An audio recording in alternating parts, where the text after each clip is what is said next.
Information was power. It could both be the sword with which you impale your enemy, or the sword you impale yourself upon. That was what was going through Zack's head as he walked through the woods with a small hatchet in his hand, his face glowing with a sheen of perspiration and irritation. He was still unsure of how a short mention about spending time in his family's cabin as a child turned into him being tasked with bringing firewood back to the campsite. He pushed some intrusive shrubbery out of the way as he ventured further into the woods. Maybe his friends were laughing it up as they stayed by the fire in their cozy chairs with a few beers while he was living the age-old scenario of man versus nature. He swung his hatchet and chopped off a small twig, but immediately saw that it would make terrible firewood from how fresh it was. What the hell did he know about gathering firewood anyhow? It had always been his dad getting it for their cabin, and Zack was pretty sure that he had actually bought it rather than cutting down trees. It was a sweltering day in May, with high humidity even though not a cloud was in sight, probably from yesterday's drizzle. This, along with it being spring, made Zack seriously doubt whether any of these trees made for a decent fire if chopped down. The humidity and moisture in the wood would turn the campsite into an inferno of tear-inducing smoke at the first lick of fire, if it was even possible to light the fire at all. Besides, this whole area was part of a nature reserve, and he was not really sure if there were legal ramifications to cutting anything down. Still, he trudged on, dragging his now sticky hair out of his face as he surveyed the surroundings. For exactly what, Zack still didn't know. He was still half hoping to run into a neatly stacked pile of firewood secured under a tarp, left behind by some more adroit forester. Zack had been walking around aimlessly now for 15 minutes, and he wasn't really cut out for this, so he could really use the backup, which was sort of ironic, as his appearance would usually indicate someone who has a good command of the great outdoors. Standing at 5 feet 11 with a set of broad shoulders, sporting a flannel shirt with the arms rolled up to his elbows, he at least somewhat looked the part. But the slightly too even beard, the pudge at his belly, and the lack of wiry muscles coming from manual labor were signs of a far more sedentary lifestyle. He was actually just a marketing consultant who jumped onto the bandwagon and got the slightly grisly look, as it seemed pretty popular at the moment. And it did actually pay dividends, as this trip was arranged with his new girlfriend, Hannah, and 3 of her friends. Truth be told, had it not been for the heat and the humidity, he wouldn't really have minded this solo trip into the woods. It was always a weird situation, being a new addition to a group that has years of history together. To figure out the dynamics and personalities of everyone while keeping up with conversations where half the content is inside jokes and stories from before you were in the picture. Of course, they mostly seemed like decent people. David was open and cheerful, and the trip would likely have lost much of its energy had he not been there. Unfortunately, David's interests diverged with his, him being into soccer and hockey and Zack into video games and art. This made it a bit harder to find things to talk about during the long trip up into the woods, but he was still a guy one wouldn't mind having a beer with. David's girlfriend, Izzy, was a harder pill to swallow, with her unceasing grandstanding about whatever issue she could insert into the conversation, be it veganism, environmental conservation, or social issues. Of course, Zack generally agreed with her points of view, but it did get tiring to be constantly preached to. It's ironic, he thought, it's often the kids of the elite who get like this. He had heard from Hannah that Izzy's father was some sort of manager at a hedge fund, and her mother was a partner at some high-end law firm. Apparently, a complete lack of supervision and unlimited funds leaves one with a surplus of energy that needs to be directed somewhere. And in her case, it was usually a crusade against the man and the corporate machine. Still, it was hard to stay annoyed forever with her, as her bubbling energy was somewhat infectious, which left Tyler, or the Snake as Zack renamed him in his head. He seemed like a charismatic enough guy and had those annoyingly clean-cut good looks. Had he been in a movie, he'd be cast as the good-looking jerk the heroine was dating before she found her true love, which was somewhat his situation here. Not that Tyler and Hannah had been a couple, but most people had probably expected them to sooner or later get together, as they hung out a lot with David and Izzy in some sort of faux double date. Zack was not overly surprised with the hidden hostility he'd gotten from Tyler since the day they first met 2 months back. Tyler probably felt that I sabotaged the grand plan of the universe when I came along and inserted myself into Hannah's, and by extension his life, Zack thought with a snicker. Maybe I should get back after all, he mumbled, a slight unease at the situation lingering, adding to his general irritation of being stuck in the woods, waving around a hatchet like an idiot. Zack wasn't really a jealous guy, but also not a huge fan of leaving his girlfriend with a vulture circling around, and it wasn't like he would magically produce some firewood by walking around in this forest any longer. He adjusted his grip on the axe and once again readjusted his bangs, which by now were a walnut mess of wax and sweat, and started veering back towards camp. He had trekked in somewhat of a semicircle and should return back to the vicinity of the camp, or at least the road they took to get here, if he just kept veering right. After walking along for another 5 minutes, battling the constant threat of shrubbery and mosquitoes, Zack came up to a small clearing. Insidious shrubbery and intrusive twigs gave way to rustling grass and patches of bloodroot and cardinals. Somehow it felt like an oasis, with a noticeable lack of things to scratch him, and the sounds of wildlife felt somewhat subdued. Not a bad place for a camp should we decide to move it a bit further into the woods, he mused as he walked into the center of the glade, taking a last look around before turning toward the direction of his camp.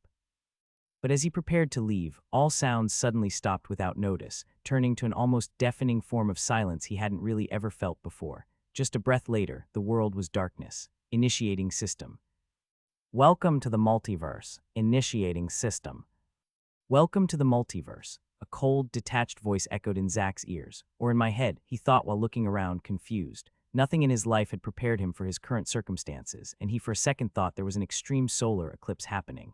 All that greeted his eyes was complete and utter darkness. The only thing visible was himself, as if there was an invisible source of light shining just on him, leaving the rest of the world in black. Heatstroke. He muttered hesitantly, even though this didn't feel like some heat-induced delirium. But before he could further analyze these baffling events, the monotone voice interrupted his train of thought. Planet Earth scanning complete. Low F-grade mass, ungraded energy. Adjusting. Due to insufficient energy and size, planet Earth will be merged with additional planets drafted for initiation. New values: low D-grade mass, low D-grade energy. Topography readjusted. Spawn points randomized based by cohorts. Wildlife upgraded due to insufficient challenge. Link to the multiverse system activated. What? Hello? He shouted, or at least he thought he did, as the utter blackness seemed like a natural dampener, quenching all sound. But the voice seemed unaware or uncaring of his calls. This was starting to feel less like some extremely elaborate practical joke or heatstroke, as everything felt just too real. Zack pinched himself, and the sting told him he hadn't passed out either. Trying to glean any meaning from the ramblings from the odd voice only made him more confused as well. It spoke about Earth, but also used some terms that felt like they came out of a sci-fi movie or a video game. However, the voice gave Zack no opportunity to figure the situation out, as it heedlessly droned on. Initiating incursions. Spawning Herald. Error: Herald occupying same space as you. Adjusting. More blaring version of the same mechanical voice interrupted itself. The ominous voice in the message quickly accelerated Zack's heartbeat, and he got a sinking feeling. This was all too real in its craziness, and if this was real, he was in deep shit. He was told he occupied the same space as some herald, and no matter how he looked at it, it couldn't be anything good. Erring on the side of caution, he jumped to the side to avoid whatever would happen, but it was as though he were in space. He made the motions of movement, but still was stationary at his spot. Merge unfeasible. Protocol SL 34572 initiated. Phew. At least he wouldn't be turned into a half-human, half-herald, whatever that was. But the fact that the voice seemed to be ready to mash him together with another being was extremely unsettling, and unease was quickly turning into panic. Zack mentally tried to force himself to awaken, and when that didn't work, he even slapped himself hard in the face. But nothing worked, and he was still stuck in the darkness. Roll for survival. Due to the massive power gap between Harold Urquhart and you, odds heavily in his favor. Shit, Zack screamed, or rather squeaked. The panic was now full-blown, and adrenaline was coursing through his veins. What the hell is going on? But again, the only thing greeting his inquiries was utter silence until there was a break in the darkness. Seemingly from nowhere, a screen popped up in front of him, hovering silently. The window looked like something taken out of an old video game, blue with white edges and text. The surreal situation made him blank out for a few seconds before registering what the screen actually said. Arc has won 100-0. Roll. Zachary Atwood won 100. Roll. Looked just like a prompt from a video game, and the familiarity actually calmed him down for a second until he read what it said and realized the implications. At that point, the panic came back in full swing, threatening to evolve into hysteria. It looked like the window was a prompt for rolls between him and this herald, but instead of loot, they were rolling for their survival. And the roll ranges were clearly skewed in his opponent's favor, giving Zack abysmal odds for actually surviving. Hello, this isn't funny anymore. Let me out, he screamed, grasping at some last straws that this was all some insane experiment. But the reality of the situation was starting to set in. Zack just stared numbly at the screen in front of him for a few seconds as if to comprehend what he was seeing. This is crazy, wanting me to gamble with these odds. Why the hell would I roll? Zack muttered. But the second he said roll, the screen changed, and the numbers next to his name started to rapidly change. Protocol SL 34572, accepted by participant. Rolling. No, wait, stop. Let's figure out a different solution. He shouted, waving his arms in a panicked attempt to stop the proceedings. But no matter what he did, the numbers kept spinning. It was as though they were rapidly counting down his remainder of time on Earth. Panic was slowly turning into rage in Zach's mind over the messed up situation he was in. Rage over the complete and utter lack of answers. Rage over the obviously paltry assessment of him by the voice, seeing the obvious disparity in treatment between him and this Arcaz guy. Rage over the scammy way the voice had started the role, as though it looked for a loophole to proceed. With a red tint that suffused his otherwise blue eyes, Zach roared and smashed the hovering screen in an effort to vent his fraying emotions. The screen, however, did not acquiesce to his feelings and shatter in a million pieces, but rather only flickered slightly. Unheeding of any attempts at a physical catharsis, the numbers once again flickered slightly, and the spinning started to slow down until it stopped at a final number. Almost as an afterthought, it also added an infuriating line instead of the roll button. Arcaz 100. Roll. Zachary Atwood 98. Ray rolls unavailable. Something about the reroll message just sucked the energy out of him. It really wasn't a bad roll. If it were in a game, he'd definitely have won the loot, he thought with a morbid sense of humor. But he was quite aware that this was no game by this point. He still held out some hope that he was still lying in the woods with massive heatstroke. But if that was true, he most likely was a goner as well. So either he was about to be killed by the sun or by a video game god.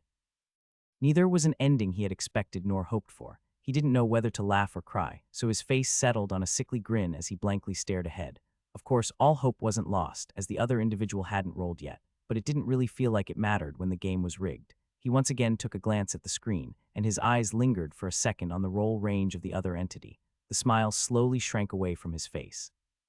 A sigh escaped his mouth like a deflating balloon, and he closed his eyes and slumped down to a sitting position. All of Zach's strength and energy were wrung out by the situation and the roller coaster of emotions. Left was only a bleak sense of despair, realizing that this was it. Dead alone in the woods, never being able to say goodbye to his family or loved ones. Zach had no epiphanies or huge regrets at the end of his life, except that he wished he had been closer and better to his family. His mind drifted to memories of his past as a solace, and escape from the insanity he was experiencing.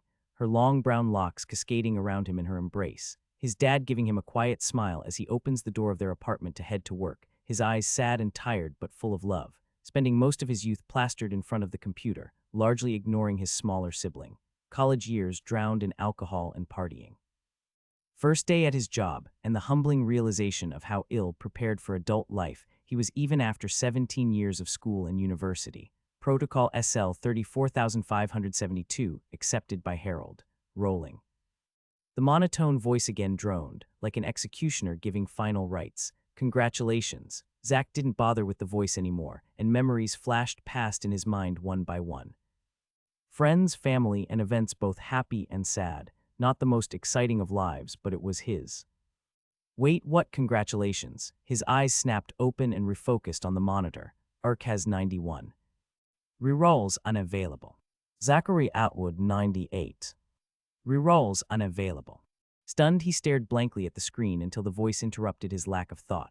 Protocol results in the continued existence of Zachary Atwood. Arcaz vanquished, resuming standard protocols. A nauseating explosion of light, color, and sound took over, disorienting him and turning his insides to mush. His body suddenly felt like it was on fire, tearing and scorching him all over. The last things he saw before passing out were the small clearing he disappeared from and a huge red pillar reaching toward the sky. Zach slowly woke up, groggy and disoriented, finding himself face first on the ground. Spitting out a few blades of grass and dusting himself off, he scrambled up and surveyed the surroundings, his body still aching from whatever had happened to him before. The glade looked the same with the few rocks and flowers, surrounded by stout leafy trees and dense shrubbery.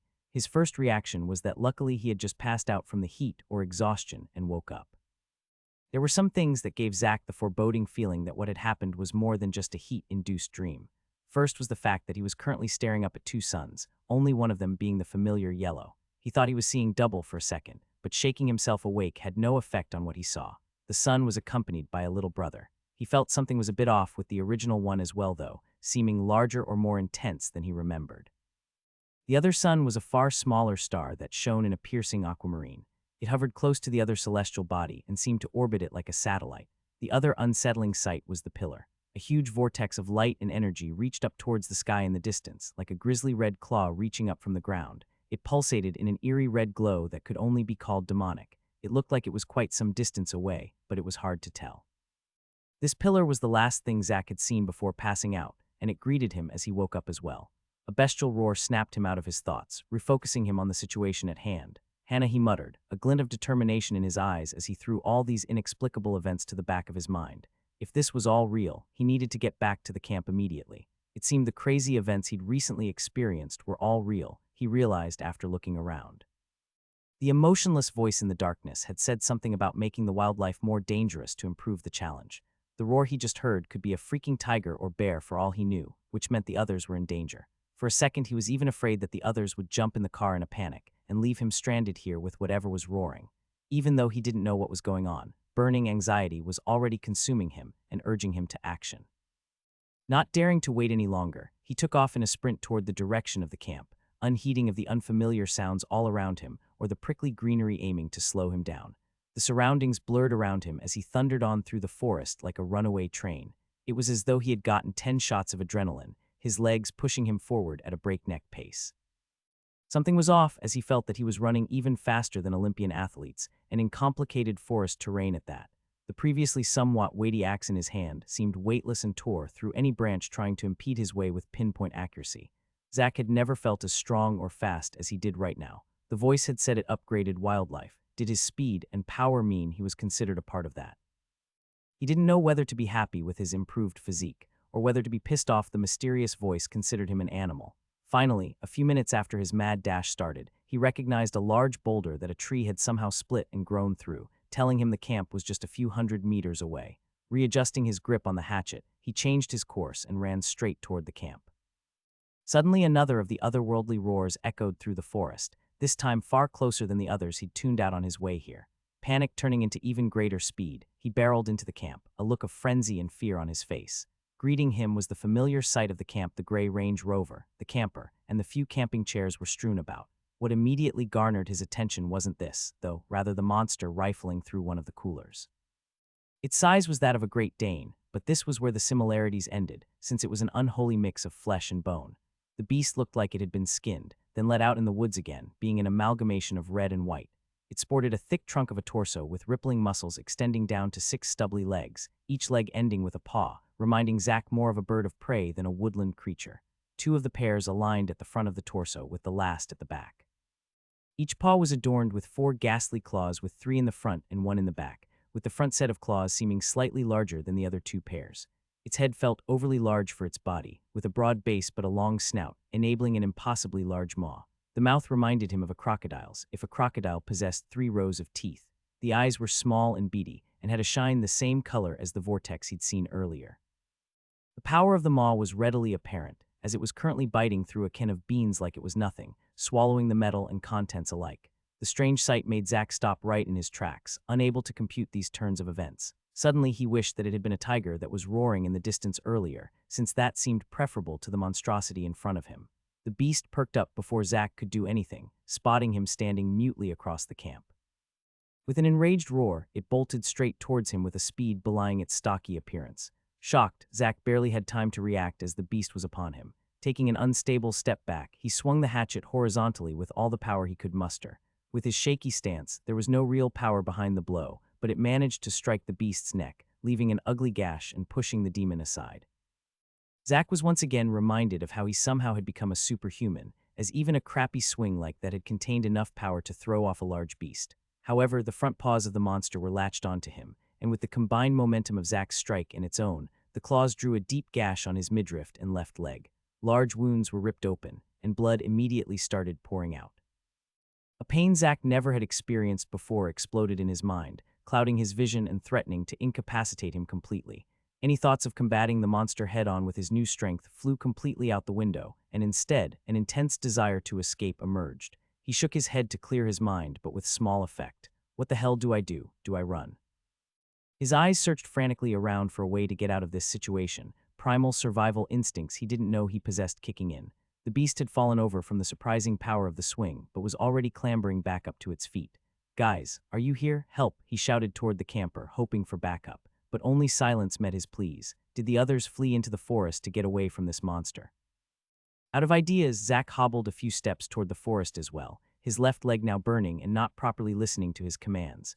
But before any plans could form, the beast was barreling towards him, maw in an open snarl, seemingly unheeding of the small stream of blood trickling down its torso to its stumpy legs. This time Zack was slightly more prepared, putting weight on his right leg and jumping out of the way.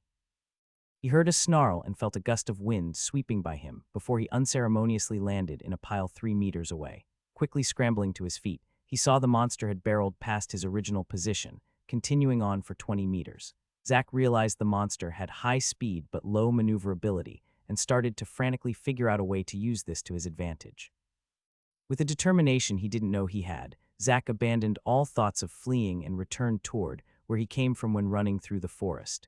This had better work, he mumbled, while ambling as fast as his pain-racked body could muster. Zack took a quick glance behind him and noticed the demonling following, as he started calling it in his head.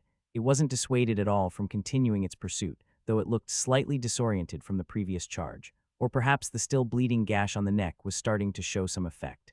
Its speed was somewhat slowed, but it was still quickly catching up to him.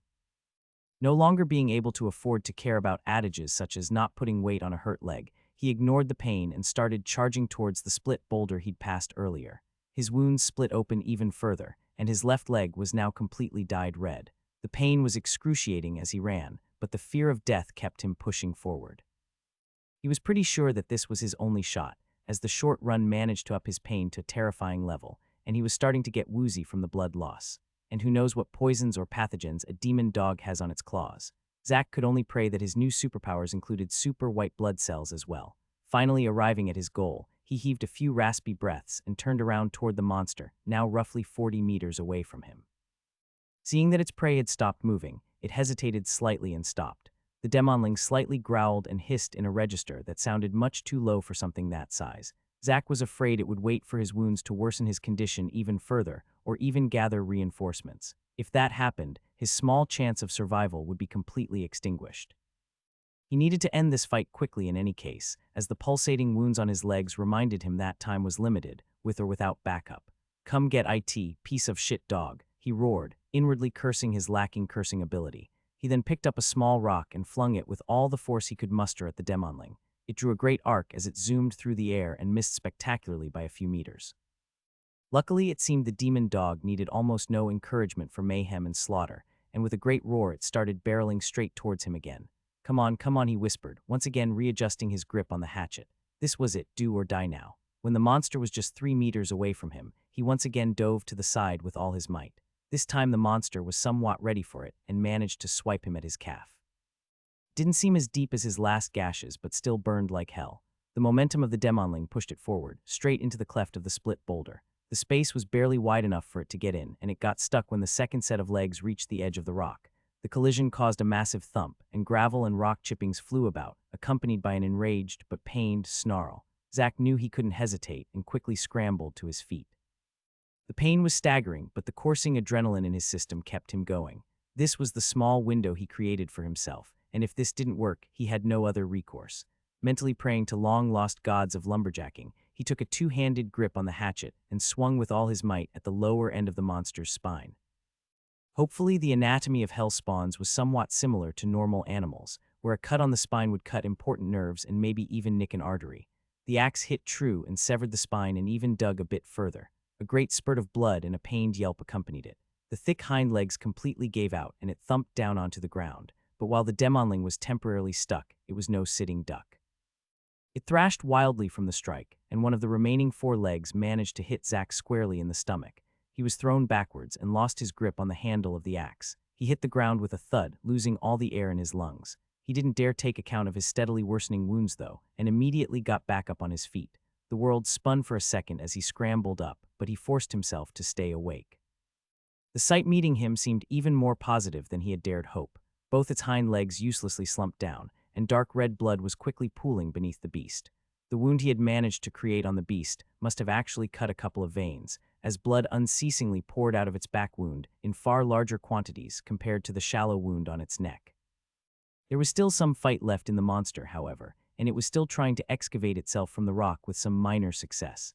It also desperately unceasingly roared, perhaps hoping for some of its brethren to arrive. Not wanting to wait for that to happen, Zack gingerly stepped forward, gripped the axe, and with a speedy tug ripped it out of the lower back of the monster.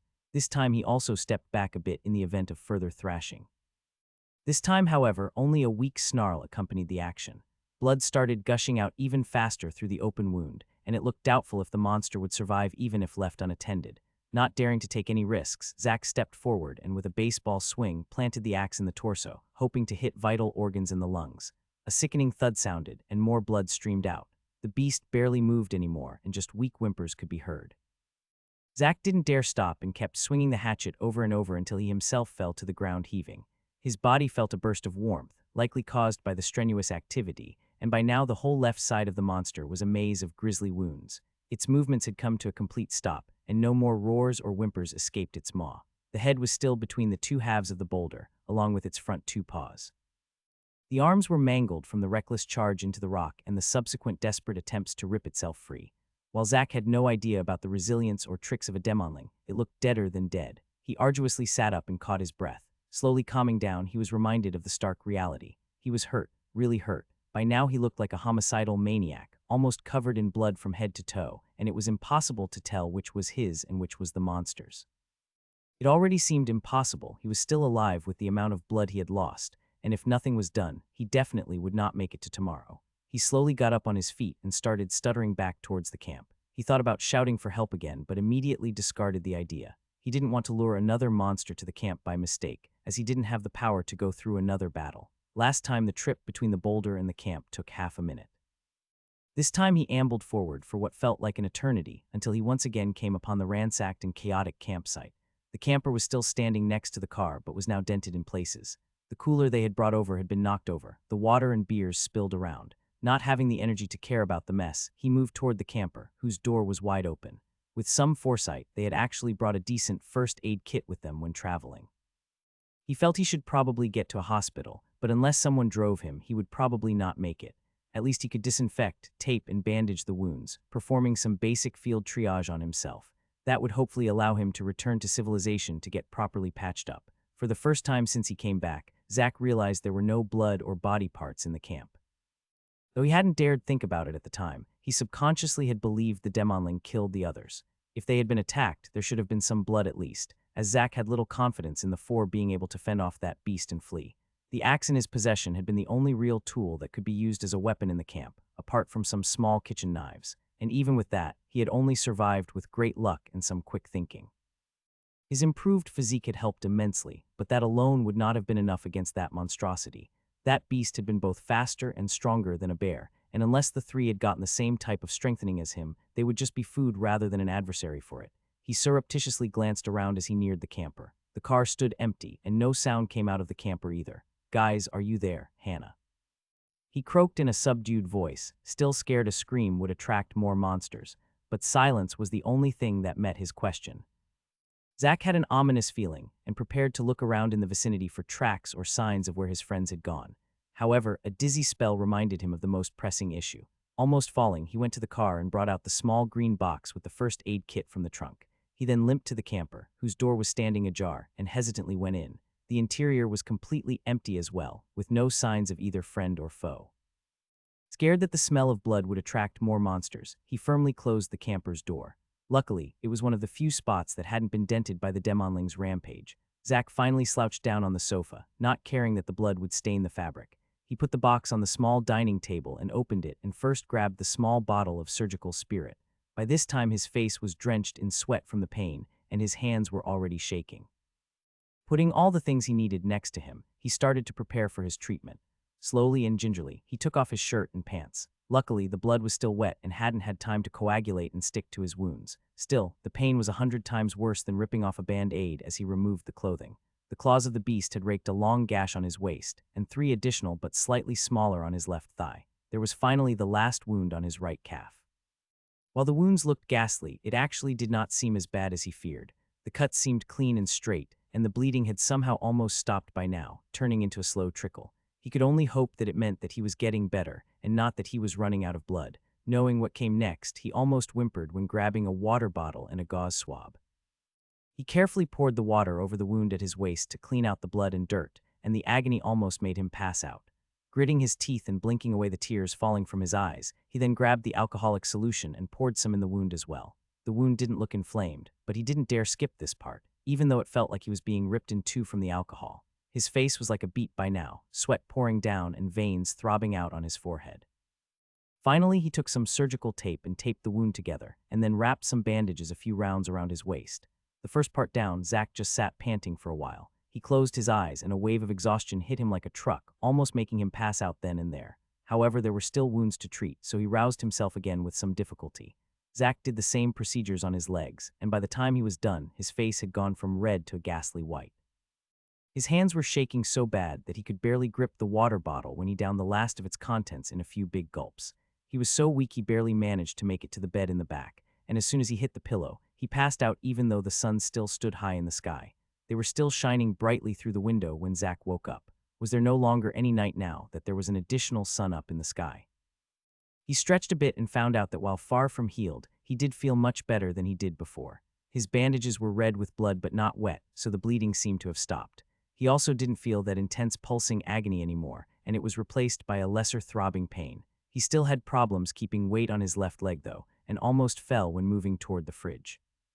The second thing he noticed when waking up, besides his wounds improving, was a fiendish hunger as if he hadn't eaten for weeks.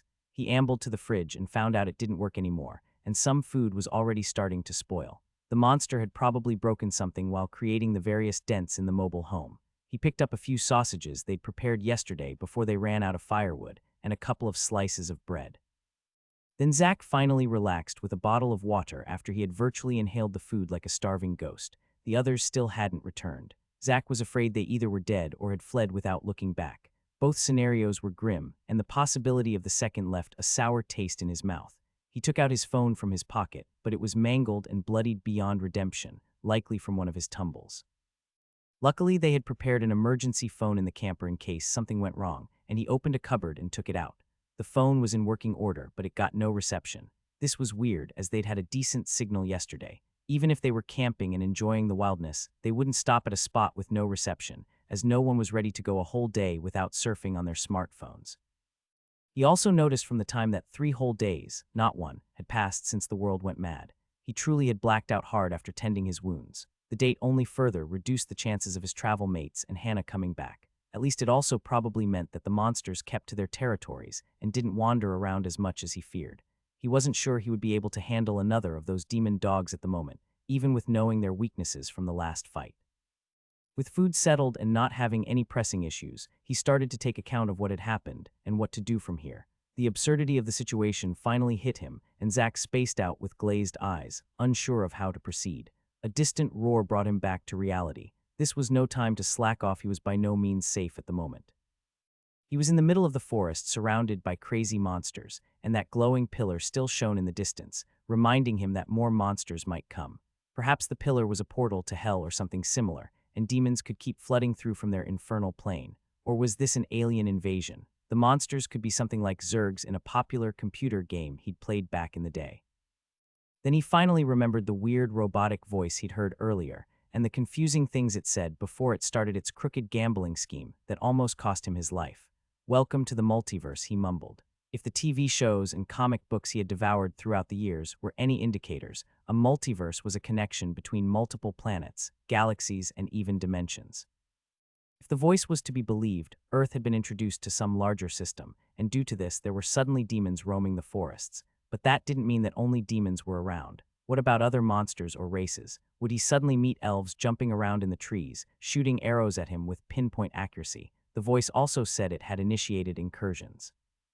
It seemed reasonable that the huge pillar in the distance was the incursion, which would mean he probably wasn't too far off with his demon portal theory. And when it spawned in the forest, the demons came with it. But that meant that the monsters wouldn't necessarily spawn next to it, as one had already been in the camp when he came back.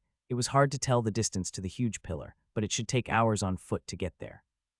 And something called a herald had spawned right on top of Zach, resulting in the largest emotional roller coaster in his life. Finally, he had gotten stronger for some reason with all these changes. Both his speed and power saw noticeable improvements from whatever the weird voice did. It almost felt like he had gotten a power-up like in some video game, which made sense after having seen the floating windows in the dark dimension. He still didn't understand why the prompts were designed to look like some old-school RPG. Was it his mind desperately trying to make sense of an insane situation and adjusting reality for him? Fantasy monsters, magical portals, and game-like elements. If some parts of the world were turned into an RPG, did other elements get introduced as well? At least there was no health bar, and the demon had no description or text above its head either. In fact, the only time he had seen any true game elements was when he was in the black space the voice brought him to. He tried to notice anything in the periphery of his vision, but there was nothing there apart from the vision of the now somewhat bloody and grimy trailer. Tyler's parents would probably be pretty pissed off when they saw the state of their camper, he thought with a smirk. If they're even still alive, he then realized somberly. If the world was turned to shit at his location, what about the rest of the planet? Would it be safer or even more messed up? What about his hometown? Thoughts of his father and younger sister surfaced, and a sense of urgency appeared. If this was a global problem, nowhere was safe. Zach had no idea what was going on, but he would have to figure that out on the way. He needed to get back home. Driven by a newfound sense of purpose, Zach immediately started packing a backpack with food that wouldn't spoil easily and some other necessities, and then immediately made a beeline for the SUV. If a slow shuffle where every step felt like walking on fire could be called a beeline. He opened the door, relieved that no one had been paranoid enough to lock the car in the middle of nowhere. The electric keys were lying on the driver's seat. With no time to spare, he placed the backpack on the front passenger seat and pressed the button to start the car. A spectacular absence of sound greeted him. The car had no reaction, even after pressing the key increasingly hard, accompanied by angry swearing. The focused power of his will had no impact either, the dashboard unlit, and the motor didn't give so much as a whimper in response, so the car was broken as well. Or not broken, rather out of battery, he surmised after noticing a black smartphone plugged into the outlet in the car. The car had been on when the world turned to shit, and by now the battery had died, freaking Tyler. It was a weird feeling walking back to the camper with his backpack. He felt somehow robbed of his momentum. If the car battery was broken, he was pretty much stuck in the middle of nowhere, at least for now. Either he had to somehow fix the car with his non-existent knowledge of cars, or he had to get back to the nearest town by foot, which was about 80 kilometers away. 80 kilometers would take the better part of a day when conditions were good, but with hurt legs and monsters likely lurking in the woods, it was suicide. There was no way he would try that in his current condition. His only option was to wait where he was in order to heal up, and maybe someone would even come and rescue him. Like the military or the police, to be honest, he didn't hold high hopes of a rescue. First of all, no one really knew he was here, and even if someone did, he was afraid that these changes would have disrupted law and order to the point they couldn't be bothered about a single straggler stuck deep in a demon forest. He would have to save himself, and for that he needed to recover and figure out a way to get back to civilization. If this stupid system could help out a little and tell me what to do, that would be great, Zach mumbled, lost as what to do from now. Active quests, dynamic quests, a screen flashed in his view just like when he had been transported to the blackness earlier. Zach froze for a second before even registering what was happening, so there was more to this system and multiverse, as he'd suspected. The screen slowly hovered in front of him and even moved with him when he turned his head and looked around. It seemed the system could give out quests that would grant different advantages and power-ups. What Zach first took note of was that there were two types of quests, active quests and dynamic quests. From looking at the contents, it seemed that active quests were normal quests that you either automatically got or got from quest givers or something. Wait, would NPCs spawn around the world, with yellow exclamation points above their heads giving out quests? Zach's gut feeling said no. The other type of quest was dynamic quests. All the quests were related to the demons and the Red Pillar. By now he was pretty certain the Red Pillar in the distance was, in fact, the incursion mentioned by the system. He also noticed that there was a rarity or difficulty in front of each quest. He currently had two types, normal and unique. Normal was pretty straightforward and seemed like normal grinding quests in video games. Kill X number of Y or collect 10 ores, which would reward some experience and gold. In this case, there was no gold, but the unique quests did reward him with something called Nexus Crystals, which might be a currency. The other rewards were a bit more unclear. The class system he could somewhat guess what it would mean. He would probably get to choose Warrior, Magician if magic was now real, which actually felt like a very real possibility or something, and get buffs pertinent to that class. The demon slaying quest's reward was also somewhat straightforward, although +3 stats did not seem very strong. However, it was better than nothing, and anything that would help him deal with these weird monsters that had popped up was more than welcome.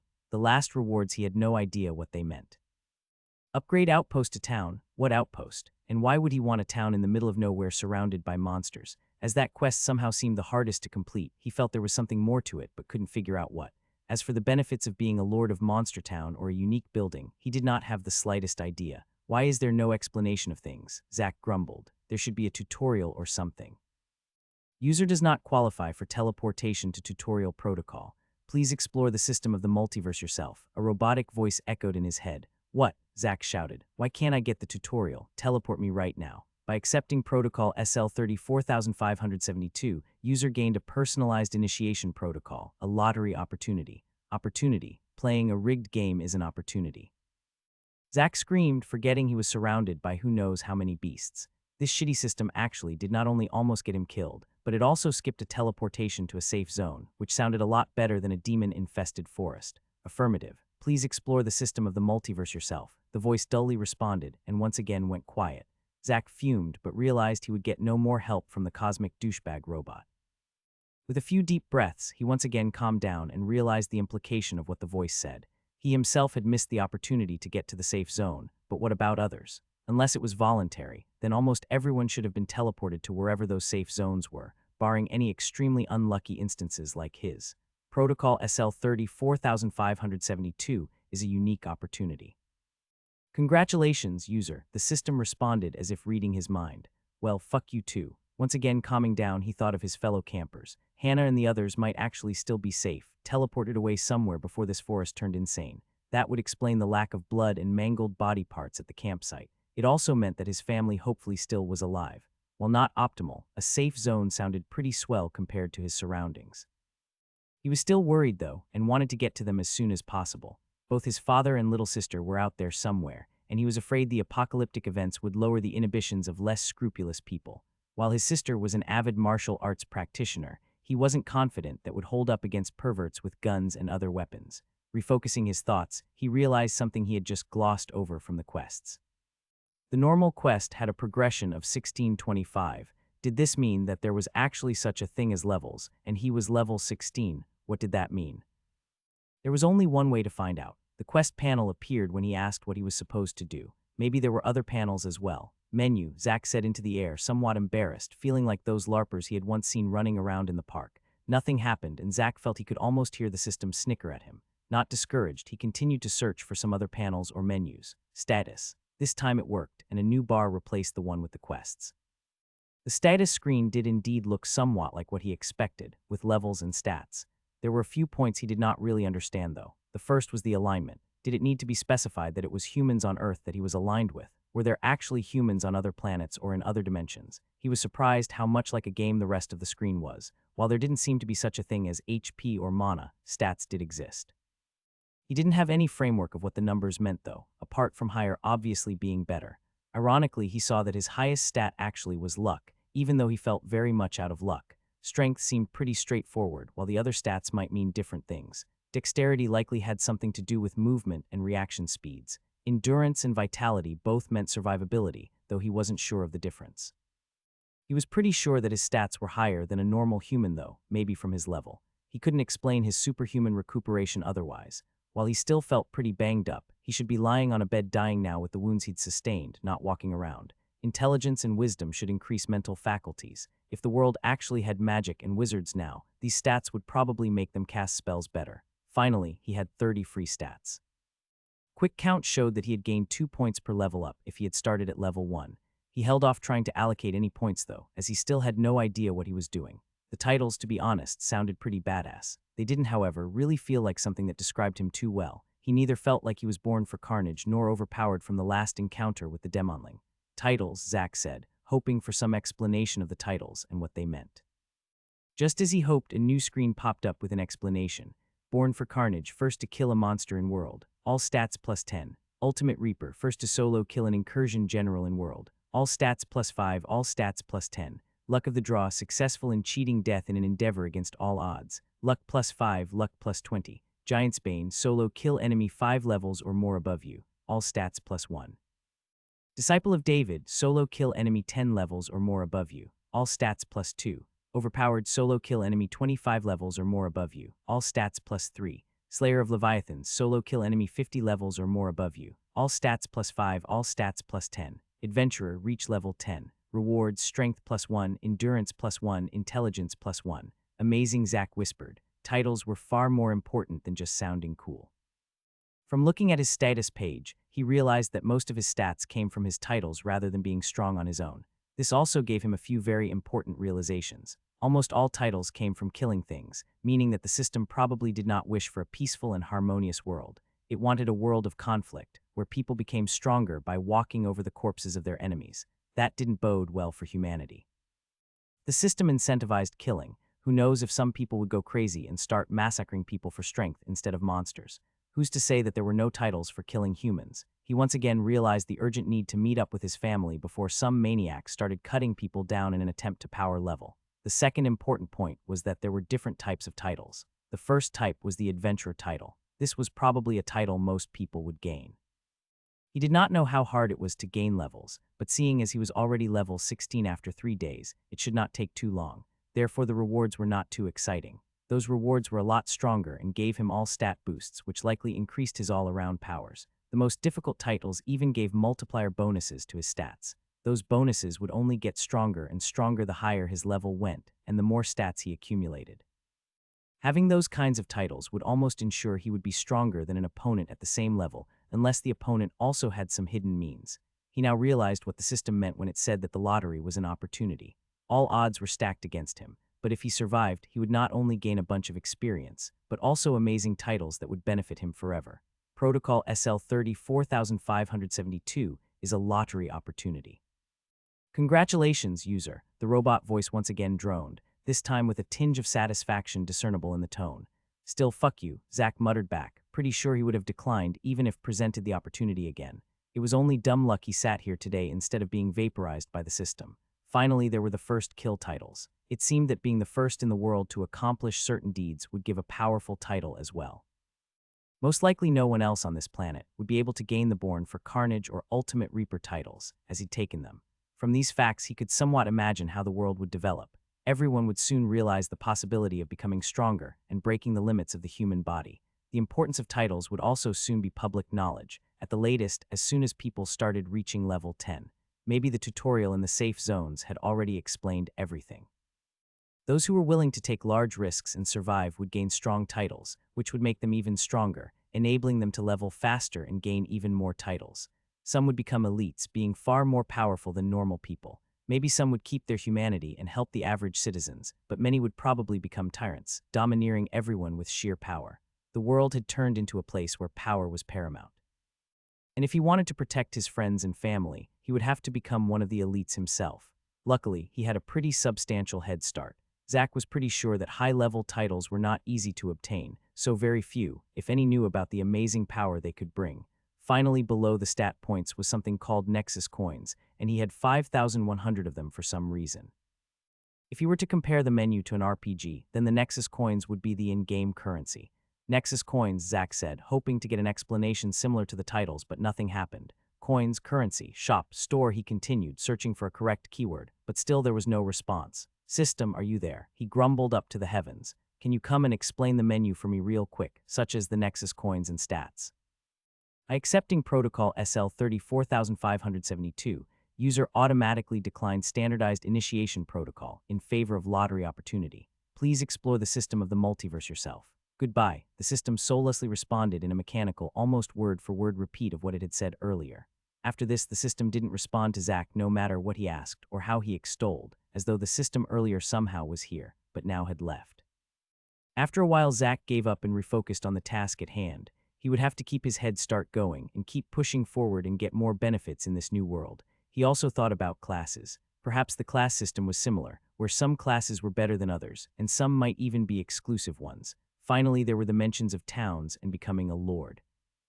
While not something Zack was planning on focusing on now, it seemed that it was something extremely beneficial, seeing how hard it was to attain. A plan was starting to form in his head of how to get out of this situation and head back to his family. First, he needed his weapon. It had been 4 hours since Zack had woken up after getting hurt. Even after moving around for hours, his wounds were just dully throbbing, and he once again was amazed by the efficacy of his constitution. If his endurance and vitality grew to 100, would he be able to regrow limbs? He had spent the last hours discreetly surveying the surroundings to come up with a solution to being stranded in the woods. He had made some discoveries during this time, some more shocking than others. The first thing Zack had done after figuring out the basics of the system was head back to the scene of the fight to retrieve his axe.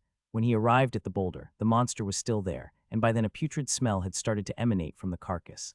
This meant that the system would not remove bodies like in a game. What was dead was dead. After looking around the body, even somewhat moving it to look beneath, it also hadn't dropped any items such as gold or equipment. He still didn't know if that was just bad luck or whether the system was not that convenient and just wouldn't hand items to you in that manner. Perhaps you would have to make do with what already existed, or there were chests strewn around the world. Just judging from the smell and how the beast looked like when alive, it would not be serviceable to eat, even if fresh. The axe lay next to the body, blood caked all over the shaft and the head. Luckily, it hadn't been corroded or rusted yet, and after a good cleaning, the axe was almost as good as new, albeit slightly dulled. The next realization he made on the way back to the camp. Since the world in a sense had turned into a game, he thought maybe there was some sort of equipment system. But when saying things like equip, equipment, and inspect got no response from the system, he surmised that there probably was no such thing. An axe was just an axe. Maybe there would be magic gear in the future, but at least for now he had no means to distinguish it. He felt that he had missed something though, as one of his quests would reward him with something called E-grade equipment, whatever that was. However, he still was no closer to completing that quest now than he was back then, one thing at the time. The next discovery was that will and determination do not a mechanic make. After popping the hood of the car, he had blankly stared at the engine for a few minutes, hoping something obvious and easily solved would present itself. But he had to simply face reality that he would not be able to drive back, at least not with that car. The battery was well and truly dead, but the most disturbing discoveries came after. Since discarding the car seemed the only option, Zach had started scouting the road back to see if it was possible to traverse or whether it was teeming with monsters. He stealthily moved along the road they came from, keeping to trees and brushes, axe at the ready and maintaining a constant vigil for any sign of danger. If he kept this pace going back, the trip would likely take a week, and he didn't cherish the thought of sleeping out in the open. But before he got further than around a kilometer, the road abruptly stopped, and dense forests gave way to a cliff with a drop of roughly 5 meters. The road, heck, the whole ground, was simply gone. The view that instead greeted him was a panoramic view of an ocean. At least he thought it was, as he could see no land in sight, and he was still too sore to climb down and test whether it was freshwater or salt water. He guessed it was salt water, though, from the smell in the air. In either case, it was mind-boggling, as the campsite was hundreds of kilometers away from any body of water of that size. Finally, he remembered some words the system had said at the start, which he had completely glossed over in his panic. It said it had merged the planet with others and had been somehow randomized. Just how powerful was the system in the end, to grab multiple planets out in space and mash them together without him noticing anything? That thought was almost scarier than the immediate threat of the demons. This also made him realize that most of his plans of going back home and finding his family likely had to be scrapped. If the system could drop an ocean in the middle of the country, his family might be on the other side of the planet for all he knew, which brought him back to now. Zach had mutely trudged back to camp, this time with far less vigilance than before. Still, it seemed that there were, at least for the moment, no threats in the immediate vicinity.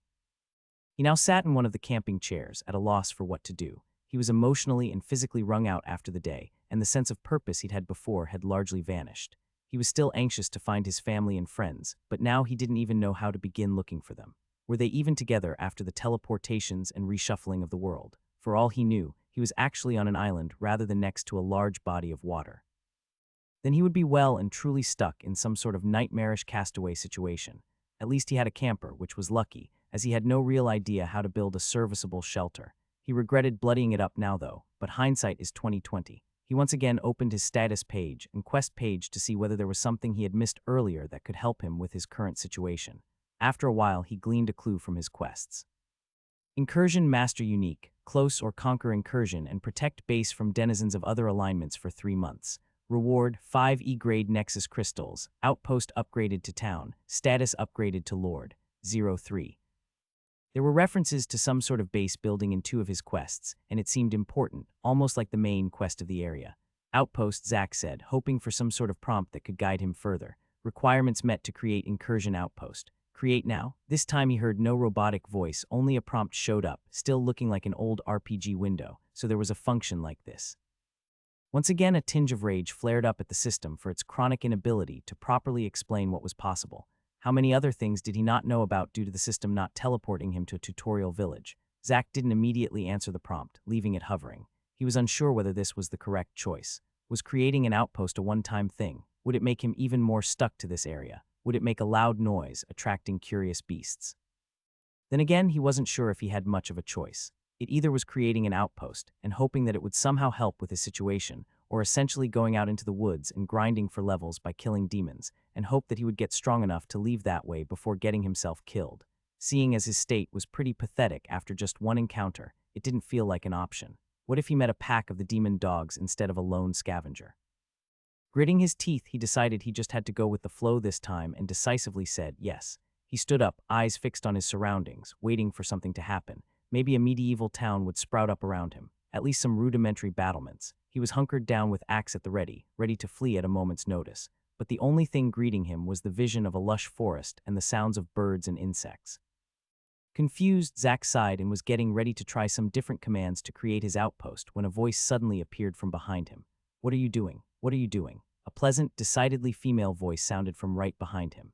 Zack, whose nerves already were frayed from the past day's events, shrieked in a higher than desirable octave and jumped forward away from the sound before registering the words. Somewhat embarrassed, he turned around while stuttering sorry about "thaw," before once more shrieking and falling back after seeing the stranger. His fight or flight instincts also failed spectacularly as he dropped the axe while falling. What had entered his sight was not a beautiful female, as the voice had indicated. His dream of at least having a pretty girl to share this harrowing experience with died out as fast as it had flashed to life. In front of him was a floating eye, larger than his torso. At least he assumed it was an eye. It looked as though a part of the cosmos had been taken and put into an eyeball. The pupil was a black hole, seemingly sucking Zack's soul in as he was looking at it. The monster had no iris, but rather a slowly rotating cosmic cloud, looking like it was slowly being absorbed into the pupil in the middle. The sclera was not white as with a human, but a black studded with shining lights. It looked like the stars in the night sky. Surrounding the eye was a purplish-tinted skin and eyelid. It, however, had no mouth, making Zack confused how it could make any sounds. It was beautiful and harrowing at once, and certainly not what Zack expected after hearing the pleasant voice. "Rude," the eye muttered. "I am lucky enough to get an assignment at a newly initiated world, and I get to work with this rube. By the way, you smell." Zack was still sputtering, unable to fully register what was going on. Unsure of whether to run, get the axe, or bow down to his new ocular overlord, he compromised by simply staring dumbly with mouth ajar at the eye. "Oh well, it makes sense that there were no stargazers on your planet before the initiation, human. We usually only appear where the system sends us. My real name is a bit tricky for you to say with vocal cords, but sounds something like Vethabarak. I am here to assist you in your endeavors regarding your outpost. You are welcome." The eye continued, somehow making a haughty expression with only the help of an eyelid. "I am sure you have some questions, though the tutorial should have explained most of what you can do." Hello, my name is Zack. Zachary Atwood. What do you mean assist me? And how are you talking without a mouth?" Zack responded, still having some problem adjusting to the situation. The eye, or stargazer as it called itself, gave a long-suffering sigh, already seeming to have labeled Zack as a mental invalid.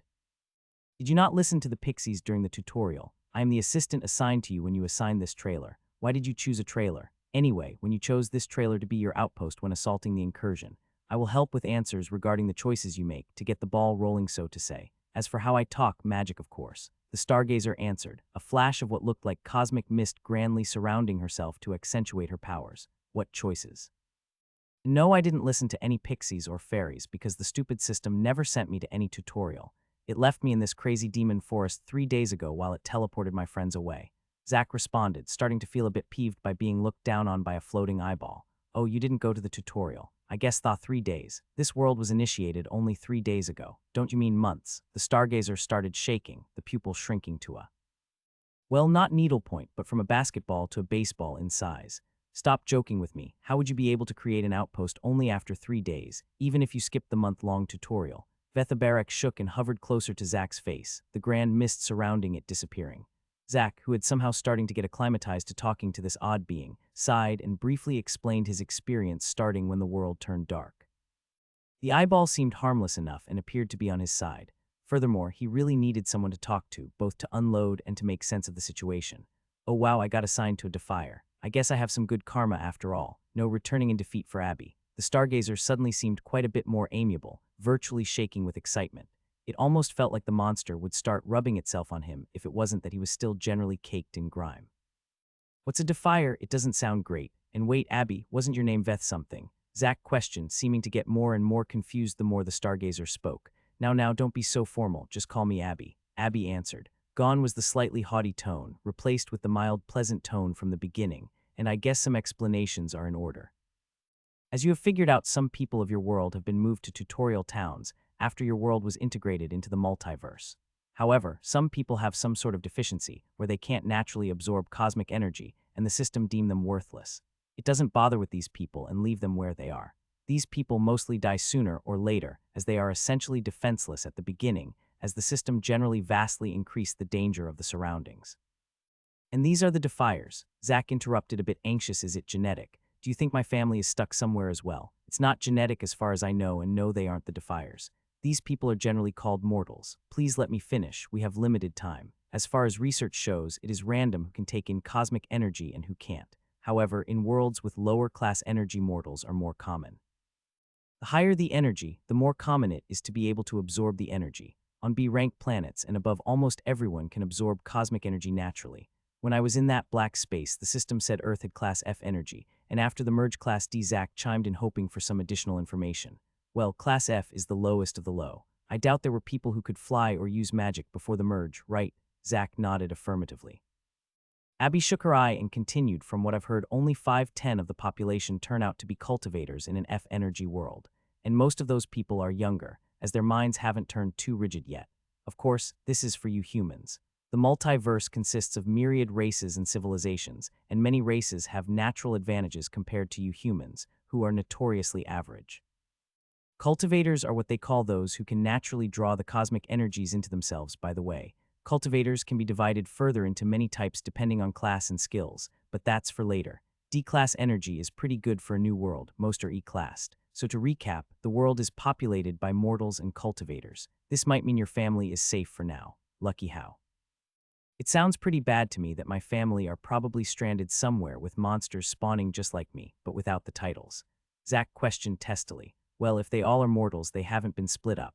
They are probably together in the city you lived in. Also, even if they are mortals, there is strength in numbers. Even if the monsters are normally impossible to kill one-on-one, they should be able to kill the easier monsters using teamwork. And while they can't just get continuously stronger through cultivating, they still get stronger from killing monsters and leveling up like you did. Abby explained patiently. While not completely comforting, what she said did make some sense to Zach. He could only hope his family was being careful and safe right now. Anyway, that brings us to defiers like you. In extremely rare cases, a mortal gains power far above what's expected, either through luck, talent, or hard work. There is no strict definition of them, rather a you-know-it-when-you-see-it attitude. The name comes from the fact that the system essentially has deemed you trash, but you defy the system and fate and become strong. Your situation is extreme even for defiers. I mean, a herald spawning on top of you and you survive, stealing a bunch of exclusive titles. Crazy. I think it has only happened a few thousand times in the multiverse. Abby seemed to get excited just thinking about it, happily bouncing up and down in the air. So it's not that rare. There might be even more on Earth, Zach interjected. Abby rolled her eye in response. I think you misunderstand, Zach. A few thousand times in the multiverse. Oh right, you missed the tutorial. Suffice to say, the multiverse is almost infinite, with endless worlds with life on them, most far larger and more populated than your Earth. It has existed for at least hundreds of millions of years, and during all that time it has only happened a few thousand times, which makes you an aberrant even among defiers. You, and by extension me, have truly hit the jackpot. So how does it help me? Zach asked. I understand that I have a leg up on others with all these strong titles, but I still can't absorb that cosmic energy you mentioned. What is that anyway? Cosmic energy is the building block of the multiverse. It is energy, it is magic, and it is life. It is everything. You couldn't really see the effects of it earlier as your world had so little of it, but you will soon see the effects of it on everything around you. Abby said, almost having a reverent tone mentioning it. See how some things in nature will be unable to take in the stronger energy and die out, but many things will be like the cultivators, naturally absorbing the energy. Essentially, things will grow big, both the beasts and nature itself. Many things will also change in unpredictable ways. A tree might gain the properties of metal and be almost unbreakable. A mouse might grow wings and fly, or suddenly be able to spit thunder. It's quite spectacular, she explained. Not being able to cultivate will impede you somewhat, but not as much as you think. You have a massive advantage in the form of titles, strength, and your newly created outpost. In any case, there are so many things to go over, but unfortunately, we are running out of time. Abby realized she had gone off on somewhat of a tangent, seeming a bit embarrassed. I will be summoned back in 10 minutes. Zach was gobsmacked. You're not here to help out permanently, he inquired hesitantly. While it took some time getting used to talking to an eyeball, he was pretty unwilling to be stranded alone in the forest again. Besides, there were so many things he still didn't understand about what was happening. Unfortunately, no. The system only summons an administrator such as myself for a short while when creating an outpost. Also, we only get summoned the first year after initiation. Something like an add-on tutorial, but we got a bit sidetracked here and need to hurry up with your outpost. Abby explained, seeming a bit embarrassed she got sidetracked from her duty. Outposts will evolve into full-fledged towns if you complete certain missions. The difference between a system-sanctioned town and a normal mortal town is that the city leader of a system-sanctioned town can use the system to summon buildings, tax the population, and connect to other city leaders, for example. The difference between an outpost and a town is that an outpost is temporary. Either you manage to turn it into a town by completing your quest, or the incursion over there will stabilize and turn to a town owned by the invading general. By then a lot more demons will spawn, and unless you're already dead you will likely die then, titles or not. Zach nodded, a better picture of forming in his head. Remembering the 3-month deadline in his quests, he realized that what Abby described would happen in roughly 3 months. Still, there were some things he was unsure about. But do I really need to care about creating an outpost? My goal is to find my family. I can just leave before the demons arrive. That question managed to elicit a full-body eye roll from the eyeball. And go where? Couldn't go to the tutorial town so you can't learn skills or choose classes, making you quite weak compared to what you should be. There are monsters everywhere so you aren't safe anywhere. An outpost can help you get stronger through its facilities, and having a town would be the most effective way to look for your family, compared to manually looking everywhere like a vagabond. Besides, being the first to create a town has amazing benefits, just like with the titles. The system likes the people in the forefront. Abby one more went into lecturing mode, and if that's not enough, I can also tell you that the system hates cowards. You only get one shot at creating your outpost. If you fail, the system deems you unworthy to be a lord in the future. If you not just fail, but even abandon the mission, the system will also punish you. It would range from crippling you to outright killing you depending on how bad it judges your performance. What? Zach shouted aghast. You mean I must complete this quest and kill all the other boss demons, or the system might kill me? The little goodwill Zach had been building towards the system during Abby's explanations were thoroughly erased. Well, yes, so I suggest you improve your outpost as much as possible in order to have a chance at survival. Abby nonchalantly explained, as if risking life and limb fighting demons was completely normal. Well shit, so what do you suggest I build? Zach hoped to get some guidance in order to create a good foundation for the outpost. I'm sorry I am not allowed to guide your choices of buildings. Building a proper base properly is also a test from the system. I am only allowed to provide information. The system doesn't want to give too much direction or tips to newly initiated civilizations, as it wants to test their ingenuity. Yeah, the system is a real asshole, isn't he? Zach muttered. Abby's pupil enlarged and looked around nervously. Apparently speaking ill of the system seemed like some sort of blasphemy, which Zach guessed made sense as the system essentially was a god. Maybe speaking ill of a being that could spawn portals which puked out demons was a bad idea after all, he reflected and vowed to try to keep a lid on his mouth. Anyway, if you imagine the words outpost base, a menu will appear with your options. Most of the options are unavailable at the start, but more and more gets unlocked as your outpost grows into a town and further. You use the Nexus coins, you have to buy the upgrades, and you can get more coins from various sources. Nexus coins are the official currency of the multiverse, and the only one used when trading with the system. Abby said, seemingly eager to change the subject. This answered the question Zach had about the coins in his status screen. He still wasn't sure why he had 5,100 of them though. Wait, is there some connection between Nexus coins and Nexus crystals? Zach asked, remembering the rewards from his quests. Not really. Nexus crystals are a cultivation resource in the multiverse. Both cultivators and mortals can absorb cosmic energy from them. The higher grade, the more energy it contains, and the faster you can absorb it. Well, at this time, I would normally have time to answer some specific questions about the different buildings, but we're out of time. Good luck, Zach. If you somehow survive this, remember me when you create your town. It seemed the time for the outpost tutorial was coming to an end. Abby seemed to hesitate a bit, but then apparently came to a decision. You should really try to complete the quests within a month, or at least within 2 months. That which she didn't get any further before a heavy pressure suddenly bore down on the camp. Abby's pupil dilated and red squirming veins appeared all over the eye, and suddenly she was gone. Zach wasn't sure, but it didn't feel like this was how she was supposed to disappear, as she appeared completely without him noticing. He had been able to sense something that could almost be anger in the pressure that descended. Had Abby been punished for what she said at the end? Complete the quests within a month, he mumbled, trying to glean any hidden meaning. Something obviously happened because of those sentences. If the system punished her for lying, it could only mean Abby wanted him to run to his death like an idiot. But if it was for unduly helping, it might be an important clue to help him stay alive. That meant something likely happened to the world, or the incursion after a month had progressed, something that was bad for him. He just couldn't figure out why the Stargazer would just help him like that, even risking the wrath of the system, as she had already explained it didn't like her giving undue guidance. Zack couldn't figure out any real reason for that yet, and could only put it aside for now. Instead, he followed her instructions and mentally thought outpost base. Suddenly, a new window popped up in front of him. But while it still had the blue background and white borders, it rather reminded him of a web store than an old-school RPG game. There were multiple categories of buildings and add-ons to choose from to the left, and a seemingly unending number of products in the main window. Zack took a bottle of now tepid water from the cooler the demonling had been rummaging through earlier and retreated to the camper. The suns were starting to set, which was a relief to Zack, as it proved that at least the daily cycles remained in the world, giving some normalcy. Unheeding of the bloody mess inside, he cracked open a tin of beans from the cupboard. Luckily, they had stocked the camper well before the trip, as they had planned to spend a week on the road, and most of it was non-perishables. He still had food and water for at least 2 weeks unless he gorged himself. He sat down at the small dinner area, and while slowly eating his beans, he started mentally browsing through the shop. Zack noticed that the prices were denominated in Nexus coins, which he had 10,100 of now. He had gained 5,000 coins during the day, likely from creating the outpost. If he was going to survive in this new world, it seemed the first step was getting the most out of this outpost of his. Zack woke up the next morning feeling sore, but his wounds had obviously healed even further. It no longer pained him overly to put weight on his wounded leg, and he could actually turn his midriff without a blazing pain erupting. The smell in the camper was getting pretty bad though, and he knew he had to do something about it if this was going to be his base for the foreseeable future. He gathered the bloody bed sheets he had fallen asleep on when he passed out from his wounds and put them in a garbage bag. He didn't dare throw it outside yet though, afraid the smell of blood would attract beasts.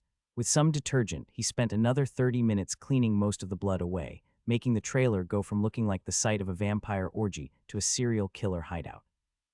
The blood had badly stained multiple places, especially around the dining area, and it wasn't something he'd be able to fix in the short run. At least it smelled a lot better now. Finally, he decided to waste some water for a quick shower in the trailer bathroom, even though the water was limited. After some intensive scrubbing away the blood caked all over him, the filth was mostly rinsed away. He stepped out of the shower and donned another set of clothes, feeling like a new man. When showering, he had also noticed that he seemed to have actually gotten more in shape, with most of this gut gone and his muscles seeming, if not bigger, then harder and more compact than before. It seemed that the stats had some effect on his physical appearance as well. Hopefully, an increase in intelligence wouldn't make his head larger and larger though. After a quick breakfast, he was finally ready to head out according to plans he had made yesterday after browsing through the shop. There were a dizzying array of possibilities to choose from when building an outpost, even when most of the options were disabled. Many of them he could understand or at least somewhat intuit the purpose for using a lifetime of playing video games. There were buildings such as an inn, blacksmith, different types of stores, bank, and so on. Most of these required a town though. There was also something he was extremely keen on getting, the teleporter. If he built that, he might be able to actually teleport to his hometown in one go. There was one confusing aspect of the buildings though, which was that there were often hundreds of versions of most of the buildings, especially the commercial ones. Even though they seemed to fill the same function, they were of different design and some minor differences in the description.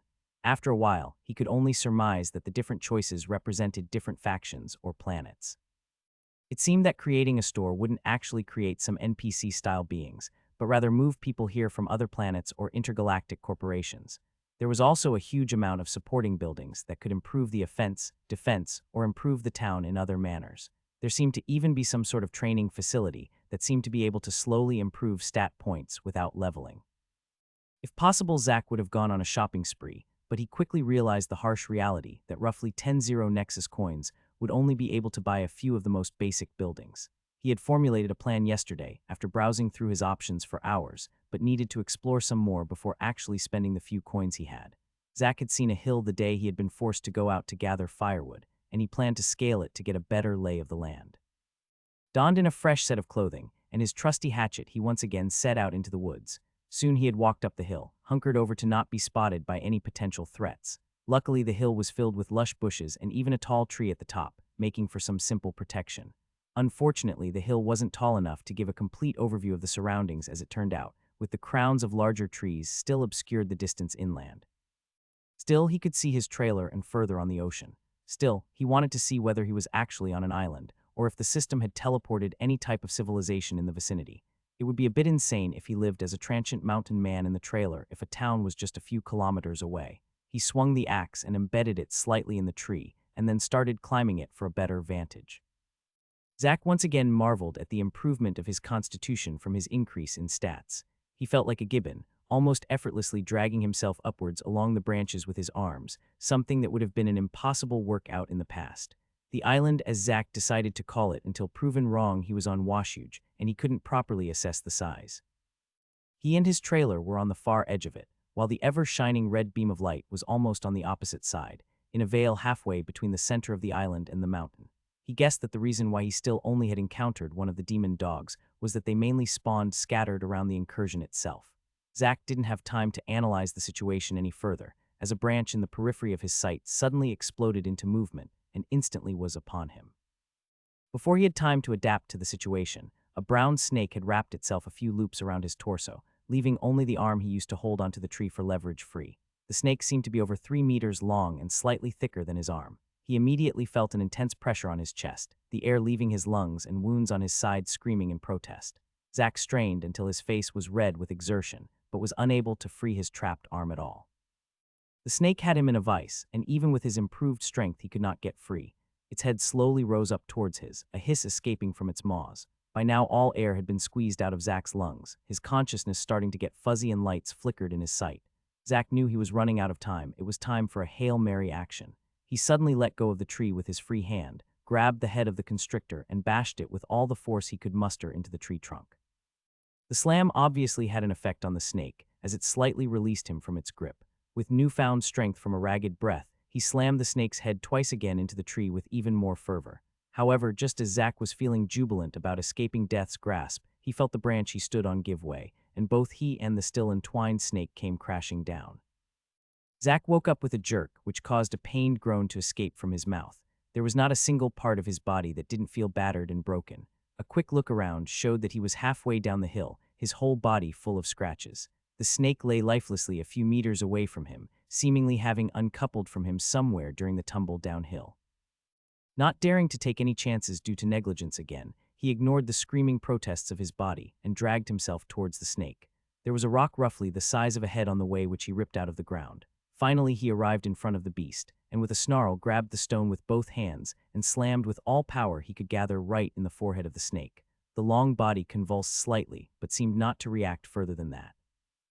Zack wasn't done, however, and with guttural grunts from deep within his throat, he kept slamming the stone down again and again, each time eliciting a wet thud. After a few hits, the body's death throes stopped, but Zack kept going until the bloodied stone finally slipped out of his hands. By then the head and neck was only a mess of broken flesh and brain matter. The grunts gave way to sobs as Zack collapsed next to the headless snakes, his whole body shaking. He had messed up, that had been way too close. Not finding any more demons, the last 2 days had made him complacent, barely looking around for threats. The Stargazer had even warned him just yesterday about the world changing due to absorbing cosmic energy, but he hadn't even reflected on what that meant. There shouldn't have been snakes of this size in the woods where he was, but the energy in the world had not only increased its size and strength, but made it more aggressive. Had that been a venomous snake instead of a constrictor, he would be a bloated corpse by now. He finally understood that there was simply no such thing as safety in the wild, and he had to start taking things more seriously. Not even the last near-death experience had really woken him up, as the stats and quests made him subconsciously consider it all a game, but this was life and death, and he had to treat it as such. Zack shakily got on his legs and started to make his way to the top of the hill again. His hatchet was still left in the tree, and he refused to go anywhere without it again. It felt like he had been hit by a truck, but he could only grit his teeth and trudge on. At the crest there were fallen leaves and broken bloodied branches all over the floor. Luckily, it seemed that the snake had taken the brunt of the damage from the fall. Otherwise, he might not even have survived just from the height. He didn't want to linger at such an exposed location, so he quickly ripped the axe out of the tree and made his way back down the hill. When he reached the snake once again, he hesitated for a few seconds, but then gripped the reptile and wired it around his torso a few turns, then put the end up on his shoulder. He had to think like a survivor now, and the snake might both give food and its scales could be fashioned into some sort of protection. Any other exploration would have to wait. He needed to get back to base. On the way back, he walked with much higher care, trying to avoid stepping on twigs and staying close to the trees for shelter. However, the only sounds from the forest were the sleepy rustling of the trees, only occasionally interrupted by a distant roar. After another 15 minutes, he was finally back in the camp. He had planned to go over his strategy for the town once more, but currently felt intensely unsafe right now, and decided to not drag things out any longer. He brought up the base building interface and bought an F-grade small-scale illusion array for 2,000 Nexus coins. Suddenly, as if it had always been there, a small wooden box appeared in front of him. Zack opened the box, and inside were 8 intricately carved wooden poles. They were each roughly 30 centimeters long and 3 centimeters thick, in a glossy black coating. One end was sharpened down into a needlepoint, while the other was completely flat. The carvings were in a golden hue, and it seemed the carvings were depictions of intricate fractals, rather than words or pictures. When Zack picked up the poles, suddenly 8 small yellow pillars lit up around the camp. He wasn't surprised at this, as the shop had mentioned the usage method. When holding the poles, or flags as the system had called them for some reason, the system would guide him where to place them. As soon as all the flags had been placed, the formation would activate.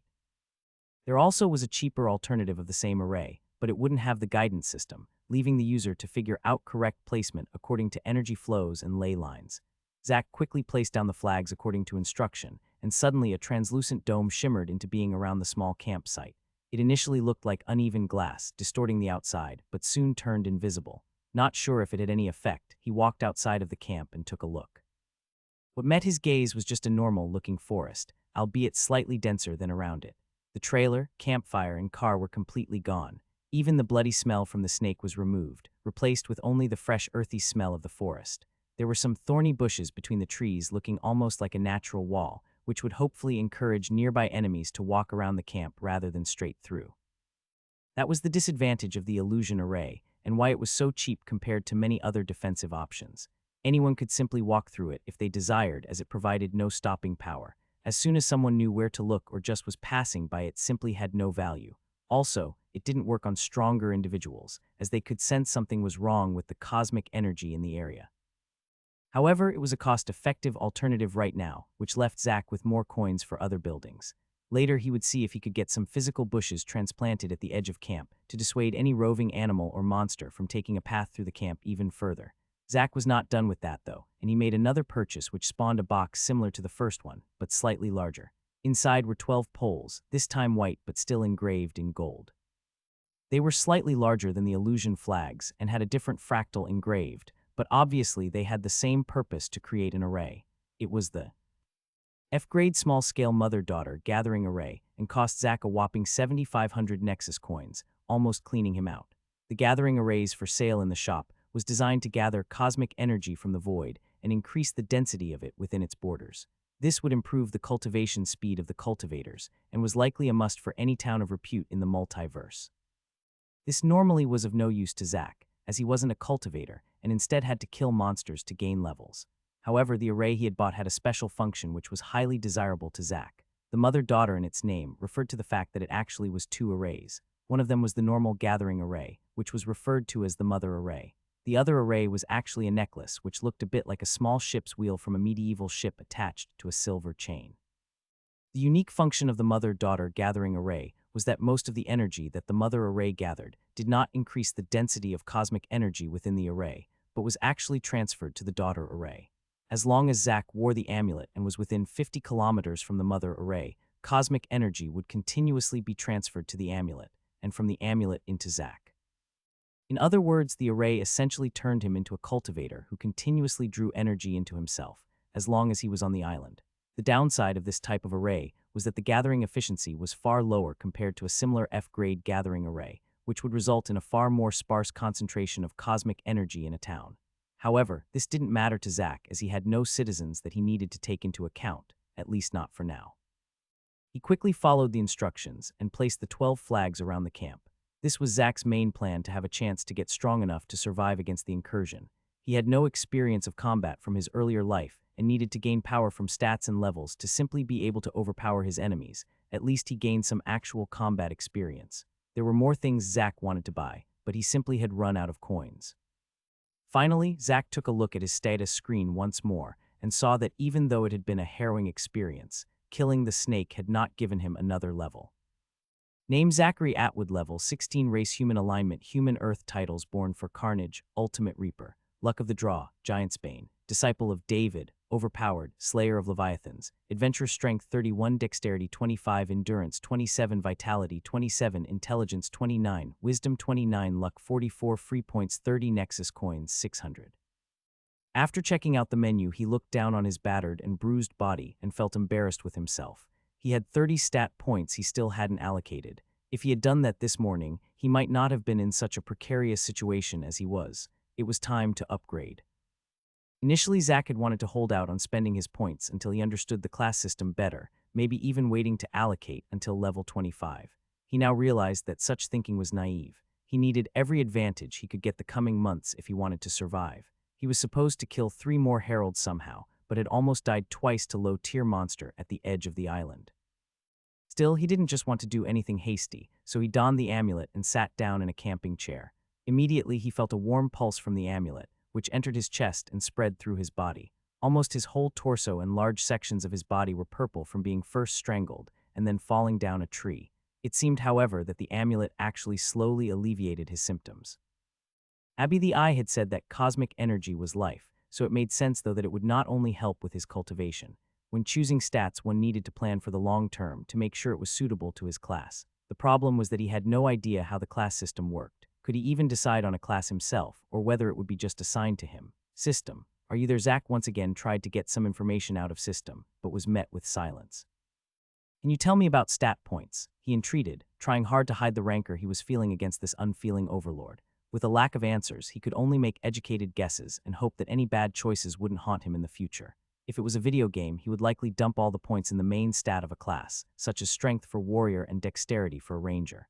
The difference was that in a game he could respawn if dying, whereas here it was game over for real. If he could choose, Zach would have preferred to be a mage. Then he could just stand safely in the distance throwing fireballs on unsuspecting monsters until they were burnt to a cinder. Yet he didn't dare go this route. He had no idea if he would be able to use magic even if he got a class, or how to progress in such skills. He also skipped ranger-type classes, simply as he had no such weapon. His eyes swept to the hatchet lying down next to his leg. Even after his recent battles, it looked almost as good as new. Luckily, they had bought a fancier model, being a solid piece of metal with a plastic grip.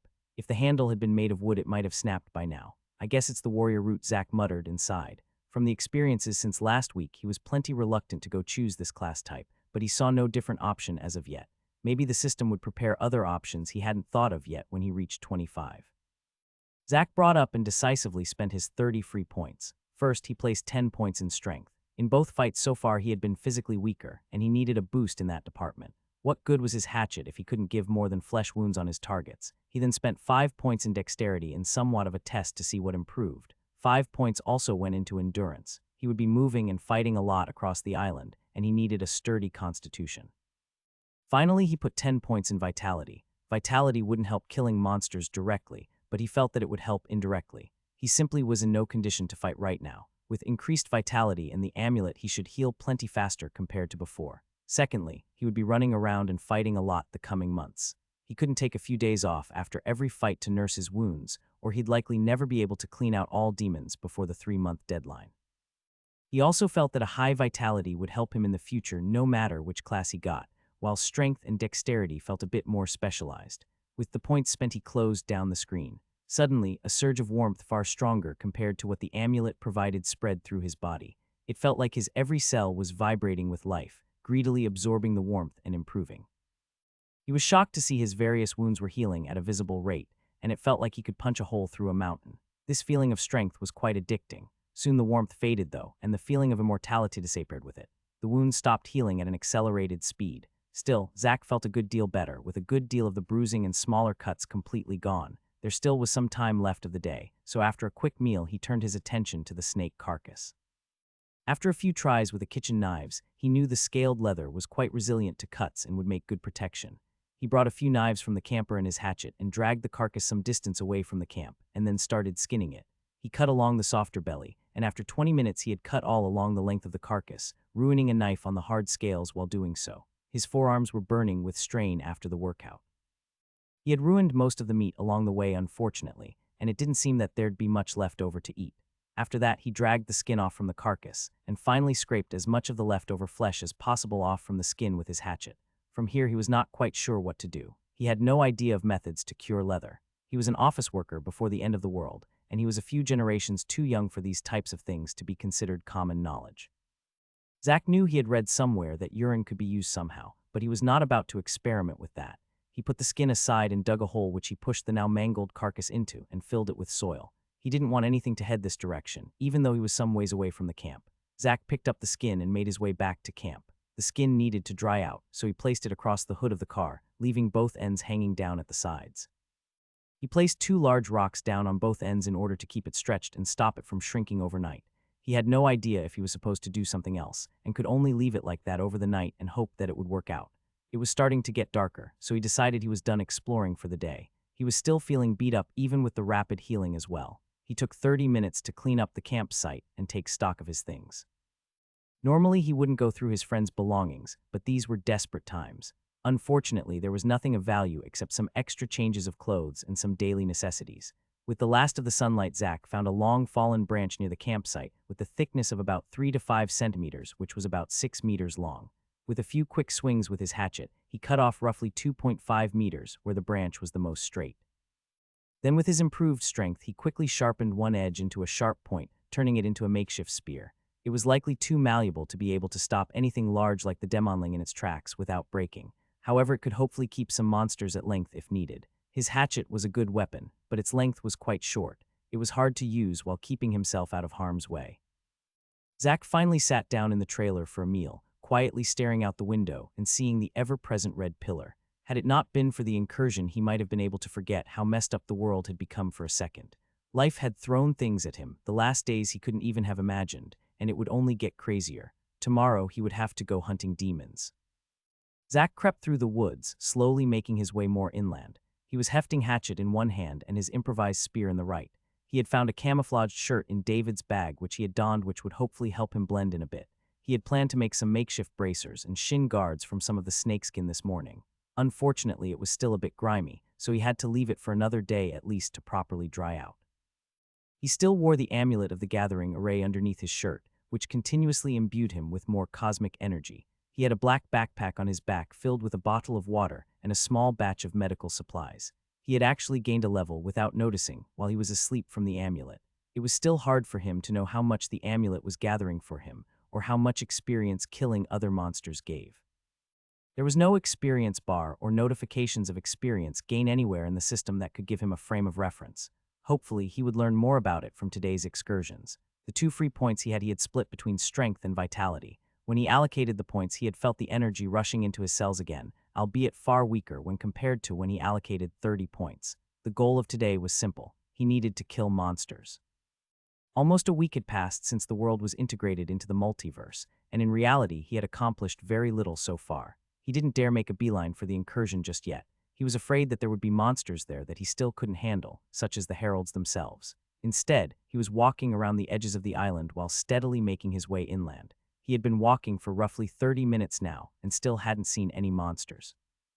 He had seen some animals, though. Most were the same as before the change, but some obviously had evolved from cosmic energy. For example, he's seen a squirrel as large as a golden retriever. Luckily, it seemed very docile, and it immediately escaped into the tree crowns after noticing him. Finally, he heard the familiar menacing growl from ahead. Zack was afraid he had been spotted and immediately hunkered down behind a bush. There was no charging demonling heading his way, fortunately, so he crept forward again. While hiding behind a tree, he finally saw the beast 30 meters in the distance. It was the same sort of demon as he had fought before, a 6-legged monstrosity of oversized muscle and maw. This one seemed a bit leaner than the first he had fought, but he couldn't be sure. It seemed like it was lazing about in the sun in a small clearing. There was a small animal carcass next to it, so it appeared that it recently had a meal and was now resting. Zack had made battle plans based on his first experience fighting these monsters, and now it was time to use them. He inched towards a sturdy tree that was at the end of the clearing, leaving only open field between the tree and the demon. He placed down his spear 2 meters away from the trunk and picked up a small rock. By now his heart was racing, his hands almost shaking from a buildup of adrenaline.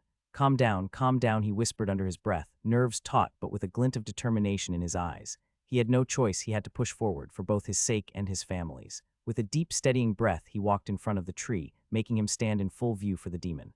The demonling immediately noticed him and stood up into an aggressive posture. Wasting no time, Zack immediately chucked the stone with full force, and he managed to hit its torso, which elicited a pained yelp.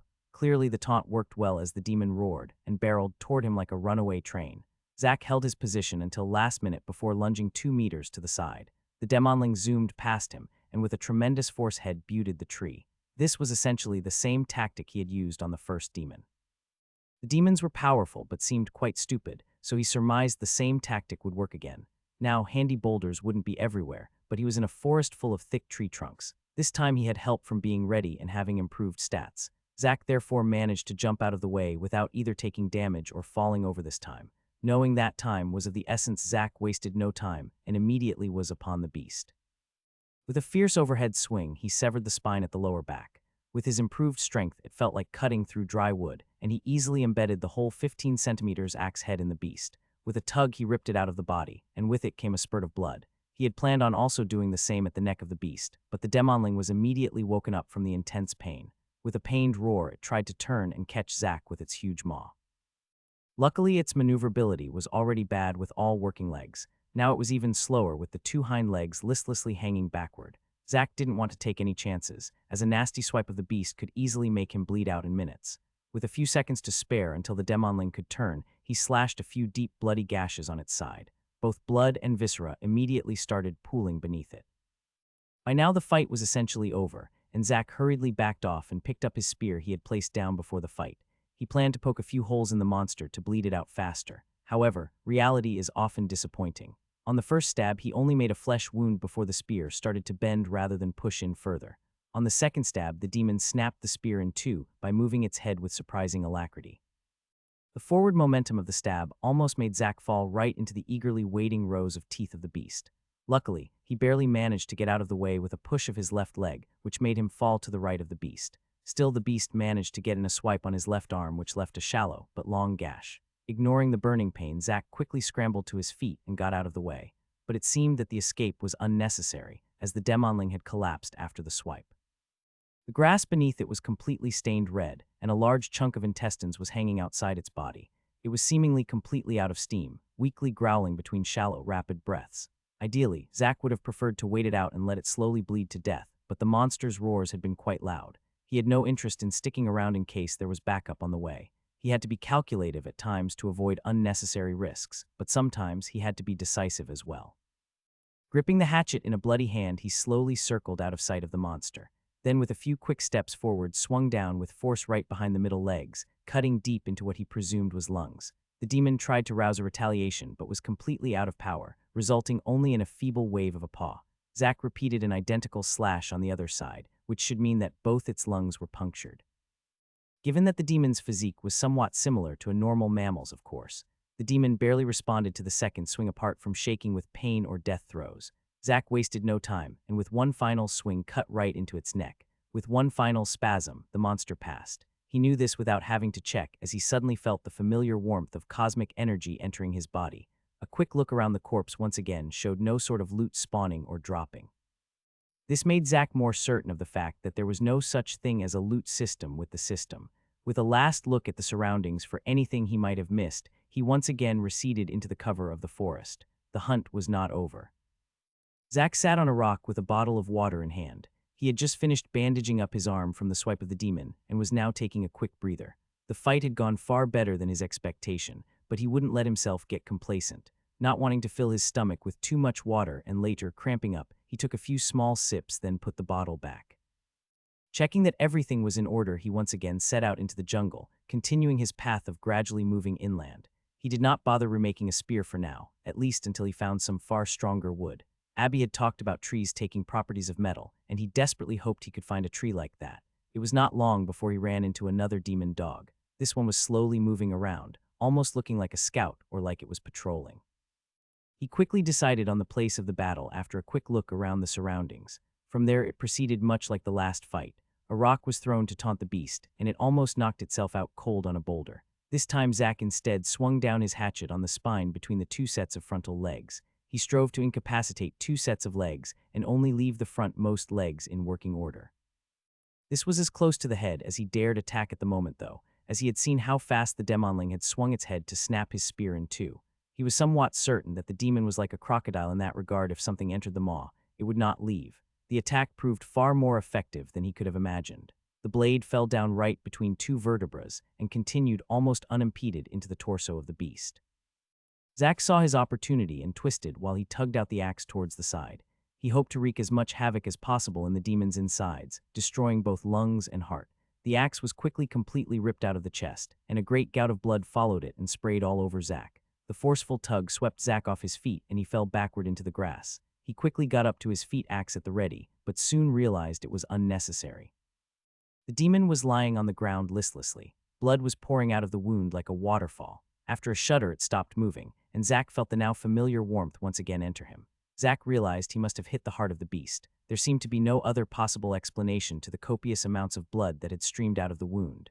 Seeing as how he wasn't even out of breath from the fight, he immediately left and continued to look for more prey. Zack's day continued like this, and by evening he had killed roughly 20 demonlings with varied amount of success. He still had not leveled up to level 18, but he could somehow sense that he was close. After every kill during the day, some of the cosmic energy had entered his body, and if his body could be considered a container, it felt as though the container was starting to get full. Zack guessed that the moment he felt full from the cosmic energy was the moment he leveled up. Zack stood and overlooked the aftermath of his last victory. He had gained a few new wounds, but nothing threatening. This latest fight had been the most dangerous one so far, simply because he had fought two demonlings at the same time. The second one had burst through the vegetation while he was already fighting the first one. Luckily, the beasts were truly clumsy, and with dodging around the natural environment, he managed to mostly keep out of harm's way until he could bleed them out. Zack hypothesized that the natural environment of these beasts likely had no greenery and very little obstructions.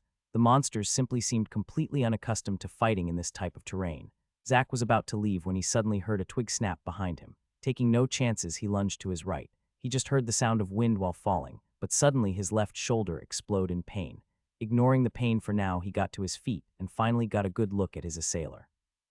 It was a demon, but a different type from the ones he had fought so far. If the demon dog so far had been depending on brawn, this one clearly leaned toward agility.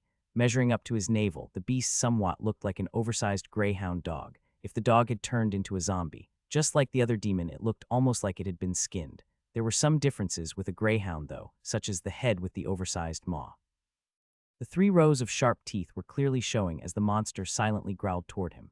It had no fur, and instead had a thin red skin with the wiry muscles clearly showing beneath. This beast also only had the customary 4 legs, compared with the 6 legs of the other demons. Its paws were also larger than a normal dog's, and Zack could clearly see large sinister claws sticking out of them. The sinewy tail seemed overly long even for a monster of this size, slowly swaying behind it. Finally, he noticed that one of the front paws was bloodied, dyeing the grass red. That explained the burning pain on his shoulder. He had no time to come up with any fancy strategies at the moment, and could only fall back on his go-to method for dealing with demons. He slowly repositioned himself so that he once again would have his back to a tree. He had immediately discarded the idea to run away. With its lithe build and long legs, it obviously was built for speed, and he had no delusions of being able to shake it off. Hopefully, the high speed would help come in handy for him when it slammed into the tree behind. Suddenly, the hound shot toward him.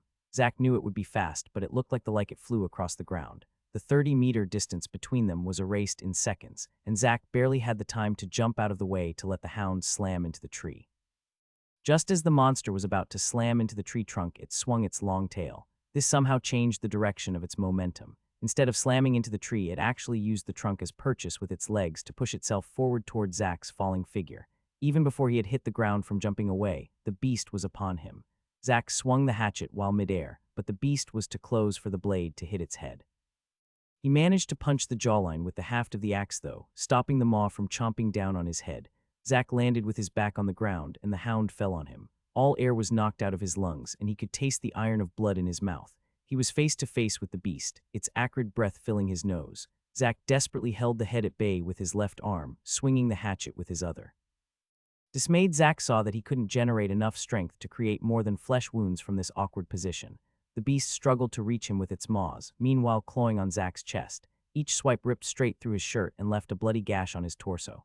This stalemate could not last. He would be cut to ribbons if he didn't do something. He swung the beast to the side and slammed it into the ground on his left, giving a brief moment of respite.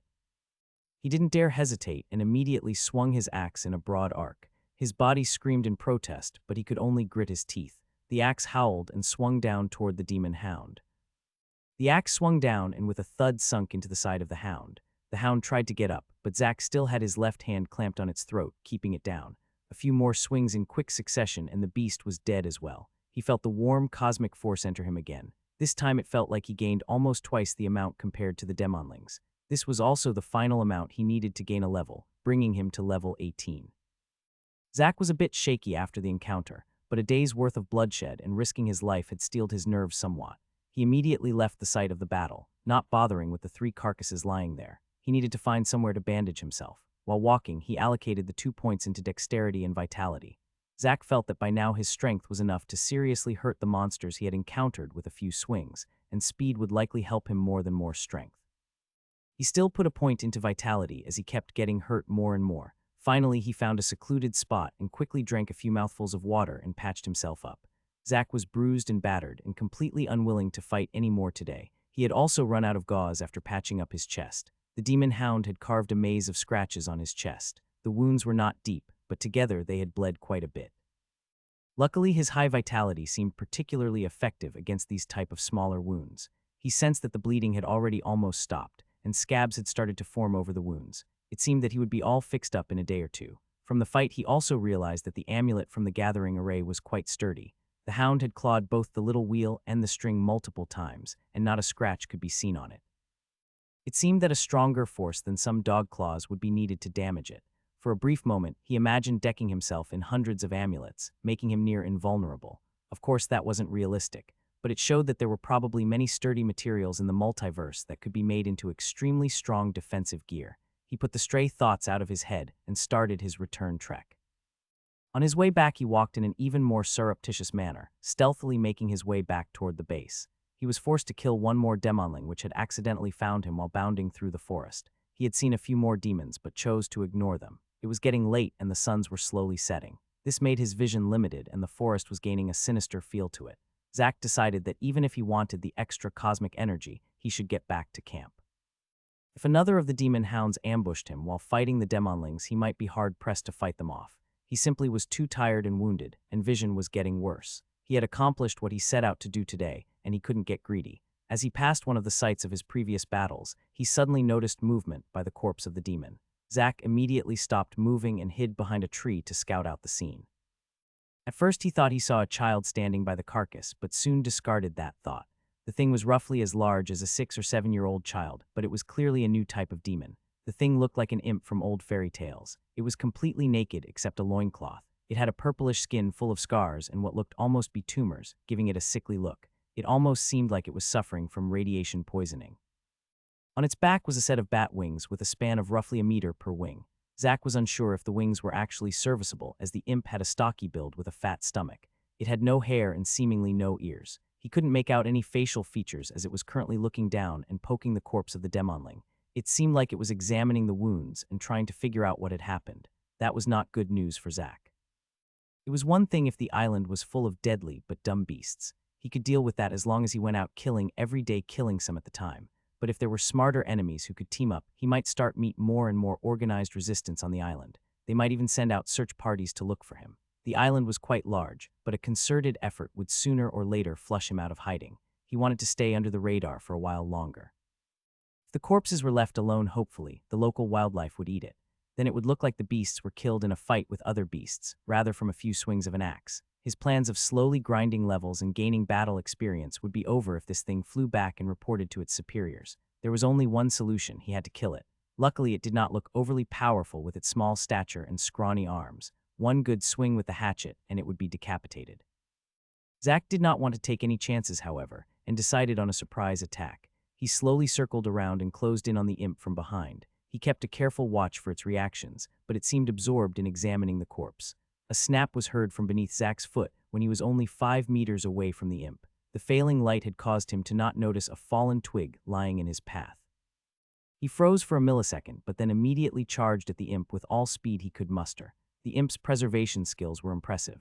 As soon as it heard the sound behind it, it jumped over the carcass of the beast while letting out a high-pitched screech. It managed to turn around midair with its wings, and Zack saw its face. It had 4 pitch-black eyes. One set was placed like a human's, and the other set were placed slightly more apart up on its forehead. It had no nose except 2 holes, and its mouth was a small circle full of sharp teeth.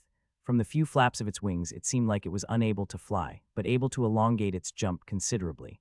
Zack desperately tried to catch up, afraid it would be able to get away. The imp did some obscure gestures with its hands while floating away, as Zack was closing in on it and the carcass of the beast. Suddenly, a purplish-black flame erupted on the imp's hand, and it somehow threw it straight towards Zack's head. Zack barely had time to position his head out of the way, but a part of the sinister flame managed to land on his shoulder. Any plan of killing the imp flew out of the window, as Zack's mind turned white in a blinding explosion of pain. The black flame was far more dangerous than normal fire, and it seemed that somehow managed to burn his soul. The pain on his singed flesh was nothing compared to that pain. Zack was completely dazed by the pain and fell over the demonling carcass instead of jumping over it. The imp landed a few meters away, still screeching at him. After a few seconds of observation, it once again started to summon a flame with its mysterious hand gestures. With a shake of his head, Zack managed to clear his sight. Unknowingly to him, his eyes were completely red and tears were streaming down. As soon as he got back up on his feet, he had to immediately jump out of the way from another of those black, insidious flame balls. It missed him and fell upon the corpse of the demon instead. The fire caused the corpse to visibly shrink, as though all moisture was burned instead of the flesh. He once again charged toward the imp, but it simply kept jumping backwards. Its wings helped it gain momentum, and it was even slightly faster than Zack. It even had time to occasionally turn around to make sure it didn't run into anything. The imp was essentially kiting him, throwing out a fireball every few seconds. The closer Zack got to it, the harder it was to dodge. After a minute, he had been hit another 3 times by the when he got close. The first time it barely grazed his arm, so it was not too bad. If you could call the pain of getting stabbed 100 times not too bad. The second hit him in the gut, which almost made him double over and puke his guts out from the agony. The final one hit his leg. That hit had made him unable to keep chasing the imp. He could barely put any weight on the leg. It felt like it had been paralyzed. The pain was so bad he almost swung his hatchet to chop it off. He knew that he would not be able to dodge anymore when it threw its next fireball. In a last desperate attempt to survive, he hurled his hatchet with all strength he could muster straight at the chest of the flying demon. Zack was on his knees, panting heavily. His clothes were a completely burned and bloodied mess. All around him were signs of the imp's rampage, with pockets completely drained and devoid of life. Zack realized that the fire of the imp did not burn like a normal fire, rather it burned life force or cosmic energy. His burns looked like all moisture had been drained from his skin, and it now had a pallid gray color. It was like those parts of his body was like that of a desiccated corpse's.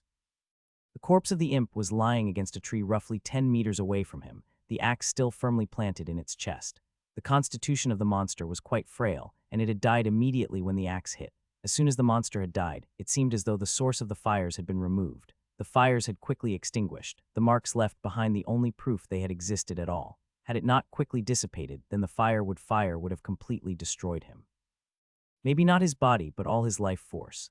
Zack was nauseated and on the brink of passing out, but he somehow summoned power he did not know he had and got up on his feet.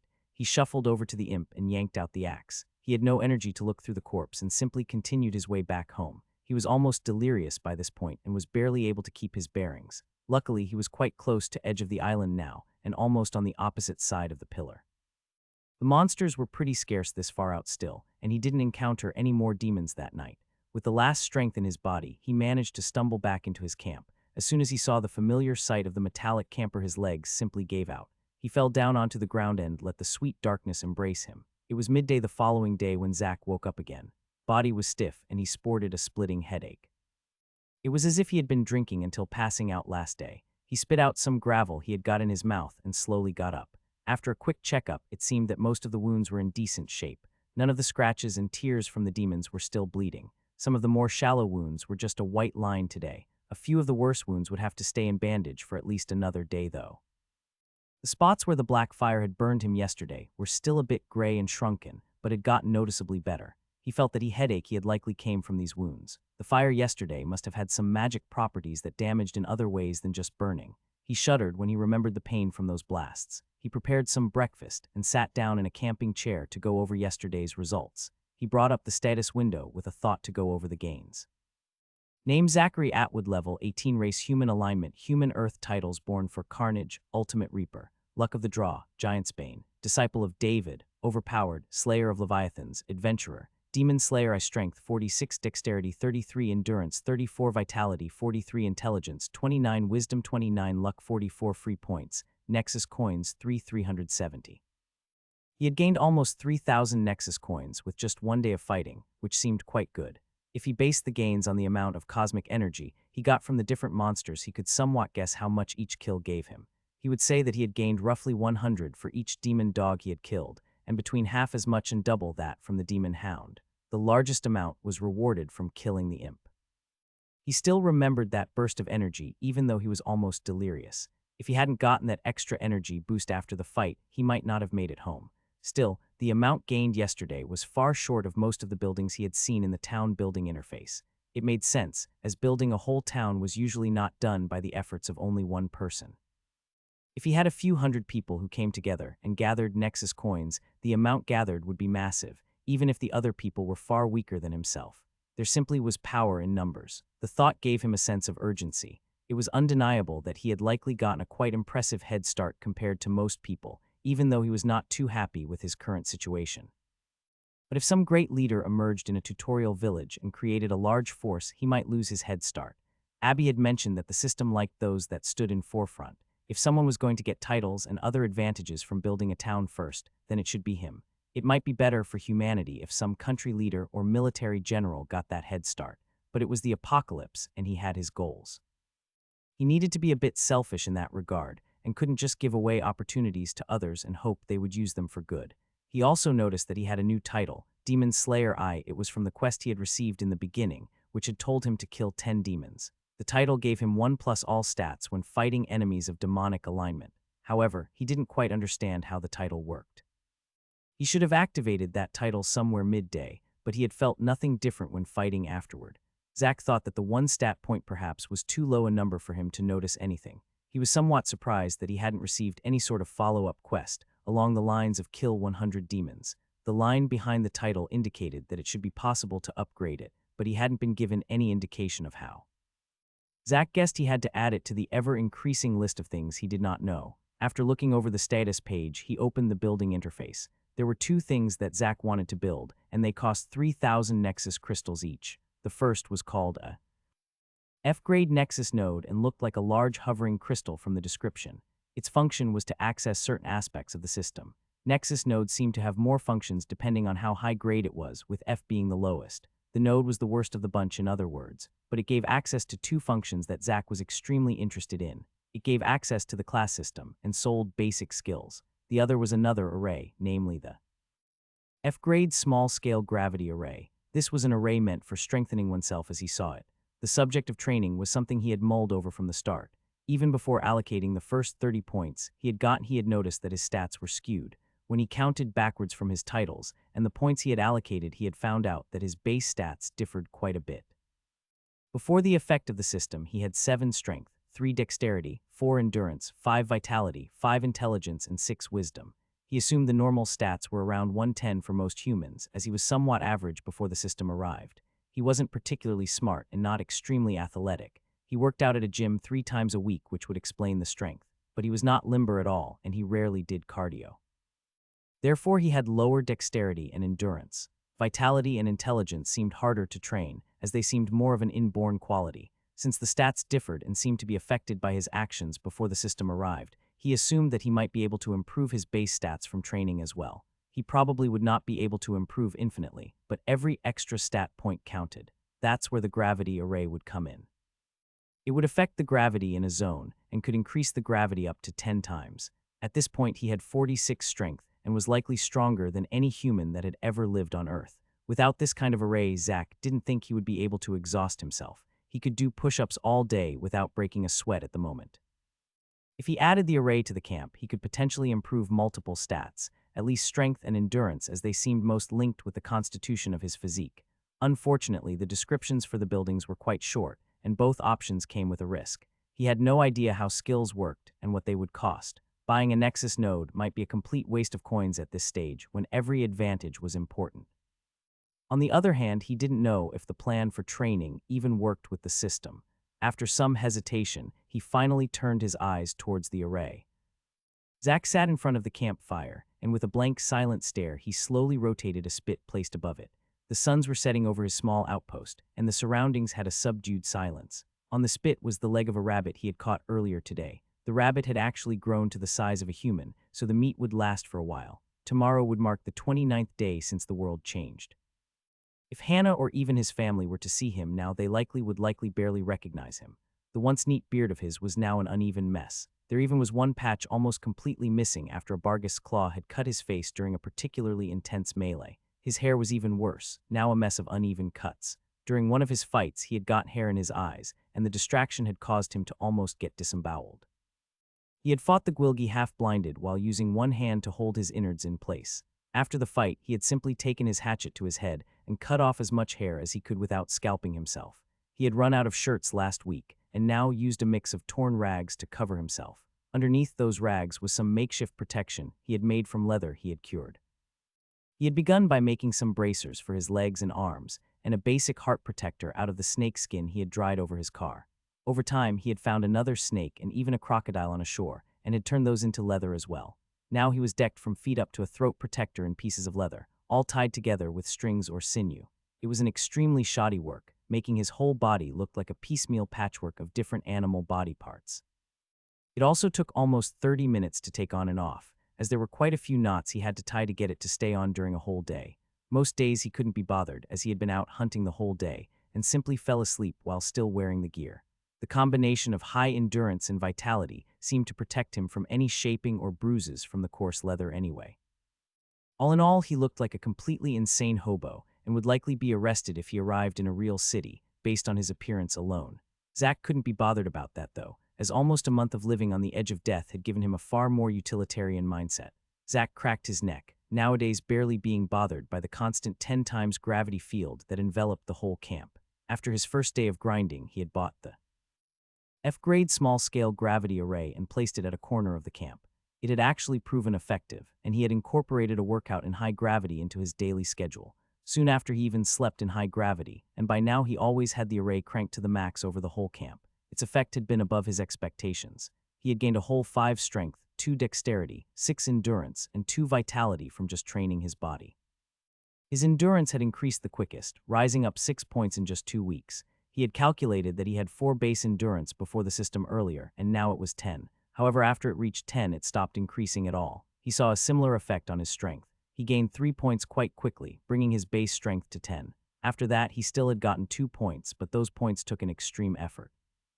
He had also gained dexterity and vitality, but he guessed that those points actually came from combat rather than the array. Getting hurt over and over had improved his vitality slower, and dodging an endless amount of beasts had improved his dexterity. Zack guessed that the reason for his quick improvements wasn't only the array. There now was a large amount of cosmic energy in the air, and it felt like just breathing it in slowly improved his health. He suspected that humans would slowly grow healthier in this atmosphere, provided that they didn't get killed, of course.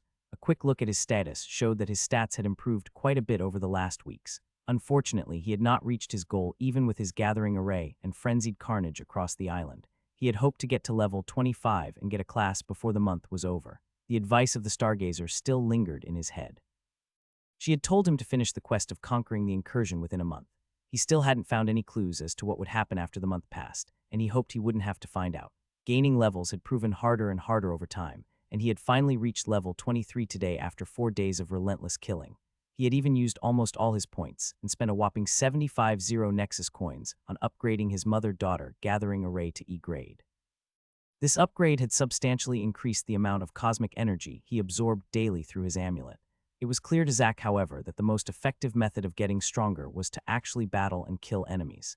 If he would split up the cosmic energy he absorbed daily, it would be a 90-10 split, and that was with the E-grade array. If he compared with his old F-grade array, it would be 95-5 or even lower. Grinding monster and absorbing their energy was simply far more effective, at least with his resources. It did, however, make him think about the elite of the multiverse. He had made over 100,000 Nexus coins just by grinding low-level monsters around the first month. Abby had said that the multiverse was hundreds of millions years old. There were surely some extremely wealthy individuals and organizations. What if they gave every child a grade, or even S-grade array from birth? They would be higher level than him before even learning to talk. Those things were too far away from him, though. He needed to focus on the present. Even though he hadn't reached his goal of getting a class, he still planned to try finishing the quest the following 2 days. Zack carved a chunk of meat from the rabbit leg and stuck it to a fork. He then walked over to the Nexus node while gnawing the gamey meat. Zack looked at the list of available things on it daily, hoping for something new to pop up every day since the day he bought it.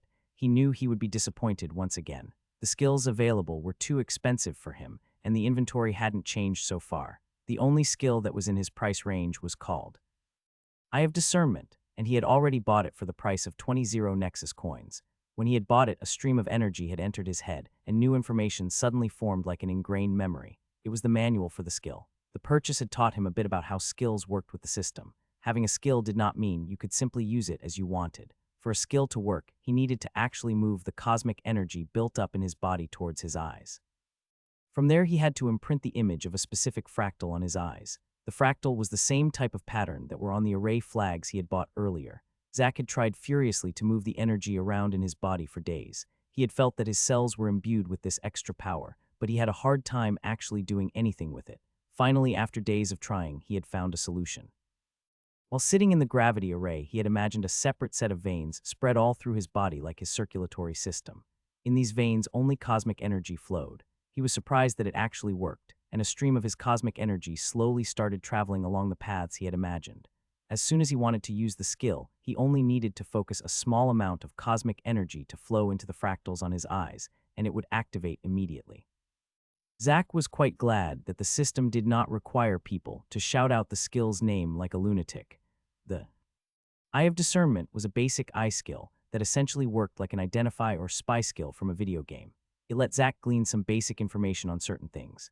It was this skill that had let him know that the stocky six-legged demons he had fought ad nausea the last month was actually called a Barghest, and the zombie-looking greyhound monster was a Gwilgi. The imps were actually just called lower imps, and they had taught him another valuable lesson when using the Eye of Discernment on them. Even though he had used it from the cover of some bushes, the imp had felt the skill being used on it. It reacted by immediately throwing a fireball at the bush he was hiding in, leading to another desperate fight. The memory of that fireball still filled him with some trepidation as he stared into the fire, slowly finishing his meal. Actually, apart from teaching him the names of his different enemies, the most important thing the skill had taught him was something completely different. At first, he had simply focused on learning the skill, but afterwards he had started experimenting with the cosmic energy in his body and had come to some astonishing conclusions. He could actually force more cosmic energy into different parts of his body, strengthening them. For example, he could force energy into his arm and back muscles when swinging his hatchet, which resulted in a far more powerful swing. Forcing energy into his legs would increase his speed, and he had even managed to imbue his skin for a while, making it more durable. There were many different venues to utilize it, and he likely only had figured out a few. The strengthening wasn't limitless, however. It acted as a multiplier on his base stats, but the multiplier was limited. After some experimentation, he had realized he could output almost twice his normal power while circulating his energy into a specific part of his body. He had gone above this amount once, which had resulted in being incapacitated for days. He had tried increasing the amount of energy in his arms too much in order to perform a particularly mighty swing. His muscles couldn't withstand that much cosmic energy forced into them, and ruptured into a fountain of blood. It reminded him of a balloon. If he blew too much air into it, it would pop. Same with his body and cosmic energy. The experiment had left him lying weakly in base for 3 days, only being able to train with the amulet and the gravity array for some minor gains. The second conclusion was that his usage of cosmic energy was limited. The more he circulated his energy and empowered himself, the more drained he would feel. When empowering himself to the limit, he only lasted a few minutes before he was completely spent. The energy used in empowerment was consumed, and he would need to gather more from the environment in order to get back into fighting condition. His amulet helped him recover faster, but when the amulet focused on replenishing consumed cosmic energy, it did not actually work towards increasing his level. In other words, using empowered strikes or skills would slow his leveling speed, as some of the cosmic energy gained would be used on replenishment. So it was a trade-off between long-term gains and short-term burst of power. The final realization was that his method likely was extremely cost-ineffective. When he used his identification skill, the cosmic energy entered the fractals that somehow existed in his eyes.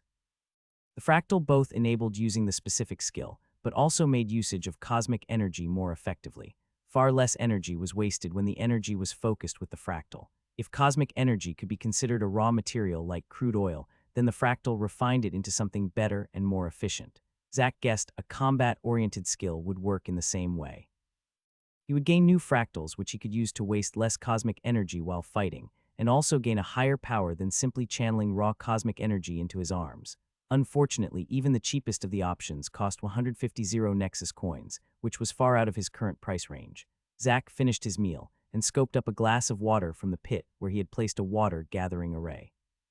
The bottled water he and his friends had brought had ran out 2 weeks ago, and the closest fresh water was close to the incursion. Luckily, the system had a cheap solution, namely the small-scale water-gathering array, which slowly gathered moisture from the air to create a roughly 10 liters of drinking water per day. For the first time in weeks, he turned off the gravity array when he went to sleep. He needed to be completely rested, as tomorrow he would assail a herald. Zack had wrestled with himself whether to actually go through with it or not the last few days. At times he felt it would be safer for him to simply grind for a few more weeks, get a class and skill before going after the big bosses. He had, however, noticed a very worrying trend over the last few days. The beasts in the forest were getting more powerful. The demon hounds were getting even faster, and the Barghest were getting stronger. He had actually seen one charge straight through a tree. The Barghests had been completely incapable of such a feat just a week ago. This made him form a hypothesis. The beasts were slowly getting stronger, and maybe they would gain a power spike once each month. That was what the Abbey the Eye was indirectly warning him about. He didn't think that the incursion summoned stronger demons, but rather that they were strong from the start, but was somehow restricted. That was because he didn't actually get more cosmic energy or Nexus coins from killing the empowered beasts compared to the old weaker ones. It made him once again think about how the system seemed to operate.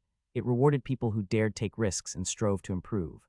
That was shown through the title system, and also Abby's comments. Perhaps this was a gift from the system. If someone dared leave the tutorial village to kill magical monsters at incursions, they'd be rewarded with the cosmic energy and Nexus coin that generally was given out by far stronger beasts, like an XP boost from a MMORPG game. Or perhaps the demons simply weren't adapted to Earth's atmosphere. He always imagined in his head that these beasts came from some lava world full of fire and brimstone. He really had no idea which was correct, but his days in solitude allowed him to conjure endless theories. Furthermore, with risk also comes reward. What Abby meant with her last comment might be related to the quest. Off with their heads unique, kill the 4 heralds and the general of incursion within 3 months. Reward 10 E-grade Nexus crystals, E-grade equipment, unique building depending on performance, 1-5. The last reward was a unique building depending on performance. He guessed that the better performance, the higher rank the building he would receive was. He was by now well aware both how powerful some buildings were, but also how extremely expensive they were. He had scoured through the registry for weeks after all. Getting a good grade might greatly help him later, provided that he actually survived this ordeal. So it was with a mix of self-preservation and greed he had grit his teeth and finally decided to assail the first of the heralds tomorrow, even if he wasn't at the power level he'd like. The last few days he had scouted his target out, and he thought he had a fighting chance after observing it. He woke up with the dawn of light the next day, and after his preparations, he immediately set out. He had limited time until his self-imposed time limit. Depending on how the fight went, he might try to kill a second herald today as well. He walked through the forest with practiced ease, avoiding twigs and roots while still keeping a high tempo. The forest had changed considerably during the past weeks. It had grown extremely lush, gaining almost a primordial, unsullied air. The trees had grown more robust, and the undergrowth was varied with both bushes, vines, and a medley of flowers. He did not know where they had come from, but it seemed that there were far more critters and other animals as well roaming both the forest floor and up in the crowns. However, it always was quiet around his camp lately, as if the animals instinctively avoided his domain. Zack made a beeline towards the western central area from the southern edge where his camp was located. During his excursions in the past week, he had actually found the second herald, while last 2 still eluded him. He guessed that one of them resided in the mountains, though, as it seemed that each herald lorded over a cardinal direction of the incursion. He hadn't ventured into the mountain as of yet, as he had his hands full grinding monsters closer to home. The unlucky herald Zack had obliterated, with a lucky roll, had been in the southern part of the island. Zack had occupied the domain of the herald in a sense. That had explained why there were relatively fewer demons close to his base, as it was far from the lairs of the 3 remaining heralds. Even though Zack moved like a specter through the woods, he couldn't always avoid fights. A Barghest was lying hidden behind a few bushes, and noticed Zack before he could reroute around it. It immediately got up and without hesitation charged upon him. Zack was completely unfazed by the oncoming beast, and circulated a small amount of cosmic energy through his body down to his legs. With a quick step, he avoided the beast at the last second, giving it no time to adjust. He then followed up with a vicious swing down the throat of the passing beast. The Barghest would have been decapitated had it not been for the limited size of Zack's hatchet. Instead, he tore a huge gash that severed both muscles and jugulars from the top, and then continued until exiting down on the bottom, resulting in the head barely staying on. The demon continued for a few meters before collapsing with a thud. Zack continued on while going over the state of the axe. By now he had killed hundreds of Barghists, and the recent fight barely registered in his mind, even with the power-up of the beast. Even if the Barghists had become stronger, they still were the most common and stupid of the monsters on the island. The empowered Gwilgi that focused on speed were far more annoying to deal with. He still had a hard time dealing with them without getting a cut somewhere. When looking over the hatchet, he couldn't help feeling a sour lump in his throat. The axe was in a state of disrepair with scratches all over. The head had become a full 2 centimeters shorter from repeated sharpening against rocks. Zack knew the only reason the weapon still somewhat held together was that it was made from a solid piece of steel. Still, the shaft had started to bend, showing the strain it had been put under. The combination of Zack's superhuman strength and the hardness of demon bones had slowly warped the metal. He was quite worried, as he did not know what he'd do when his weapon finally broke. He would be able to buy a shop and hopefully get a weapon that way when he finally upgraded the outpost to town. But until then there simply seemed to be no weapons on the island. Zack sighed and continued on his way. He barely used any energy during the fight, only enhancing himself for a few seconds. With the help of the gathering array, he would be topped off again within a minute. Zack kept stalking through the woods like death incarnate. Anything that was foolish enough to attack him was quickly ended with a swing. He had initially been afraid that his daily excursions would be found out by the demons, but after a few days of observation, he was quite content knowing he was safe as long as he did not hunt too close to the heralds. Every day new monsters would appear in the woods, likely summoned through the incursion. More astonishingly, the demons killed each other far more than Zack killed them. He had lost count of the times that he had found a demon hunkered over a corpse of the same race, feasting on its carcass. There seemed to be simply no familiar affection between the demons. That Zack was responsible for a small part of the deaths seemingly went by completely unnoticed. Finally, he arrived at the area where he had spotted the herald earlier. He immediately became more alert of his surroundings, not wanting to create a stir with his target so close. He soon found the target, and it wasn't hard to notice. The herald was huge, Vul, level 45. That was all the information that the Eye of Discernment gave him. Either his mastery over the skill was too low to show more information, or the skill was simply too basic. It at least showed that its level was over 20 levels higher than his. He did not know whether Vul was its name or its race. His skill Haid only showed the race when fighting the random beasts in the forest, but here it also showed a level. The system somehow made a distinction between this herald and the other demons. He was leaning towards the theory that Vul was a name, because the monster clearly looked a lot like a Barghist. If a Barghist had been supercharged, instead of 3 pairs of legs it had 4, with the additional being positioned closer to the hind legs. Does that mean that it's a spider rather than an insect? Zack mused with a dark sense of humor while looking over the beast. Vul was also far larger than its Barghist brethren. If a normal Barghist could reach up to Zack's chest with its head, then this monster was a full head taller than him. It was even larger than a bear, and from its oversized muscles looked that the bear would rather be prey than a competitor. Just like the normal demon dogs, it had an oversized head with an abyssal maw, with 3 rows of sinister fangs lining it.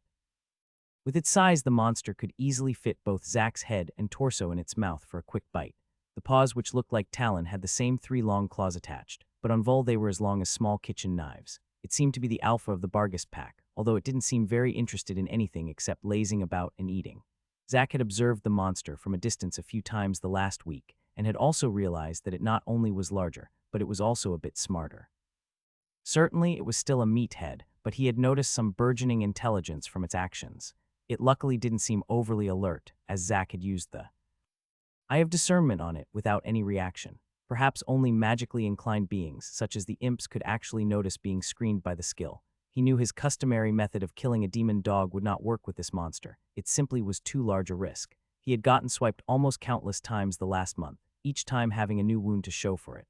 A similar swipe from this monstrosity could instantly end him if unlucky, and he was not ready to take that chance. He slowly eased back into the vegetation after ascertaining the herald's position. Taking down a beast like this would take some strategy. Zack slowly made his way a few hundred meters away where his final piece of the puzzle lay hidden. Luckily, Vul mostly stayed in the same area, except for when it went on patrols in random directions. He finally reached his destination, a particularly lush bush that had a thick leafy crown that was roughly the same height as Zack himself.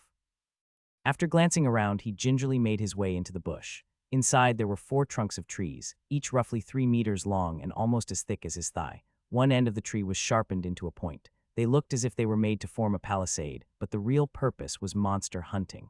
The spear he had used the first time he hunted broke on the first demon, so he had learned his lesson.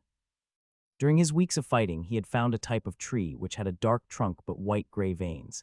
He hadn't recognized it and had tried to cut down a branch with a swing of his hatchet, and to his surprise, he found that the tree was extremely dense and hard. Cutting down the trees to make the 4 supersized spears had tired him out even with his superior physique. He gingerly dug roughly half a meter deep holes with some distance from each other, then placed the wooden stakes into them at a slanted angle. He had placed them so that the spear tips were hidden within the bush at roughly 150 to 180 centimeter height. Finally, he covered the holes and placed down secondary smaller stumps beneath the stakes so that they wouldn't tip over from their own weight before they could be used. This was the only trap he could figure out that could help in his fight against the huge beast. The only other idea he had come up with was to dig a pitfall, but he did not have the tools for the massive undertaking of digging a pit large enough to trap and kill a monster the size of a large minivan. He took one more glance at the bush to inspect his work. He would only get one shot at this, and didn't want anything to give it away before it was too late. Satisfied with his work, he finally turned towards the herald and started walking. Zack had slowly inched his way back toward the herald. It was currently lying on a rock, and it was actually eating a gwilgi it had caught somewhere. All 8 of its legs except the front pair were lying in the same side, exposing its back toward Zack. He was currently crouching behind a tree only 5 meters away from the huge barghest. He barely dared to breathe in fear of being exposed too early. He couldn't get any closer without entering an open area and getting completely exposed. Zack's heart was beating furiously, and his hands were nervously shaking. It was one thing to make plans and preparation, but a completely different thing to actually turn those plans into action. Now that he was this close, it was as though he could sense a primal pressure emanating from the beast. He knew he couldn't wait any longer, as this was a golden opportunity. The beast was feeding and was distracted. If he kept waiting, he would miss his chance, and also tire himself out by stressing and fretting. Zack soundlessly got to his feet and circulated cosmic energy through his body. Wasting no time, he pumped his leg full of energy and shot toward the exposed herald like a bullet. His hatchet fell with an empowered swing, striking down at the lower spine of the beast. He was hoping to use the same tactic as he had in the beginning of Killer Vol's smaller brethren. The axe sunk into the back of the beast, but it felt like he had tried to chop through reinforced steel when he reached the bone of the spine. His plan had failed, as it ended up as only a flesh wound. His right arm ached from the impact, but he quickly adapted and swung down and created a deep gash down along its side. He planned to strike its belly as well and hopefully damage some organs, but a thundering roar interrupted him. The herald had finally reacted, and with a jerk pushed back with all its legs, forcing its whole body toward Zack. The monster's back slammed into Zack like a truck, and he flew a few meters backwards, and he spit out a mouthful of blood. As he got up, so did the herald. Suddenly they stood facing each other, and a low growl emitted from the beast's mouth. Its wound was bleeding freely, but didn't seem that it had incapacitated it at all. Rage was burning in the beast's beady eyes, and it let out another tremendous roar that seemed to cause the very air to vibrate.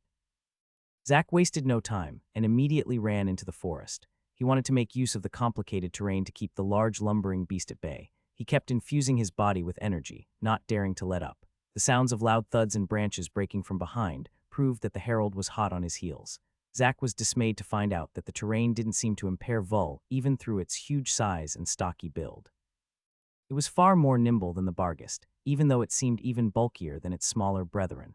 Finally, he tried to use another tried and true trick and ran straight towards a thick maple. He could hear that the beast was ever closing in on him, and now only were a few meters away from him.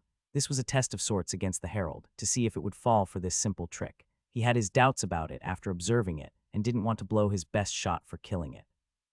He therefore held off on running straight towards his pikes. He waited until the last minute until finally jumping to the side and dodged the tree. He turned around mid-air, hoping to take advantage of the beast knocking itself out. Unfortunately for Zack, a herald was appointed a leader for a reason. Zack's suspicions about the herald's superior intellect proved true as he saw the beast's reactions. Noticing the incoming tree, the herald stopped in his tracks with his front legs, while he sidestepped away from Zack's direction with the hind legs.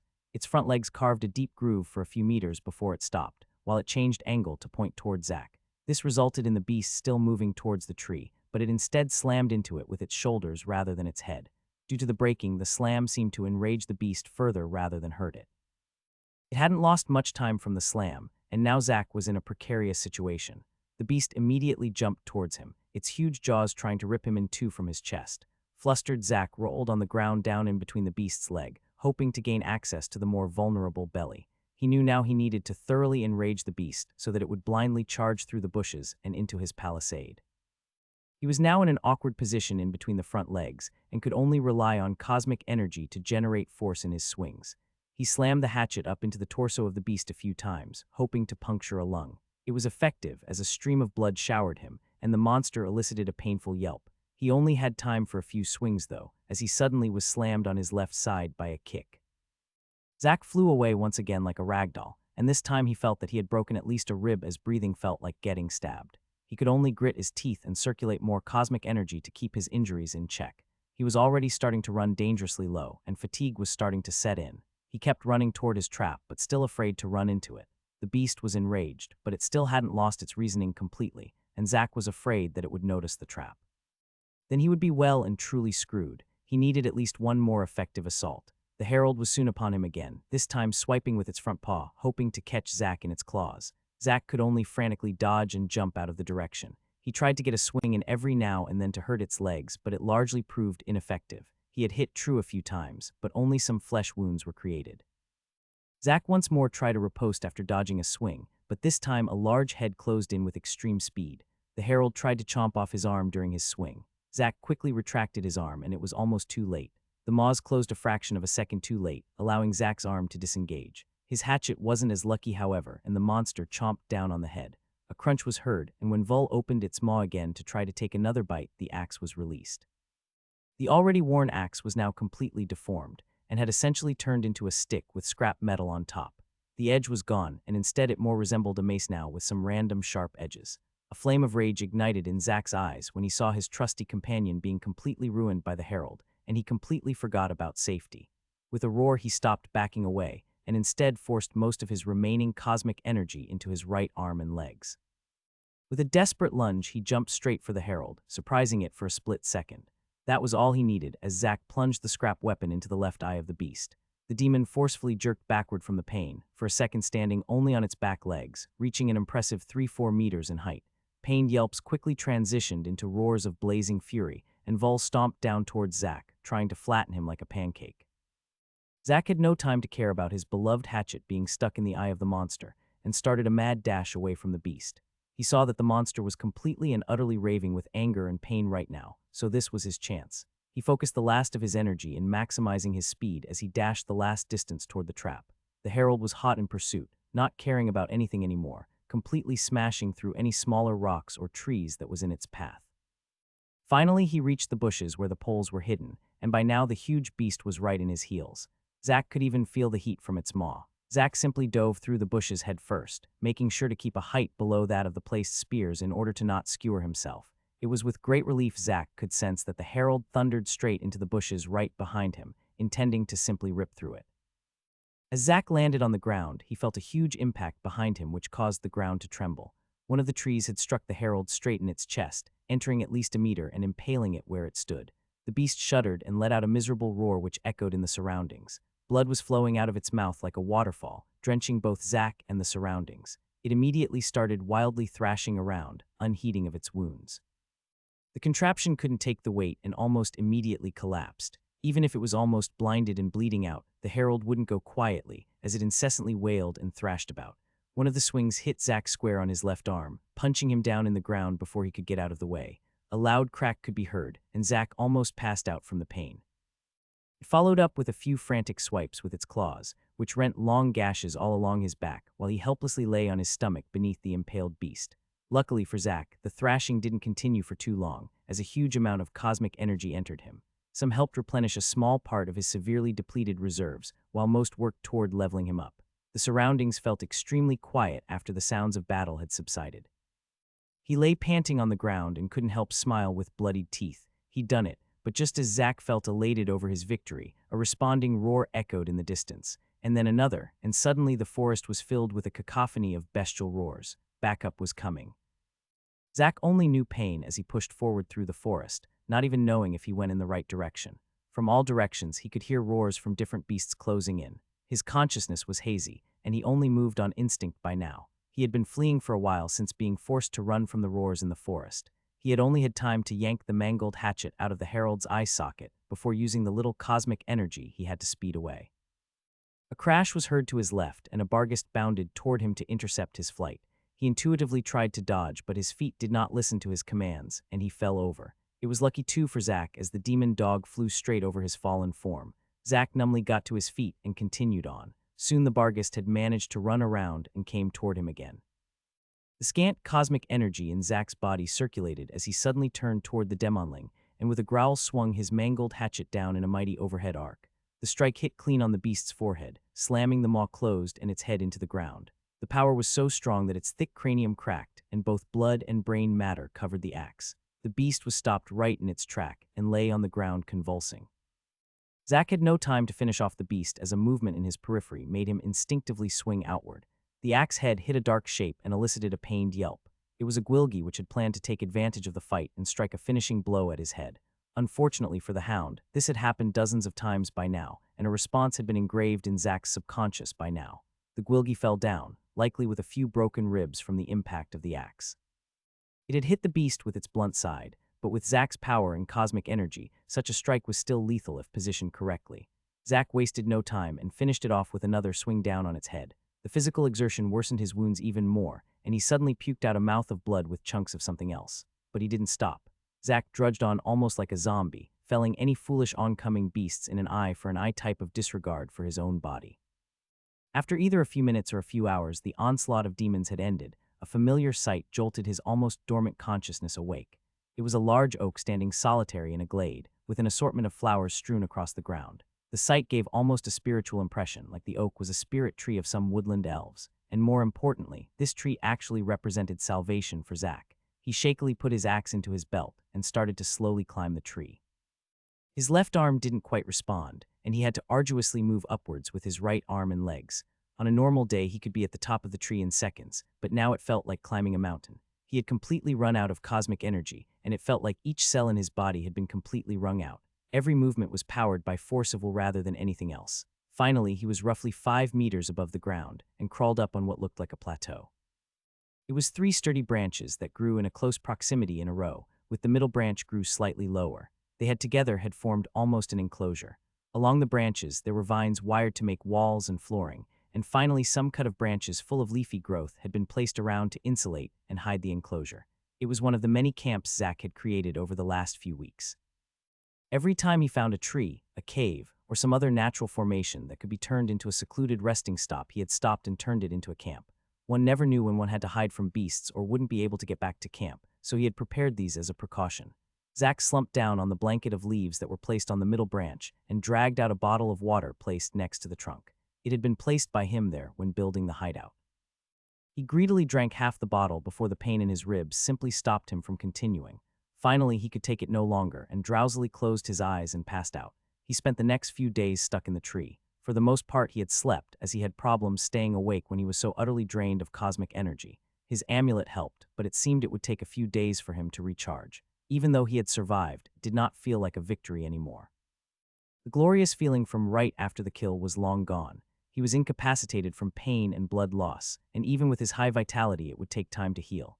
His left arm was broken and possibly a few ribs as well, and the large gashes that crossed his whole back felt inflamed. Every time he moved, different parts of his body screamed in protest, and he could only helplessly stay in the tree. It was first after 3 days that he felt strong enough to get ready to head down. He could actually move his arm somewhat, but he wouldn't try putting any force on it yet. By now he was ravenously hungry and couldn't wait to get back to his camp. He hadn't left any food in the small tree hideout and had actually resorted to eating leaves and acorns the last 2 days. He had no idea if it was poisonous, but it felt like he had no options. Since his body had gotten stronger from the system, he also had to eat a lot more compared to before. That's why the food he and his friends had prepared had run out in only 1 week instead of 2. It was with a tinge of bitterness he prepared to get back. The 3-day convalescence unfortunately meant that he had failed in his goal, as the deadline of finishing within a month passed yesterday. He still had 2 more heralds to kill, and also the general, which he still hadn't seen. He could only hope that he had been paranoid, and that nothing bad had happened now that a month had passed. He was, however, quite disappointed that he might have missed out on some extremely powerful building awarded for a quick completion of the quest. Zack guessed that he would find out during the coming days, and it was no point to ruminate over it now. He slowly got down from the tree after making sure no beasts were in the vicinity and started making his way back towards his camp. Zack tried to glean if anything had changed on the island since the deadline had passed, but he could find no indication of that happening. The two suns still shone in the sky, and the malevolent pillar of energy from the incursion still glared in the distance. It did seem to have intensified somewhat, but Zack wasn't sure if it wasn't just his imagination. The Oki had stayed in the last days were close to the edge of the island, in the western direction, and it would take us some hours to get back to his camp. This time he walked carefully, as he felt he was in no condition to fight any demons, especially not if they had gotten empowered even further. His axe was for all intents and purposes now simply a blunt weapon after the herald had slammed down on it. Killing monsters now would require a higher energy expenditure than before, as he couldn't simply bleed them out with a quick swing.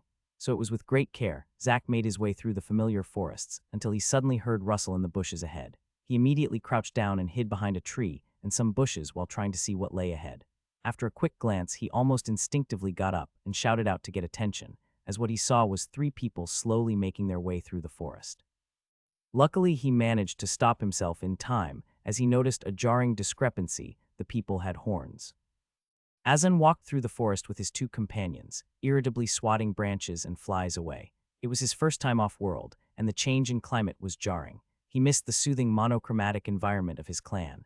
Now the only reminder of the familiar red was the incursion in the distance. Of course, they knew that being able to invade a newly integrated world was a great opportunity. The House of Arrazak had celebrated for 10 days and sacrificed 10 slaves for luck when they had found out that they had actually managed to get a slot. They were only a medium-sized clan in their sector, but this opportunity meant a chance to grow to a large clan. Maybe they could even gain enough resources to overthrow the regional lord. Everyone knew that the ruthless heavens mainly opened up the passageways to introduce a challenge to the indigenous inhabitants of the planets. The ruthless heavens wanted to test if the original inhabitants were worthy to stay alive, and whether any powerhouses would emerge among them. That was why it let invaders through, but imposed limits on how strong they could be. The challenge needed to be hard, but possible to overcome. Of course, most powers in the multiverse was more than happy to be treated as a test by the system. The potential gain of both rare treasures and new domains to own far outweighed the potential sacrifice of some of their young and their untalented. It worked as a great training ground for their young elite, providing both an opportunity to lead, battle, and gain precious resources.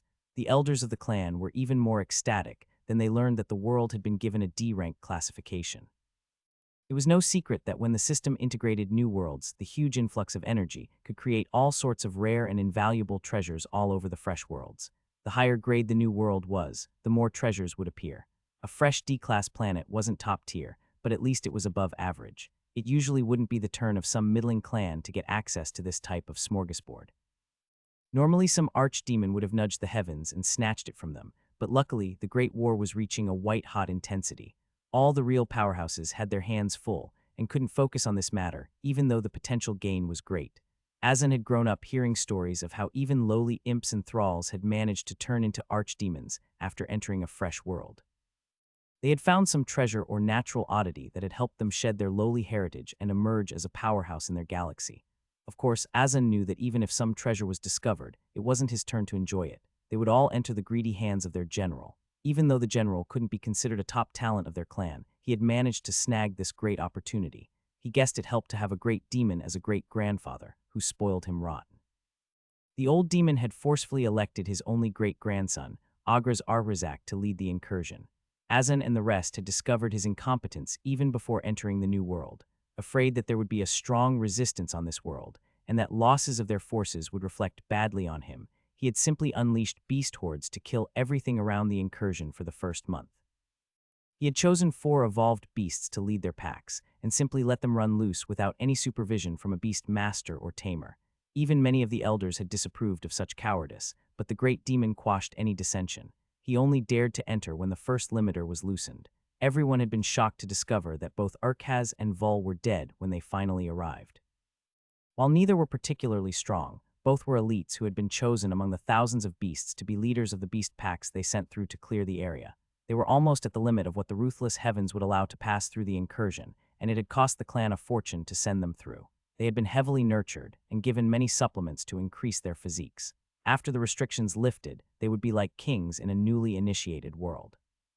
Agraz immediately further cemented his erratic leadership upon noticing this fact. He had simply called the heralds trash for dying so easily, and was more focused on the construction of his palace than finding out the reason for their demise. He had simply sent out a few scout parties, Azan's group included, in order to gain information about the surroundings. Getting the order felt almost like a death sentence to the unlucky scouts. If something in this forest could kill their alpha beasts, how would they survive? They were only level 30 to 35 with common classes, the weakest of the army that had arrived. However, they had no choice but to comply with the order. The hierarchy and rules were extremely strict. Both they and their families would have a miserable ending if that happened. They could only bitterly nod their heads and try to stay alive. He could only hope to garner some type of merit during their invasion, which would allow him and his family to live a bit more comfortably in the clan. The blast of different colors around him felt stressful and disorienting, and even though they had been briefed on this type of terrain, it was hard to adapt. They were in a constant state of unease, as they had no idea what might jump out from the bushes at any moment. As if summoned by his thoughts, Azan heard a subdued rustle, followed by a wet thud and grunt. He immediately drew his weapon and turned around, only to see one of his companions topple over with a crushed skull. Their assailant was already mid-swing toward his other companion, and she was killed before he managed to even react. The attacker was a walking horror, completely red and covered in blood. Its body looked like a maze of crudely sewn together body parts, and Azan's first thought was that the attacker was an abomination or ghoul from the undead hordes. If the world they attacked had an empire of the undead, their invasion would be a nightmare. There were few enemy factions in the multiverse that were more annoying to battle than the undead. He quickly discarded the idea when he noticed that the patchwork was actually an extremely rudimentary armor rather than its actual skin, and realized he was battling some manner of barbarian warrior. He didn't have time to analyze the situation further, as the man attacked with a swing of his odd weapon. Azan quickly lifted his war axe to intercept the swing, but quickly regretted it when their weapons clashed. Disoriented and hurting, he threw a wide swing towards his enemy, but only hit air. He tried to get back on his feet and meet his attacker. He didn't get far, however, before he felt a sharp pain in the back of his head, and then everything turned black. Zack stood panting over the unconscious demon, a sheen of perspiration covering his face. The sweat came from pain rather than exertion, as his charge had opened up some of his wounds. He finally dared to use his skill on the demon, which showed. Azan, level 33. Luckily, these demons didn't seem very strong even if they were higher leveled. He started to go through their bodies and looted anything that seemed useful. He ended up carrying 2 sets of gear and had 2 backpacks slung over his back. He ignored the protests of his ribs and then dragged the 2 looted corpses into the bushes and hid them there. He was too tired to bury them, and he didn't want to linger here too long. Hopefully some beast would sniff them out and eat them before their compatriots found them.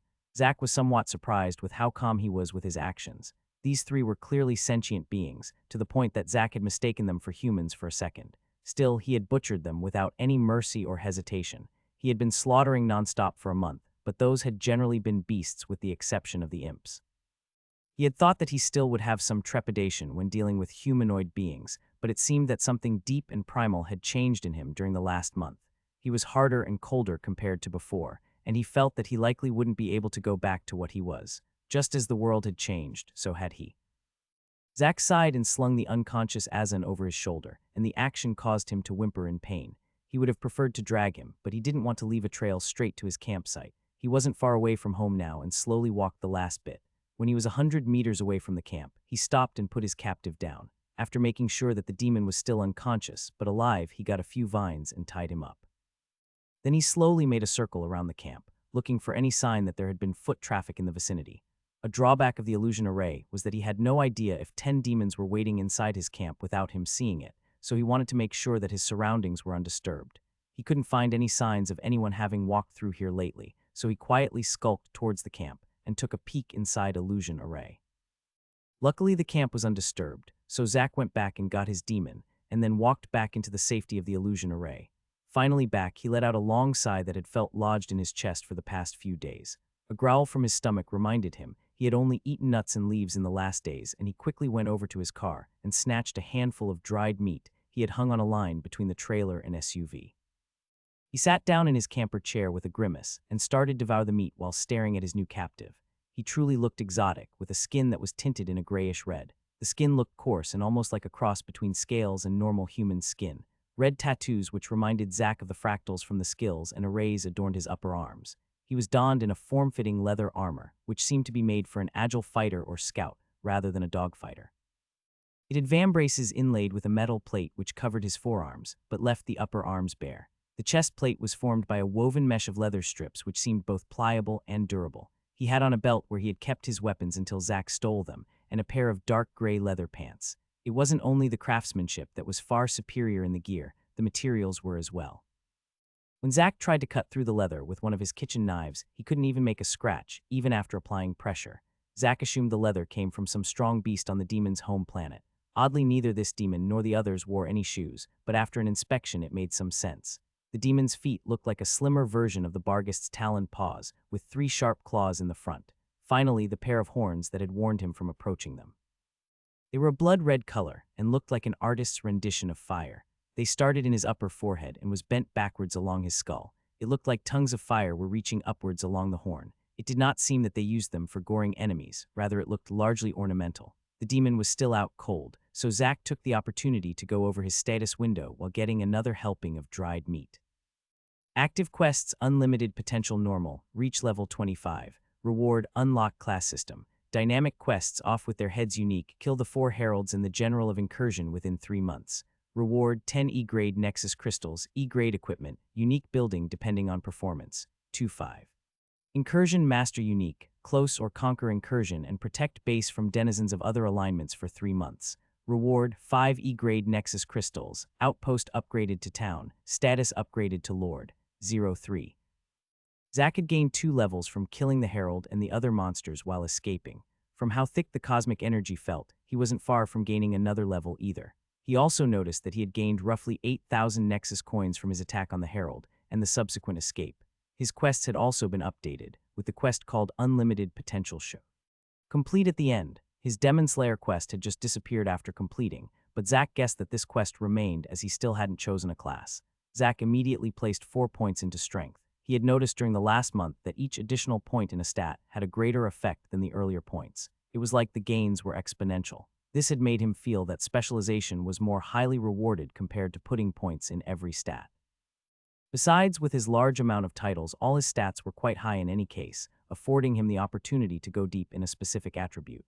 Since then, he had put all his points from level-ups into strength, unless he felt that some other stats was truly lacking. He thought about placing some more points in vitality due to his condition, but discarded that idea after a brief hesitation. He was extremely eager to choose a class, but barely managed to contain himself. The reason was the unconscious captive in front of him. Zack had already stumbled along for a long time, using guesstimation to guide his choices. He was hoping to use Azan to get some answers about the system and many other things before he did something irrevocable to himself. He didn't even dare to touch the Nexus node, as he was afraid some class change process would start that couldn't be stopped. Zack felt a lot better after having finished his meal.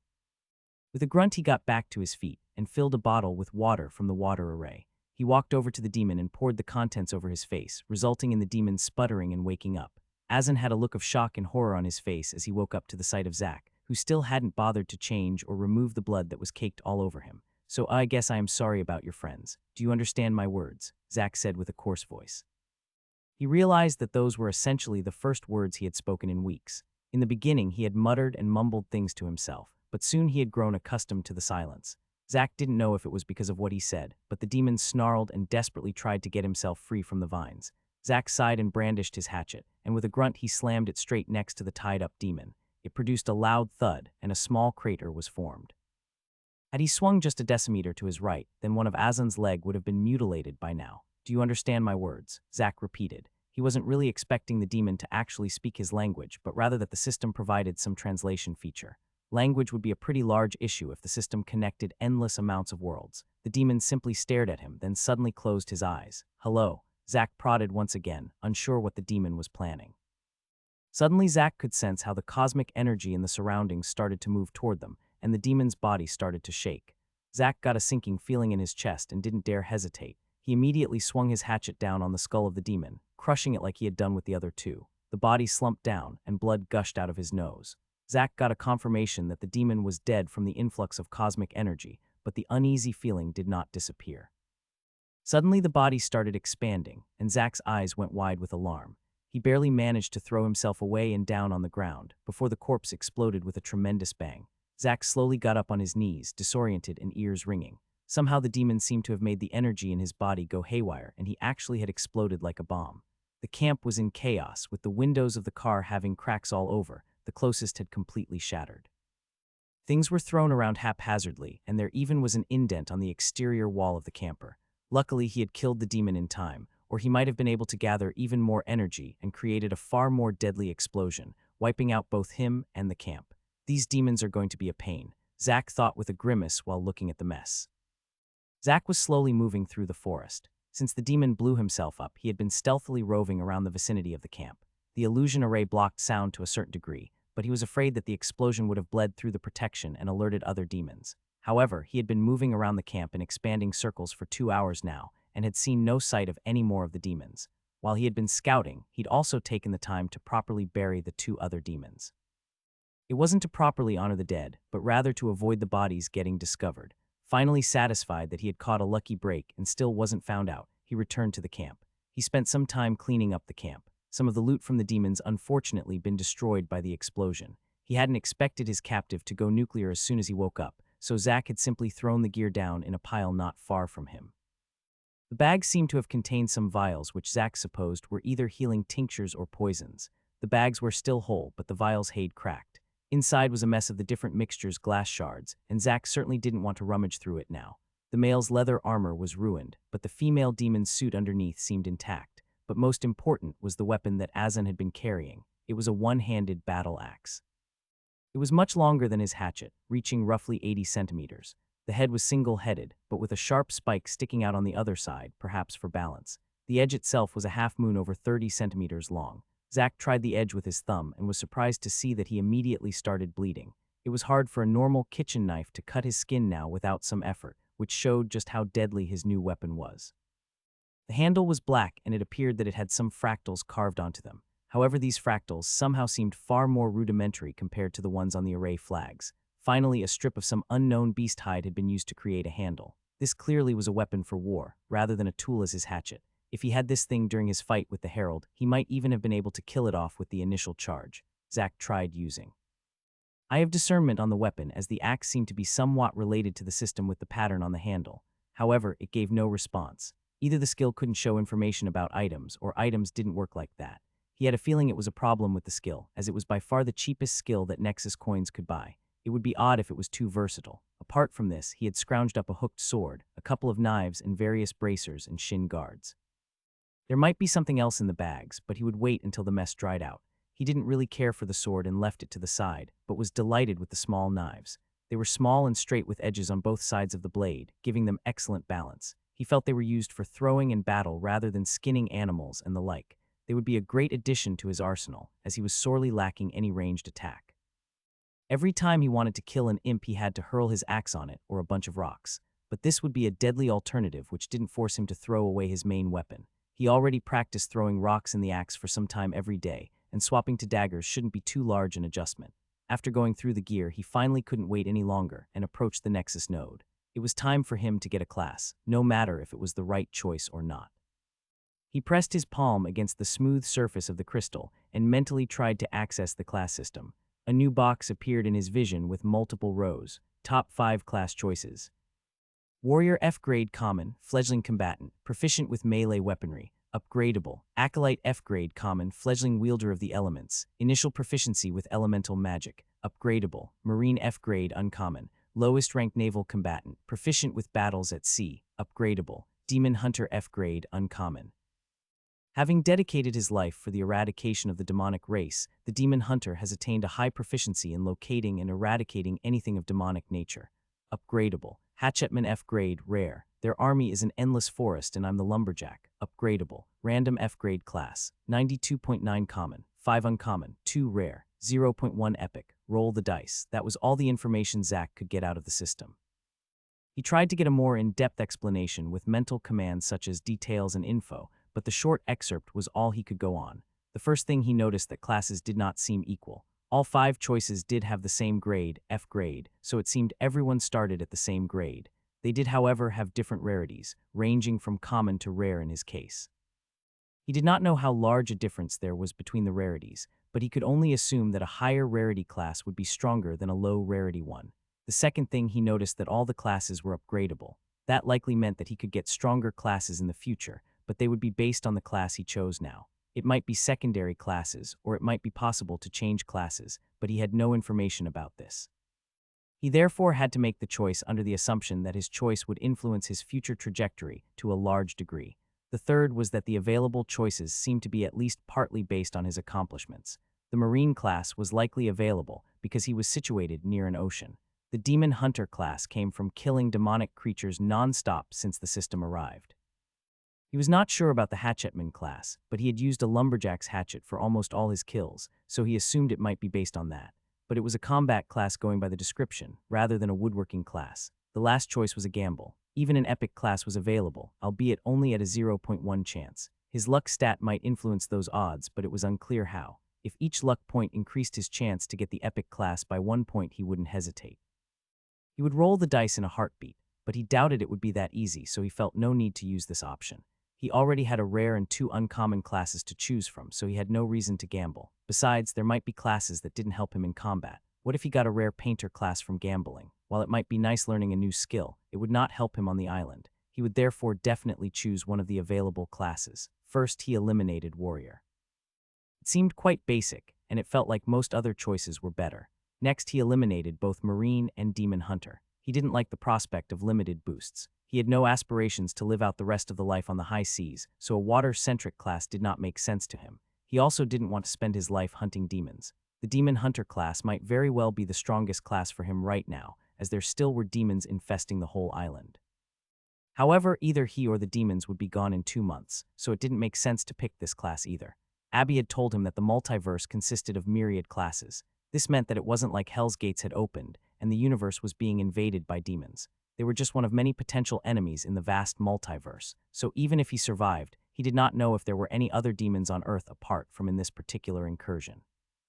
Wouldn't that mean he essentially crippled himself by choosing a class that could only help him for the first few months? Finally, it was an uncommon class. While it was better compared to the warrior and acolyte class, it was worse than the rare class. That left acolyte and hatchetman. Truth be told, he felt that acolyte was the most intriguing. He did like the prospect of mastering the elements and firing fireballs and lightning bolts at his surroundings. However, he felt there were drawbacks as well. For one, he had no idea if he actually was able to learn spells just from getting the class. What if the basic spells normally were something you got in the tutorial? Also, he had invested most of his stats so far into physical attributes, which might be wasted on this class. The only reason he could imagine he got this kind of class to choose was that he had gotten quite a bit of intelligence and wisdom from his titles. But he almost drooled at the aspect of upgrading the class until he became a Grand Magus who could burn the sky with a sweep of his hand. But most importantly, it was only a common class. It felt like it was something that almost anyone could get in the future. Getting a common class when he had rare classes to choose from felt like wasting the advantage that his past month had provided him. The system rewarded the brave and intrepid. The rare class seemed to be the rewards for risking his life every day against the demons. Of course, hatchetman sounded a bit stupid, to be honest. The connotation of the word from his professional career was anything but positive, but he felt that it had a somewhat different meaning here. It seemed that it somehow referred to being a warrior lumberjack from the description. While not exciting, it did, however, check out a few of his boxes. The class probably would be very beneficial if he used his newly acquired axe in battle. Out of all the choices, it also seemed to be the most tailored for his battle style. It also was the only rare choice. He did not know how much better each rarity was compared to the one before, but perhaps the difference would be even greater compared to the conditional boost the Demon Hunter class would give against his current enemies. The drawback was that he couldn't quite imagine what the upgrade path would be. Next upgrade was a stronger lumberjack, a walking sawmill, a corporate shark doing hostile takeovers and selling companies for scraps, so one of the choices seemed to be able to help him less now, but it might end up with him becoming a great wizard. He had always played mage classes when playing games, so this was quite enticing. It was, however, only a common class. The other choice seemed to be more suited to his stats and direct power, but lead into an unknown future. After a long hesitation, he finally said goodbye to the dream of arcane dominance and chose the box marked Hatchetman. A strong surge of cosmic energy inundated Zach's whole body. It felt like his whole being was purified and reshaped. Instinctively, he felt an enormous fractal imprinting itself and covered his whole being. However, most parts of the fractal was indistinct and blurred. He also felt the powerful rush into his cells, which indicated the improvement of his stats. Zach was completely oblivious of his surroundings as he was drowning in the sensations. Unfortunately, the feeling didn't last long, and he soon came down from his rush. From a first look, he didn't feel that different, apart from his condition had improved significantly. It felt like his wounds had largely healed, even his broken arm. But when he opened his status page, he was shocked. His stats had made a great leap. All his stats had gained a jump of 9 points, except strength, which had increased a whopping 28. As he had noticed that every stat point gave a larger increase in improvement compared to the one before, he knew he likely had doubled his actual physical power from the increase in strength. He noticed that his class was added in a row, with F denoting the grade of the class. He was surprised to notice that his race had also gotten graded, as it was blank before. He was excited at the prospect that he could actually evolve his race somehow. Hopefully, it meant that his power would rise, rather than growing a tail or a third eye though. He had gained 3 new titles from getting a class as well. Zach focused on them to get a description. Full of class, reach level 25 and attain a class. All stats +1. Rarefied being, attain a class graded as rare. All stats +1. Trailblazer, first to gain a class in world. All stats +5. That explained where the all-around improvements to his stats came from. The first 2 titles were things that anyone could attain. However, the Trailblazer title was another title that only he would get on Earth. Zach felt a comforting from what that title represented. He still managed to keep his lead, even over the chosen cultivators who got help in the beginner villages. Even if he was deemed trash by the system and left to rot to this island, he had defied fate so far and was still on top. He had to admit that the feeling of power was somewhat addicting. Finding his family was still his priority, but he also craved the feeling of becoming stronger and stronger. He lived for the moment after every battle where he absorbed the cosmic energy and having the pure, unadulterated force of life course through his veins. He had started to think more and more about where the limits of strength lay. By now he could punch a large rock and it would shatter, and only 1 month had passed. How powerful would he be in a year, a decade? Just thinking about it made him excited. Of course, he would never let himself forget that to get there in one piece he would have to walk through an ocean of blood. He didn't linger on the subject as he was anxious to look through his other changes. He thought class and a new window appeared. Class Hatchetman, grade F, rare. Strength +10 +10. Level +3 strength +1 endurance +1 free point per level. Skills, axe mastery locked. Job locked. Forester's constitution locked. Followed that were rows of blocked out information. At least that showed where the large strength boost came from. The +3 strength per level didn't seem to be retroactive, otherwise he'd have almost twice the strength by now. But it showed that every level from now would give a much larger boost compared to before. Zach was annoyed to see that he actually didn't get any skills for free as he had hoped. There were 3 skills listed that seemed somewhat intuitive. Axe Mastery and Chop seemed offensive, and Forester's Constitution was defensive. At least he hoped Chop was an offensive skill and not a woodworking skill. He didn't quite understand how Chop would be better than what he had been doing before, but he guessed he would find out. It seemed that he couldn't get any information about the skills until he unlocked them. The next problem was how to unlock the skills. Soon he found the method in the Quest tab. It showed a new category, which was Class Quests. Each skill needed a quest to be completed. Axe Mastery class, Mastery is born through battle. Fell 1,000 enemies, 0-1,000. Chop class, first chop wood, then their bodies, 0-10-0. Forester's Constitution class, fight in the forests, be one with nature, 0-30. None of the quests seemed very hard to accomplish. The Axe Mastery made no distinction of the strength of the enemies, and with his improved physique, he could grind it out in a week or 2 if he just focused on slaying barghists. The chop quest seemed to take time rather than being hard, but if he changed his daily workout routine to chop wood, it would be done sooner or later. Chopping wood was a great workout anyways. The last quest seemed either extremely easy or rather hard. Just 30 fights and it would be done. The whole island was a large forest, so finishing it seemed to be the easiest of the 3. It depended on what be one with nature meant. If it was just some random words, great. If he actually had to somehow merge with nature or become a tree hugger, it felt far more annoying. Finally, it seemed that he found out everything that he could for now. He had entered the outpost shop as well, but it seemed nothing new was added from gaining a class. There were a few new skills added at the node, but they were prohibitively expensive, with the cheapest being 500 Zero Nexus coins. All in all, it had been a fruitful day. He was disappointed that the demon had self-destructed rather than answering questions. There were so many things he needed to know. To be fair, Zach would likely have killed him after questioning the demon in any case. That the demon chose making a last-ditch effort to bring Zach with him to hell was a logical choice.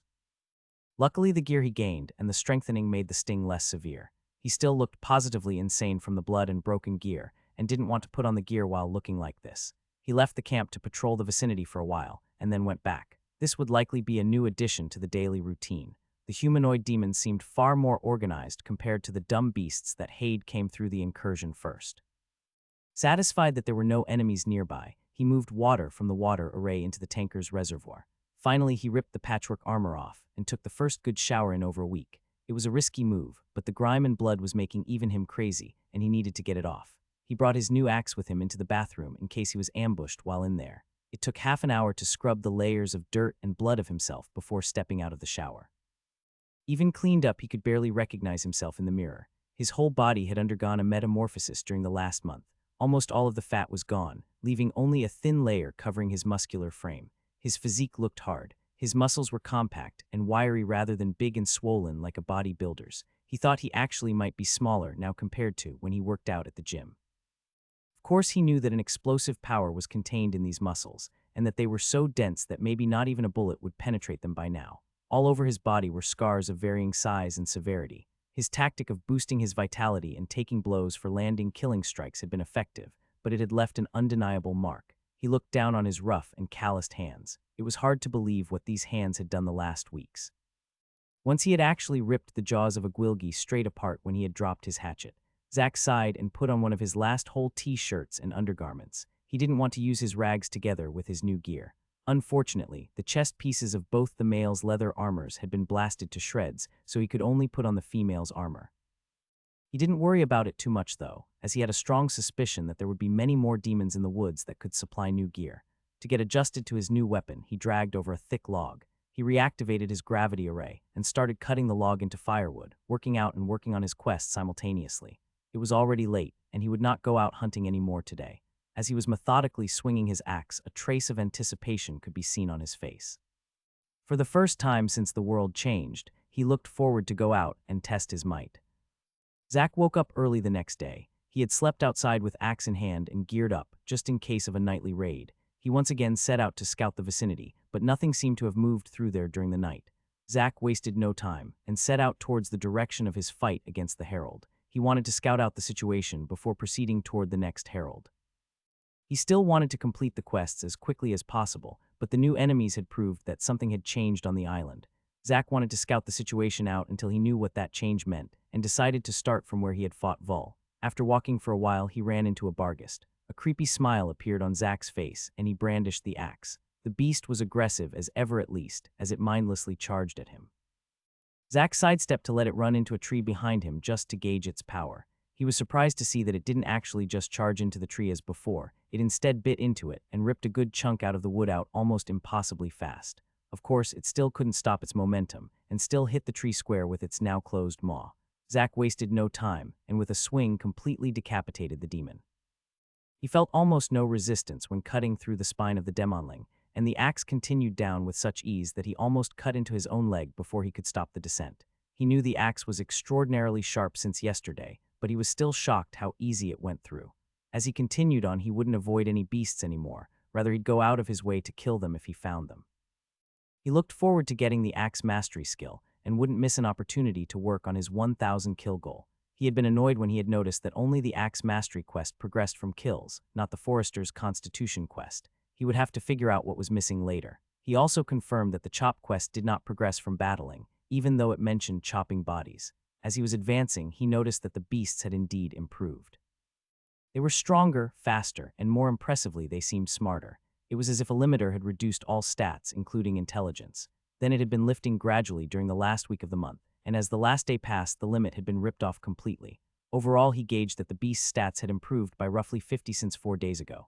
The danger improved more than that, though, as they had started doing feints and used tactics while attacking compared to before. The Barghest were of course still dum-dums, but not to the point that they'd mindlessly charge into a wall anymore. The rewards for killing the beasts hadn't been improved with their improved performance. It seemed that Zack truly had gotten a bargain when hunting during the first month. Zack snickered as he imagined the cultivators in the beginner villages hunting rabbits and boars around the edge of the village for a mere 2-3 Nexus coins apiece, like in some RPG. The increase in strength didn't bother him when it came to the fodder demons that was peppered through the island. They had improved, but so had he. Even the empowered demons were defenseless against his new weapon. It felt like proper gear actually had a greater effect compared to attaining a class. Of course, the effect of a class would show over time rather than immediately, it seemed. Also, the immediate effect on him was not too large, as he already had such high stats from his titles. If someone with only the basic stats got this class with accompanying titles, it had likely been a pretty large boost to him. As he killed another demon with a lazy swing, he felt the familiar burst of cosmic energy that came with a level up. He was delighted to see that he did get his class stat points in addition to his 2 free points, rather than instead of. So every level he now got 7 points instead of 2. He paused a second to go over how to allocate his points again. He had thought about it a bit yesterday and had come up with a plan. As his class seemed to focus on strength and endurance, so Zach would do the same with his free points. He felt that the skills and class itself might somehow synergize with these stats, so getting them as high as possible would be a good option. Even if he was wrong, it would be okay, as both these stats was strong on him in any case. If vitality helped him heal up after getting wounded, then endurance would protect him from getting wounded. Endurance didn't only help with his stamina, it also toughened his body up. Now that he had a high enough vitality that he wouldn't die from ordinary wounds, he could focus on endurance to make him even harder to kill. The other option he had considered was to put the points in dexterity, making him quicker. However, for most of the fight so far, speed had not been an issue or limiting factor for him, so he decided to hold off on that for now. Furthermore, among the skills that was added to the Nexus node after he got his class was one that he felt might be able to substitute the need for dexterity. It was called Steps of Gaia and cost 575 Nexus coins. It was a huge amount of coins, far more than he had gathered in total, but it seemed to fit him perfectly. It was a movement type skill, which he assumed would help him move quicker. It would both help him charge at enemies faster and also allow him to easier dodge attacks. It also seemed to be connected to the earth and nature, same as his class, so he felt there might be synergy along the road. He therefore had decided to start saving up for the skill. He believed that it shouldn't take too long to get the necessary coins, as his speed of killing beasts had improved significantly with his gear and higher stats. Finally, he decided to put 1 point in strength and 2 in endurance and kept going. A while later, he reached the area where he fought the Herald. The aftermath from the battle was evident, with crushed trees and rocks all over. He still hadn't run into any humanoids, and the forest was largely like it was before. Zach slowly crept toward the spot where the Herald had fallen, alert of his surroundings. He was surprised to find that the carcass had been removed from the spot, as had the poles he had planted. He could only guess that they had been moved back to the base. He wasn't sure as he hadn't seen it, but he assumed that the base were either right at the incursion or in the mountains. If it was closer to the other sides, he felt that he should have run into more of the humanoids by now, unless there only were a scant few of the humanoid demons, of course. But Zach's intuition told him that he wouldn't be that lucky. The system had screwed him over pretty consistently, and he saw no reason that it would stop anytime soon. He stopped for a while to decide what to do now. He hadn't really accomplished anything so far, except for killing some demons. He didn't need to ponder for long, however, as he suddenly heard subdued voices in the distance. Zach properly hid himself inside a few bushes as the voices drew closer. He was disappointed to find out that he couldn't understand the words. So much for a universal translation system. It was a surprisingly smooth and melodic language, specked with vowels flowing like a river. He had assumed that the language of demons would be harsh and perhaps even guttural. Wait, is that racism? A stray thought entered his mind, making him lose focus before setting his sight on the approaching party.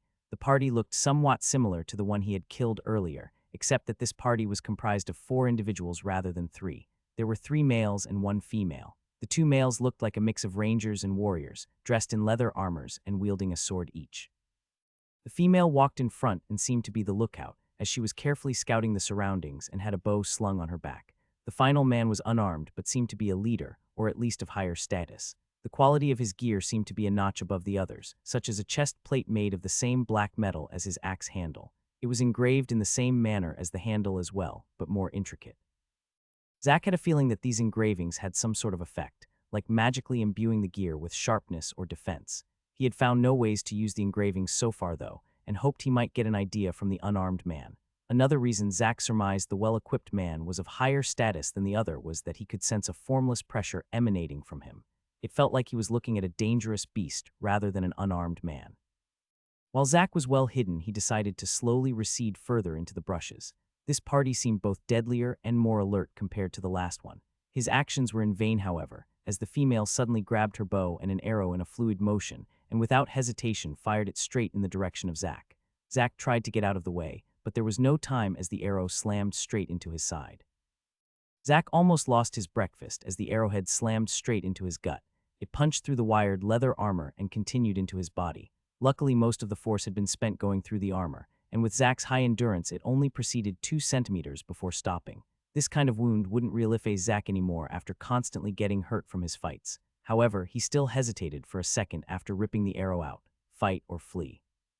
He hadn't prepared to challenge the party like this. However, he soon discarded any thought of fleeing. He didn't like the prospect of having another arrow slam into him, this time in the back of his head while running for his life.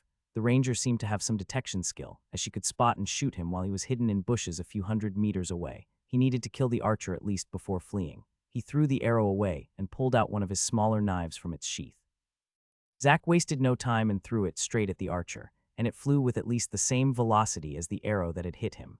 The female demon seemed to have been prepared, and with an almost impossible nimbleness jumped out of the way and proceeded up into a tree like a forest elf. She moved like a specter, and in just a few seconds she was gone from his vision among the leaves. Zack tusked in annoyance and charged at the party while trying to use trees as a cover from the archer. The force of his steps made deep indents in the ground as he charged forth like a runaway bull. The 3 remaining demons were obviously ready for the fight, as they spread out intending to encircle him. Zack could sense that all of them were using some skill, as he could feel the cosmic energy react to their bodies.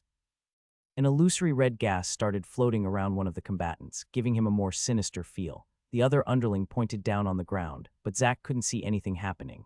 Zack couldn't see anything happening with the leader either, but the sense of danger increased substantially. As Zack was furiously approaching, he quickly used Eye of Discernment on the trio and got some basic information about his enemies. Medices, level 38. Gormer, level 39. They were roughly 5 levels higher compared to the last party he had attacked. That meant that they should have at least 15-20 higher stat points, including the bonus stats from their classes, compared to the last group of demons. He was also surprised to notice that the third man, the unarmed one, had somehow resisted his skill. There was only a blur above his head. This made Zack even more wary of him. He had even managed to identify the Herald Vull, who was far higher level compared to himself. Zack furiously circulated cosmic energy in his body and ran straight toward the weakest enemy, Medices. When he was just over 50 meters away from them, an arrow came whizzing down from the treetops. This time Zack was prepared and slammed it away with the broad side of his axe head. The force of this arrow was far higher than the hastily one she had shot before. When the axe and arrow collided, he was actually pushed back a bit, his feet making a groove in the ground. Luckily, the axe was apparently made from excellent materials and wasn't damaged one bit. Zack pushed ahead once again, the last 50-meter distance gone in just a few seconds. Just as he was a few meters away from his target, he pushed all the cosmic energy he could into his right leg. He instantly kicked off with all the power he could and shot like a bullet straight at the other demon, Gormer. The force of the push created an explosion in the ground, even leaving a small crater. They had not expected the speed that a 98 strength powered push could give, and Gormer barely managed to lift his hooked sword before Zack chopped horizontally with all the strength he could muster. The axe moved like a lightning, but when it entered the weird gaseous substance, it felt like he was trying to push through water. A good part of the momentum was somehow sapped out of the strike, and his force couldn't properly come to bear. Zack wouldn't let this opportunity go, though, and with a growl redoubled his efforts, and the axe continued on and slammed into the demon right under his left arm. The leather armor could afford almost no resistance against the sharp edge of Zack's axe as it embedded itself firmly in his chest. He couldn't push it clean through, though, as the weird strength-sapping effect seemed to be even stronger within the body of the demon. Zack immediately ripped his axe out, which produced a tremendous sprout of blood. He planned to turn around to meet the other 2 demons head-on next. He didn't believe he'd get a second chance for a surprise attack like this. But before he could do anything, he suddenly felt something ensnare his feet and he completely lost his footing. Zack fell headfirst on top of the collapsed dying demon. Gormer seemed intent on revenge even with one foot in the grave, as he weakly held onto Zack to keep him from fleeing. While Zack struggled to get free, he took a quick glance down at his legs. They were ensnared by a handful of purplish wiggling roots which somehow seemed alive.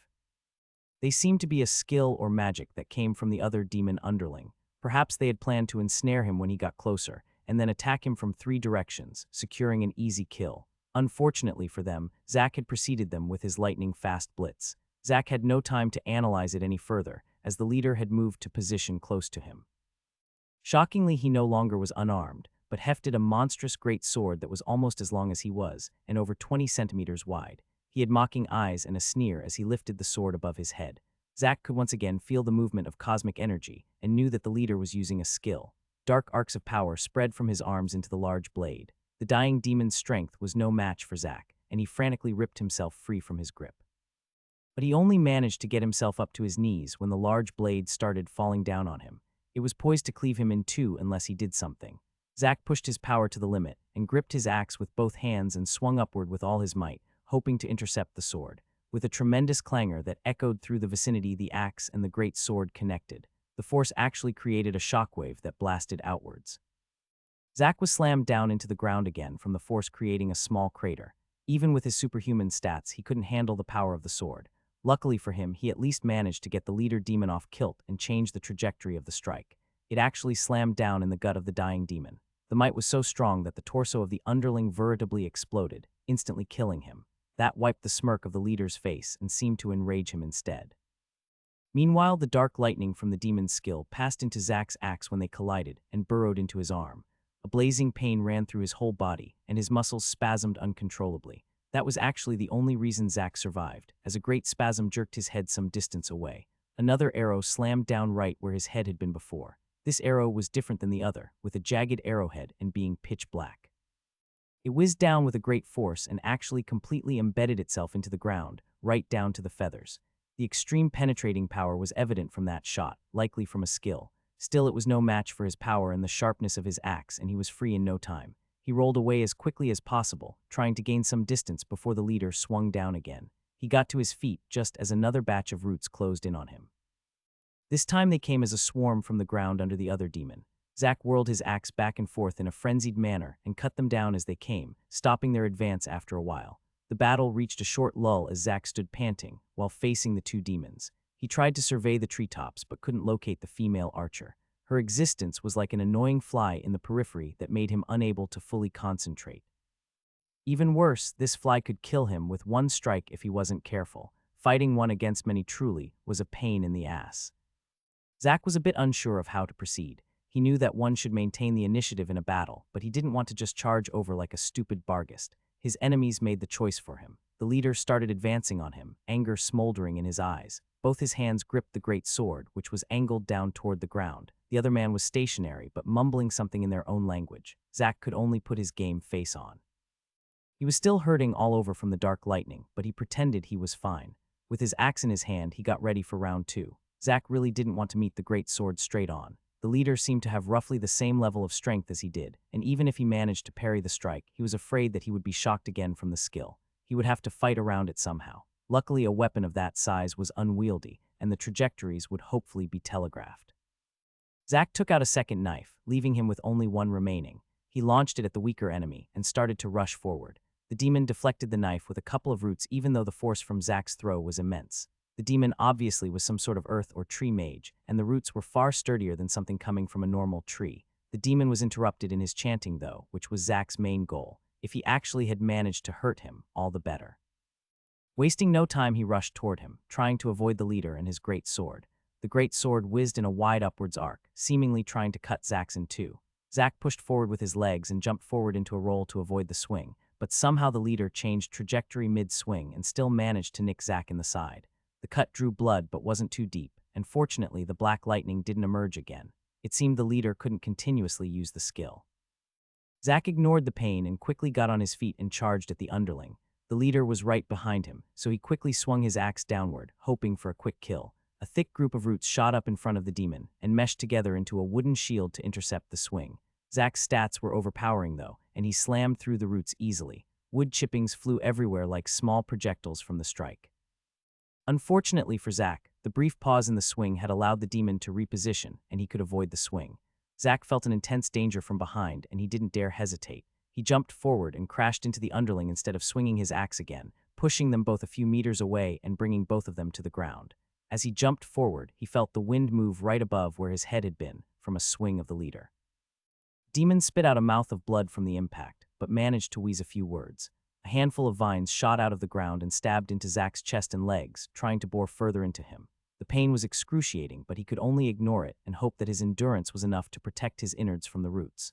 With a roar, he slammed down the axe. With his overbearing power, he completely destroyed the head of the demon and even created a crater where the axe head hit the ground. From jumping over until killing him had taken less than a second, giving the leader no time to stop him. The roots that the demon had summoned didn't disappear, but they seemed to have stopped moving. As Zack was jumping away from the body, another arrow soundlessly hit his leg, completely punching through it. The sharpness must have been extraordinary as it didn't seem to slow down at all even with Zack's high defense. Zack screamed in pain, but could only ignore it for now. The leader was upon him with another swing that almost ended him. Zack was prepared for the swing as they drew huge wide arcs. He lunged forward after dodging in order to get in closer as the swing had passed. It seemed that the demon had ample battle experience, though, and kneed Zack right in the face as he got close. The knee was imbued with the dark lightning, and this time it zapped Zack straight in the head. Getting a knee in the face was bad. Getting electrocuted in the head by demon lightning was worse. The power of the leader was huge, and Zack was flung away from the strike. The impact nearly broke his neck, and Zack was blinded by the pain. But he roared and charged in again as he landed. Another arrow whizzed down, but Zack managed to hunker down so it only ripped a flesh wound on his back. He needed to turn the fight into a close combat brawl, which would render the great sword useless. It would also hopefully stop the intermittent arrows from coming, as the ranger would be hesitant to hit her leader. He decided to meet the great sword head-on in order to get in close. The demon had just used the lightning attack, and hopefully he needed to wait or charge it up again. The axe and greatsword met again in a stupendous clash. The trees in the vicinity was moving slightly from the even stronger shockwave, and an incoming arrow was pushed away before even coming close. When Zack was standing, he could better utilize his strength, and this time he wasn't pushed away. Shock was evident in the demon's eyes, and he tried to create some distance, but Zack wouldn't let him, so he pushed forward and he grabbed the leader's legs, and they both fell over with a thump. Zack wanted a repeat of his last kill and swung down his axe. However, he was still a bit fuzzy from the shock, and in the heat of the moment accidentally next to the leader's head. Zack refocused and started another swing, but the leader was fighting back. He punched Zack straight in the face and tried to push him away. The fist had the force of a wrecking ball, and a loud thud echoed out. Zack got even groggier, but his constitution was no joke, so he could endure it. He also had been swinging an axe constantly the last month, and muscle memory helped him. The half-moon edge swooped down toward the demon with superhuman force. As he had been pushed away, he couldn't reach the head, and instead aimed for the heart. Zack noticed a surge of cosmic energy entering the armor from the demon mid-swing, and the runes on the chest plate lit up. The wheels were already in motion, so Zack could only bear down and hope for the best. Just as the edge was about to slam into the armor, a golden sheen enveloped the leader. The axe hit the barrier, and it felt like he had slammed axe into himself rather than his enemy. The armor had somehow redirected the force back toward himself, and he flew up in the air from the rebound. He slammed down right next to the demon, arms and legs akimbo. The demon quickly whipped out a dagger and tried plunge it in Zack's lungs just as he landed. He managed to barely edge away in time, but the dagger still drew a nasty gash along his ribs. The demon kept stabbing down at Zack, trying to turn him into a sieve. The second stab hit straight into his arm, making Zack scream out. He tried to push down the demon again and wrestle the knife out of his hands with his own free hand, but the demon's strength was at least equal to his. In a last desperate attempt, he could only pray his constitution wouldn't fail him. He let go of the demon's hand holding the dagger and intercepted the hand that was holding back his axe. The demon immediately plunged the dagger into his gut, once more unleashing the black lightning. The blazing pain once again erupted in Zack's body, but by now he had somewhat acclimatized to the attack. He ignored the spasms in his gut and ripped away the demon's hand and finally managed to swing his weapon down full force at the demon's neck. A loud bang was heard as the axe slammed into the ground, creating a large crack. A second, smaller impact was heard as the demon's decapitated head fell down onto the ground a few meters away. Another arrow whizzed down from a nearby tree toward his head, but Zack had expected this and dodged the attack. The ranger had shot a steady stream of arrows at him during the melee, most at least grazing him. Luckily, he had been in such close proximity to the demons during the fight that she had only dared aim at his extremities. He finally saw where the arrows came from, and as all the other demons were dead, he finally managed focus and locate the elusive ranger. He spotted her up in a tree not far away from the fights. With a steely gaze that spoke of death, he got on his feet and started running towards her. Zack was kneeling next to the body of the female ranger, panting with exhaustion. The hunt luckily had ended quite quickly. She had immediately tried to run when Zack started approaching, jumping from one tree to another. Her speed up among the branches had actually been slightly higher compared to his own down on the ground. She likely was a dexterity-based class. She even had the time to shoot a few arrows while fleeing. Zack was fully focused on keeping up, so could only manage to deflect the projectiles if they headed straight toward his head or chest. That was because he simply held his axe right in front of his throat, moving it slightly upwards or downwards to intercept the arrows. Suddenly, as she had tried to jump to a branch on another tree, Zack had used a sneak attack with his last dagger. As she was mid-air, he flung it with full force, punching a hole in her back. She didn't immediately die from the attack, but she did fall down from the treetops, and before she managed to get back on her feet, Zack was upon her. He ended the fight with a swing without any words. He didn't want another suicide bombing incident on his hands after all. It was lucky as well, because if that dagger didn't hit, he'd likely have been forced to flee instead. He didn't want to try throwing his axe, as it was his most important tool for survival on the island. Then the enemy would have a detailed description of him and his power. He grabbed her bag and found some cloths he assumed were for bandages. After a quick sniff to make sure that it wasn't actually doused in some chemical or the like, he used it to bandage himself up. His whole body had holes punched in it from everything between arrows and roots, and the bandage was only enough to treat the worst ones. He was still bleeding, but it seemed that the wounds hadn't hit any major arteries or organs. By now, normal puncture wounds usually stopped bleeding by their own after a few hours. He could still tentatively put weight on the leg, but he wouldn't run a marathon. His whole body felt like he had been used as a punching bag, mainly from the black lightning of the leader. Unfortunately, the ranger's bow had snapped when she fell down from the tree, so he didn't bother taking it with him as he planned to leave. He did take the quiver and remaining arrows, though, as they had survived the fall. He also skipped taking the armor, as his axe had destroyed the whole thing. After dragging the body into some thick bushes, he turned back toward the location of the fight with the others. After slowly waking back for a bit, he was there. A barghest had found its way to the corpses from somewhere, but surprisingly it didn't eat the corpses. Zack had seen those demons eat everything, including members of their own race before, so it was interested that this barghest only dared to sniff and growl anxiously at the corpses. It reinforced Zack's suspicion that these demons were not wild animals, rather beasts reared by the humanoids. They were a good tool to use as a meat shield to weaken and tire the enemy. Of course, they didn't seem to work too well in the complicated terrain of the island. Zack edged to the beast and killed it with one strike as it was distracted by the bodies. He didn't bother with it anymore and walked over to the leader. He was most excited about the gear on him, and it was largely intact. The fractals had protected the demon from Zack's strike on the chest, and the finishing blow had been on his head, which kept all the gear in good working order. Zack, who was getting more and more adroit in undressing corpses, nimbly loosened the clasps and buckles and dragged the chest plate from him. He also gingerly touched the great sword, afraid that he would get zapped again. Fortunately, there was no charge left, it seemed, and he picked up. The sword was actually lighter than he expected. Of course, he was a bit unsure of his current strength, so making exact measurements was hard. He carefully looked through the weapon for some hidden function. The leader clearly had been unarmed 1 second, and in the next holding this monstrosity. It must have come from somewhere. Zack suspected the sword might be able to grow and shrink at command, and it simply was too small for him to notice before, or the sword might be able to turn invisible. After a quick rundown, he couldn't figure it out, and he did not want to delay too long here in case reinforcements arrived. He quickly stripped all remaining items from the leader, including a pouch, a few runed bracelets, and the large knife. He put all of it inside a backpack, then proceeded to do the same with the other two fighters. He left their weapons and armors, though, as he simply was overburdened as is. Just bringing back the sword would be arduous with his battered body. Finally, he dragged the bodies away and looked over the battlefield. A discerning eye would quickly notice that a battle took place here, but Zack couldn't be too bothered anymore. This was the second scouting party he had killed, besides a herald and a throng of demons. The humanoids would have to be crazy to not know that someone was hunting them by now. They had seen the trap used to kill the herald, so they knew it wasn't a beast either. He wasn't too sure why they weren't scouring the island for him. He guessed they either had limited resources or was preoccupied with something else. Who knew, maybe there actually was a city with humans hidden in the mountains that waged war on the demons. He put the axe into his belt end, hefted the great sword over his shoulder, and turned back. He had been out for half the day, and either had to turn back soon or sleep in one of his hideouts. He decided to head back, as the fight had given him some insights about the inscribed items that he wanted to try out in a safe environment. Zack started heading back, heading a slightly altered path. Even if he was hurt, it wasn't to the point that he couldn't hunt some demon dogs on the way back. The worst part was his leg, and luckily the demons always came running, so he didn't have to chase them. He soon ran into one, and with a swing of the great sword completely split the barghest in two. The sword continued with its momentum and slammed into a tree, cutting clean through it. The power was great, but it felt too unwieldy for jungle warfare. More importantly, Zack noticed that killing the barghest with the sword didn't improve his quest for axe mastery.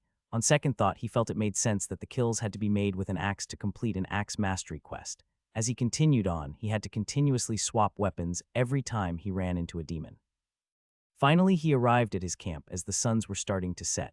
After the customary sweep, he entered the camp. He threw some lumber into the fire pit and lit a small fire and got some more dried meat. He was starting to run low, so he'd have to hunt something edible tomorrow as well. His wounds had actually turned a lot better during his hike back, as he hadn't sustained any new wounds from the lesser demons. A quick glance at his status screen showed that he had gained roughly 10 zero Nexus coins in one day. It made sense, as he had more than doubled the speed of killing Barghest with his upgrades. Furthermore, the demons seemed to give out roughly 1,000 Nexus coins each. Zack was somewhat surprised to find out that he actually had gained Nexus coins and cosmic energy from the demon that the leader accidentally killed. He had somewhat felt the rush of energy during the fight, but at the time had been preoccupied with getting zapped by demon lightning. He also felt that he almost had gained half a level from the intense fights. Risking your life really was the most effective way of getting stronger with the system. His axe mastery had progressed as well, currently showing a 69 1000 progress. Most of the kills had been Barghest while traveling, with a few of the more agile Gwilgi peppered in every now and then. Zack felt that if he put his mind to it, then he could kill roughly 100 lower demons a day, which would allow him to complete the quest in another 10 days. He decided to put the 10 days as a deadline. He would also match the quest for chop, so he'd chop 1,000 times a day. Zack figured it'd take somewhere around 2 hours per day to get it done. He had no real idea as of yet what to do with the last skill, as it still showed 0:30. He turned his gaze toward the day's pile of loot after being finished with his meal. He had gained a whole new set of gear and a sundry of miscellaneous items in the backpacks. At the battle site, he hadn't had time to properly go through everything, so he planned to do so now. The two underlings had small leather bags that were attached to their belts on their back. In them were nothing of value. It held some gauze, flint, a whetstone, a small knife that seemed to not be for battle, and a small water bottle. It felt like it was some basic ordnance. Both the bottles had some very rudimentary inscriptions on them, so Zack wondered if they had some special function. He poured the water out, but was surprised that the small bottle held far more water than it should. It took almost 2 minutes for all the water to pour out. Zack was amazed that some inscriptions could do something magical like this. He felt no cosmic energy movements around the bottles, and it looked normal when he peered inside. The magic bottle gave him a new idea about the sudden appearance of the giant sword. If a bottle could somehow store large amount of water, then it wasn't impossible that the leader had some similar gear that could store items. Zack eagerly filtered out all the gear that had belonged to the leader and started to go through them. His first guess was the inscribed bracelets, as they were the only things except the sword and chest plate that had fractals engraved. He looked over them multiple times and tried pressing different parts of the bracelets, but nothing happened. He tried putting them on and focusing on them, but there still was no response. He could only helplessly put them aside for now and continue to look through the other gear. Zack picked up the pouch and opened it up. Strangely, the insides were pitch black and he couldn't see anything. His heartbeat sped up and he felt that he had found the jackpot. He first took one of the small knives and plunged it halfway into the darkness, then pulled it out. There was no damage on it at all as far as Zack could tell. He planned to do the same with his finger, but as soon as he barely put it into the darkness, he felt a burning sting. His fingertip had been singed clean off and blood dripped down over the pouch. Maybe flesh couldn't enter, he surmised, so he tried the same with a piece of dried meat, but this time it reacted like the knife. Maybe it's live things. Zack thought he had no critter to try this theory out though, so it would have to wait. The next task was how to activate the pouch. He had noticed some hints when he had fought earlier. When he had slammed his axe into the chest of the leader, he had felt that cosmic energy had entered the armor from the demon. Zack had always only circulated the energy internally and wasn't sure how he'd push it outside. He tried circulating some energy into his fingers, then tried to push it out from the tip. The only result was that the concentration of energy got too high at the fingertips, and they started rupturing. He tried many different things for a few hours until he finally gave up. Zack guessed that there was an inherent problem with how he handled the energy. He had followed an image of a circulatory system of his blood when he had started bending cosmic energy to his will. Of course, he hadn't imagined it to have outlets where it could flow out. He started mulling over how to improve his system. He tried imagining a hole at his palm where he could let cosmic energy flow out.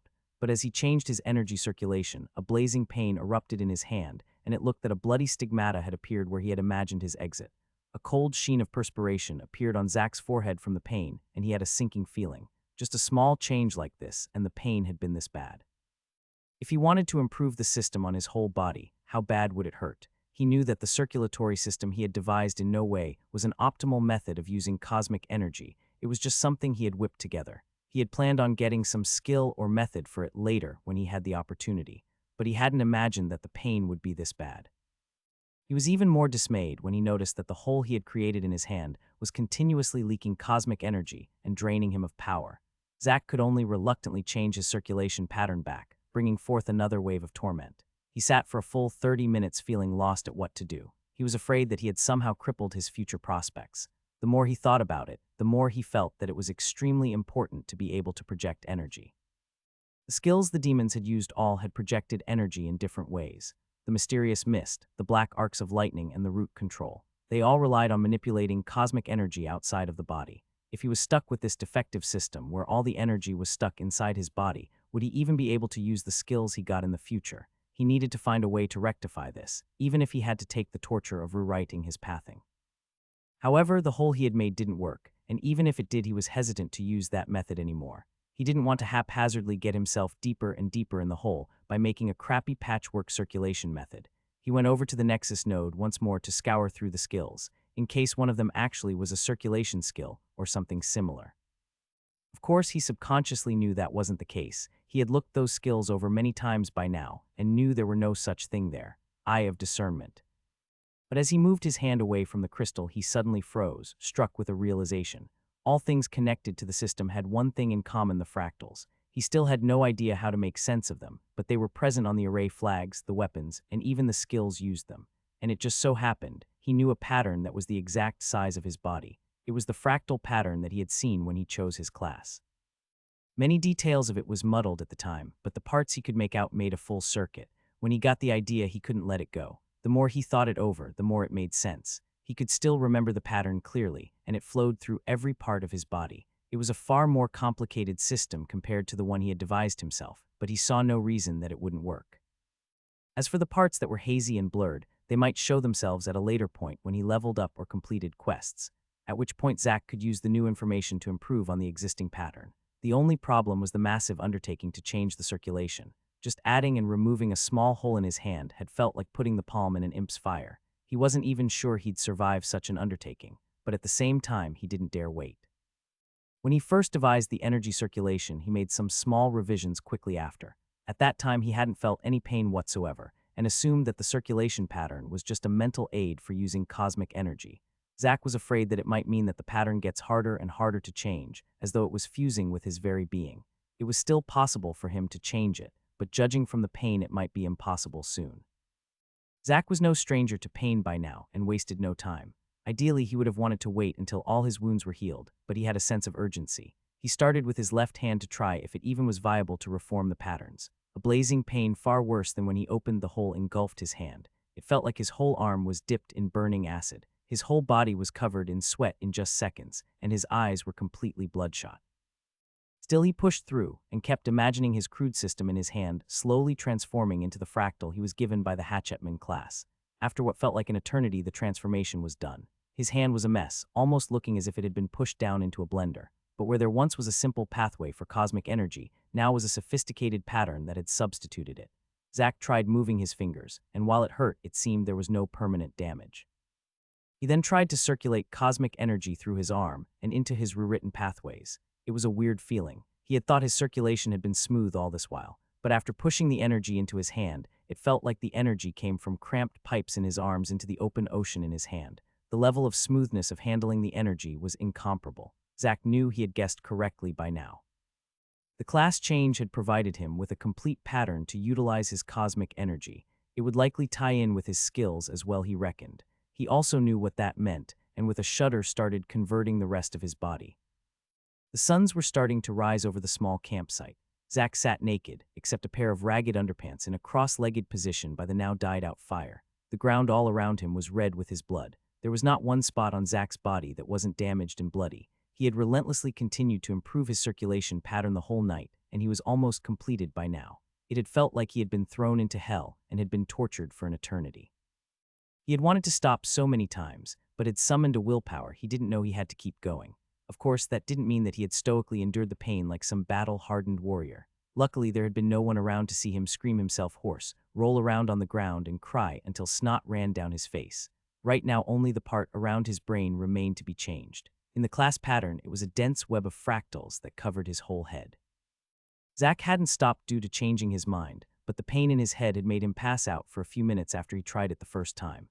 He was currently steadying himself for another try. He shakily got up and snatched all the remaining dried meat he had left over. He felt severely drained and needed some energy before trying again. He also filled his water bottle from his array and poured it over himself to clean away some of the blood. The sting of cold water over his countless cuts jolted him properly awake. Finally, he sat down again to complete the fractal. He was afraid if he didn't complete it now, he wouldn't dare to sit down and do it in the future. The pain was to the point of creating a mental scar, and he needed to do it immediately to get it done. He started changing the pattern a small bit at a time, afraid that he'd pass out again if he improved too large a chunk in one go. Still, the pain was barely within the realm he could tolerate. It felt like a spike was stabbed through his eye right into his head and then started grinding around in there for good measure. Zack arduously pressed on, tears flowing like a waterfall. Finally, after an hour, the last piece was changed, and the fractal was whole and connected. Zack suddenly puked out a mouthful of blood, but immediately after felt very refreshed.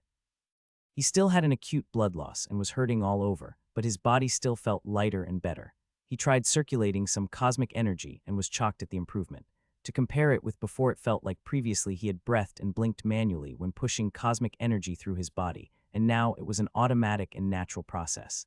It was as if the energy knew what he wanted to do and followed his will automatically.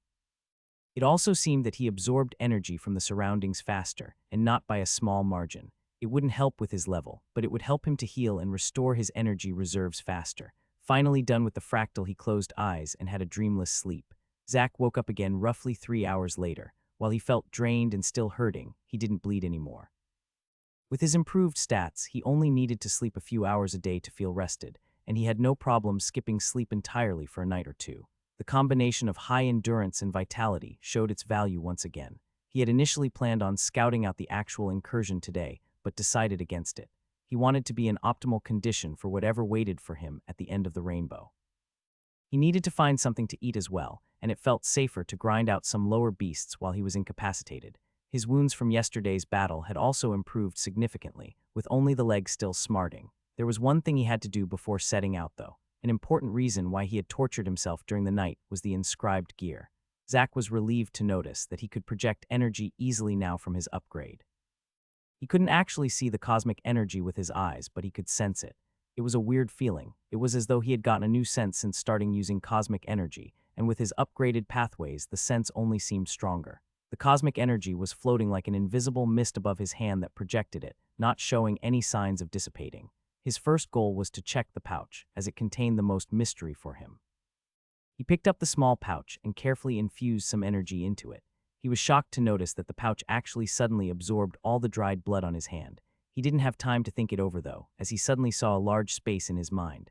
The space was roughly 3 by 3 meters and was filled with an assortment of items. There was another sword inside, also with inscriptions, but this one had a far more normal size compared to its monstrous brother.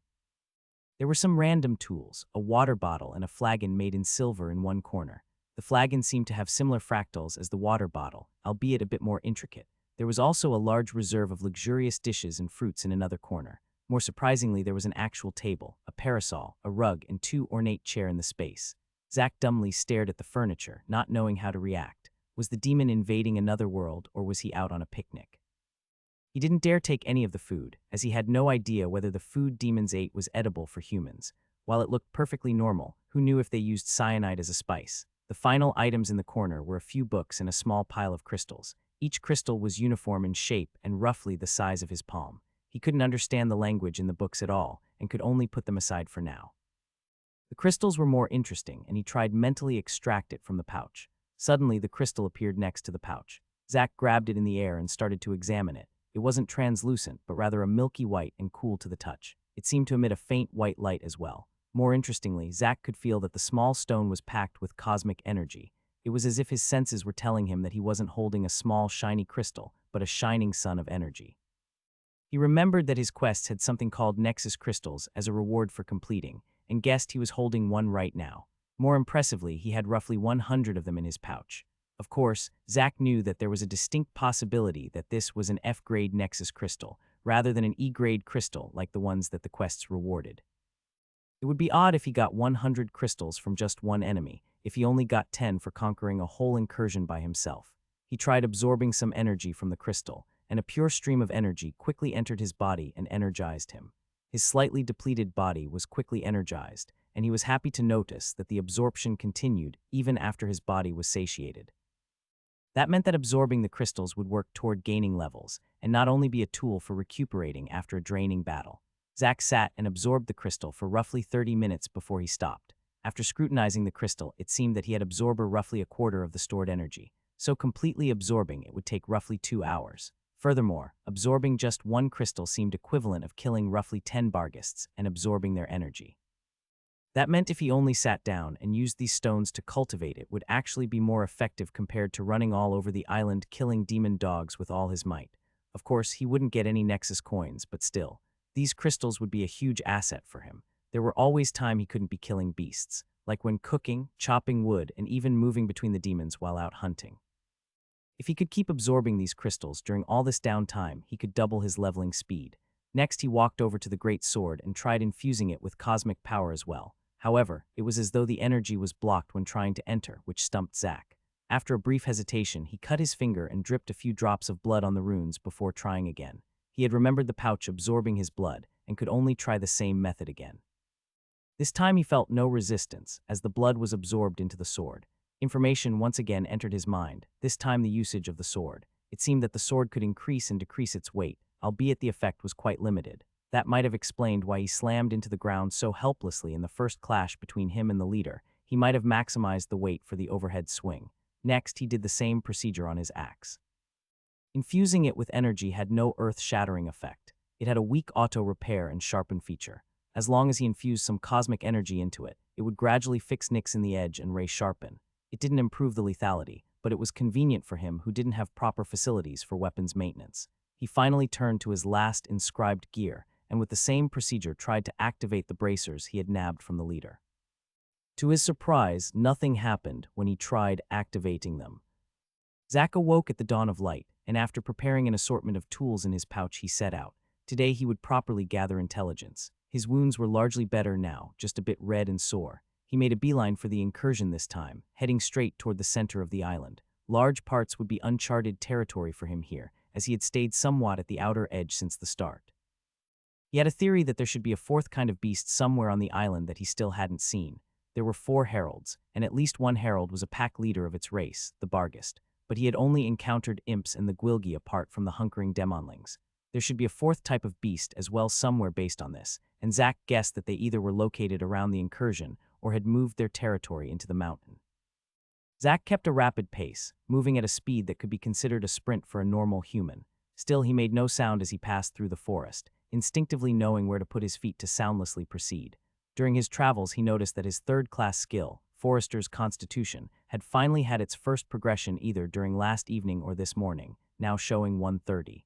The problem was that he wasn't quite sure what he did to progress it. The system gave no ping or notification when his quests progressed, leaving him with no information on when it happened. A log of his actions would have been very convenient, as then he wouldn't have to estimate his Nexus coin gained from monsters or how much energy they gave all the time. After he had moved for roughly 10 hours, he finally slowed down. He was far closer to the incursion now than he had ever been before. This close, he started to notice some jarring changes. For lack of a better word, the forest was infected. The red light of the incursion suffused all the surroundings, and the trees looked different, almost sickly. Some had weird growths on them. Others seemed to completely have lost all their leaves even though the summer was in full swing. The grass on the forest floor was turning a purplish color. There were also many young sprouts of a pitch-black tree Zack had never seen before, which seemed to thrive in this odd environment. The very air seemed to be different as well, having an almost astringent taste. It didn't seem to be a problem for Zack luckily, apart from feeling uncomfortable. It seemed like the red pillar was slowly transforming its surroundings, likely to better suit the invaders. This made Zack even more anxious to complete his quest, as he didn't know if this effect was reversible and whether it would spread outwards. He didn't want to create his town on a desolate island that smelled a bit like farts. He also was astonished at the amount of beasts he saw. It seemed that all the demons preferred to stay in this environment, and the forest was packed with monsters. He shuddered at the thought of this horde of beasts being unleashed upon a human city. Luckily, they were stranded here on this island. It also made him realize that it might not have been more beasts spawning during his month of grinding. It was enough that a few strays would leave the central area of the island for the edge of the island to be refilled.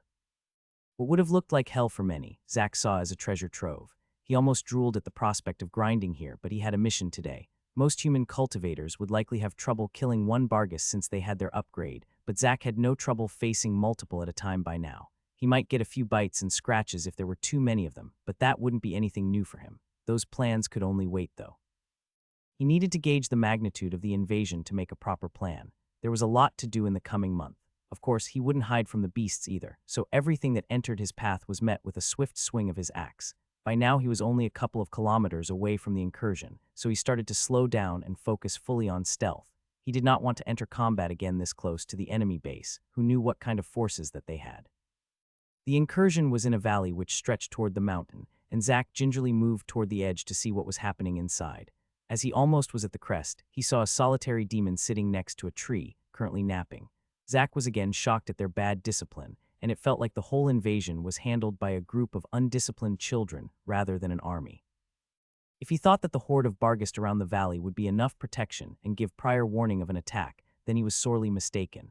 After slowly looking at the vicinity to ensure there were no more scouts around, he approached the demon soundlessly. He didn't bother to identify him, afraid he would sense the scrying. When he was 10 meters away, he switched gears to a sprint, brandishing his axe. The demon woke in the last moment and made a terrified expression. He didn't have any time to activate any defenses or shout for help, though, as the axe descended and cleanly decapitated him. Zack quickly grabbed the head and put it on top of the body again before hiding again. He had already scrubbed his face with some dirt, giving him a grayish complexion similar to the demon's. With his gear already of demonic design, he should probably pass as a demon from a cursory glance from a long distance. Of course, if anyone took a second glance, he'd be found out instantly, so he didn't want to try it out. He stayed next to the corpse and wormed closer to the edge. This part of the valley ended with a steep cliff, meaning that Zack would have to scale down 20 meters if he wanted to enter.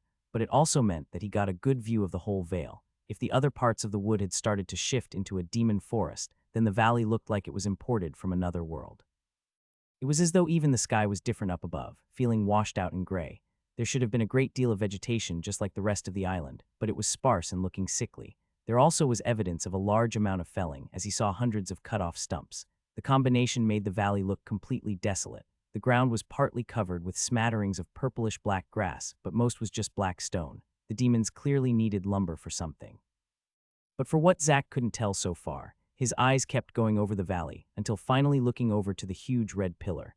Zack could finally see the terminus of the incursion for the first time since he had arrived. It was a huge crystal that reminded Zack of his nexus node at his base. However, this crystal was red and at least 3 meters tall. The very air around it pulsated from the power the crystal emitted, and Zack could feel the huge energy that it released all the way from his hiding place. It continuously shot out the light that formed the large pillar that had been a constant part of his life the last month.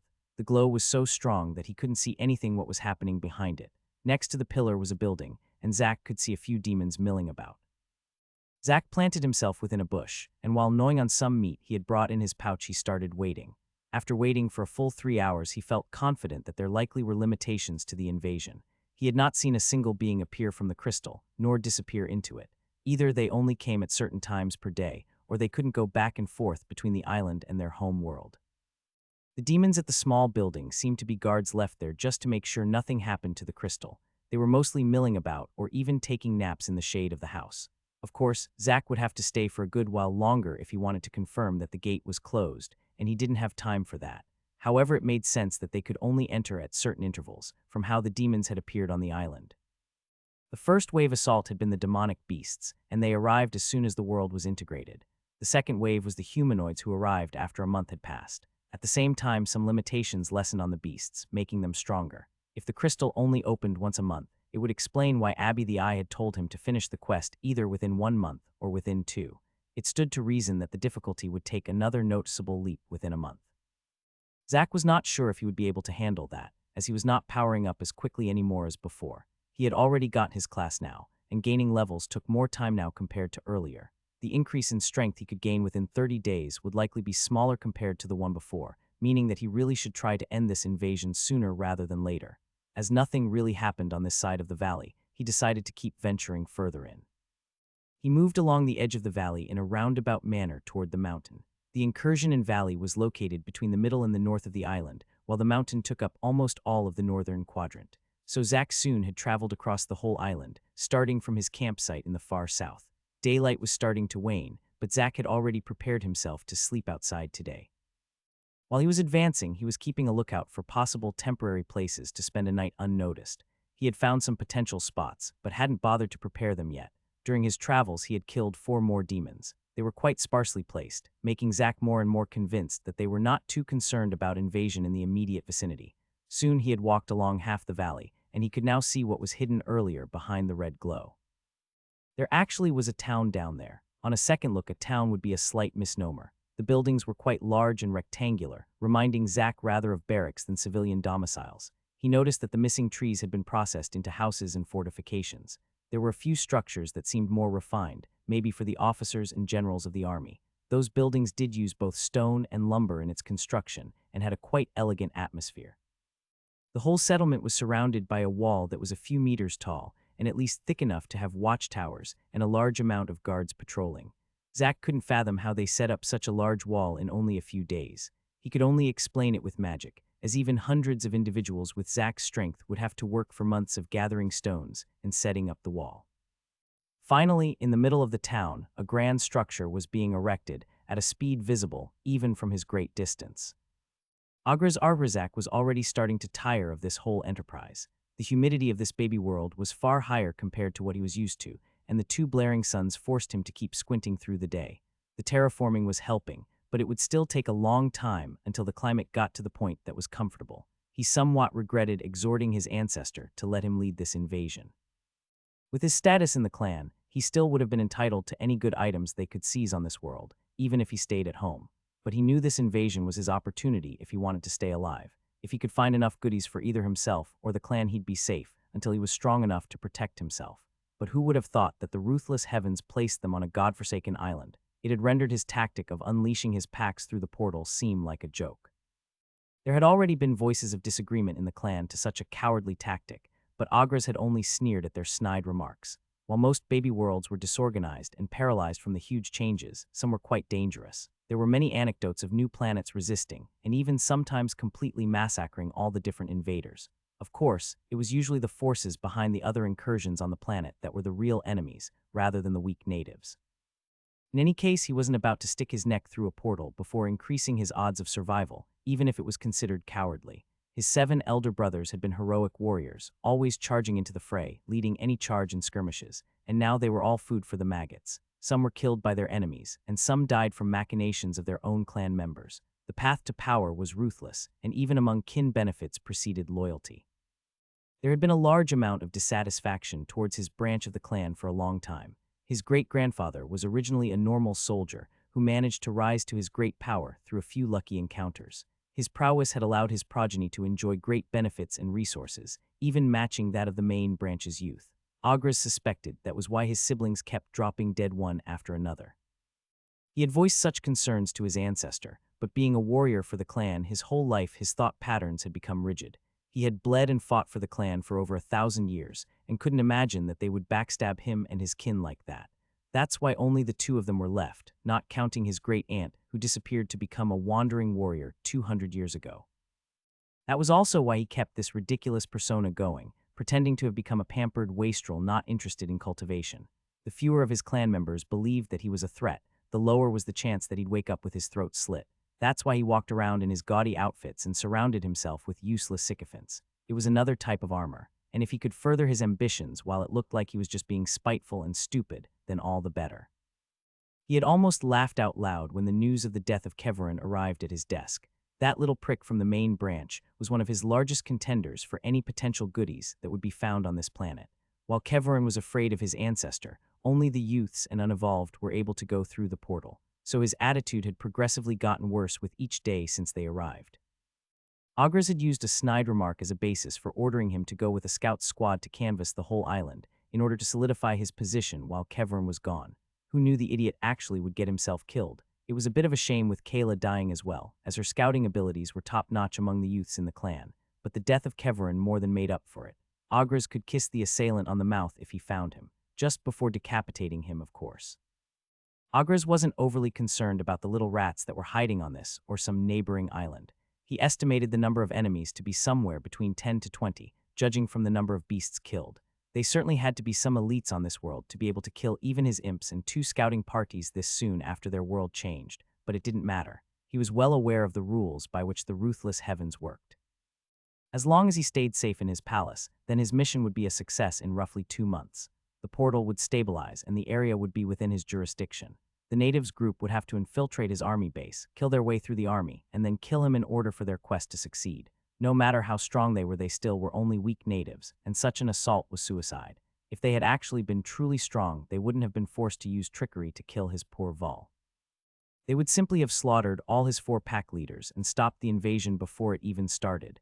Therefore, he would simply stay in the base. Even if everyone thought he was a coward, he didn't care. He had already planned everything out. He didn't plan on staying for too long in this world. Initially, he had planned to stay here for a long time, protected from his clan by the limitations of the gate.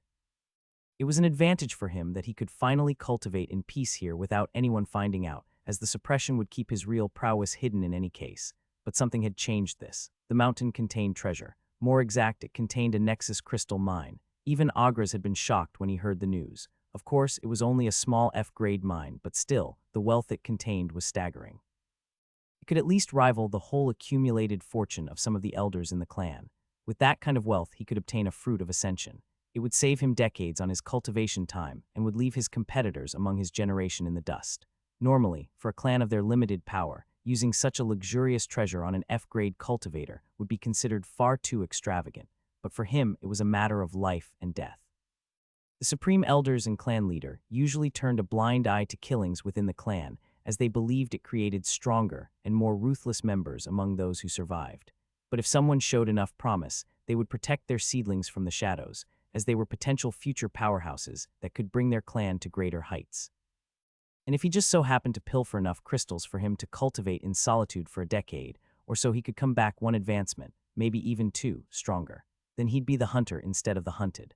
Agras was giddy as he looked over the report containing yesterday's haul from the mine, hesitated a bit, and then with a swipe removed a few lines of the report and added back a new tally. This time the extracted amount of crystals printed were 1,000 lower compared to before. Unfortunately, he wasn't the only one who had this kind of idea. There had been quite a few children with good heritage that had come with him into the incursion. Everyone was hoping to find the lucky break which would allow them to stand out among the masses. It was tacitly approved by the elders that the young elite would have a feeding frenzy when they arrived at the new world, as some healthy competition was good for strengthening. As long as enough benefits were lugged back, they did not really care that some didn't make it all the way.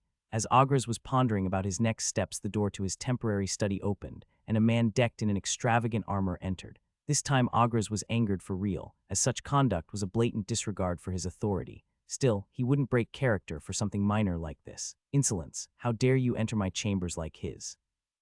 I will have my grandfather flog you when we return. Agras roared as soon as the man was inside the door. My apologies, the man answered with a face that spoke of no regret. I wonder what steps you have taken to capture those responsible for my cousin's death. The man in front of him was Rydal Arhrazak, one of the heirs to the main branch, just like the departed Keverin. Different from him, though, Rydal was one of the most heavily nurtured youths in the clan, and also one they had spent the most Nexus crystals to allow to retain as much power as possible when going through the incursion. The more power you retained in an invasion to a baby world, the better your survival rate would be, and the better your position would be when contending for resources on this new world. But the ruthless heavens never just gave anything for free. It charged an exorbitant amount of Nexus crystals if one wanted to keep more of their strength when passing through, and of course there was a limit, or the purpose of the incursions would be lost. Clan Arhrazak wasn't overly wealthy, and could only pay up to a point for each demon going through. Any more and the risk of the invasion turning unprofitable would be too big. The rest would have to come out of their own pockets. Most of the soldiers couldn't afford it or only got a few levels extra, but the scions of their clan of course got some special benefits under the table, either from their elders or even from the clan itself. Maybe not even Agras himself was a match for Rydal, though he had a few hidden aces in case they ever came to blows. And it might actually come to that, as Agras had a strong suspicion that Rydal had been sent through the portal to both keep an eye on things and, if possible, neutralize him. That would eliminate any threat of a branch family becoming too strong in the clan. The crystal mine isn't going anywhere, and it would seem a waste to attach such large manpower to quickly excavate it. Also, a large portion of our mages are occupied building your palace. In my opinion, it would be more pertinent to. Doesn't matter what your opinion is, Rydal. The clan decided I was the most suited for this task, so my orders are what goes. Now leave my study and remember your manners in the future or there will be repercussions. Agras practically screamed, looking very much the part of a fool enjoying his newfound power. Rydell only sneered and performed a barely acceptable salute and left the study without another word. Left silently brooding behind his desk, Agras prayed that the natives and Rydell would find and kill each other, solving all his problems at once. Zack sat perched on a branch in a large tree, eating an apple he had foraged earlier. The tree was one of the few in the vicinity that still stood tall and unaffected by the corrosive effect of the incursion, and its dense branches provided natural insulation from prying eyes. He had chosen this tree to be his temporary shelter to spend the night yesterday. He had spent 2 nights close to the incursion now, trying to gain as much information as possible. Yesterday he had kept scouting around the demon city and up toward the mountain. He had made some interesting discoveries. First of all, he had realized how the third skill quest progressed. It was based on time. It seemed that he had to be out in the forests fighting roughly 18 hours for the quest to progress by 1 point. That meant that he had to spend most of his time awake fighting every day. He didn't mind though, as he was planning on doing that anyway. But it also meant that it would be an extremely close shave to actually manage to complete it before the 2-month deadline. He had already decided he didn't dare to wait. He'd kill at least the 2 remaining heralds as soon as possible. He didn't want to repeat what happened with Vol, being incapacitated and missing his deadline due to waiting until the last moment. He needed time to recuperate in case he got hurt from the fights. He had also found the 4th type of beasts that the demons had brought through the portal. They were magic monkeys, or rather they were called stone monkeys by his eye of discernment, and did not look quite as demonic as the other 3 animals. They were roughly up to his chest in height, but had a bulkier build. They were an anthracite gray and surprisingly no fur. Instead, it looked that they had plates of rocks covering most parts of their bodies, forming almost a natural armor. The aspect that made them look somewhat demonic was their shining red eyes. The stone monkeys were the most well-rounded of all the demon beasts so far. The Barghest was all brawn and no brain, the Gwilgi high speed but low strength, and the imps were incredibly dangerous but also incredibly frail. The stone monkeys were strong, agile, and also durable. Even more annoyingly, they seldom moved alone. They seemed to be united in one large group, and Zack suspected that the 4th herald was the pack leader. He hadn't seen it, however, as he didn't dare venture too far into the mountains as it was crawling with monkeys. That meant that the final herald apart from the monkey was either a juiced-up Gwilgi or imp, depending on which of the 2 he had managed to kill with his lucky roll for survival. He wasn't sure which he preferred to be alive, as both felt like they'd be a pain in the ass to fight. It seemed that the monkeys stayed in the mountain due to their affinity with rocks. Zack often saw them perched and completely immobile on outcroppings, as though they were gargoyle sculptures. Their natural habitat was likely in mountainous regions back at their home planet. He had been happy to notice that each stone monkey gave a lot of Nexus coins upon killing them. However, he still would rather farm the less lucrative Barghest after his only encounter with the monkeys. Zack thought he had finally managed to single out a solitary stone monkey. It was far away from any demon activity and seemed to be randomly walking around close to the foot of the mountain. Zack had planned to fight it to test it out. What followed had truly exceeded his expectations. As soon as the monkey noticed Zack, it didn't try to fight. Instead, it screeched at the top of its lungs and started fleeing back up the mountain. While it was faster than a normal human, it still was no match for Zack. Within a few seconds he had caught up to it, and a brief struggle erupted. The monkey's fighting style was a full-on brawl, and it was a whirlwind of punches and kicks in a disorganized and confusing manner. It also had a pair of sharp teeth which it tried using when an opportunity arose. Zack estimated the strength of the beast to be somewhere in the 60s, almost on par with Zack's before he got his class. Its other stats were quite good across the board. Even its intelligence seemed higher compared to Earth's normal primates. Of course, even with its strong stats, it was no match against Zack. He had grabbed an arm with his free hand and threw the monkey down on the ground. A quick swing and it was dead. The stone plating on the monkeys was quite hard but offered little resistance to his weapon. The problems came after. The screech of the monkey had pulled a swarm of his brethren over, who all had seemed extremely enraged upon seeing their fallen comrade. Thus Zack had been beset by an avalanche of angry fists and kicks coming in from all directions. Every swing of his axe had maimed or killed a monkey, but they were endless and fearless. Finally, he had escaped, only because the monkeys seemed loath to leave the mountain and enter the forest. They had stopped right at the foot of the mountain, angrily roaring at Zack. Zack was completely exhausted by then, both physically and his cosmic energy. Even new and improved pathways had barely managed to sustain him in his escape. He wasn't sure that he'd make it out if that onslaught had started a bit further up the mountain. He'd be drained and then finished off. The upside from that experience was that it had been the most efficient farming of currency and cosmic energy he had ever done, except from when he killed the heralds. In that free-for-all brawl, he had gained a level and over 10 Nexus coins. He wasn't sure about how many he had actually killed during the escape, but it seemed that the monkeys each awarded around 350 to 400 Nexus coins. The individual gain wasn't at the level of the imps, but there was a horde of monkeys, but only a scant few imps from what he had seen so far. Of course, there still were many locations on the island he still hadn't ventured to, and they might be a cluster of imps somewhere. If the monkeys weren't so territorial and had such teamwork, he'd never want to leave the mountain again. He'd gain enough Nexus coins to buy the movement skill steps of Gaia in no time, but he deemed it too large a risk to farm these beasts, at least for now. He would have to venture up the mountain again soon, though, as the herald was probably hidden somewhere in there, maybe in the form of a monkey king. He'd wait until he had his class skills first until he ventured back into the mountains. He had also figured out the general composition of the demon forces. He estimated that there were somewhere around 50 demons on the island in total. Their current activities could generally be divided into 3 parts. The first part was the construction of a giant palace in the middle of the town. It still wasn't finished, but Zack was amazed by the design even before seeing the finished product. It looked like medieval Eastern architecture had been fused with nature. The structure was made both from stone and trees, and by trees, he didn't mean chopped down lumber, but actual trees. There were dozens of mages that reminded Zack of the root mage he had killed, who grew large black trees out of the ground. They then somehow forced it to grow in shapes that would constitute rooms and walls. It took less than an hour for a few mages to grow one of the house trees into its final size. There were also mages who summoned rocks out of the ground. Under their care, the rocks seemed like clay, allowing the mages to form them to their will to form a natural feeling to the walls and other stone features. The palace was only 3 stories tall at the highest point, but it was expansive, featuring multiple buildings, beautiful gardens, sky wells, and courtyards.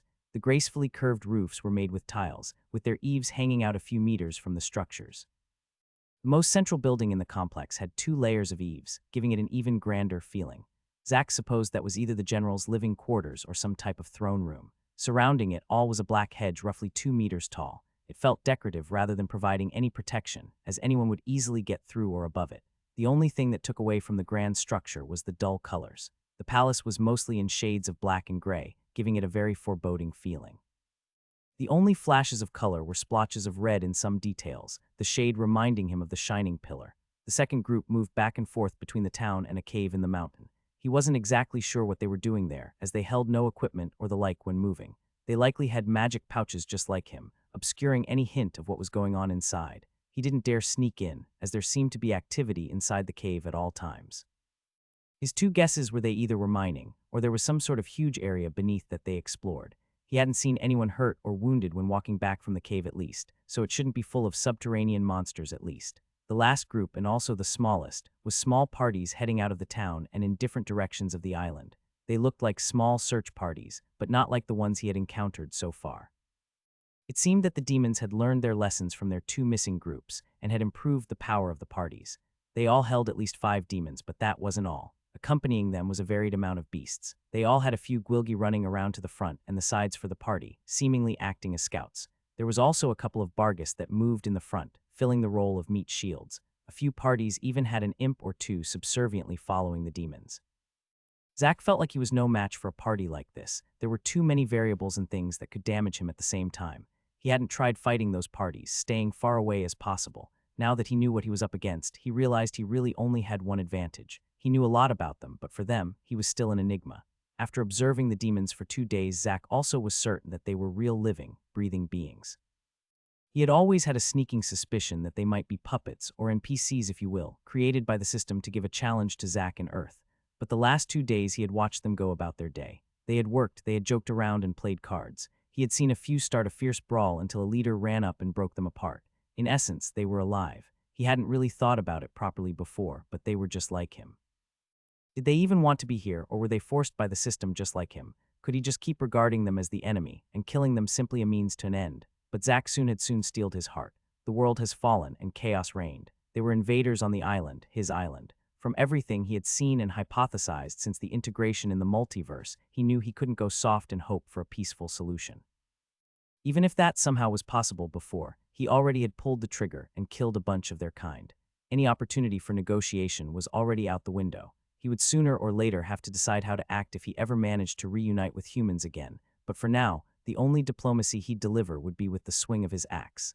He couldn't and wouldn't give up on his goal of finding his family, and he knew that he had to become powerful to accomplish that.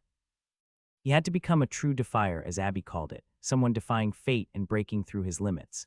Just his small island was fraught with danger, and this was only a small corner in this world. He had no idea how the rest of the world looked since the system merged it with multiple others, but he held no illusions that it had become some sort of paradise. If he had to sacrifice these demons to reach his goals, then so be it.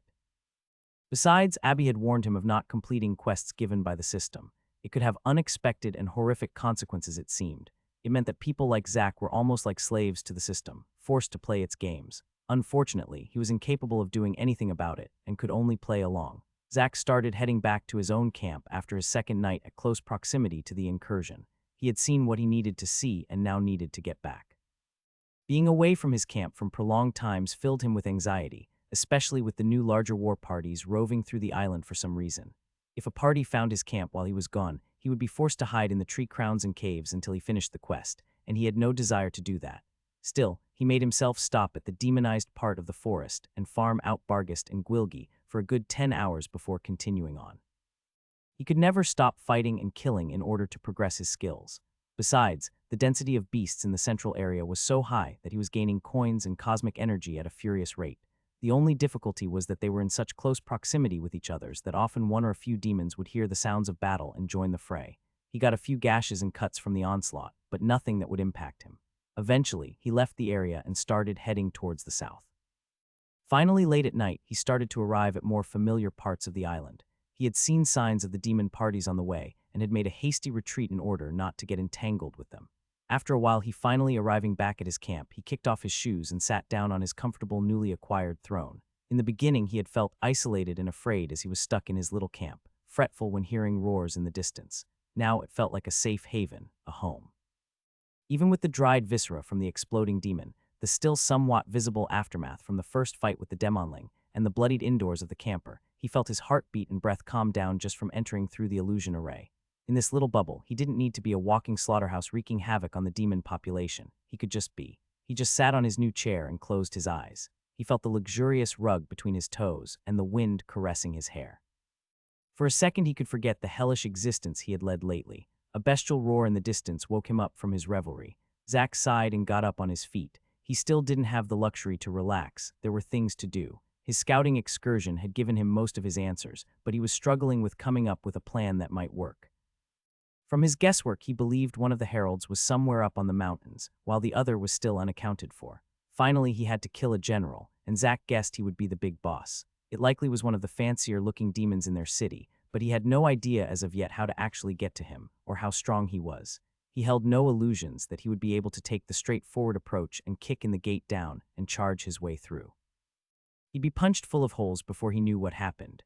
There was the possibility of sneaking in during the dead of night and assassinating the general, but Zack felt that this was unlikely to succeed as well. For one, he didn't know who the general was, but more importantly, he didn't have the skill set to pull off such a caper. He wouldn't have any problem scaling the wall or climbing into a window in the palace.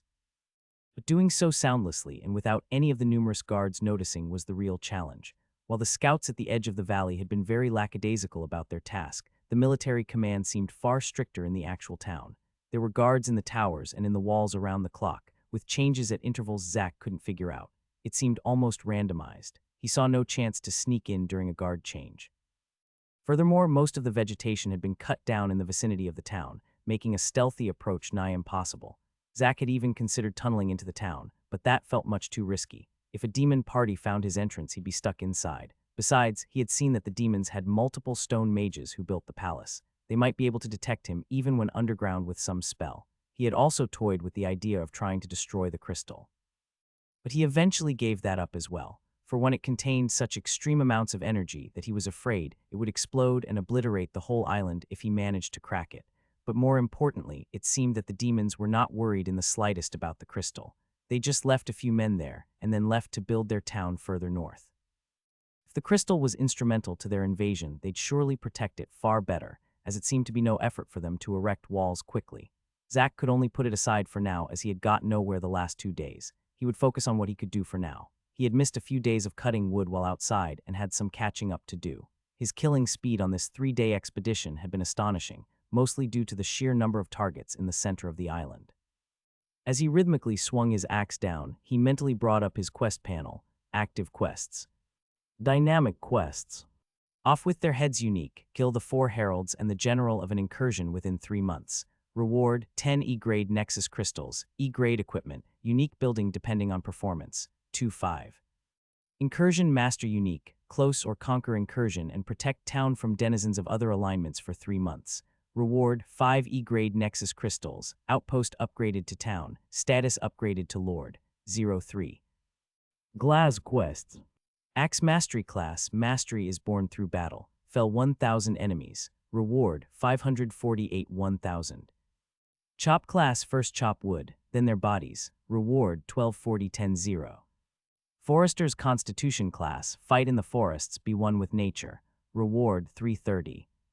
He still hadn't gotten any new active quests since finishing the class quest. He was starting to suspect that the active quests were locked to certain areas and events. He wouldn't get anything like an upgrade class quest for some while he suspected, as he just had gotten his class. Meanwhile, maybe the demon slaying quest he got was tied to the island, and he'd have to leave it for another area to get another. Either that or he was missing something about the quests. Perhaps they simply were quite rare. The one he completed did give him a title after all, and those were permanent upgrades.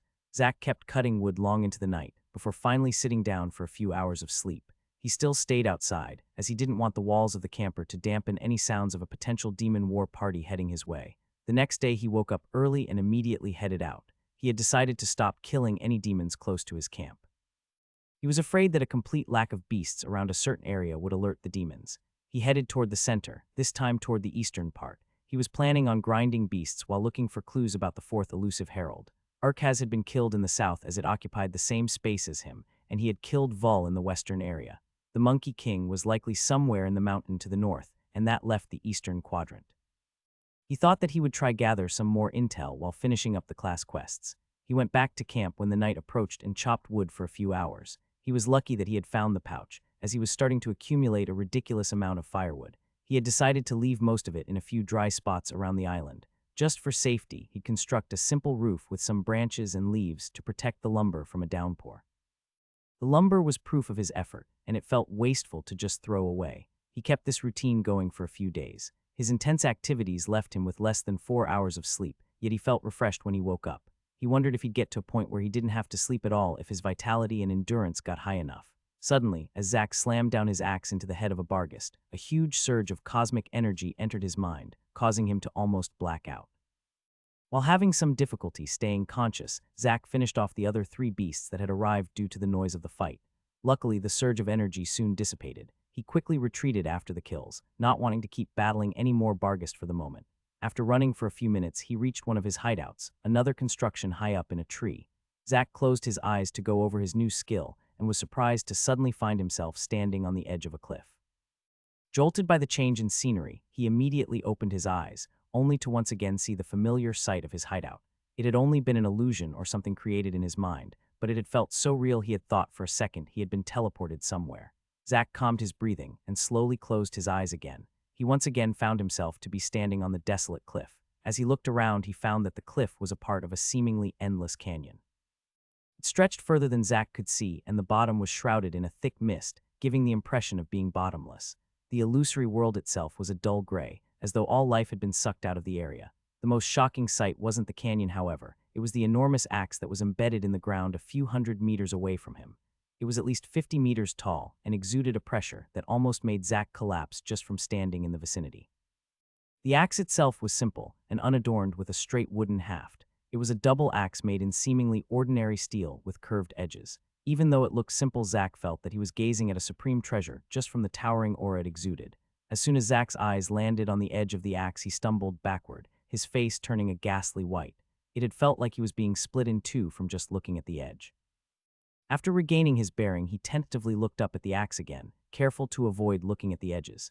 But as he did, his vision once more changed. The bleak dead world changed to one that could best be described as a paradise. Golden clouds hung in the sky, and there were fantastical buildings upon them.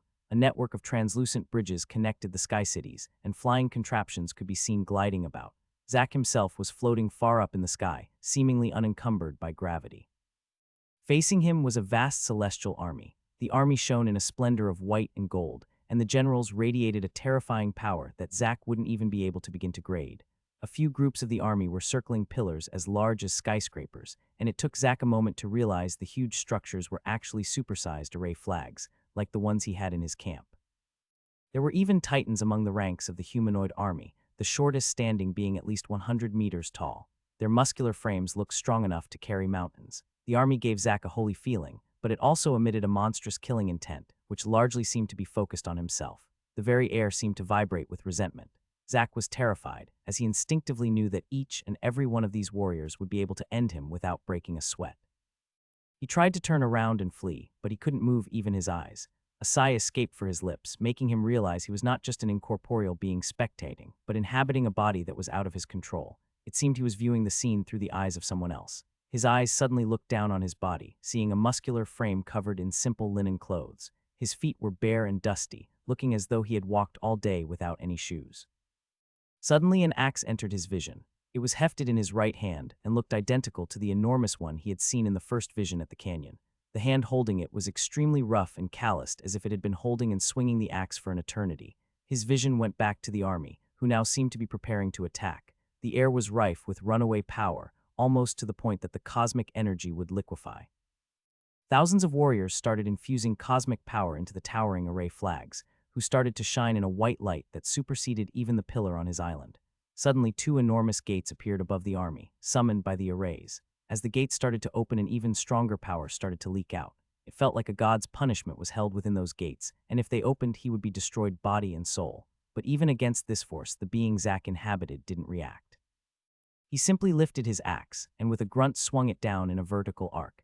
It was as though the world turned white with that swing, and nothing existed except its almighty arc expanding outward. Nothing could withstand it. The celestial soldiers were dismembered without managing to even muster up a defense. The pillars shattered, and the titans roared and tried to defend against the wave with their superior physiques. It was to no avail, as they crumbled when the wave passed through them. Some of the leaders frantically summoned awe-inspiring amounts of cosmic energy to muster up defenses that left Zack in shock. Others ripped open tears in the air itself to escape, shock and horror visible on their faces. But the blade arc pushed through and crushed the defenses like dry twigs, annihilating the last remnants of the army. Soon after, even the void was split apart, and dismembered body parts were thrown out of jagged rifts, and Zack could see it was the leaders that had tried fleeing through the void. Zack's vision started to blur, but the last thing he saw before everything faded was a hideous scar on the ground that stretched to the horizon. It looked like the world itself was maimed, and vast amounts of cosmic energy bled through the gash. Zack's vision returned to the canyon and the huge axe. Only now he understood it wasn't a canyon, but the rift caused by that endlessly powerful axe swing. The once celestial vision he had seen during the battle was gone, replaced with the empty desolation of a dead world. Zack's emotions were in turmoil after the battle. He had become steady as a rock after over 1,000 battles on the island, but he wasn't prepared for what he had seen. Who was that man, and why was that army trying to fight him? Was that how a war in the multiverse looked? If so, then Earth was well and truly screwed. If someone arrived on Earth with only a fraction of the power of the man with the axe, then there was nothing the Earthlings could do. It would be like ants trying to stop a tank. Furthermore, he didn't understand why he was shown this vision. He had just gotten the skill axe mastery, and suddenly was transported here. As he was pondering what it all meant, the gigantic axe started emitting a blinding light. When he turned his eyes over to the weapon, the light intensified, and suddenly the axe was gone. In its place was a large fractal that shared the same general outline as the axe. It also emitted extreme pressure, making Zack feel as though he could somehow be cleaved in two from this pattern as well. The fractal didn't stay still for long and suddenly started to shrink. When it had shrunk into the size of his palm, it suddenly shot toward him like a bullet. Aghast, Zack tried to dodge.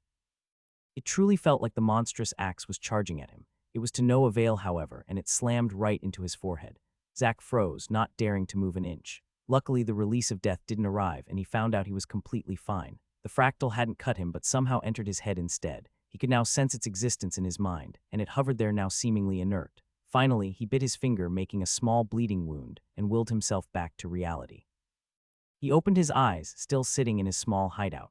He was shocked to notice that he was completely soaked in sweat and drained of cosmic energy. It also seemed that hours had passed, rather than minutes as it had felt like, since the suns had moved quite a distance in the sky. But as he looked down on his finger, it was whole and without any wound. It seemed that the experience had truly been an illusion. He was already somewhat sure of that, but had cut his finger just to be certain.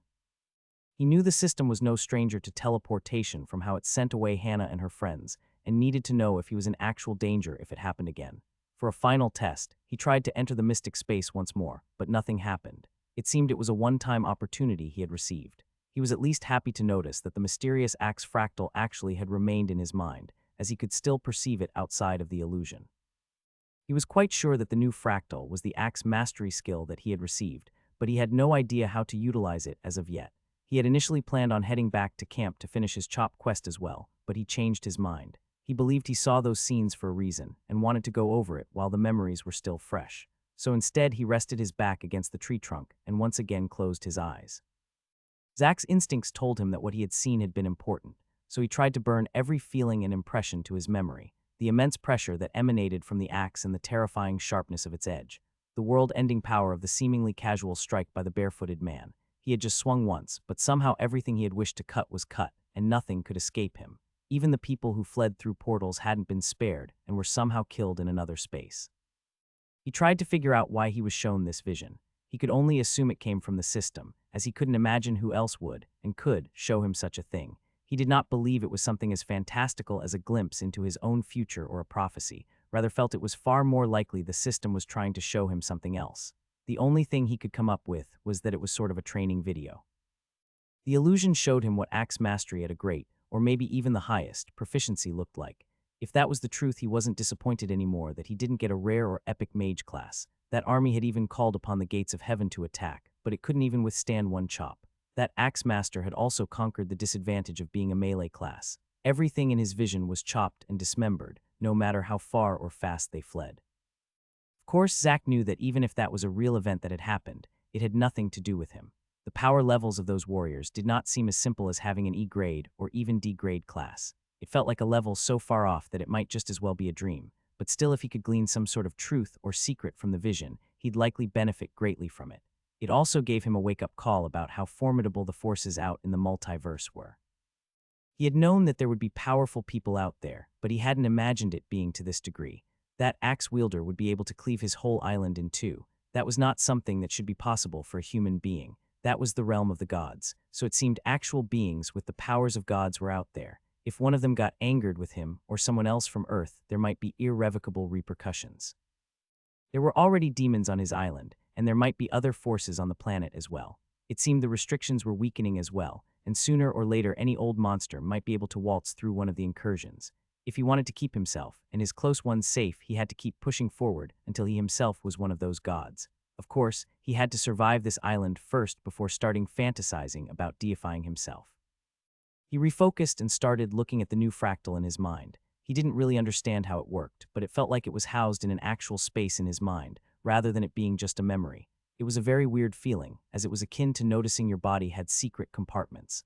Unfortunately, no matter how he looked at the fractal, he couldn't glean anything from it. He tried driving cosmic energy through it, but it had no effect.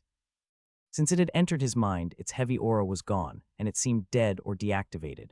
Zach sighed, feeling slightly disappointed. He had essentially been shown a pretty cool action scene and was left with a pattern he couldn't use. He knew he was likely missing something, but could only return to his camp for now. As he walked back, he kept pondering about the vision he had seen. He wondered if he'd ever get to the point of that man in his vision.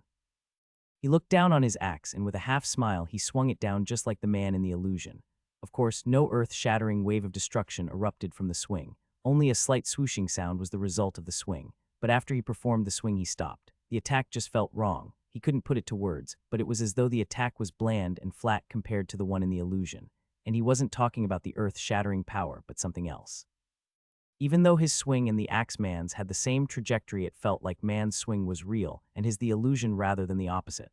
Like the man's swing was a forest and Zach's just a picture of one. His swing was missing something, and it was not form or technique, but something more intrinsic. If he hadn't seen that scene, he never would have figured it out. He would think that a swing was just a swing. He imagined the intense pressure he had felt when standing in front of the huge axe, and tried to incorporate it into the axe. It was easier said than done, of course, and Zach kept swinging away while walking back. He even used some demon beasts as practice targets to try to get the feel. He also tried incorporating cosmic energy into the fractal while swinging, but it also didn't do anything. He was still missing that feeling that would make his swings feel full instead of empty. He tried to discern what made the axe man so strong and made him effortlessly defeat the army. It wasn't speed. His swing had been slow to the point of almost feeling lazy. It hadn't been sophisticated or complicated either, but simple and unadorned, just like his axe. But the swing was sharp. Anything it attacked was cut. It didn't matter if it were the huge titans, the awe-inspiring defenses of the top cultivators in the army, or even the gates of heaven. Everything that the axe waves hit was split in two. However, what had made the largest impression on Zack was the heaviness the swing had contained. By that he didn't mean that the axe grew heavy like the great sword, but it felt like the axe had contained an unstoppable force when falling down. It had felt that the weight of a world was contained in that swing, and it had an unbending determination and intractability contained in it. Anything that tried to impede its path would be destroyed. Zack didn't understand how he could know these things. They should be subjective opinions and personal impressions, but it felt like those impressions were rather inviolable truths. That the man's attack contained these abstruse elements felt as true and real as that the sky was blue. Zack also somehow knew there was a multitude of other aspects hidden in that seemingly simple swing, but they seemed too far away and elusive for him to grasp onto. He decided to focus on the power and forcefulness, for now rather than the sharpness, as he felt the heaviness the most clearly in his mind. He was afraid of trying to study both aspects at the same time would be too hard for him to handle. Zack tried to bring this sense of force and weight into his swing, and started to bring more and more cosmic energy into it. His energy started to naturally flow along his pathways, and the whirling sounds from the axe started to sound slightly deeper.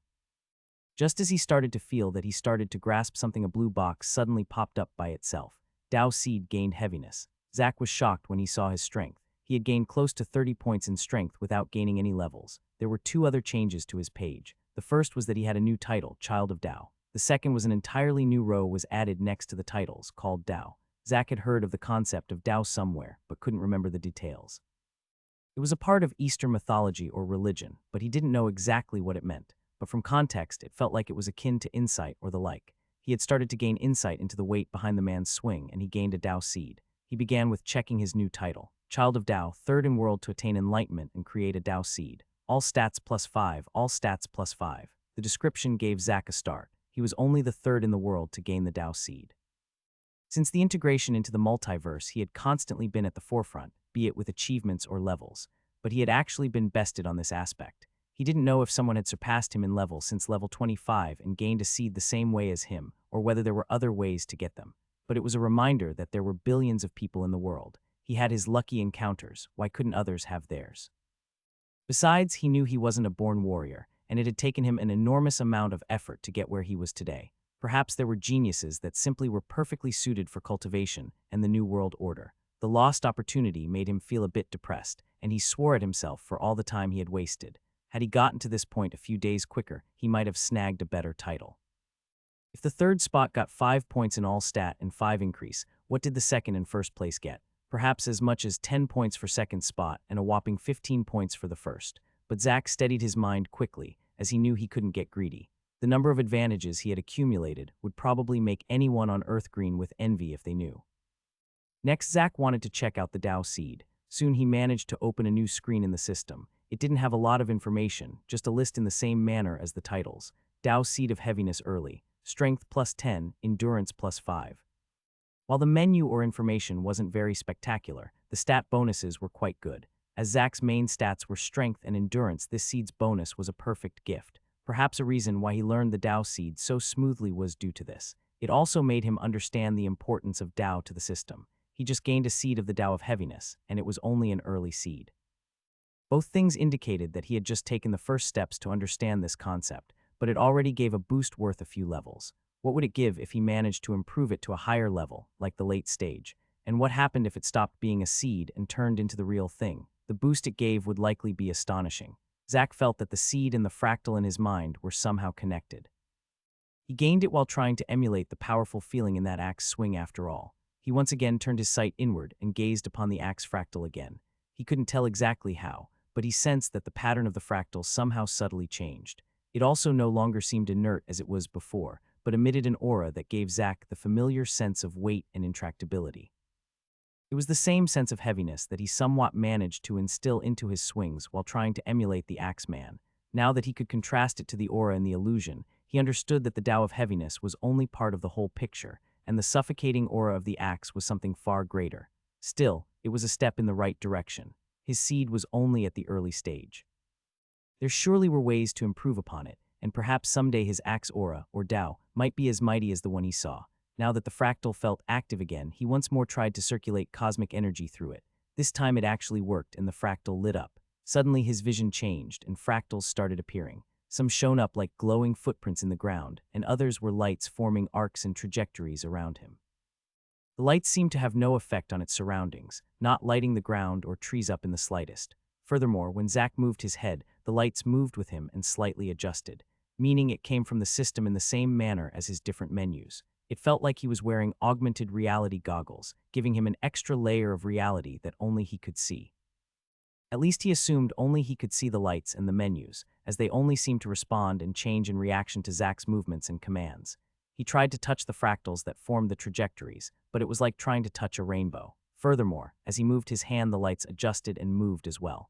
After adjusting to his new vision, he tried stepping on the glowing footprints and moving his body according to the illuminated trajectories. He found himself swinging his axe in a slanted upwards motion.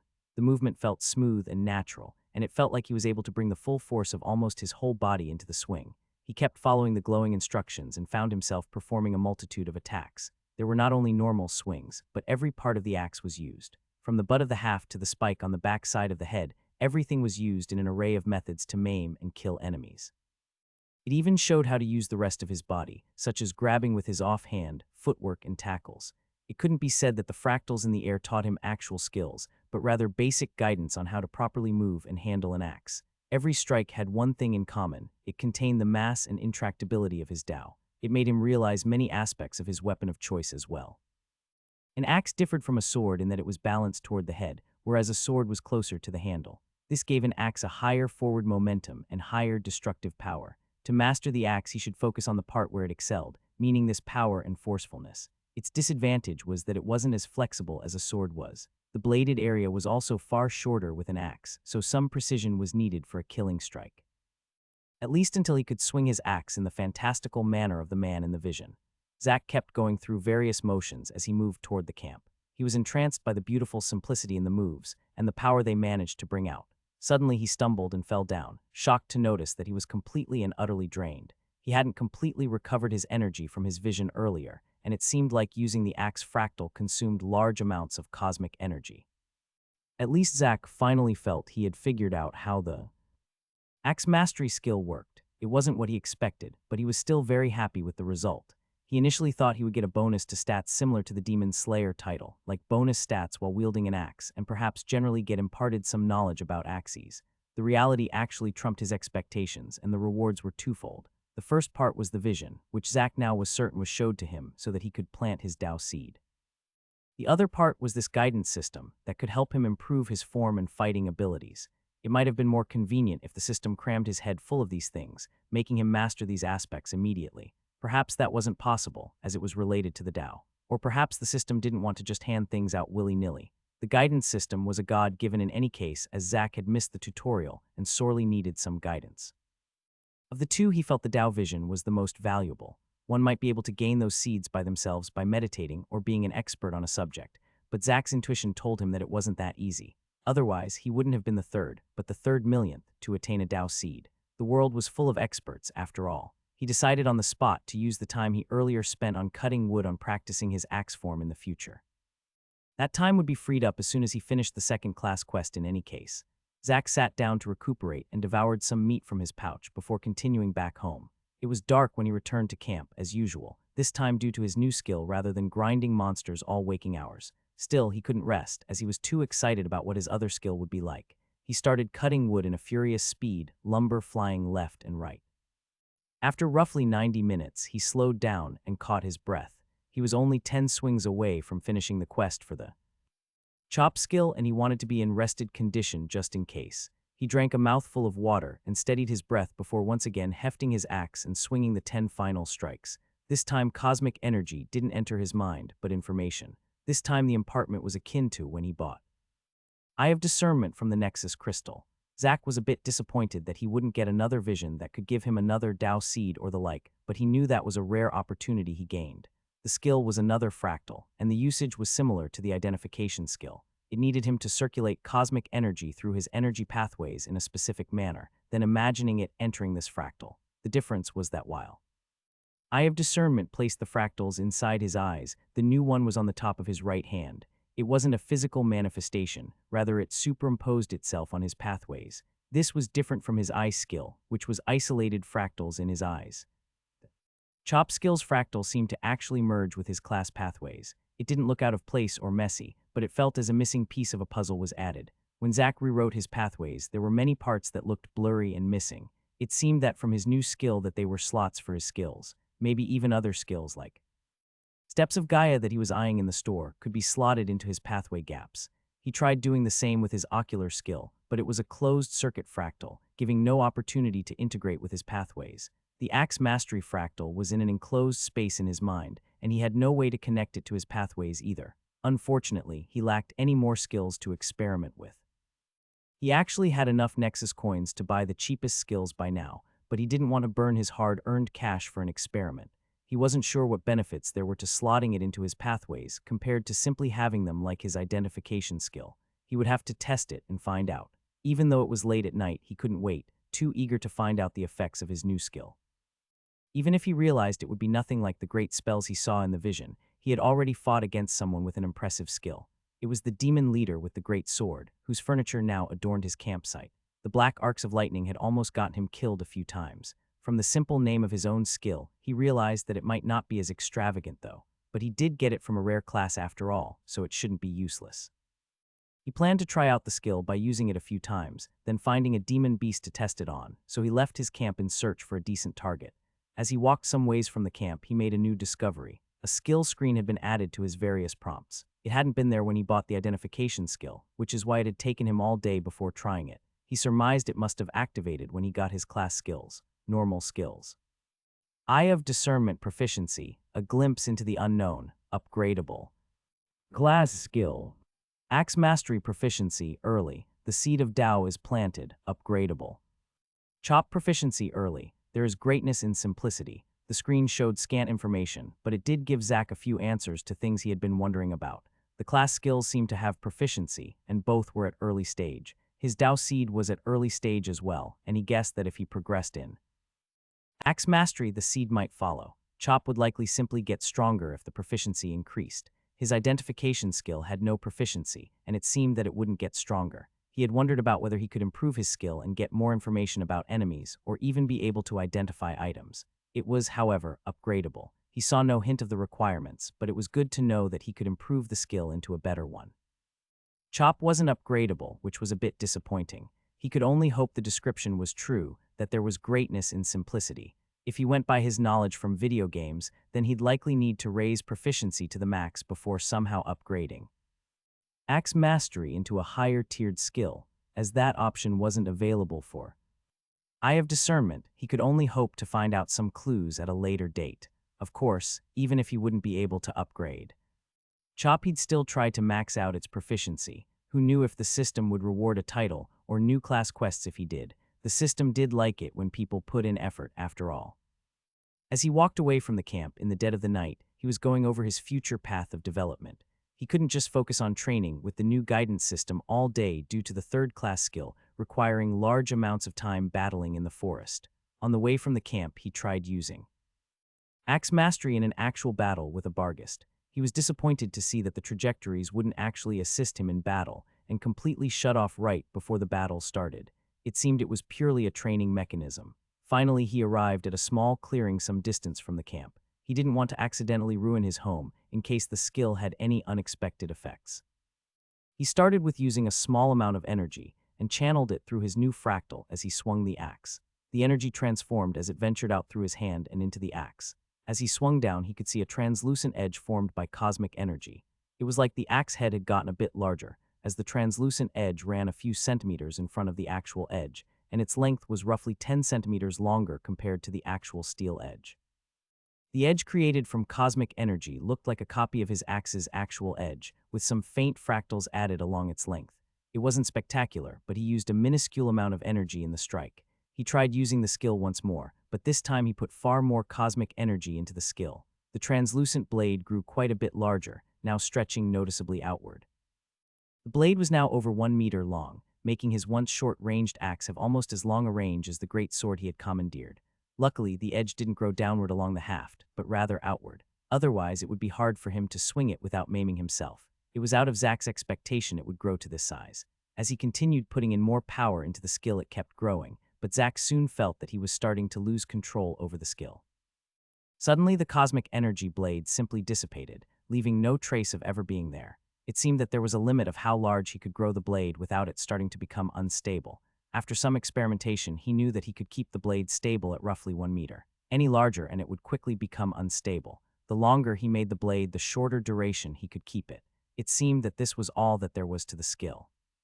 He tried shooting it away like a ranged attack or boomerang, but nothing happened. It was firmly lodged to his axe. Of course, the proficiency was only at early stage, and it might get more functions at higher levels.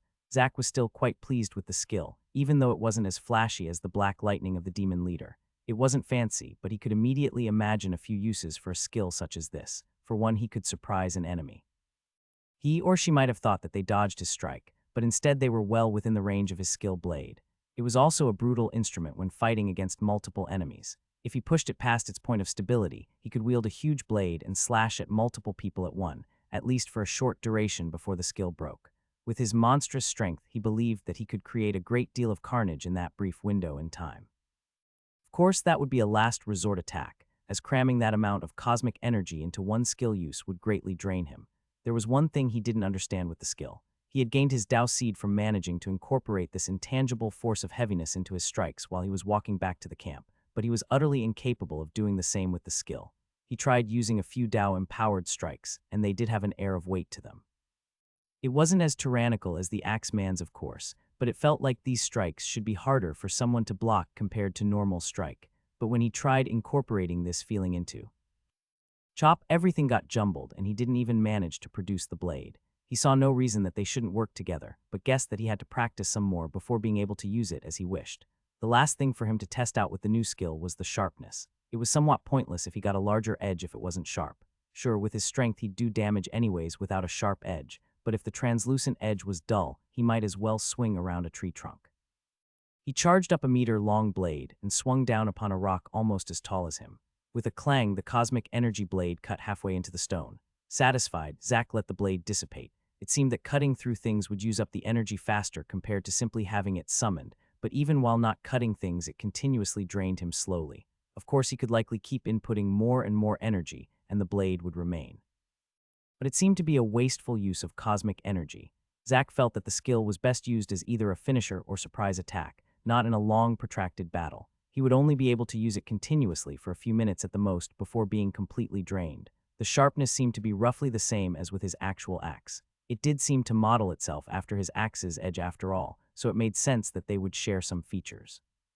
He wondered if the sharpness improved if he got a higher grade weapon in the future. He was sure that his weapon was a low F-grade blade, as he had looted it on some random demon after all. It couldn't be too valuable. He then brought out a sword from his pouch to test whether he could use Chop with other weapons, but it at least didn't work with swords. He was planning on testing some more, but a snap of a twig in the vicinity stopped him in his tracks. Zach got a sinking feeling, as he had made sure that there were no beasts in the area before trying out the skill. He quickly slunk down into nearby foliage and started to retreat toward his camp, taking great care to not make a sound. Only the Gwilgi among the demons seemed to be active during the night, but he had never heard those beasts make any sounds while moving through the forest. That meant that the snap of the twig was more likely to be one of the war parties moving about. He swore at himself for his carelessness. He had been on a high from his new boosts and wasn't as careful as he should be. Even when grinding beasts, his biggest priority had always been keeping a lookout for these parties. He always kept moving and didn't fight close to his base as he didn't want to attract attention to that area. Now he was quite close to his camp, and his swing into the stone had made a sound. He soundlessly passed through the layer and entered his illusion array. He could only hope it was a large critter that was lumbering around in the dark. Zach held his axe at the ready, vigilantly gazing into the woods. His hopes were soon dashed as he saw one of the roving war parties moving close by. The demons conversed in their language with subdued voices, seemingly arguing about something. The core of the party consisted of 6 demons and an imp. They generally seemed to be average soldiers, with none of them wearing expensive-looking gear. There also were a few Gwilgi and Bargists surrounding the party. Zach didn't dare to move even though he knew that his camp just looked like an empty area with some extra dense bushes. His illusion array was effective on the eyes, but he had no idea whether there were skills that could sense the array. He had tried it with his I have discernment without finding anything, but it was also the cheapest skill that the Nexus node offered. Suddenly, he saw a Gwilgi was slowly coming extremely close, moving some ways from the group. If it kept moving the direction it did, it would enter the bushes he had moved to the edge of his camp, and soon after enter his array. Zack's fears came true as it trotted forward and entered his camp through the dense bushes. Zack was ready, and with lightning speed he grabbed the hound's neck as soon as it was through the array, and with a twist broke it. With his strength he could probably rip its head right off, but he didn't want any blood to spill. He slowly dragged the corpse into the camp and flung it to the side. Luckily the array also had sound dampening, so no one should have heard anything. He resumed his vigil against the rest of the group, and it seemed no one among them had noticed the missing beast. Gwilgi often moved some distance from the parties acting as scouts, so it would likely take some while before they noticed their missing beast. Unfortunately, they had stopped just 50 meters away from the camp.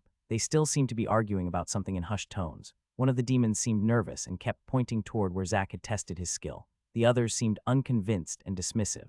One of the demons rolled his eyes at the nervous one and started to actually walk toward Zack's camp. The nervous demon entreated him, but was just met with a dismissive wave of his hand.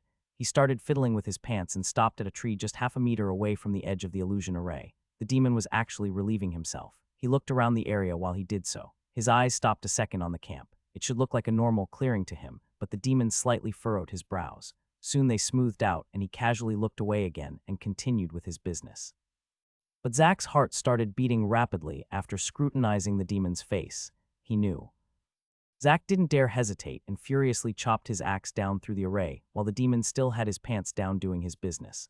As Zack suspected, the demon was ready for the strike, and without hesitation, he lifted his sword to meet the oncoming attack. Unfortunately for him, Zack's strength was in another league, and with the addition of the Tao of Heaviness, the force of the swing simply broke the poor demon's arms and continued unimpeded into his head. It looked like that the array didn't hold up to scrutiny when observed at such proximity, or maybe the demon simply used some ocular skill more powerful than his. I have discernment. The demon had noticed something was wrong but didn't want to alert anyone to this fact until he was back at safety in his group. But some discreet facial tics had foiled his plans. After the swing, Zack quickly grabbed two of his knives from his pouch and hurled them at the war party just as they were shocked by an axe appearing out of thin air and killing their comrade. One of the knives punched a hole through the imp, instantly killing it, but the other missed the demon he was aiming for. He trained his throwing skills diligently since his embarrassing throw that completely missed the target in his first battle against a Barghest. Together with his increased stats in strength and dexterity, his aim was quite good by now, but he still couldn't always hit his targets when throwing in rapid succession. He threw another dagger, but the demon dodged it as it was ready for the attacks now. The Barghest were stupid, however, and a knife instantly slammed into its torso, maiming it badly. He had a decent stock of knives by now since killing the scout demons surrounding the valley with the incursion and could keep throwing them for a while. He didn't have any time to kill the other Barghest, as he saw one of the demons starting to conjure a fireball. Aghast, he didn't dare to hesitate and hurled a dagger at the mage. He couldn't have him burn the camp down or even start a forest fire. Every demon on the island would know a battle was happening here. A magic shield stopped the dagger in its tracks, so Zack had no choice but to charge out of his array toward the demons. There still were 5 demons and a couple of demon beasts against him. Fortunately, he killed the imp immediately, otherwise he'd have to worry about those fireballs. They were still extremely deadly, even with his improved constitution. Suddenly, as he was approaching, spikes shot out the ground. They looked like thin stalactites, so it seemed one of the demons was a rock mage. Not expecting the attack, one of the spikes managed to stab into his gut before he could react. His breastplate was high-quality work, but unfortunately it only covered his upper torso. Therefore, his only protection on the rest of his body was the common leather armor, which barely impeded attacks. He broke off the one impaling him and then destroyed the other with a swing. An arrow crackling with electricity zoomed toward his head as he was getting rid of the stone spears. He had to dodge before properly removing the tip of the spike from his stomach, making it do some extra damage while he rolled away. As he got back to his feet, the fire mage already seemed ready to fire his spell. But to Zack's horror, he wasn't actually aiming at him or the camp, but straight up. The demon intended to use it as a signal flare while the others impeded him. Zack desperately infused all the cosmic energy and heaviness he could into his arm and threw his axe with a grunt. The axe sounded like a propeller as it ripped through the air at the mage. The magic shield that stopped his knife shattered like a mirror, and the axe head slammed into the mage's chest, instantly killing him. Lucky for him, the ball of flame snuffed out as soon as the mage died, just like how it did with the imps he had fought. There would be no signal flare or forest fire this time at least, but Zack didn't have time to breathe out in relief as a Barghest slammed straight into him. The demonic brutes could charge straight through smaller trees, so the force completely winded him. Had he been prepared, he could have used the inscription on his chest piece, as his chest armor held one charge where it could nullify an attack. But Zack himself had to activate it, and he wasn't prepared for the body slam. An arrow shot into his stomach as he was pushed backward as well, piling on to his misery. Luckily, his endurance was up in the high 70s by now, and it didn't get far into his body before stopping. However, the arrow released a lightning shock right into his intestines, making him unable to breathe for a second. Zack coughed out a mouthful of blood but didn't dare move the arrow, remembering that leaving the weapons in the wound when stabbed was safer. He could only break it off and ignore it for now. Instead, he punched the barghest, which caused it to crash hard into the ground. A flash of pain erupted on his back, and he noticed a Gwilgi had approached soundlessly from behind. Normally, these beasts were of no concern, but he also had to worry about the mage and archer. There also were two more demons who still stayed put. One of them carried a two-handed sword, and with his muscular build looked very much like a classic warrior. But the other's gear gave Zack no indication of her means of attack. He assumed she was some sort of mage, as she held a tome in her hands. Zack growled in annoyance and kept the barghest down on the ground with one hand and grabbed a knife out of his pouch with the other. With a quick stab, he tore its throat out. It was still alive, but wouldn't be for long. He just barely dodged another arrow coming at him right after his kill, but simultaneously, an earthen spike tore straight through the dying barghest and headed for his head. Just as he was about to dodge, a splitting pain in his mind made him completely blank out, and as he tried to dodge the incoming spike, he realized his body didn't respond. But with a muffled roar, Zack used all his willpower to force himself to move. He succeeded in breaking the odd restriction and managed to move his head somewhat away from the stone spear. It still tore a huge gash in his left cheek, doubling the length of his mouth. Breaking free from the binding left him with a pounding headache and a bit woozy, and he had to shrug his head to reorient himself. A quick glance at the enemies showed that one of the demons who earlier had been staying put was puking blood while looking at Zack aghast. It was the one who was holding a tome looking mysterious. He didn't have time to think about what kind of skill she used, as he was beset from both behind and the back. A Gwilgi charged at him again, but this time he was prepared. With a quick stab, blood gushed out of its chest, and it crashed into the ground. He took another arrow, this time to his leg, but it was a worthwhile price for another enemy down. He grabbed the dying Gwilgi by its neck and used it as a shield while charging toward the group. Their distance wasn't big, and he was upon them before they could send another salvo of earthen spears and arrows. Zack ran toward the downed mage in order to get his axe back, but the warrior demon who had stood rooted until now placed himself in his way. From his bulging muscles, he seemed he focused on the strength attribute, which actually made Zack relieved rather than anything else. If it was one thing he was confident in, it was his supreme strength. The warrior roared and swung his sword toward him. Zack didn't dare use his knife to intercept, and could only use the beast carcass as a club.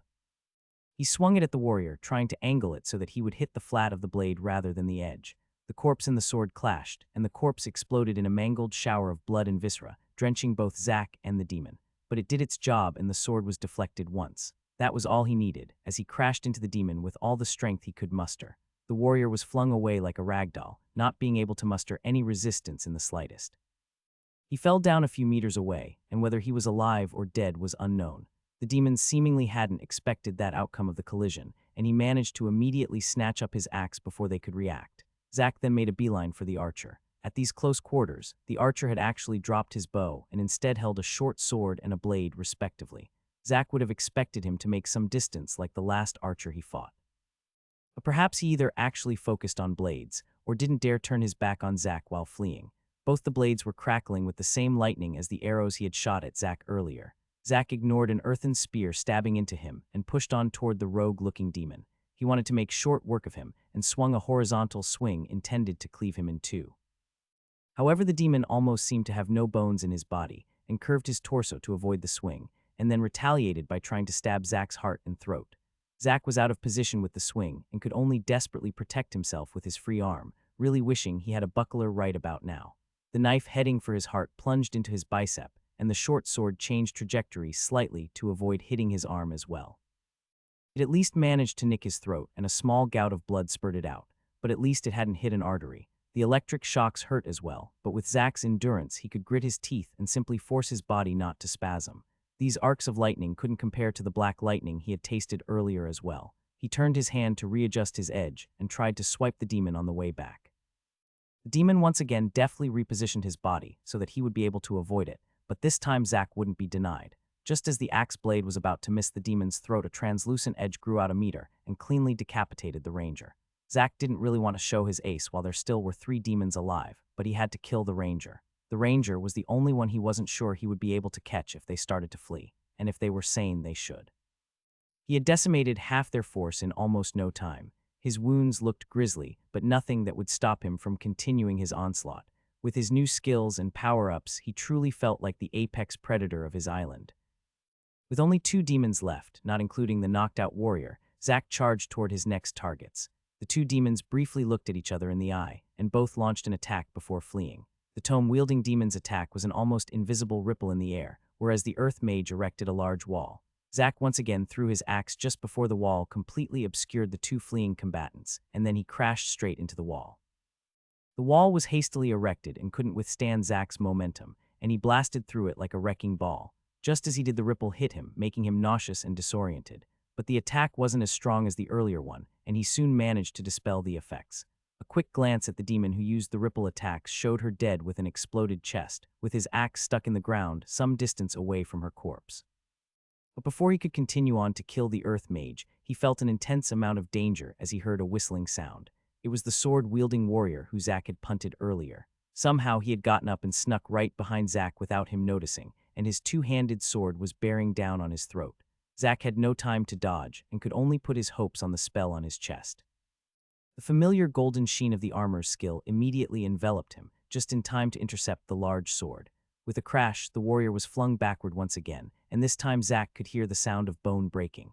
The earth demon was still running, and Zack couldn't let him get away. He barreled after him and threw a knife at the back of the mage. A block of rock rose up behind him, intercepting the dagger, but the scare made the mage stumble. Zack immediately rushed to the fallen demon and ferociously stepped down at his throat. However, a layer of rock appeared on the mage's skin, creating another layer of defense. The knife simply couldn't cut through it.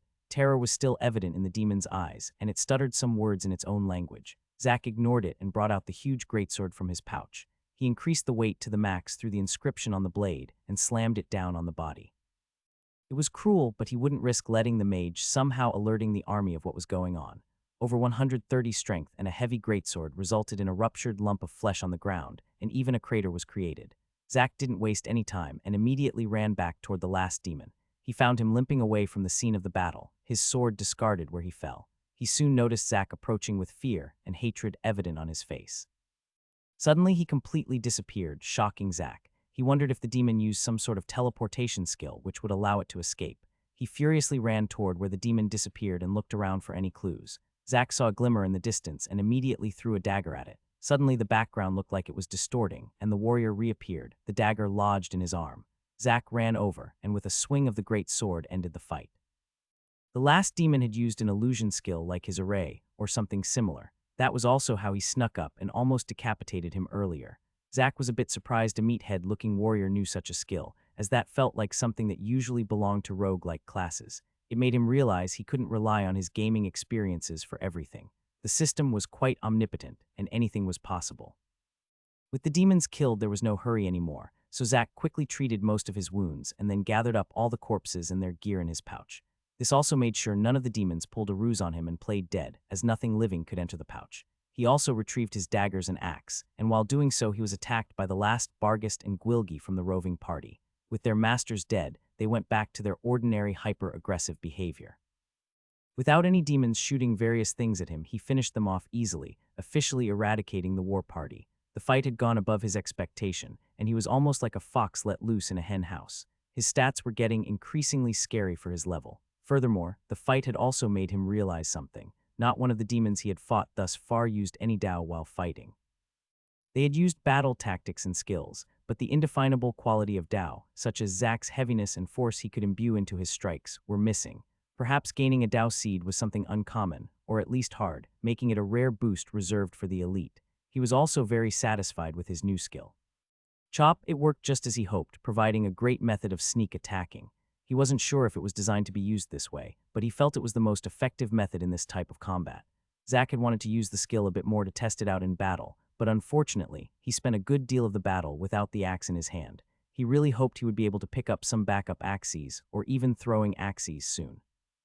Unfortunately, Azan had been the only demon so far who fought with an axe. Even though he luckily stopped the signal flare and finished the battle quickly, Zack didn't feel relieved. The fight took place right by his camp, making him realize it was just a matter of time before he was exposed. He spent the next hour going over the scene of the battle, meticulously removing any traces of battle that he could. He was forced to crush the earthen spikes into rubble, but the wall was crumbling by itself for some reason. Perhaps it was erected so hastily that it couldn't properly stabilize, sort of like his chopped blade when making it too long. When finally done, it wasn't readily apparent a battle took place outside his camp. There were sections of overturned earth, though, as Zack had to hide the blood and viscera somehow. Hopefully a day or two in the sun and wind would make it appear more natural. Finally, Zack returned to the camp and properly stitched himself up. He had already removed the arrowhead, but the ugly gash in his face was still open. He prioritized hiding the scene of the battle and had only kept his mouth closed in hopes that it would help the wound close by itself. After taking a look in the mirror, he saw it was already slowly starting to close. He knew that it would leave an ugly scar, though, permanently disfiguring his face. Well, better ugly than dead, I suppose, Zack thought with a sigh. Besides, that scar was only the latest in a litany of wounds on his body accumulated over the last month. While cleaning up the scene during the night, he made a difficult decision about his future. He would abandon camp, at least for now. The risk of returning home after a day of monsters grinding and finding himself in an ambush started to feel too high for comfort. He would only return if absolutely needed. He started to pack up anything of use to bring with him. Luckily, he acquired another magic pouch from the battle, although its space was smaller than his first. It was halfway packed with various rocks and plants. It seemed that the demon parties were roving the island to collect samples of various things. Zack didn't know why, but he felt they didn't do it to compose a botanical encyclopedia. His guess was that it was for healing remedies or poisons. Even before the world changed, plants with healing properties existed, and if they got crammed chock full with cosmic energy, the effect might be far greater. Maybe the demons had some means to test whether the local flora possessed any value, so they collected it to be tested.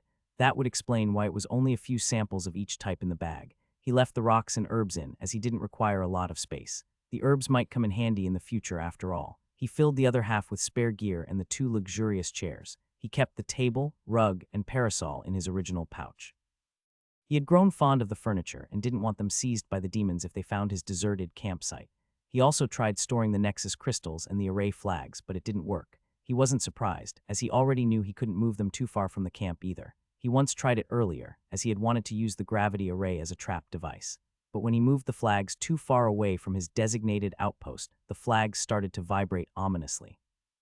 Apparently, they would self-destruct if they were moved too far. They were bought by the system as an outpost improvement, so the system restricted them somehow. Maybe he could purchase non-restricted versions in the future in the shops he had seen in the outpost store. He could only leave them where they were and hope that the demons didn't destroy them. Most of the things would be pretty cheap to purchase again, but losing the gathering array would hurt. Finally, he tried to store his new pouch in his old one, but it didn't work either. Perhaps one couldn't place a magic space inside a magic space, as it would violate some law of space or whatever. He could only carry the 2 pouches next to each other on his belt. Having packed all his essentials, he paused as he looked over the camp briefly, some sadness welling up in his heart. He probably wouldn't return here until the demons were dealt with. He now had both brought a demon here for interrogation and also fought a large battle right at the steps of his camp. The risk of staying here was too large. He could buy defensive arrays, but he held little assurance that something that only cost around 100 Nexus coins could keep a whole demon army at bay. Besides, they simply needed to siege him by leaving 100 men outside, and sooner or later he would run out of resources and also fail his quests. With a sour feeling, he set out, moving toward the western part of the island, where he fought the Herald. After arriving at the vicinity, he dumped the bodies and tried to stage the area to look like it had happened there. He wasn't too optimistic that he'd fool anyone, though, but he didn't want to waste time with burying them. They'd know the party was dead one way or another soon anyway, and he hoped to move their attention to this part of the island. The corpses were left on the ground without any of their gear and weapons, as it was all pilfered by Zack. Done with the task, he set out again, this time heading for the mountain. Zack moved through the forest with determination. He felt that he couldn't look around for information or clues anymore. He simply couldn't find the last herald, and he was making no headway regarding the general either. The general was likely holed up in the city, and the last herald either stayed in the cave or in the city as well. He had traversed the whole island while grinding for his quest skills, and hadn't even seen a trace of the alpha beast. The city and the cave were the last 2 options that he could come up with. He needed to progress his quests, and the Monkey Mountain was the only way he could as he saw it. The other option was entering the cave, but he felt it was too risky for now. There was a lot of foot traffic to and from that cave, and it seemed they placed great importance on it. He had no idea of the topography inside either, meaning he might be stuck in a large cave with no other exits. The mountain was a safer bet. While it was somewhat close to demon activity, the cave was located at the foot of the mountain towards the southeast. If he kept his activities to the western part and the central area of the mountain, he should be able to act unconstrained without any demons noticing. That was as long as another war party didn't happen upon him, of course. But the mountain sported a complicated terrain with a multitude of outcroppings, caves, and paths, making it convenient to escape even if he was found out. He soon arrived at the mountain and stealthily started making his way forward, looking for targets. He was planning on thinning the herd for a few days while looking for the Monkey King. Since the stone monkeys had a strong sense of camaraderie, he was afraid that the Monkey Herald would be able to summon hundreds of monkeys with a shout. But if those animals were already dead, he'd be able to fight the boss without any interruptions. He had already seen that no reinforcements came through the crystal, so every monkey he killed was one less to worry about in the future. There were a lot of monkeys in the mountain, but nowhere near the seemingly endless amount of Bargus that were skulking in the forest. He soon found a group of roughly 50 monkeys that sat huddled together and seemed to be sunbathing. They were completely immobile and staring up at the sky. It was a group like this that had almost ended Zack's life just days before. Zack didn't prepare any tricks or traps for this fight, and after a quick survey to make sure not another group was in the vicinity, he charged into the pack. He charged up. Chopped through the fractal in his hand to the limit of what he could control, and with a great arc decimated 3 monkeys with one swing. Apart from being a good skill for surprise attacks, it also was excellent when fighting large groups of weaker prey. Between the haft and the elongated blade of his skill, he had a far greater reach compared to a normal axe wielder, and everything within 2.5 meters of him was a zone of death. Enraged screams erupted from the pack of monkeys, and they started to frenziedly throw themselves at him. This time he wasn't in as dire straits as the last. His strength and endurance had increased considerably, and the skills increased his efficiency against large packs of enemies. Last time he often wasn't able to completely kill a monkey with a swing, only managing to hurt or maim it. But with axe mastery, he learned better ways to handle his weapon, and with chop he managed to hit more targets at once. He was like a harvester cutting down his crops, as with every swing a few monkeys perished. The rock plating on their bodies offered almost no protection against Zack's inhumanly powerful swings, and rock chips and body parts kept flying in all directions. The battle only lasted for a minute, but almost every monkey died. Terrified by the onslaught, some of the smarter monkeys had desperately fled when Zack had killed half of the pack. Zack couldn't be bothered with hunting them down, as he was quite exhausted and panting. The fight had been fast, but it also had been furious, keeping his chop skill active at maximum capacity for a whole minute also drained him of a lot of his cosmic energy. Exhausting himself had been worth it, though, as the fight gave him another level. Of course, he was quite close to leveling up already before the battle. Zack pulled up his status screen to allocate his points while he moved away from the battle. He quickly allocated 2 points in endurance and 1 in strength, but as he was about to close the status screen, he noticed that all his stats improved again after the allocation. He quickly stopped and took another look to see what changed. He had once more gained another title, this one called the Big 500. He focused on it, and a prompt explaining the title appeared. The Big 500, first in world to reach 500 total attributes. All stats +2 and the strong get stronger, Zack thought wryly. It seemed somewhat unfair that the system rewarded those with the most attributes with even more attributes, but no one said that the system was fair. Just look at how it sent the talented people to some tutorial, deeming the rest as trash and leaving them here to fend for themselves. It wasn't a large boost, but it did cheer Zack up after the Child of Tao title. It also reminded him of his strong points. He might not be as smart and talented as others, and he might not be able to cultivate, but even if the cultivators came back with a bunch of skills and knowledge, he could still beat them up with his pile of attributes if needed. He found a secluded spot between a mountain wall and some bushes and sat down to recuperate. With the assistance of the mother-daughter array and a Nexus crystal, it only took him 45 minutes to restore his cosmic energy to its peak. He felt the pinch when using a crystal for recuperation instead of cultivation, but he didn't want to waste any time so close to enemy territory. A crystal lasted for roughly 2 hours. Sohai's Reservioff crystals would be enough to keep a breakneck grinding pace for weeks if needed. As soon as he was topped off on energy, he kept looking for the next group. He didn't dare look while recuperating, as he never knew when he'd be stuck in an avalanche of monkeys. Soon he found another gathering of the beasts, this one slightly larger than the last. He didn't know if these groupings were families or packs, but he was thankful that they were spaced out a bit in this manner. After another recon of the surroundings, he once again started a slaughter. There was not much of a difference between this fight and the last, and it soon ended. He was a bit worse for the wear, but blunt hits from their stone fists did not impact his body overly much. He had over 80 endurance by now, and he gauged the monkey's strength to be somewhere in the 60s.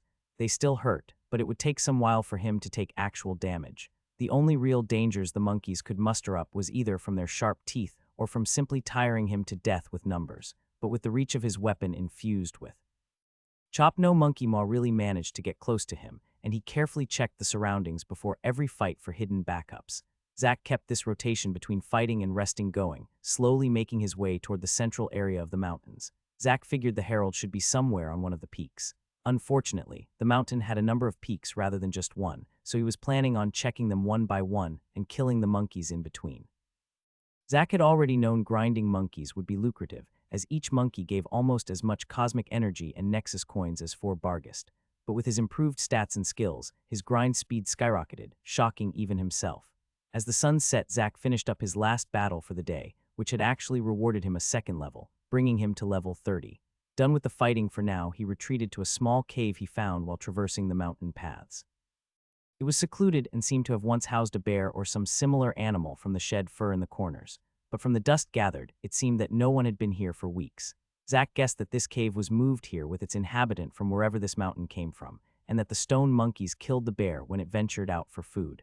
The cave wasn't huge, but provided Zack with sufficient space to practice using the Axe Mastery guidance system before he finally sat down and rested. He also spent over an hour on trying to gain another Dao seed. He was trying to actualize the other aspect he had sensed the strongest from his Dao vision, sharpness. If he got another Dao seed, he would gain another power-up and speed up his farming even more. But no matter what he did or how, he couldn't take even one step on the path. When he had tried to imagine the one for heaviness, it went very smoothly, and he couldn't quite figure out why the difference in difficulty was so huge. He could only speculate that he either simply had no talent for the Dao of sharpness, or that the system restricted Dao seeds somehow. Perhaps the skill could only reward him with 1 Dao seed. If he wanted more, he had to work on it by himself by arduously practicing and meditating on it. He knew that it would likely have taken him years to figure out the feeling for the Dao of heaviness if it wasn't for the vision essentially imprinting the Dao in his mind. He more and more realized the value of that vision as he kept trying to meditate on the Dao by himself. Finally, he gave up and called it a day. But he would dedicate some time every day for meditation as well, he decided, at least until someone told him it was a waste of time. It had been a long day, and Zack was exhausted. He wiped his sweat and then crept into a small crevice that secluded him even further and fell into a deep slumber. Zack woke up just at dawn and decided to meditate briefly before getting ready. He wasn't sure whether it helped him gain insight and progress his Dao seed or help gain a new one. Even so, he felt it was a worthwhile endeavor. He was starting to get worried about his psyche. He had bathed in blood and battle constantly for weeks, and it had taken its toll. He felt he almost shut off all his emotions as a coping mechanism to not go insane, but it wasn't a permanent solution. He needed to adjust his state of mind to be able to endure. He knew that even if he survived the island, his life wouldn't likely change much. He still had to defend his island from new invaders for 3 months, even if he managed to kick out the demons. At least if he understood his quest Incursion Master correctly. Incursion Master unique, close or conquer incursion, and protect outpost from denizens of other alignments for 3 months. Reward 5 E-grade Nexus Crystals, outpost upgraded to town, status upgraded to Lord, 03. Since the quest still hadn't progressed after over a month, he believed it would start up as soon as the demons and the incursion were dealt with. If it meant that he only needed to worry about the critters on the island for 3 months afterwards, then everything would be well and good. But Zack held no hope that the system would be so nice about it, and would likely send some trouble his way. As he was looking through his quest panel, he also noticed that the Forester's Constitution quest unfortunately hadn't progressed from his day of battling monkeys. There were some solitary trees rooted on the cliffs, but it seemed the system made a clear distinction between a mountain next to a forest and a forest. He closed the menus and silently stared out over the tranquil view. The mountains were quite a bit calmer compared to the forest, as the stone monkeys didn't have the tendency to incessantly roar like the Barghest did. It almost felt like he was just camping again, which made him think about Hannah. To be honest, he hadn't really been thinking about her and the others a lot lately, as he was focused on surviving and getting stronger. As he was reminiscing about her, he realized he had missed an important clue about the tutorial. The 4 of them hadn't returned to his camp after the month-long tutorial had ended. He didn't reflect over it at the time, his mind occupied with the newly arrived demons and his class acquisition. As he saw it, that could have 2 reasons. First, they were all dead, and the system didn't bother to teleport back corpses. Second, after finishing the tutorial, they were not teleported back from where they were snatched up, but somewhere else, perhaps to human settlements or the like. He could only pray it was the second reason. He wondered if they were looking for him, or if they just assumed he died. Had Hannah moved on? Zack sighed and looked out over the sunrise. What obligations did he have to a new girlfriend when the apocalypse came? They had only been together for a few months when the world was integrated into the multiverse, and even if he managed to find her again, it would likely take a long time. Could they still even be considered a couple? He couldn't find any easy answers and simply tabled the matter. There were monkeys to kill. He ate a quick breakfast and headed out. Today he was planning on scaling one of the peaks to look for the herald. As he traversed the mountain, he made an intriguing discovery. The further up he climbed, the more concentrated the cosmic energy felt. He was clueless if it was related to altitude or something about the mountains themselves caused the phenomena. But he realized that it might be very valuable in the future. He wasn't a cultivator, but even he felt invigorated by the density of cosmic energy in the surroundings. Perhaps he could rent out the mountains to cultivators in the future at exorbitant rates. He could only assume that cultivating in this kind of environment would be far more effective compared to doing it at a place with a normal density of energy. It could be a great source of income if he got a town up and running in the future. There was something about the thought of becoming a post-apocalyptic slumlord that gave him a comforting sense of normalcy. Zack spent half the day killing monkey packs and scaling the closest peak, with his efficiency in monkey dismantling starting to reach a sublime level.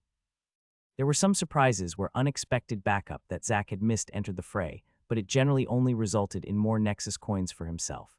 The scariest moment was when a monkey somehow managed to sneak up on him, biting him in his inner loin, just slightly to the left, and the monkey would have eaten his precious jewels. He reached the peak midday, and after a brief survey could conclude that this peak wasn't the home of the herald. The air felt quite fresh up here, and Zack decided to have his dinner with a view. He sat down between some rocks to look more inconspicuous and retrieved some fruit and dried meat from his pouch. His experiments with food and the pouch was a great success. Everything he put inside kept even better compared to a refrigerator, the fruits and slabs of meat still looking pristine after over a week. He didn't dare start a fire for some barbecue this close to the demon town though, so he could only stick to his dried rations. As he ate, he looked over the mountain range. His view from the peak afforded him a unique vantage, and he made some new discoveries. There were a total of 5 real peaks, of which he sat on the westernmost. The peak he occupied was slightly off on its own, whereas the other 4 were a bit more clumped together. Between the 4 peaks there seemed to be a secluded valley that wasn't visible from down below, as it was located a few hundred meters above sea level. The mountain range itself had some sparse vegetation, such as some windswept shrubbery and small trees, but the valley seemed quite lush with an abundance of leafy growth. Zack even thought he could discern a small pond or lake, but couldn't be sure as a large part of the valley was covered in a mist. The valley certainly looked intriguing, like a secret little paradise hidden from sight. If he was on a treasure hunt, he'd bet all his doubloons that any riches the island had to offer were hidden there. More importantly, it also seemed like a good resting place for a herald. The only thing making him unsure was the fact that the monkeys seemed to like the rocky outcroppings and cliffs of the mountain. It would be a bit odd if their leader preferred to stay in a forest instead. The great elevation also allowed him to finally confirm that he was indeed on an island. He hadn't been able to see anything behind the mountain range before, and knew there might have been land on the other side as well. But steep cliffs gave way to the ocean at the end of the mountain range, looking almost as though the mountain had been sliced clean off. Perhaps the system simply had chopped off part of a larger mountain range and slapped it onto the edge of the island. It was quite the sight, with a drop of at least 100 meters down into the waters below.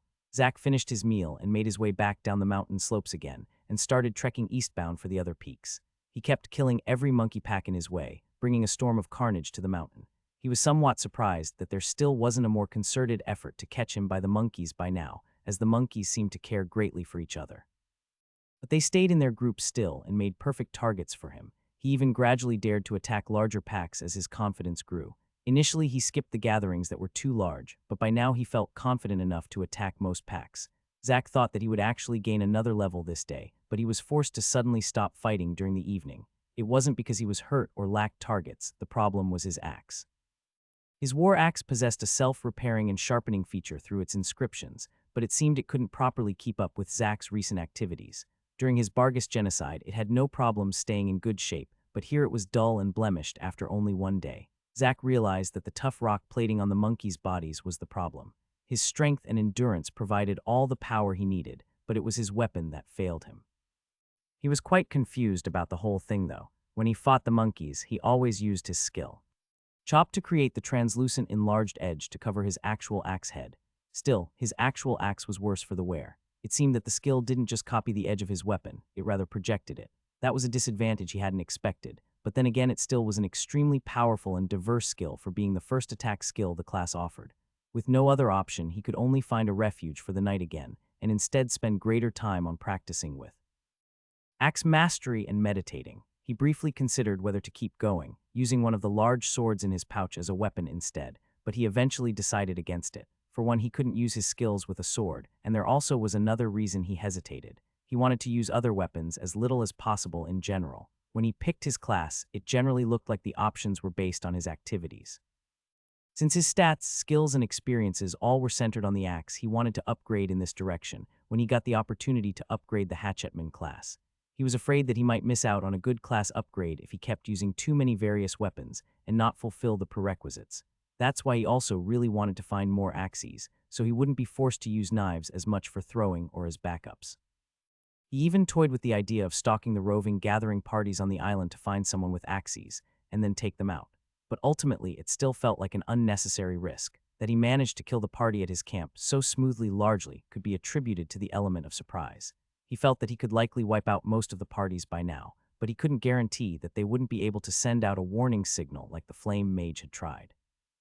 Zack finally found a decent cave and settled in. As he was practicing his axe technique, he was pondering whether he already had to change his plans. The reason was the huge amount of Nexus coins he was racking up.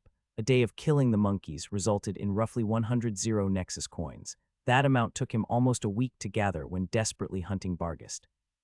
He currently had 347 coins, and only needed 2 days to gather the necessary coins for the movement skill. Steps of Gaia, he felt his current weakness was that his speed was lacking. If he could move faster, he wouldn't have to keep throwing his axe at people, but instead simply run up to them. Allocating his free points in dexterity was an option, but he felt it wasn't the correct one. He had already decided to focus 1 or 2 stats and let his titles take care of the rest. He already had 59 dexterity, which should be considered a lot for anyone not having dexterity as his or her main attribute. Besides, after observing the demons he fought, he realized they did the same thing. They were specialized in 1 or 2 stats as well. The mages didn't have overbearing strength or dexterity, and likely focused on wisdom and intelligence. Instead, they used things like magic shields and earthen walls to protect themselves from attacks. Zack felt that this was the way that people powered up in the multiverse. Focus on the attributes that best empowered him, and have skills shore up the shortcomings. He knew he likely had survived the mentalist mage's binding during his last bout with the demons due to his high intelligence and wisdom. But he assumed that normally a warrior would have a skill to protect their mind instead of wasting their free stat points on those attributes. The only problem for Zack was that he didn't have a ready source of skills except the Nexus node, but the choices there seemed quite limited, and he hadn't gotten any new class skill quests yet. If specialization was the way to go, it also meant that he had wasted some stat points in the beginning by putting them into vitality and dexterity. Of course, without the points in vitality, he might be dead by now, but not being optimized left a bad taste in his mouth. Finally, Zack reluctantly decided to not get the skill for now. He wanted to find and kill the 3rd Herald first. He really wanted the power-up, but he also realized he was working against the clock here. He was already somewhat surprised there wasn't a monkey army hunting him in the mountains after his activities. It wasn't a small number of stone monkeys he had killed in the last 2 days after all. He was also getting closer and closer to the area where the demons were active, and they could notice his activities at any moment. The mountains were getting filled with sights of desolation, with hundreds of monkey carcasses adorning the hills by now. He was afraid that if he spent another 2 days grinding monsters, and then 1 day to travel to his camp and back to get the skill, his window of opportunity to kill the Herald would pass. After all, the cave where the demons worked all day was quite close to the easternmost peak. It wasn't unreasonable to assume they would wander around the peak as well, looking for more of whatever they wanted in the cave. He needed to find the Herald quickly and kill it. He decided to spend the day moving toward the valley and kill any packs that were in the vicinity of it. Then he'd finally try locating the Herald early the next morning. After he woke up, he briefly meditated, and after confirming his axe was back to tip-top shape, set out toward the cluster of peaks.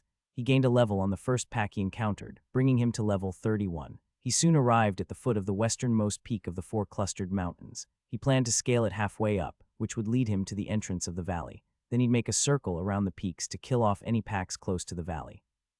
That would both let him scout out the 4 peaks for anything out of place, and also kill any potential backup that the herald could call for. If the herald was on one of the peaks rather than in the valley, he hoped there would be something different about it to give him some hints.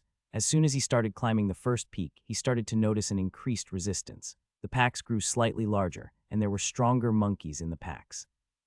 Monkeys in the wild usually had an alpha who led the group of primates, but he hadn't really seen that so far in the groups he had killed. Zack simply assumed that the herald was the big boss of everyone, but it didn't seem that simple. But now there was a monkey with bulging muscles standing a head taller compared to the others. Zack, I have discernment on it, but it still was only called a stone monkey. The other heralds both had names, so he could only assume this was not it. The alpha monkey maybe could be considered a captain, and the herald was the general. Just the fact that the packs were getting stronger felt like a good indication that he was on the correct path. It showed the herald likely was nearby as he hypothesized. Zack hesitated for a second, before doing his customary sweep of the surroundings. The monkeys in general seemed stronger compared to the outer packs, so he needed to do some preparation. Close to the pack, he found a narrow path up in the mountain, with sheer wall on both sides. It seemed that the rocky formation cracked in two sometime in the distant past, which had created this path. That would hopefully only let a few monkeys charge in at the time. It would slow down his assault, but he wanted to play it safe until he could gauge the strength of these juiced-up monkeys. The next part was to lure the monkeys over, and Zack simply picked up a boulder the size of a head. With a grunt he threw it straight into the clump of monkeys, and with its huge momentum it smashed a poor monkey's head in. The monkeys angrily roared and flooded toward him. Zack slowly backed away and placed himself some ways into the crack. He planned to kill a few and then back further in to make room for the corpses. The battle started as intended, with Zack quickly reaping the lives of a dozen monkeys in quick order. But as he retreated further he noticed a very bad sign. The monkeys had no problems climbing the sheer rock walls. Zack wanted to slap himself in his scarred face. He should have realized that rock monkeys were good at climbing rocks. He had simply forgotten about the nimbleness of their primate brethren, as the stone monkeys always seemed to sit immobile among the rocks rather than climbing them. Just as he berated himself, he heard a loud roar from the back rows of the group of monkeys. Suddenly, all monkeys in front of him threw themselves to the ground in perfect harmony, and taking their place was a rock hurtling toward him. It was twice the size of the one he had thrown, and he didn't have time to react before it slammed into him like a truck. Zack was flung backward from the momentum and spit out a mouthful of blood. It seemed the monkey captain wanted revenge for his earlier throw. Before he could get up, multiple monkeys hanging on the walls jumped down on him. Rather than trying to pummel him like monkeys used to, it seemed that they tried to pin him down. They gripped his extremities with all their might and tried to keep him from getting up. Unfortunately for them, his strength was 160 by now, and he could lift the monkeys like they were children. He ignored the monkey clinging to his axe arm and furiously swung the axe, killing the monkeys who were gripping his legs. As he finally was getting up after getting rid of all the monkeys, another projectile was flying into his direction. This time it was a sharp stalactite, and Zack couldn't understand where the monkey captain had gotten it. He managed to deflect it in the last minute with his axe, but the force made him fall back a few steps. He immediately jumped into the fray, now fighting both monkeys on the ground and those hanging on the wall. He madly flailed the axe around. The only thing keeping him safe was the great reach of Chop. He soon got the answer from where the monkey captain found its stalactite. As he was desperately defending against the deluge of rabid monkeys, he saw the captain grab onto the rock wall. Its fingers actually carved into the wall, and suddenly he dragged out another stalactite straight out of the wall. It actually looked like the monkey could use a skill, or at least an early prototype of one. It wasn't as fancy as the spikes the earthen mage had used, but he was shocked that a dumb animal could do it.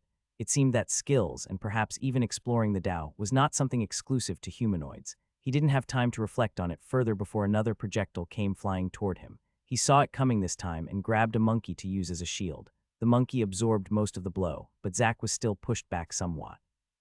The monkey captain seemingly was able to keep generating these projectiles, as he once again moved his hand toward the wall.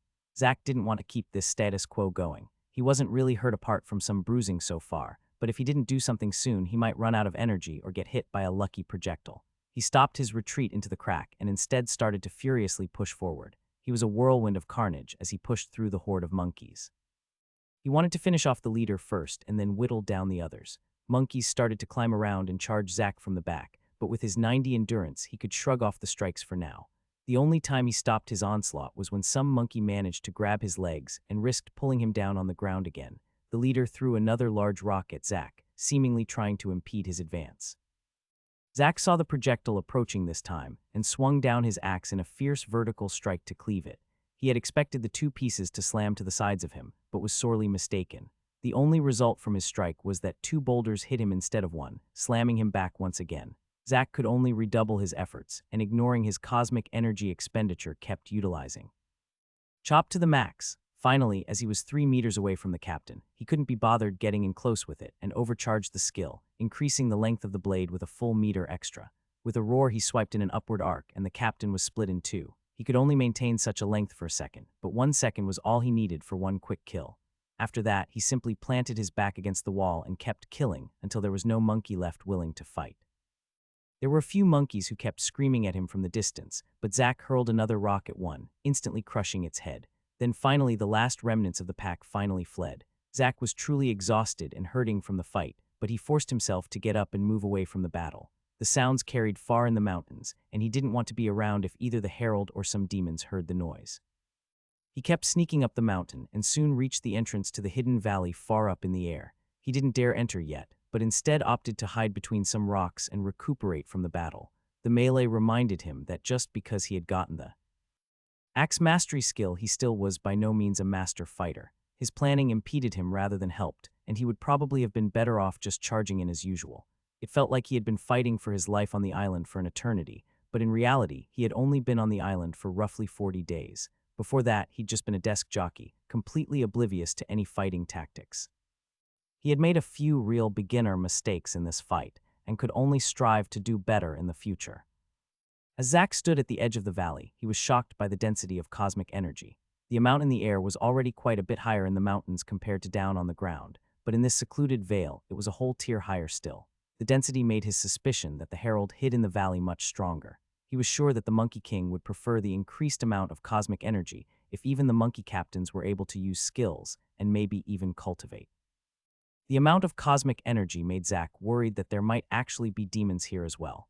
While he had observed their activities for a few days, he didn't really see any demons enter the mountains further than the cave, but that didn't mean that there weren't cultivator demons stationed here. He refrained from entering the valley at the moment, as he still wanted to thin the herd of monkeys in the mountains first. A large enough roar from the valley might be able to call for reinforcements from all 4 peaks after all. The fight against the pack with the monkey captain was a bit shaky, but it was mostly due to his mistakes. The monkeys on the peaks were slightly stronger compared to the ones he had fought earlier, but not to the point that they could stop his onslaught. He only needed to kill the leader, and then it was carnage as usual. There was one more pack he needed to kill on the mountain peak he had climbed. Didn't have any captain, but the monkeys in general were slightly bigger even compared to the last pack. Zack entered the fray after having restored his energy and made short work of the pack. He made the interesting discovery that none of the monkeys dared to enter the valley, even when they were fleeing for their lives. Perhaps the valley was the private residence of the herald, and they had strict orders not to enter. Or perhaps something even scarier than Zack lived in the depths of the valley. He supposed he would find out later. Zack kept his momentum going, moving toward the next peak. He didn't try any fancy tactics anymore. He only tried to knock out the leaders of the following packs by throwing a boulder at them. He didn't even bother with the throwing knives, as they had trouble penetrating their stone armor. No matter whether the throw succeeded or not, he simply charged straight into the throng of stone monkeys, swinging away. At midday, he reached the 3rd peak, having mostly cleared out the 2 earlier ones apart from a few who managed to escape. This peak was the easternmost, and also the one closest to demon activity. The cave that the demons found so interesting was located not too far away from the foot of the mountain. Zack was unsure whether he dared to start a battle here, as it might attract the demons below. While the distance was quite great between his location and the cave, he was afraid the sound would carry all the way down. The monkeys got quite loud and agitated during the fights after all. He decided to find a hiding spot with good vantage before deciding anything further. As he was somewhat ahead of schedule, he decided to wait for roughly an hour to gauge any activity in the area. Weirdly enough, there was no monkey pack close to the entrance of the valley. Instead, the monkeys were stationed on the outer side of the mountain peak. This differed from the other 2 peaks so far, and Zack wanted to figure out why. He soon found his answer, as he was surprised to see a monkey captain hurl a large rock at a demon war party that approached the peak or the valley. It hit one of them, and with a wail he was flung away from the impact. The demons screamed at the group of monkeys angrily, waving their weapons, but the monkeys were a stoic wall that wouldn't let them pass. After another minute of posturing, the demons could only turn and leave the mountain. Zack was confused as he slunk back to the inner side of the mountain. Weren't the monkeys the pets of the demons, like the other demon beasts? How did they dare deny the demons access to the mountains? Zack started to get nervous that the monkeys actually weren't the fourth monster race, but rather some native beast. The system did say it merged Earth with other planets due for integration, and they might be from another one. That would mean that there actually wasn't a monkey herald, but instead two heralds he couldn't find. He felt that shouldn't be right, though. Everything pointed toward them being a part of the demonic invasion. Perhaps the monkeys had a higher standing and could actually boot the lower demons from their territory. He knew he wouldn't get any real answer from just mulling it over and continued on toward the fourth peak. The weird power dynamic between the monkeys and demons actually helped him out in the end, both removing the threat of demons in the mountains and not having to battle any monkeys that close to the demon activity. He arrived at the fourth peak, and after an intense melee finally finished killing all the packs close to the valley. As it only was evening still, he decided to head into the valley after all. Initially, he planned to wait until next morning, but due to the inner side of the third peak being free from monkeys, he saved a few hours of work. He took his first steps into the valley, vigilant against any hidden monkeys or other beasts. But after a few minutes of walking, it seemed that the forest was deserted. It was odd, as the forest itself felt like a paradise on Earth. The air was fresh enough that his cells felt invigorated just from breathing, and the foliage was lush and healthy. The earthy smell of the area calmed Zack's heart, inviting him to sit down and relax. However, not even critters were present, making the forest eerily silent except for the occasional rustle from the wind. This stillness felt quite jarring to Zack, as his life had been accompanied by the sounds of the forest constantly since the world changed, from critters in the bushes to the calls of the birds, even the deep roars of the barghest. That all these sounds were gone didn't feel natural, and his vigilance only increased, instead of having a soothing effect on him. As he walked, he noticed that he didn't recognize most of the trees or plants in the valley. Now he wasn't any botanist, he only knew of the staple flowers and trees, but he felt he should at least recognize some of the vegetation if it was from Earth. There were a few trees he assumed were maples, but the leaves were as large as his torso. He didn't know if the forest had mutated or evolved from the extremely dense cosmic energy in the area, or whether this forest came from another planet, but it felt like the old Earth wasn't able to produce a forest feeling so vibrant. He was debating whether he should collect samples from the various flowers and herbs like the demon parties did, but soon decided against it. He had no immediate use for them, and the valley would still be here if he managed to kick out the demons. He soon arrived close to the small lake he glimpsed from the mountain peak. With how pristine the rest of the forest was, he had expected that the lake to have clear, beautiful waters. While it didn't look or smell stale, it also wasn't clear. The lake was a mysterious shimmering blue, and he could barely see a decimeter into the water before everything was obscured. The water itself seemed to be packed with cosmic energy, as though the lake consisted of liquefied nexus crystals. His body almost instinctively reached down to drink a mouthful of the enticing water before hastily stopping himself. It seemed like such a good natural resource, but still, there were no animals or monsters around, which was very eerie. Perhaps there was something lurking in the depths, prowling on anything stupid enough to come too close to the shore. He couldn't let the water go to waste, though, and tied a string to one of his magical canteens. He then threw the canteen into the water and waited some time before dragging it out.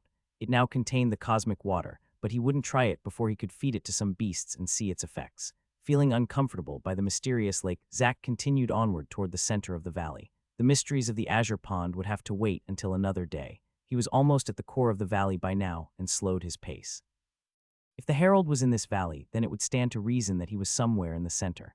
Slightly nervous, he gripped his axe for comfort, as memories of the struggle with the last herald still haunted him. Not far ahead, it seemed that the forest gave way to open fields, so Zack crouched down and slowly made his way to the edge of the forest. What met his eyes from his hidden vantage point shocked him. It was a large field, filled with shrunken and desiccated fallen trees. There were signs of bushes and flowers having existed as well, but they too looked like they had been baked in an oven. The only thing still standing tall was a solitary tree in the center. It wasn't very large, only being roughly 5 meters tall, but it was spectacular. The trunk and branches had a crimson hue and a smooth exterior. The leaves weren't red or green, but a pristine white, making it look like crystals adorned the branches. It was a spectacular sight, and Zack didn't for a second think that this was a normal tree. It was something created with a lot of cosmic energy. The tree virtually hummed with power, making Zack wonder if it actually was alive. Zack guessed that this tree was the reason for the desolation in the vicinity. The tree seemingly had absorbed the life or cosmic energy out of everything in its surroundings. Perhaps it even had killed all the animals in the forest as well, explaining why it was so quiet.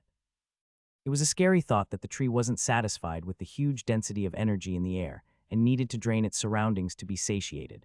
It took Zack a second to register that something else was next to the tree. A monkey, roughly 2 meters tall with a build somewhat slimmer compared to its brethren, sat cross-legged with closed eyes under the tree. What made it stand out apart from its build was its color. If the other monkeys in the mountain were made of anthracite rock, then this monkey was made of lava. Red shining streaks ran along every part of the monkey's otherwise black body, emanating a heavy pressure. It was the Monkey King. The lava monkey didn't look aggressive or violent like the normal monkeys, but rather harmonious. Even if it seemed crazy, it really looked like he or she was meditating under the peculiar tree. It was quite picturesque, the red streaks of the monkey matching well with the crimson trunk. The good news was that it looked like he found his herald. The bad news was that he had no real idea on how to improve the odds in his favor. He saw no method to sneak up on it, as the dried husks of the vegetation on the field wouldn't provide enough cover. He didn't dare use eye of discernment to see its level either, afraid it would notice him like the imps. That it stayed in this forest with higher cosmic energy concentration, rather than in its natural habitat of the mountain peaks, was telling Zack that the Monkey King possessed some sensibility for cosmic energy. He debated whether he should charge in blind or wait for a better opportunity. Finally, he decided he had to go for it. Finding the herald sitting by itself with no backup in sight could only be considered a perfect opportunity. He also discarded the idea of creating crude traps as he had for Vol, the Barghest herald. If this monkey could meditate, it likely was too intelligent to run into spikes like an idiot. The only question was whether this monkey was of roughly the same power as Vol or not. When the limiter was lifted at the turn of the month, he had concluded that the beasts improved roughly 50 across the board.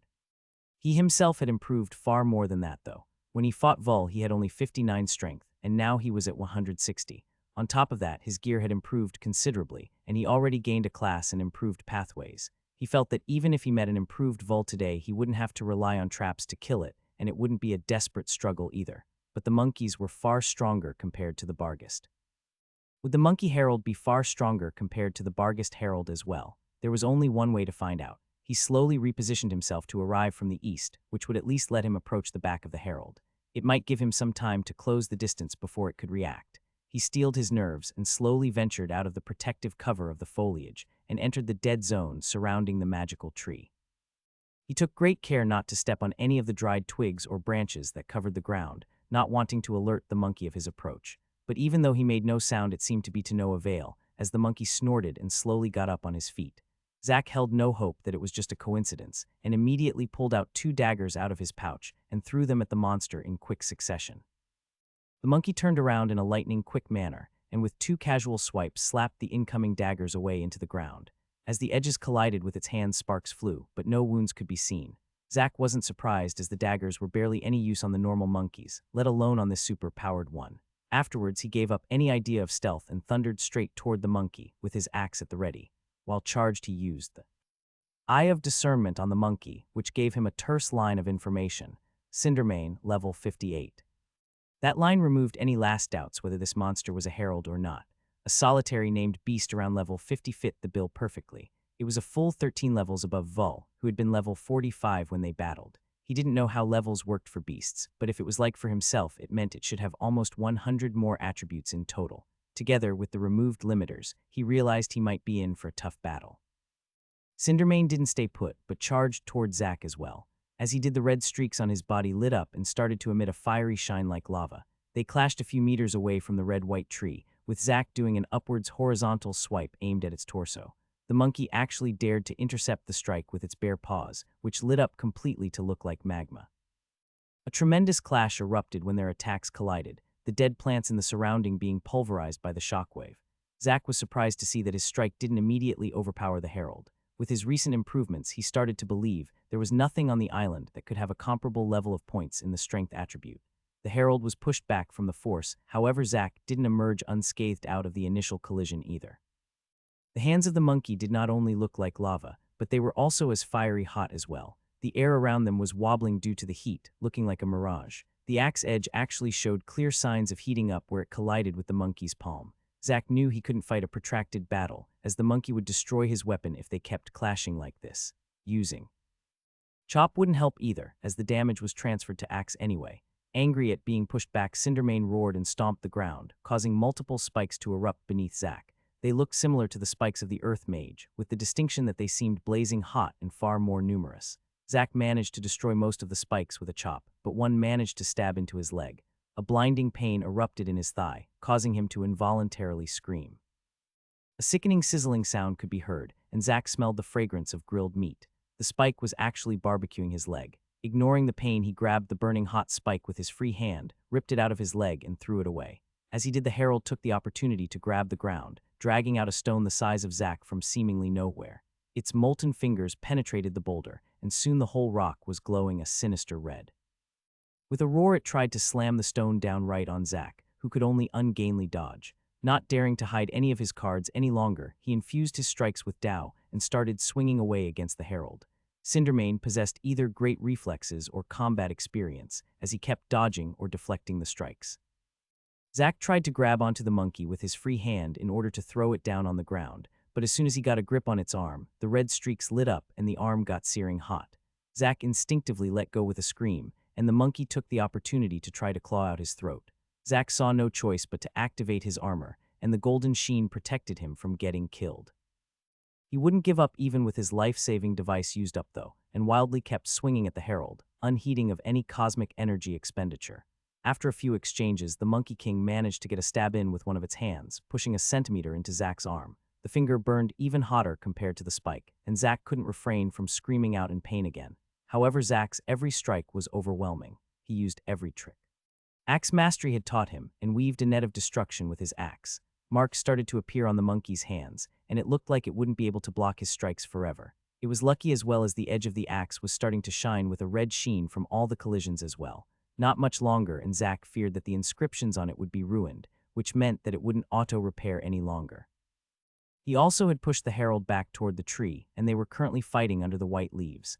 The monkey became more agitated as they approached the trunk, and furiously fought to force Zack away from the tree. There clearly was something special about it, and the herald didn't want to risk it getting damaged. The monkey suddenly emitted a penetrating screech, its whole body lighting up. It spat out a white hot ball of magma straight at Zack's chest, forcing him to jump out of the way and away from the tree. As he dodged, he also saw that the lava spit wasn't the only thing that changed from that scream. Like a scene out of a horror movie, suddenly an endless number of bodies rose out of the ground, pushing the dried trees and bushes to the side. It wasn't zombies, but a vast number of stone monkeys, all looking larger and stronger compared to normal ones. With a quick glance, he could make out at least 40 monkey captains among the reinforcement. The monkeys had been lying dormant under the ground, and the roar called them to action to create a trap. He didn't know why it waited so long to unleash them, but he knew that he had run out of time. In just seconds, he would be over them with stone spears and boulders. He would have problems contending with just the monkey horde, but if he had to watch out for the spells from the herald as well, he'd surely die. A desperate idea grew in his mind, and he didn't have time to go through pros and cons before trying it out. He was currently 2 meters away from the tree trunk, and with an exaggerated roar, he swung his axe in a horizontal swipe. As he did, the familiar blade of chop rapidly grew out, soon longer than he could stably maintain for any longer duration. Cindermane screeched and hastily jumped to intercept the huge edge from cutting down the tree. Zack's premonition was correct. The tree truly held a great importance to the monkey. The herald couldn't properly grab the translucent edge with its awkward positioning, and the edge cut into its whole body horizontally across the chest. A deep grisly gash was carved onto its body, but its great endurance prevented it from getting cut in two. It still was badly hurt and bled profusely as it fell down on the ground. Just as he was about to finish it off with another swing, a boulder slammed into him from the side. He fell over away from the herald, and he barely managed to get to his feet before another hit him again, forcing him even further away from the dying lava monkey. Unreconciled, he once again charged a great edge and swung it at the prone Monkey King, but it still had some energy left and pushed itself out of the way. He knew his window of opportunity had passed. Boulders and stalactites were approaching from all directions, and the only way to kill the herald was a suicide dive. As he only needed to kill it for a quest, he had no reason to die just to bring it down to hell with him. Zack didn't hesitate and turned around to run. He could only hope the huge wound he inflicted upon it was lethal and that it would bleed to death. The lava monkey wouldn't have it though, and used its last powers to shoot a few molten spikes his direction as well. Zack could only strike away what he could and endure the rest. Just after a few seconds, he had already gotten hit by another 2 boulders and was stabbed by 3 more stalactites. Then the army of monkeys was upon him.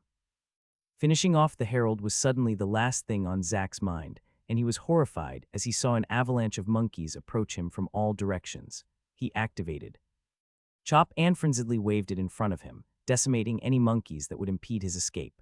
The assault was slowing him down, though, and finally the enemies were upon him, punching and kicking with wild abandon. Every time a punch or kick hit where the lava spears pieced him earlier, it hurt enough for him to almost pass out. Zack couldn't care about his cosmic energy expenditure anymore, and with a roar pushed as much cosmic energy as he could into the fractal on his hand. An enormous blade over 5 meters tall blazed into existence, and Zack swung the axe in a mighty horizontal arc. The edge managed to stay active for less than a second, but the brief window carved out a large pocket in the swarm of monkeys. The swing killed at least 20 monkeys, and he even gained a level. He couldn't bother about that at the moment, though, as the short respite in attacks allowed him to rush out of the field and into the foliage. Blood was running freely from Zack's mouth as he was shakily running through the forest, away from the magical tree and herald. The monkeys wouldn't relent, though, and swarmed all around him, jumping between the trees or running on all fours on the ground. Had it not been for his wounded leg, he might have been able to maintain some distance after a mad dash. But now he was stuck in a quick jog, but even that was taxing. He constantly was pelted with kicks and punches, and the occasional mouth trying to bite into him with their sharp canines. A rock whizzed by his head, and instead hit a monkey square in its chest. It appeared the monkey captains had problems with keeping the pace and throwing the projectiles simultaneously at least. More good news was that the herald was either dead or too wounded to join the pursuit, as there were no molten spears attacking him anymore.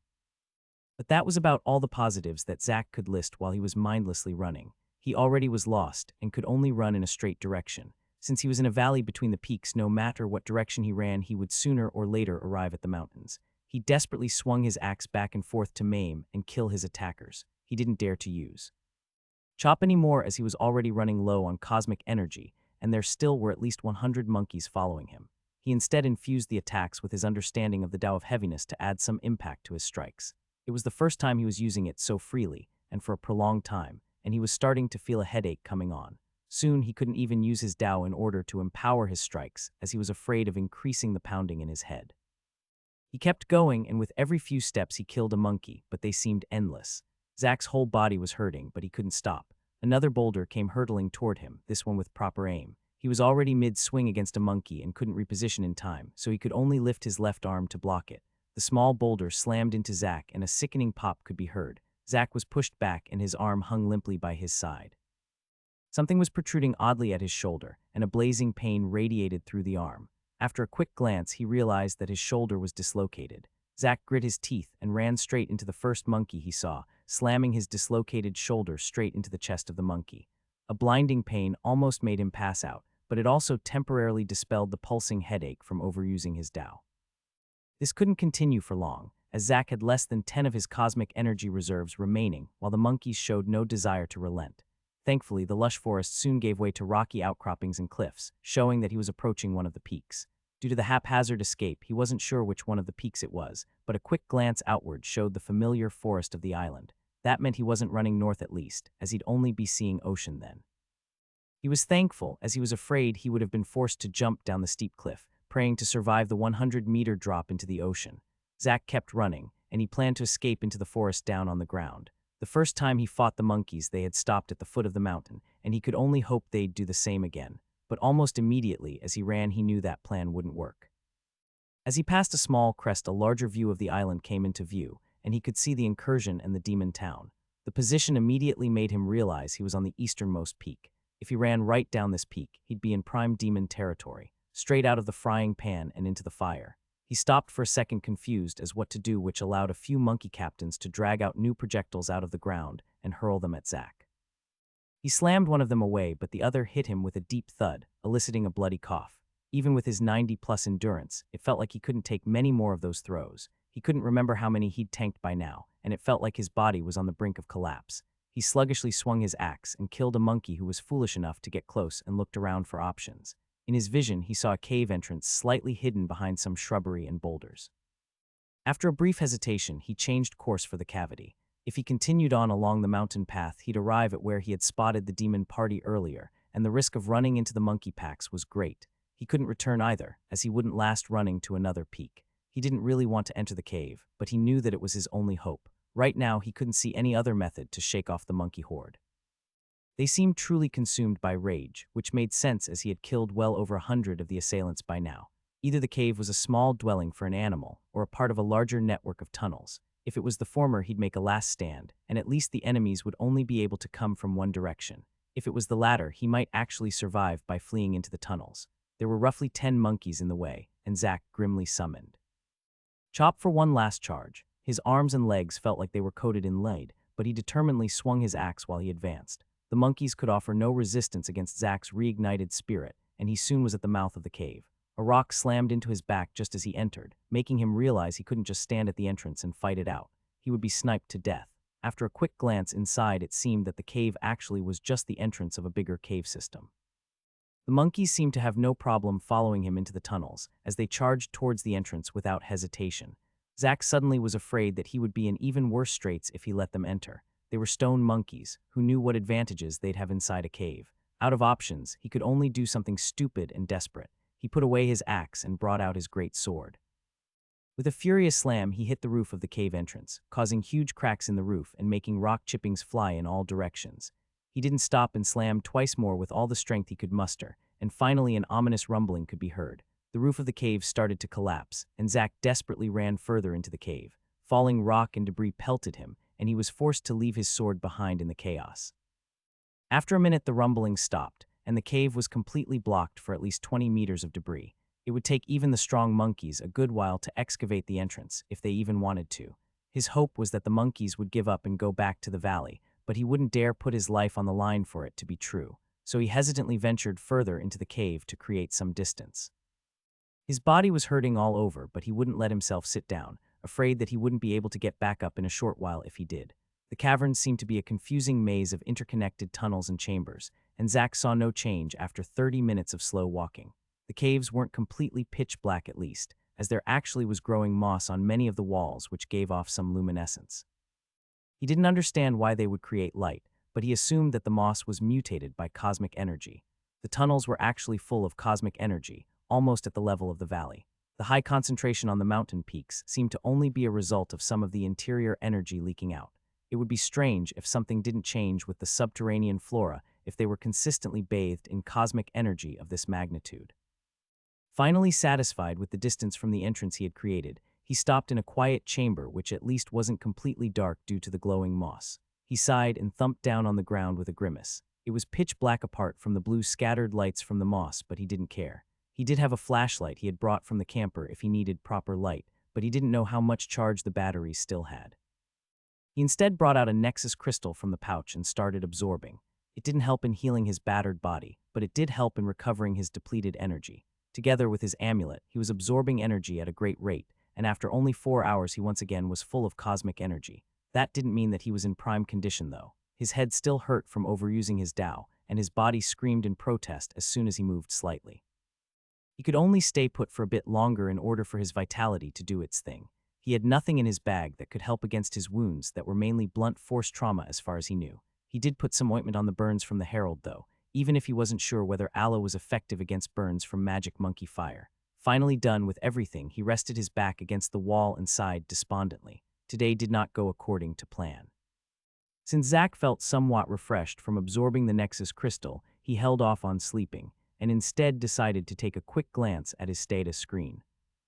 Name Zachary Atwood, level 32, class Hatchetman, F race human, F alignment human, Earth titles born for Carnage, Ultimate Reaper, Luck of the Draw, Giant's Bane, Disciple of David, Overpowered, Slayer of Leviathans, Adventurer, Demon Slayer I, Full of Class, Rarefied Being, Trailblazer, Child of Tao.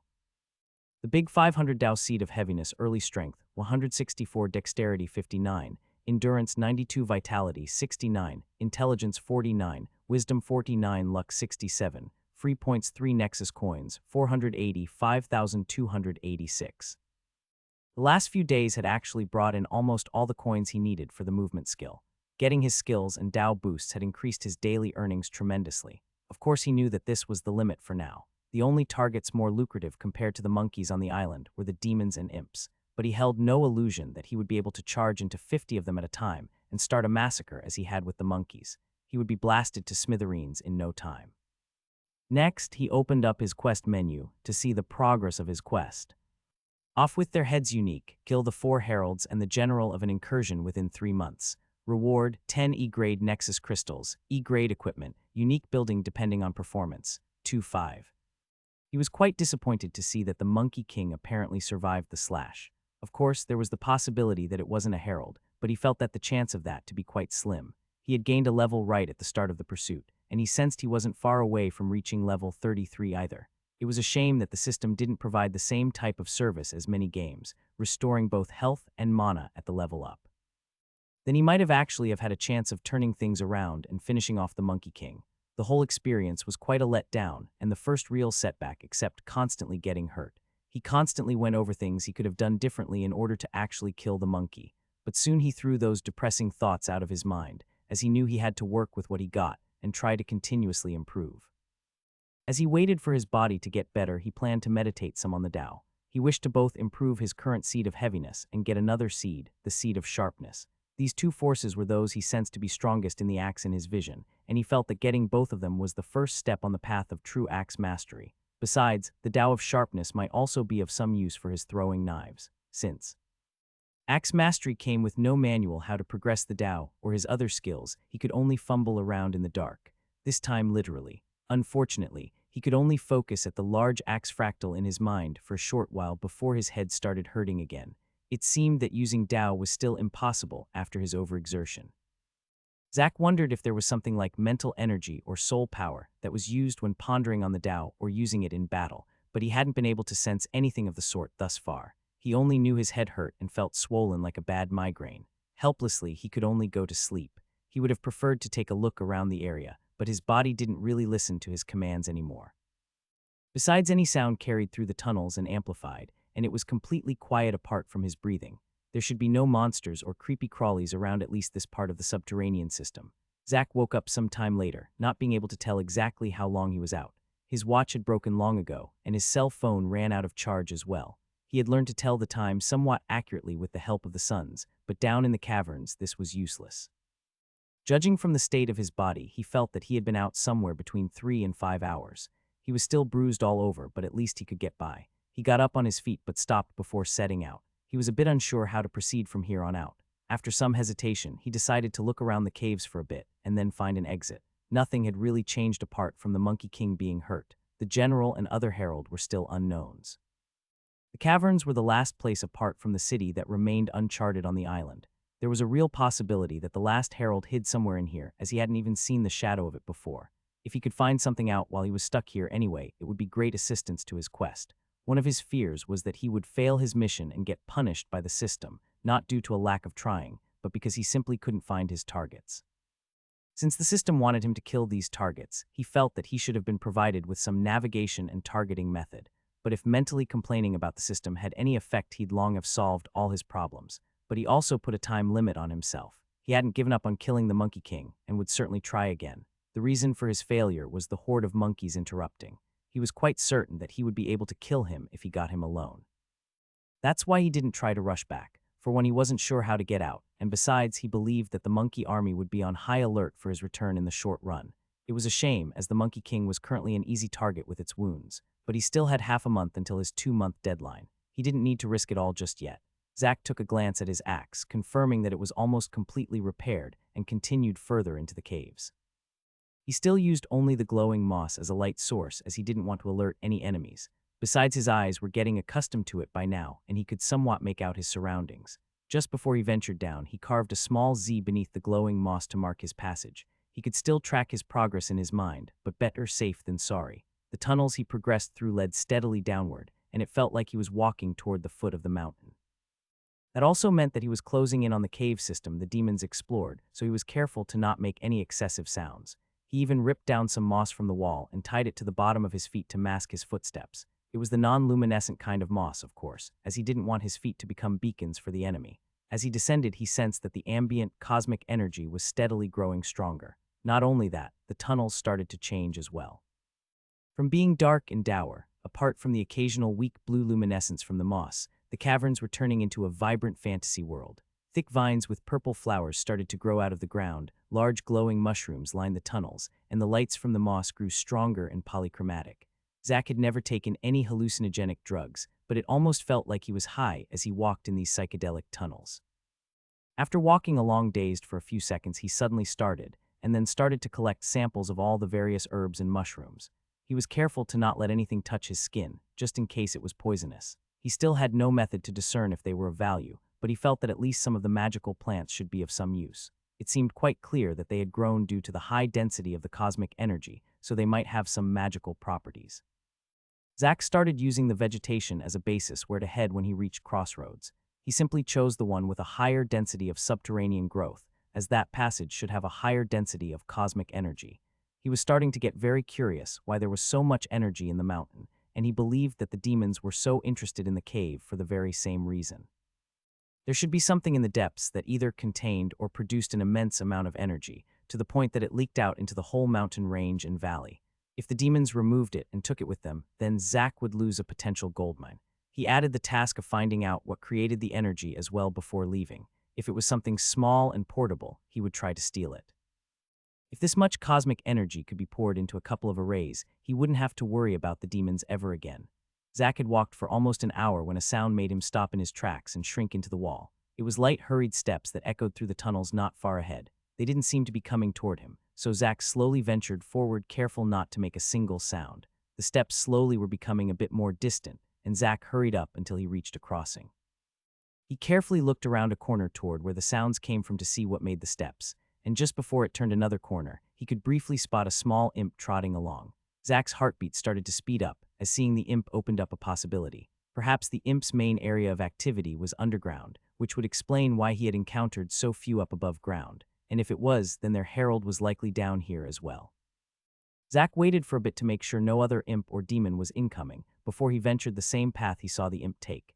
He surreptitiously glanced around any corners or crossroads, but even after a minute he still hadn't seen any signs of the imp or anything else of interest. Either the imp was a lone explorer in the caverns, or it was out of the way for some reason. A scratching sound stopped his train of thought, and Zack moved to the next intersection to see where the sound came from. He finally found the small imp again, and it was just 10 meters away from him, currently digging through some moss. After it removed a top layer, it sneakily put something inside, and then carefully put the moss back on top. It got up and turned around, and suddenly found itself staring right at Zack. Zack didn't hesitate and instantly killed it with a dagger. He walked up to the corpse and put it in one of his pouches, before walking over to where it dug around earlier. Initially, he had wanted to follow it back to wherever he came from, but he had been too careless and immediately got spotted. He'd have to get better at sneaking in these tunnels unless he wanted to get mobbed down. After removing the moss, he actually found a small stash of Nexus crystals. They weren't polished and uniform like the ones he had taken from the demon leader, but rather looking like uncut raw gems. Some were as small as a fingernail, while the largest was slightly larger than his own crystals. It seemed like the imp actually was hiding away its wealth in this uninhabited part of the cave system, like a cultivating squirrel, so it looked like it wasn't heading to any other imps or demons, but rather away from them.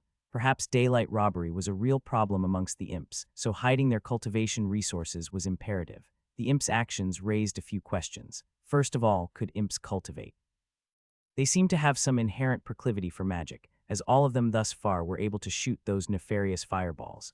But it felt like all of them more or less were of the same strength, making him believe they couldn't get stronger. There seemed to be some fundamental differences between the imps and the demons or himself. They didn't have levels when he inspected them with eye of discernment, and it didn't look like they had classes either, as everyone used the same attack. That's why Zack placed them in the same group as the other beasts in his mind. So what was the use of the crystals? The most likely explanation he could find was evolution. He had seen all kinds of mutations and evolutions in the flora on the island caused by the cosmic energy. Who's to say it didn't work with the fauna as well? Perhaps the crystals could help a normal imp to evolve into something greater, like the heralds. It was a bit worrying, as normal imps were deadly enough. If suddenly a throng of them evolved into super imps, wouldn't they burn down the whole island? He could only hope that evolving wasn't that simple a matter for now. The second thing on Zack's mind was the crystals themselves. Where had it found them? If there were a bunch of them, it would explain many things, such as why the density of cosmic energy was so high in the mountains. It could be due to the proximity of a large amount of Nexus crystals, whose energy bled through into the surroundings. It would also explain the unceasing flow of demons coming into the mountains. A mountain full of Nexus crystals should be the equivalent of a multiverse gold mine. That unfortunately meant that the demons were continuously pilfering the resources that Zack would need to continue to improve and build up a town.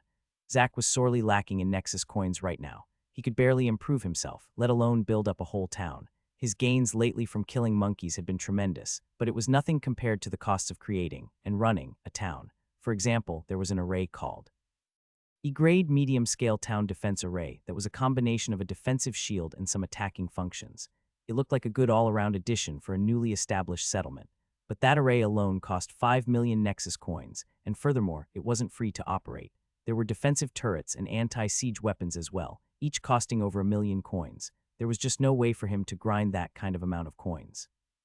Even if he got twice as strong and murdered monkeys, without rest or sleep it would take years before he got all the basic structures of the town.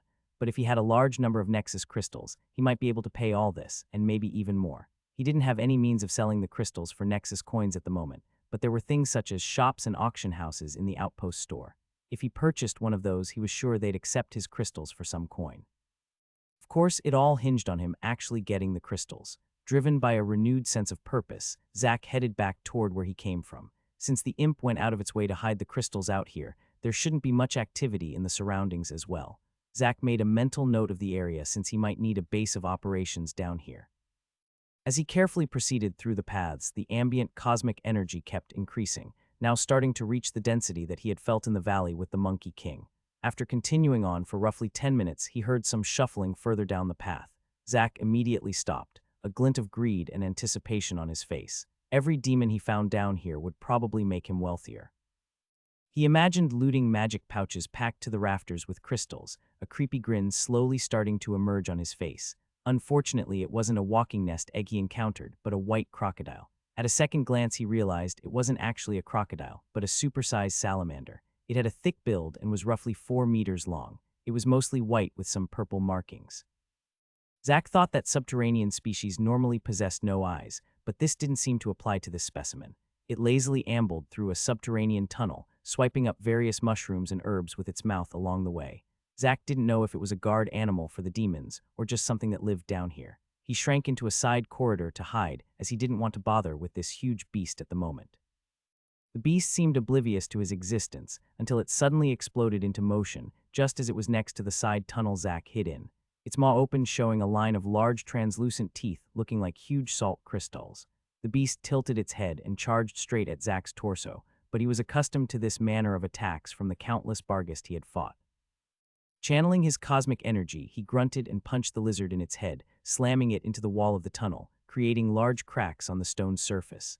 That type of attack was usually enough to kill Barghest by now, but it only seemed to enrage the salamander. He didn't want a prolonged fight, though, and swung vertically with a maxed out chop, cleanly decapitating it. A surge of energy entered his body, and he saw that he gained roughly 800 Nexus coins. That was even more compared to some of the weaker demons, surprising Zack somewhat. It had been pretty quick for its large size, but it felt like less of a challenge compared to a demon. As he was mulling it over, a sizzling sound interrupted his train of thought, and he turned his head toward the sound. Smoke rose up from the ground next to the chopped-off head, and a sizzling sound could be heard. He went closer to take a look, and was appalled to see that its saliva was highly corrosive. The sounds came from its tongue touching the ground, and it had already corroded a small hole where its saliva dripped down. Zack realized even a flesh wound from a bite might cost him a limb when fighting these salamanders. It was a shame he couldn't use his eye skill on it, as it was already dead, but it didn't matter much what the system called the animal. He went over to the headless carcass and observed the body. At least the blood wasn't corrosive as well, otherwise, the huge pool of blood forming beneath the body would have carved out a new path among the tunnels. Zack barely managed to cram the beast inside his smaller pouch after chopping off the tail as well, and then moved on.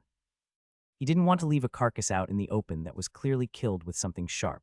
He still didn't know what the relation between the demons and this animal was, and he'd just have to lug it along until he did, or found somewhere to dump it where it wouldn't be found. Zack continued on, diligently marking crossroads with a Z. By now, he was starting to fully acclimatize to the cold light of the moss and various other plants, and had no problem discerning his surroundings. After a while, the tunnels started to change once again, as he saw spots glimmering between the pieces of moss on the walls and ground. He walked over to the closest spot that shone and saw that it was a crystal. His heartbeat quickened, and he quickly pried it out with a knife. The stone was far harder than he expected, and the extraction taxed even him with his huge strength. But he only increased his pace with a widening smile adorning his face, and soon he held his prize in his hand. The crystal he pried out truly was a Nexus crystal, roughly half the size of the ones in his bag. As he looked around the walls, he saw glimmering crystals embedded all over the walls. He was rich. After a bout of excitement, Zack suppressed his giddiness and refocused. As much as he wanted to, he couldn't start a mining operation at the moment. He had things to do. Besides, it likely was more effective to let the demons mine the crystals, and then commandeer it when it was all extracted and gathered. They shouldn't have sent their most powerful warriors to mine, so an assault wouldn't prove to be too difficult. He longingly took another look at the glistening walls and then kept going. This obsession with wealth was something new he had started to develop. He hadn't really cared too much when the world still was normal, and he just was a white-collar worker. He was happy as long as he had enough to live a comfortable life. But lately, he was running toward corpses like it was Christmas morning, and the bodies contained presents. It was a weird type of callousness that translated corpses into loot. He had always enjoyed the grind in video games, waiting for that rush of seeing some glimmering unique or valuable item drop. He was starting to get the same feeling in real life as well. Just the thought of finding a magic pouch full of crystals made him want to forget about the heralds and go on a treasure hunt instead. But he knew he couldn't, at least not for now. As he walked, he started to gradually hear rhythmic sounds of metal hitting rock. It was still far in the distance, but Zack presumed he was hearing mining operations. He hesitated for a bit, but then reluctantly decided to go in another direction. There was no real need to see the miners at the moment, and he wouldn't risk getting exposed this early just to steal a peek. What he currently wanted to explore was whether the thrifty imp was a loner who had snuck into the caves, or whether it was part of a larger group. As he crept along the paths, the sounds of pickaxes hitting rock didn't diminish, rather it was a constant drone in this part of the cave system. This made Zack realize that the mining operations were on a larger scale than he had expected. After walking for 30 minutes, the sounds finally started to diminish, letting him know he was moving away from the mining operations. Suddenly he heard another sound and he stopped in his tracks. It was the familiar sound of light scuffling on the ground that the imp had made, but this time it sounded like came from multiple sources. It was accompanied by some clanking and subdued inane chatter that didn't quite sound like a language. He gingerly crept forward, careful not to make a sound. He wasn't sure how sharp their senses were, and he didn't want to find out. Zack took a quick peek around a corner and saw that the tunnel led into a cavern that was roughly 10 by 10 meter large. The roof was also higher compared to the usual 3-4 meters of the tunnels. The first thing he noticed was that he didn't have to be careful of the imp smelling him out, as a wall of overbearing stench hit him as soon as he looked around the corner. It seemed that sanitation and hygiene were alien concepts to the small humanoids, as that level of smell could only come from a buildup of waste and excrement. What entered Zack's vision could tenuously be called a camp. Moss had been ripped from the walls and placed on the ground to make simple bedding, and in the middle of the room was a handful of lumber together, with vines making a fire whose black smoke polluted the cave. Luckily for the imps, there seemed to be some cracks in the roof which kept the cave ventilated. Otherwise, they might have killed themselves accidentally by inhaling all that smoke. Piles of food waste and other unmentionables were strewn randomly about the camp, and in a corner there was a large rotting carcass of a smaller version of the salamander Zack fought earlier. There were roughly 20 imps that inhabited the disgusting campsite, and it looked like they were turning in for the night. Zack was a little fuzzy about the exact time, but felt that it should be somewhere around 4 to 6 a.m. He had assaulted the Herald in the evening, and after his escape spent a few hours on absorbing energy, then a few hours of sleep. From what he'd seen from his travels across the island, the imps weren't nocturnal and guessed that their sleep schedule had gotten messed up from living in this subterranean cave. Most of the imps were already lying on the ground snoring away, while a few lazily milled about.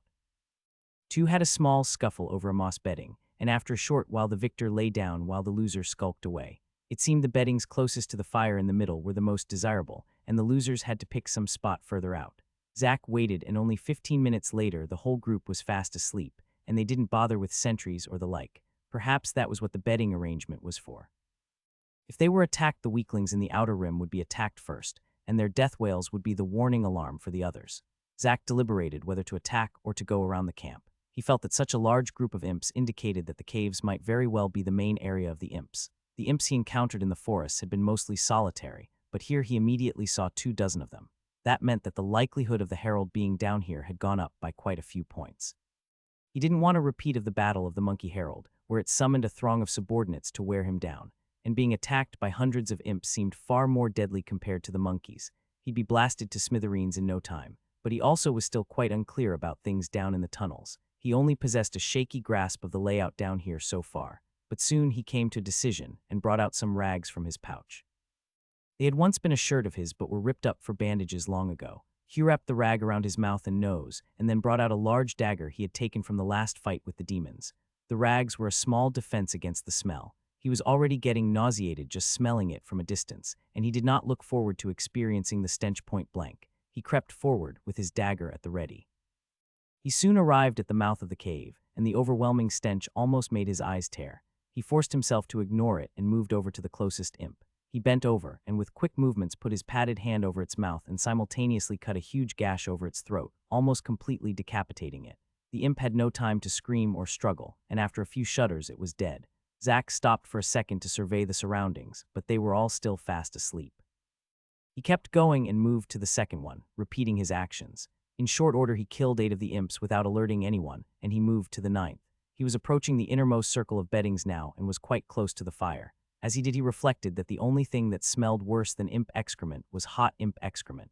Zack was starting to wonder if a stench could physically hurt someone, as his eyes were tearing up from the stink. He was forced to sleep in a camp like this. He'd rather sleep on the edge of the cave at risk of getting eaten by a salamander, compared to sleeping next to this putrid flame. The smell was so bad that he couldn't properly focus, and he accidentally hit the sleeping imp with his foot as he approached. He quickly bent down and finished it off, but not before it managed to release a high-pitched screech. Zack knew he wouldn't be able to sneak around anymore, and immediately swapped out the dagger for his axe.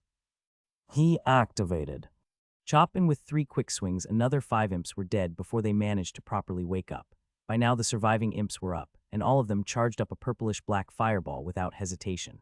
Zack managed to kill another 2 before they were done charging, but afterwards 4 fireballs slammed into him. The cave was simply too small, and he had no time to dodge them. Normally he would have used his chest piece here, but he wanted to save it unless it was a true life and death scenario.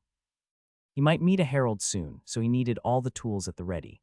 Zack could only grit his teeth as the nefarious flames hit him, sticking to him like glue. He knew that the fires would die out when their owners did, so he wasted no time and charged at the remaining 4 imps. They screeched and started to flee towards a tunnel opposite where Zack came from, but Zack wouldn't give up. Ignoring the impractically large consumption of energy, he elongated the top edge and managed to hit 2 of the fleeing imps, bisecting them in an instant.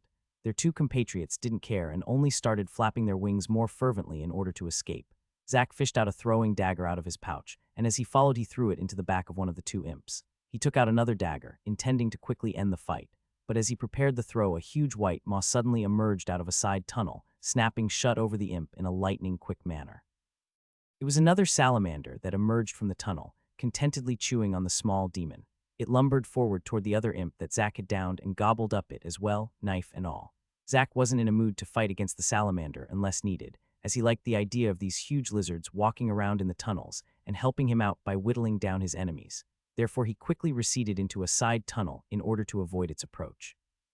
The huge monster soon came to the entrance looking toward Zack's direction and seemed to be hesitating for a few seconds. Zack didn't understand how they kept sensing him, as this time he had fled even further back, but he could only get ready to kill this white giant as well. Finally, it turned around and ambled away toward the now deathly silent imp camp. Zack let out a breath of relief as he saw the beast lumber off. Not that he was afraid of fighting it, but the enemy of his enemy was his friend, even if the monster itself didn't know it. Zack moved some distance away and applied some more aloe cream on his burns. His skin looked gray and sickly, but not like a desiccated corpse's like it had the first time he fought an imp. His endurance was quite a bit higher by now, and while the fireballs still hurt like hell, it took them longer to drain his body. Zack felt he was at the cusp of leveling up and continued onward through the tunnels. It didn't take long until he found another cave with sleeping imps. This time it was a bit smaller, with only 15 imps. This group also seemed to be a bit more vigilant, with 1 imp standing guard. It seemed to barely understand the concept of being a lookout, though, as it was leaning against a wall half asleep. Occasionally it would rouse itself, but only to scratch its butt then go back to dozing off. Zack saw no way to get next to it without being spotted, even if it wasn't too vigilant. He really wished he could get the skill the crafty swordsman used, and turn invisible for the approach. Even the lackadaisical imp would notice his approach and warn the others if he tried to sneak up on it. Seeing no alternative, he took out another throwing knife and threw it at the guard. It hit straight in the middle of its torso, almost instantly killing it. It slumped down into the ground with a small whimper and then stopped moving. Zack froze, waiting for any reaction from the rest of the group. However, they snored away contently, oblivious to their impending doom. Satisfied, Zack ventured in and repeated his grisly assassinations. This time he managed to keep going unnoticed, until only 3 were left before they were alerted, but Zack finished off the last stragglers with a few quick chops. The kills in the second cave gave Zack another level up, bringing him to level 33. He put in 1 point in strength and 2 points into endurance, bringing the attributes to 171 and 99 respectively. Zack soon trudged on, continuously looking through the seemingly endless tunnel system. He found a few more imp camps on the way. Not all the camps were sleeping though, and he skipped the ones who were awake for now. He was forced to eat 4 fireballs earlier, which hurt quite bad, and didn't want to imagine how getting bombarded by 20 of those infernal balls would feel. After traveling for an hour, he felt that he should be below sea level by how much he had descended. Of course, it was hard to get an exact feeling when everything felt the same. But it opened up a new avenue of escape for him. He had been pondering whether he should build a raft to leave the island if the demon quest didn't pan out. But the thought of being stuck at sea on a crudely built raft and no knowledge of how far he was from land soon quenched that idea. Besides, who knew what kind of monstrous things lurked in the depths after the integration into the multiverse? The caves felt like a safer option. Even if he found no way out, he could always backtrack to the island. The only downside was the claustrophobic feeling of these tunnels. The tunnels were quite beautiful right where he was, but he guessed it was due to the high amount of cosmic energy in the surroundings. If he left this area, the tunnels would likely be far more dour and oppressive. As he continued his exploration, he started to smell a very acrid odor, differing greatly from the earthy scent of the vegetation or the putrid stench of the imp camps. Intrigued, he decided to find the source and started to slowly follow the smell. After a few twists and turns, he finally managed to find the right direction. It seemed that none of the stats really improved his senses overly much, so his plethora of titles hadn't given him eagle eyes or a super sniffer. He, therefore, made some wrong turns before being able to tell what direction the smell came from.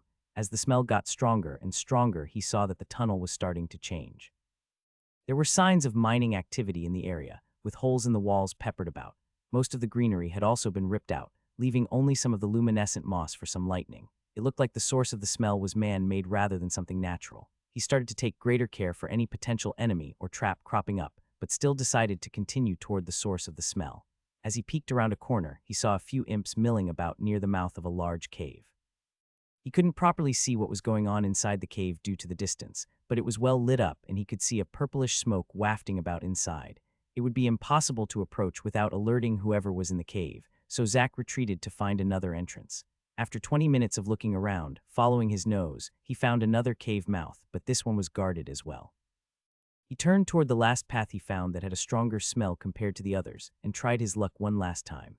This time he was led to a dead end, the path simply stopping after a while. The acidic smell was extremely strong though, almost to the point of making Zach lightheaded. After looking around for a while, he found a small crack in the wall behind some luminescent moss. He ripped down the moss and another light shone from the wall, but this time it was light bleeding through a small crack. It appeared he was right next to the cave, but with a thin layer of rock in between. He tried to look through the crack, but it was too small for him to see anything, so he brought out one of his thin throwing knives from his pouch and started to carefully carve out the crack. It was a slow process as he didn't want the sounds to alert anyone inside, and it took almost half an hour until the hole was large enough for him to be able to see through. He eagerly glanced inside, and what met his eye made his heartbeat speed up. The cave was one of the largest ones he had seen so far, being a full 30 meters across. The first thing he noticed was the large cauldron in the middle of the room, and it was the source of the smell and the purple smoke he had seen. It was almost as tall as Zach was, and held in the air by a crude rock and lumber contraption. The source of the fire confused Zach, as it didn't produce any smoke. He only saw a handful of the raw Nexus crystals placed seemingly haphazardly on the ground, and above them a blue-white flame was steadily emitted, heating the bottom of the cauldron. Zach made a mental note, because if he could burn crystals without creating smoke, he would be able to provide warmth and cook food without having to worry about demons finding out. Next to the cauldron were various mounds of resources. Zach recognized almost all of them as the various herbs and plants he had seen while walking the tunnels. There were mushrooms, vines, and purplish grass neatly separated into their own piles. He also identified a few plants that he had seen above ground in the transformed area close to the incursion. On a stool stood an imp, slowly stirring the contents of the cauldron with a large wooden ladle. At least he thought it was an imp, but he couldn't be sure as because it was almost as large as an adult human. But it shared many features with the imp, such as its purplish skin and bat wings. In contrast, its skin wasn't mottled and irradiated like it seemed like with most imps, but rather smooth and clear. It also wore a proper, albeit simple, robe. The most advanced clothing he had seen on an imp thus far was a dirty rag used as a loincloth, while most of them were simply naked. It lacked any horns or ears, and as it turned its head to grab a mushroom to throw into the pot, he could also see its face, making him sure he was dealing with an imp and not a demon. It had the extra set of eyes placed in its forehead, just as the normal imps. He had found his fourth herald. He couldn't see any other explanation than that. It looked far too different compared to its brethren, and its intelligence seemed to be on another level if it cared about things such as clothing. Zach didn't dare to use I have discernment L to make sure though, as even the normal imps could sense it when he used the skill on them. The herald wasn't alone, unfortunately. There currently were a group of roughly 10 imps milling about in the cave. They were sorting a pile of resources and moved them to their respective mound close to the cauldron. When an imp made a mistake, it was ruthlessly slapped in the head with the boss's ladle, eliciting a scared whimper. Zack decided to wait for a while in order to let them finish their task and then hopefully leave. Between this group and the ones just outside, there simply were too many imps for comfort. But before they were even halfway done with the task, a few imps entered the cave and dumped an armful each of various plants. Meanwhile, the herald kept throwing some plant or mushroom into the pot every now and then, constantly stirring. Zack started to feel that the cauldron had to be a magic item like his pouch, as it never seemed to flow over, even after Zack had watched the herald throw things into it for an hour by now. It looked like the imps wouldn't leave the cave in the end. Zack deliberated whether he should wait some more or fight. By now, he was more or less completely restored from his escape from the monkey herald, apart from being covered in tender bruises. Finally, he opened up his quest page to make sure of the progress of his dynamic quest, slowly reading through it. With all preparations done, he threw his worries and doubts out of his mind and hefted his axe. The wall separating Zack and the cavern was less than a decimeter thick and wouldn't be able to hold against him kicking it down. Luckily, there were no crystals embedded that strengthened its integrity as well. He moved his axe to his left hand and gripped a throwing knife in his other. After a few deep breaths, he put all his weight on his left leg and kicked forward with all the power he could muster. A deep thud echoed out, and a large part of the wall completely crumbled. Zack shouldered his way through the newly created crevice, not caring about the few cuts he got from the sharp rocks. He immediately threw his dagger with full force at the herald, hoping for a quick conclusion. Unfortunately, it didn't work, as the blade seemingly combusted by itself and turned to ashes as it approached the large imp. Zack wasn't surprised, and without hesitation pushed forward. He managed to kill 2 of the smaller imps with daggers on his approach, and then he was instantly within 10 meters of the herald. The boss roared angrily and lifted the ladle, using it as a staff. A huge wave of pitch-black flames rolled outward toward Zack. Anything it touched turned to ashes immediately, even a few unfortunate imps that were incinerated since they stood at the wrong position in the cave. A golden sheen enveloped Zack completely, and he jumped through the wall of flames. He could hear a peal of eerie laughter and a snap, then he was through the flames. He didn't hesitate and pushed all cosmic energy he was able to gather into the fractal on his hand, creating a 5-meter blade which whooshed toward the herald. The blade slammed into an invisible barrier and started sizzling, causing extraordinary pain somehow transmitting into Zack's mind. But Zack's power wasn't for show, and after a brief struggle, the blade pressed on, slamming into the herald's body. Zack expected the herald to be bisected, but with a shocked expression saw its seemingly simple robe light up and protect its body. The robe couldn't remove the huge momentum from the swing though, and the monster was shot into a close wall like a rocket. Zack rushed after it and was almost upon it to end the fight. The herald spat out a mouthful of purple blood from the impact and screeched angrily at Zack. Its 4 eyes started blazing ominously and once again summoned flames. This time nothing in the cave was safe, as black insidious waves billowed in all directions from floor to ceiling. The herald was like a demonic sun that radiated nefarious flames that wanted to consume the world. The mounds of resources instantly turned to ashes, and the few leftover imps perished as well. The only thing that could stand the onslaught was the cauldron, which seemed completely unaffected by the flames. Zack had already used his armor's one-time defense inscription, and could only grit his teeth and force his way through the sea of fire. The fires would extinguish as soon as the herald died, so he placed a bet that the fight wouldn't last long. The scorching pain that enveloped him was far worse compared to the normal hellfire of the smaller imps, and it caused him to scream and stumble. The swing that was supposed to cleave the herald in 2 lost much of its power, and his aim got off kilt. But he at least managed to slice one of the herald's arm clean off, spraying blood everywhere. He shakily prepared to swing his axe once more, but the herald had had enough. With a few flaps of its wings, it desperately tried to flee, leaving a trail of burning blood in its wake as it escaped through the flames. Every flap of its wings caused the flames to erupt in the air, creating a natural barrier from chasing it. Zack couldn't afford to let yet another herald to flee his pursuit, and charged most of his remaining energy into Chop once again and furiously swung a 5-meter edge after the fleeing imp. But the imp was quick, and he saw that his edge wouldn't reach even when maxed out. That was extremely bad news, as the whole cave was still covered in the black flames, and they were quickly consuming him whole. If he didn't kill the herald, he would likely perish before getting out of there. Anger and desperation filled Zack's mind as he maniacally tried to increase the reach of the blade. Reach. He roared as the edge was moving horizontally in the imp's direction. Suddenly, the blade detached from his axe and continued outward like a wave. It moved as fast as his swing did, and soon reached the back of the fleeing herald. It proceeded and penetrated the imp without any resistance from the magic robe, splitting its torso and wings in two. Various body parts of the herald fell to the ground, and Zack thankfully saw the flames covering the cavern quickly snuff out. He didn't have time to go over the battle scene, as a gang of screeching imps entered through the entrances. Now that the hellscape had subdued, the backup could finally enter without being incinerated. Zack was in no mood to fight these little demons, and threw out the huge salamander carcass to block the incoming fireballs. With the newfound room, he placed the herald's cauldron in his magic pouch and dashed out the same way as he came. He kept running through the tunnels to create some distance from the area controlled by the imps, elated with the result of the fight. His bet had been successful. He had planned to avoid a drawn-out fight with the herald, and thrown everything he got on it from the start. With how dangerous the small imps were, he knew that the herald would be a true terror if allowed to fire off its attacks. He hadn't even taken time to use his eye of discernment on the boss, afraid it would slow him down a fraction of a second.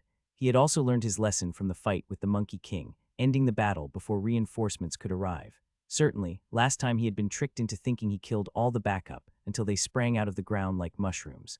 But that only showed that anything could happen in a fight, and the longer it dragged on, the more variables could crop up. With his blazing speed, the imp boss only managed to shoot 2 attacks before he was killed, and only one of them had managed to hit him. Zack touched to his scalp as he ran and grimaced as he felt that all the hair on his head was singed clean off. After a quick confirmation, the same held true for his eyebrows and beard. He didn't have a mirror with him, but he could only assume he looked like a beggar monk by now. His felt body felt drained and burned, and he stopped as soon as he felt the distance was enough. He had consumed almost all his cosmic energy during the fight, and the hell flames the imp spewed out burned his vitality or soul as well, making him feel truly wrung out.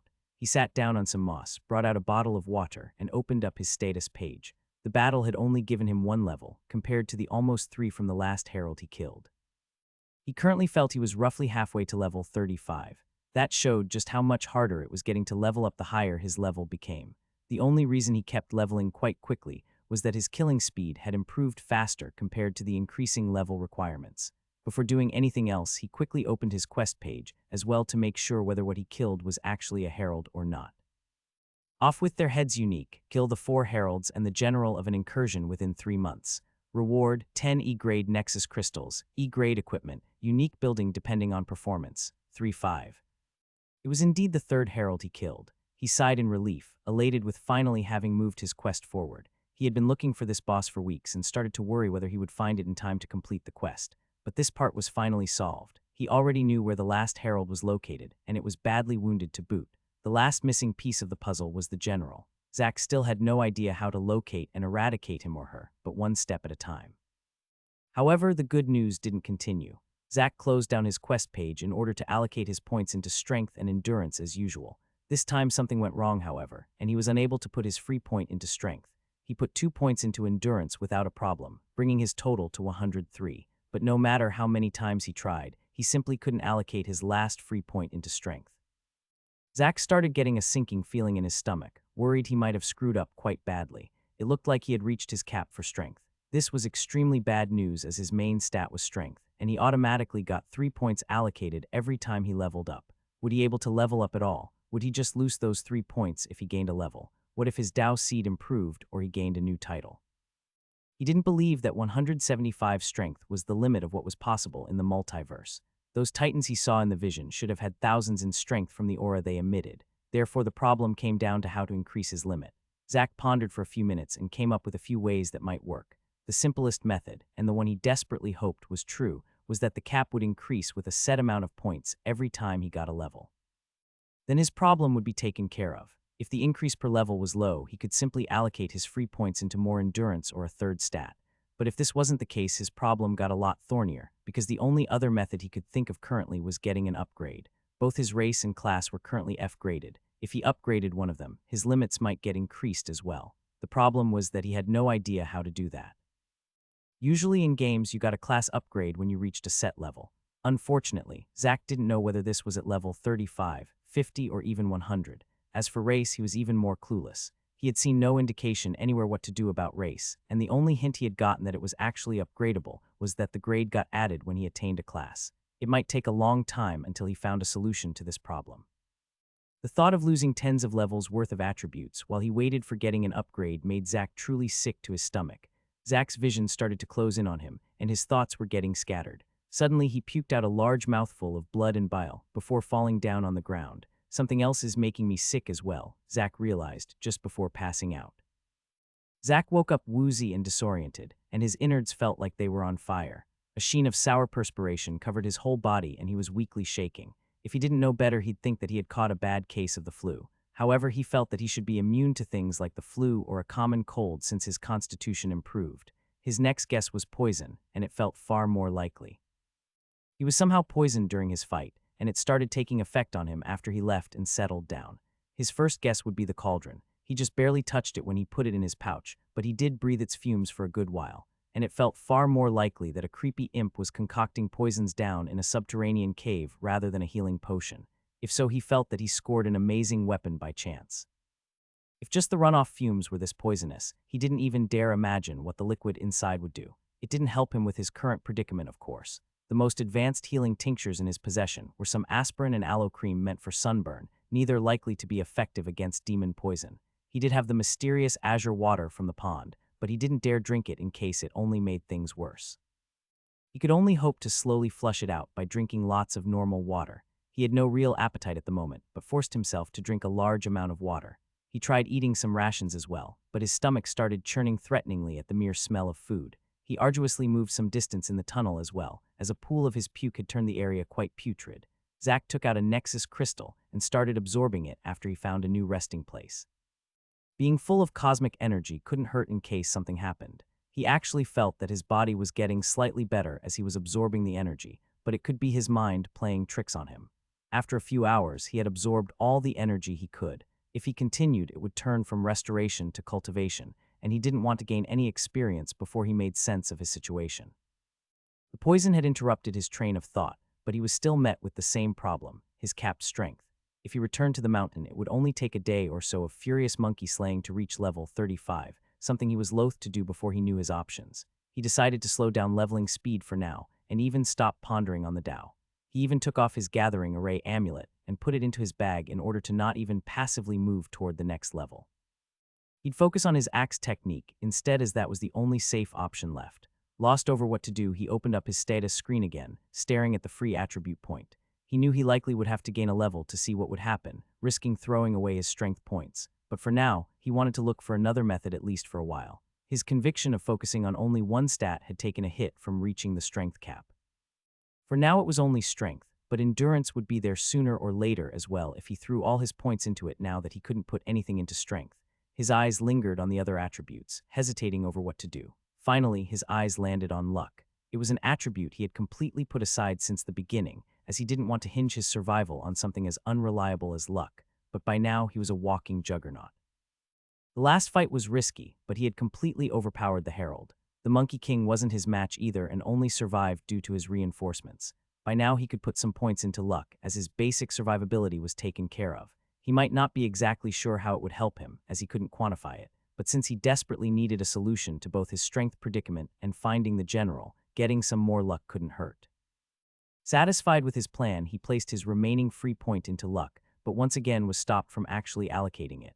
"God damn it," he muttered under his breath. "System, could you explain what's going on?" He entreated while looking up. It was the first time in a month he had tried to communicate with the system, but he was still ignored like the last times. Maybe the system lost interest in the world soon after the integration and left everything on autopilot before leaving. He felt that the situation with luck wasn't the same as with strength. He only had 67 points in luck at the moment, a far cry from the 175-point cap. All his luck came from titles, and he never allocated any points into it so far, and Zack realized that might be the only way to increase his luck. Luck had a major difference from the other attributes. All the other stats could be improved even before the integration into the multiverse. Strength and endurance were the most obvious, but even things like intelligence could be slightly improved with active training and a good diet. But there was no way to train up your luck. If this was true, then getting the titles gave an even greater advantage than he thought, as they improved an attribute that should be static. He still didn't understand how the luck stat worked, but it might help him win a battle against someone equally strong but less lucky. He suddenly wished that charisma existed as an attribute as well, as getting that stat to over 60 points might have turned him into a handsome hero instead of his current look of a bald creeper. With a sigh, he allocated the last free point into vitality, hoping it would speed up his recovery a bit.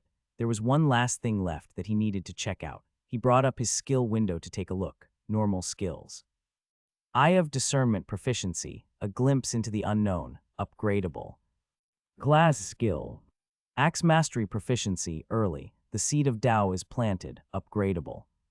Chop proficiency, middle, there is greatness in simplicity. Chop had improved as he suspected. In his fight with the Herald, he'd actually shot out the edge like a projectile, something he hadn't been able to do before. The desperation in the fight helped him break through from early to middle stage of the skill. He truly hoped he didn't need to be on the verge of death to improve his skills in the future, but it seemed that pushing oneself to the limits was effective in improving not only levels and titles, but even skills as well. As he was done with everything he could do for now, he closed his windows and helplessly closed his eyes. It took a whole day before he could move about again, and another until he felt strong enough that he dared resume exploring. He set course for the area where he had heard sounds of mining a few days earlier. As he approached, he heard some shuffling ahead. He hid in an unlit side tunnel, getting ready for a battle in case the imps discovered him. To his surprise, the two imps weren't alone but accompanied by 3 demons. They did not seem like minors, as they all were holding weapons and carefully looked around. They all seemed to be warrior classes, as none of them held staffs or tomes or the like, and Zack's eyes lit up when he saw one of the demons actually held an axe of exactly the same make as his own. He originally planned on avoiding the fight as he didn't want to rack up a body count, but now he charged at them as soon as they were within a few meters. With a chop, 2 of the demons instantly died, not even having a chance to react.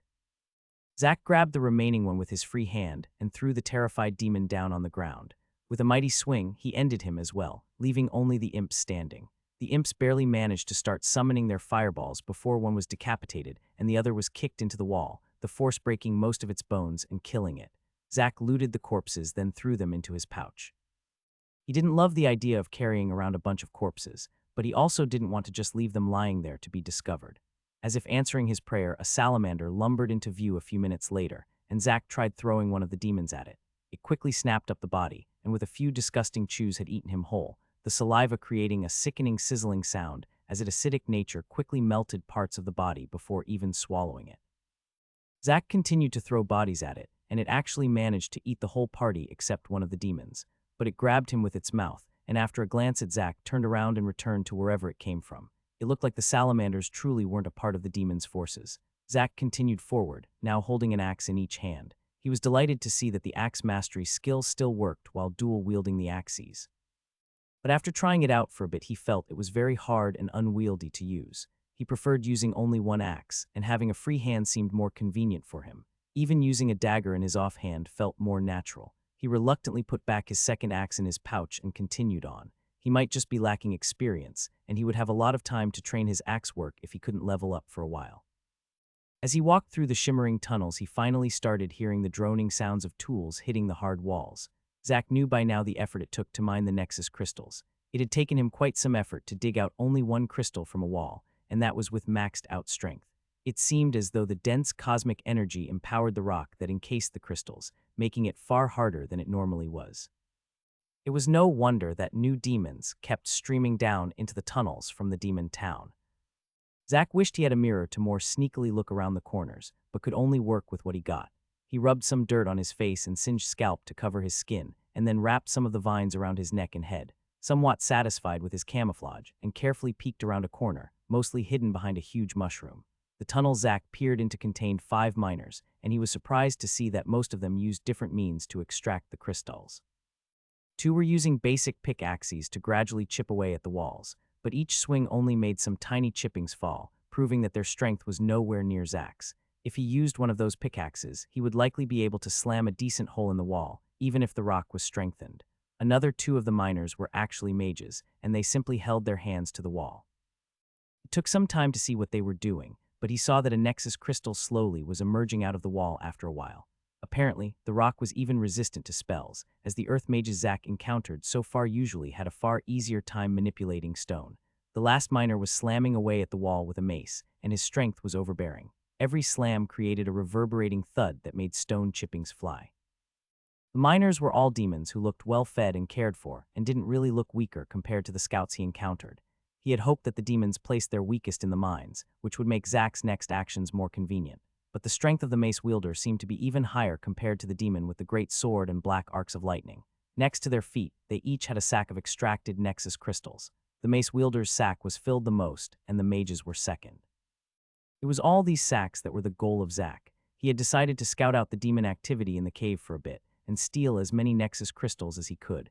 He wanted to see if the crystals could help him in evolving his race or class before biting the bullet and gaining a level to see what happened. He knew he was grasping at straws, but he was really out of options. Zack based his guess on two things. First, the monkey packs. The higher density of energy the packs stayed in, the larger they became. The packs closest to the valley sported the largest monkeys, and a few even evolved to the point of using skills. The second clue came from the imp that was hiding crystals in a stash. He guessed that it maybe wanted to use the crystals for evolving as well. If the beasts could use cosmic energy to evolve, then why couldn't he? So he wanted to steal a large amount in order to experiment. Perhaps there was a method of usage that would evolve his body, but not improve his level. Zack slunk back into his tunnel, moving further on. His target wasn't these half-filled sacks. Moving onward, he spotted quite a few tunnels with miners, and rhythmic thumping on the walls filled the tunnels. He soon found a deserted tunnel whose crystals all had been extracted. He picked this tunnel and started moving through it, ascending slightly as he did.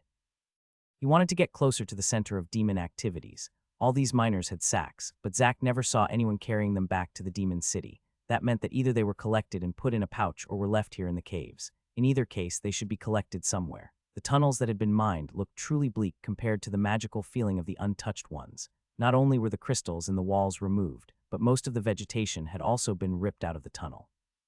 The only thing left was a smattering of moss to somewhat illuminate the area.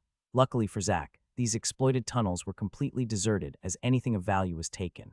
It made it easy for him to move around the active excavations and into the inner area closer to where he expected the cave mouth to be. He really felt thankful that his titles had improved his mental stats quite a bit. Normally, he would be completely turned around after days in the tunnels. But while he couldn't exactly pinpoint where he should be in relation to the mountain, he generally knew the layout of the tunnels he had traversed and the direction he was moving. This was completely different from the old Zack, who could almost get lost in his own neighborhood and could only be attributed to either intelligence or wisdom. Perhaps putting points in these stats wouldn't be a waste for a warrior, and not because it would help with his lacking sense of direction. He had been pondering on attributes a lot while healing up from the poison. If he was to throw his one-stat strategy out the window, he needed a new direction. One alternative was to focus on all his physical stats, including dexterity and vitality as well.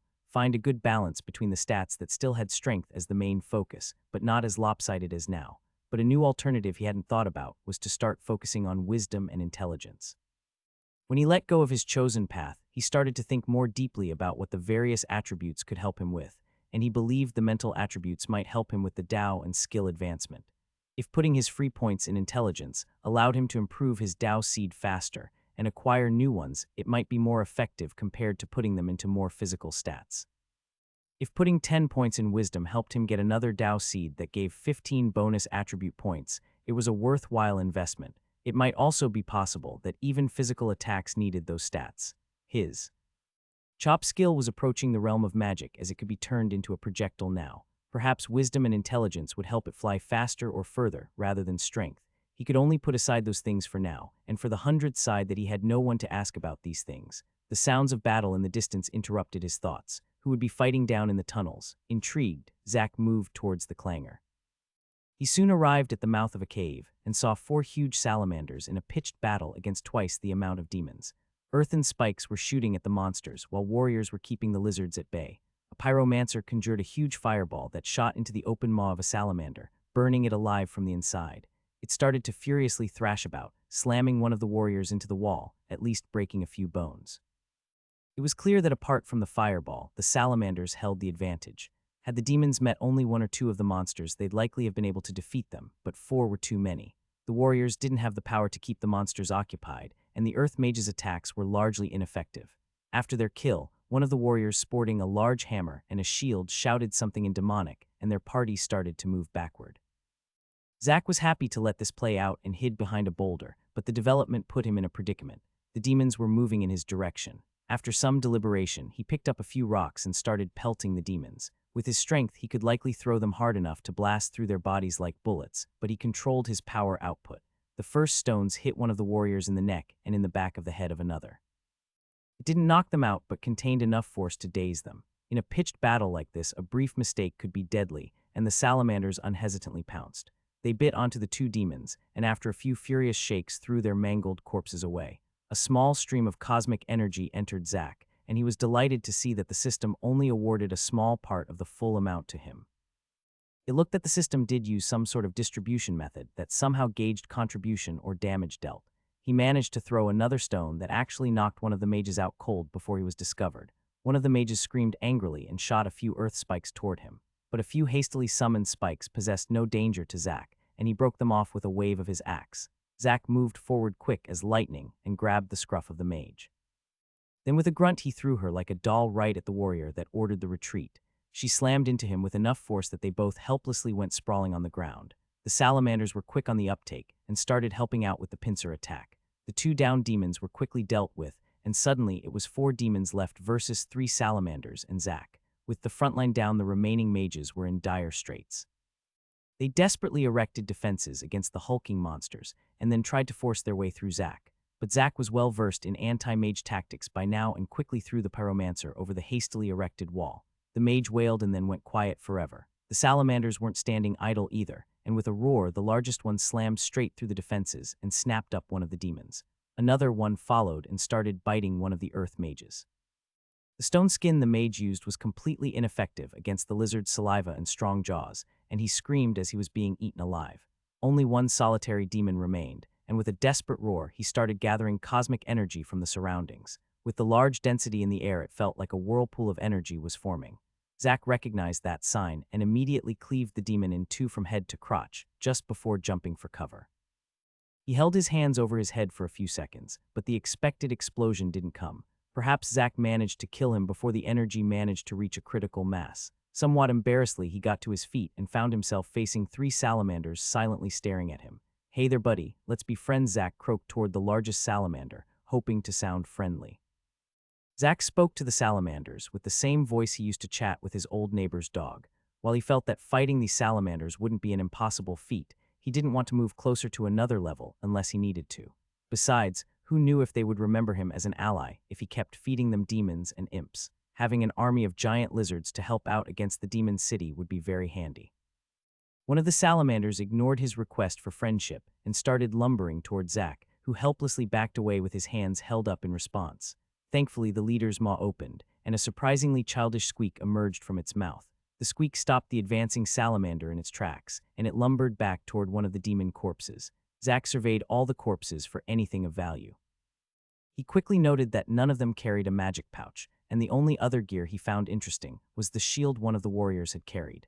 It lay flung to the side by the corner of the cave. In case he spotted anything of real value or a magic pouch, he would probably have initiated a fight, but he now saw no need to. He briefly wondered what would happen if a monster ate one of the pouches while he moved away from the cave. Would it explode like a magic piñata, spewing its content all over the place? Or would the item simply be lost? Would a tear in space occur, sucking anything in the vicinity into some unknown void? He waited some distance from the cave for 15 minutes until the sickening sounds of feasting were gone and sneaked back to the site of the battle. The salamanders were gone, apart from the dead one lying in a corner. All the bodies of the demons were gone as well. Everything that the demons had worn seemed to have been ingested together with the bodies, but things they had dropped was left where it lay. Zack went and picked up the shield from the corner and examined it. It was slightly dented and corroded from the battle, but overall in serviceable condition. He threw it into his pouch and left again, not bothering with the damaged swords on the ground. He was happy to see that the salamanders were actively hunting the demons, as that would provide an explanation of why some demons went missing when Zack started his activities. With gusto, he returned into the tunnels, looking for some stash house or clues where the mind crystals were gathered. But after looking around in vain for some time, he changed his strategy. He found another group of miners and made sure he could get to both sides of their tunnel through side paths. After making sure he had a good grasp on the surrounding topography, he simply sat down in a tunnel close by, waiting to see what happened with the sacks. Luckily, he didn't have to wait long as the group of miners had been going at it for some time, judging by the bulging sacks. Zack heard footsteps and hid his face deeper among the vegetation, hiding the rest of his body around the corner. 5 demons arrived at the tunnel, with the one in the middle wearing a fancy dress and having an air of haughtiness. The 4 others accompanying her were clearly bodyguards, judging from their attire and how they encircled her. When she arrived, the miners immediately stopped their activities and saluted the lady. With a few words, she brought out a clipboard from a pouch, and one by one, the miners brought their crystal sacks over to her. She lifted the first one up with her free hand, and after a comment wrote something down on the clipboard. She then put the whole sack into one of the pouches in her belt. One of the guards brought out an empty sack from a backpack and handed it out with an expressionless face.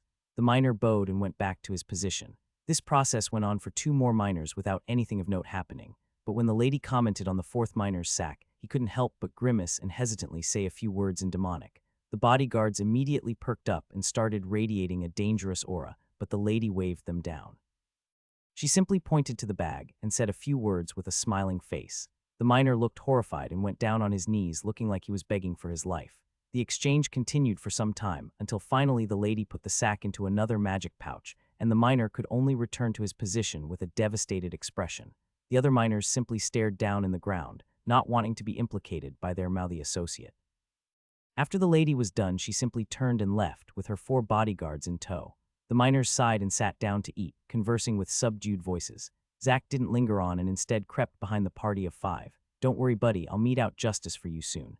Zack gave a silent prayer for the unlucky miner as he was skulked away. He kept a healthy distance from the group, afraid that any sound would alert the group, and the walking treasure trove would slip out of his fingers. The group soon arrived at another tunnel with a group of miners, and the process repeated itself. Zack kept following the group for an hour and watched them collect sack after sack of crystals. He wasn't sure whether the group he first spied on was among the first the lady visited, but just going by what he had observed, the pouches on her belt contained an astonishing amount of crystals by now, and could only be counted by the thousands. Zack felt he couldn't wait any longer and got himself ready. He steadied his breath and placed himself at a side tunnel that the party should be passing after finishing their collection. It was some distance from the mining group, so Zack had no vision of his target anymore. However, they were moving in a very systematic pattern through the tunnel system so far, and Zack could only assume they would continue. Sure enough, soon the telltale echoes of the steps of the party were approaching. Zack held his breath, not wanting to give any indication of his presence.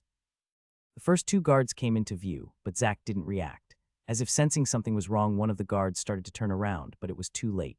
Zack entered the tunnel right behind the 2, and without hesitation swung a Dao-empowered strike at the lady in the middle. She looked shocked, but a golden sheen immediately enveloped her as an inscription pattern lit up on her dress. Zack knew that inscription very well by now and forcefully stopped his swing. It hurt his muscles to do so, but it was better than getting the whole force of the strike redirected at himself. Instead, he lightly punched the golden barrier, and a recoil traveled through his arm, bringing some discomfort. Having fulfilled its purpose, the golden layer shattered, leaving the lady once more exposed. Black lightning arcs flittered all over her body, but Zack swiftly decapitated her with a grunt. The black arcs traveled all over his body, making it feel like he was being electrocuted, and he actually blanked out from the pain for a second. During the brief pause from the shock, a sword stabbed into his side, drawing a small gout of blood. The pain shook him awake, and he immediately pounced on the 2 guards that had stood behind the lady. They were alarmed, but still warriors. One had produced a spiked mace, whereas the other's hands started glowing with lightning. From his muscles, he didn't seem like a mage, though, but rather a pugilist. They tried to pincer Zack, with the mace wielder swinging at him from the left and the pugilist attacking him from the right with a clawed hand. Zack ignored the martial artist, and instead swung his axe to meet the mace. The collision was completely one-sided, as the force from Zack's swing slapped the mace out of his hand and made the demon lose his balance. Simultaneously, the clawed hand slammed into Zack's back, easily destroying the leather protection and trying to tear into his flesh. Unfortunately for him, Zack's skin was all the armor he needed, and the demon only managed to create a small flesh wound. The lightning entered Zack's body, but by now this level of power had scant effect on him.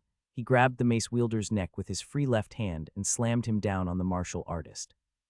The sounds of bones breaking could be heard, but Zack was interrupted as he planned to finish the 2.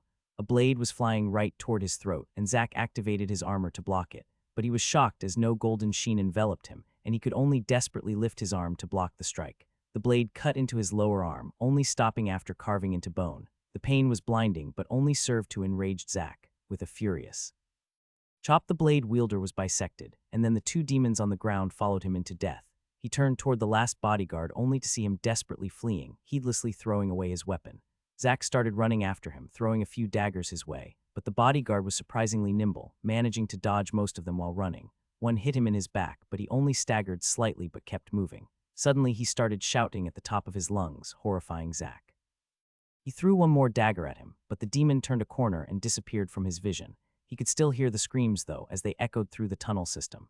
Zack hesitated a second, but then ran back toward the killed demons. With a furious speed, he grabbed the pouches on the lady's belt, then threw her headless body into one of them. He then ran away in the opposite direction from where the screaming bodyguard was fleeing toward.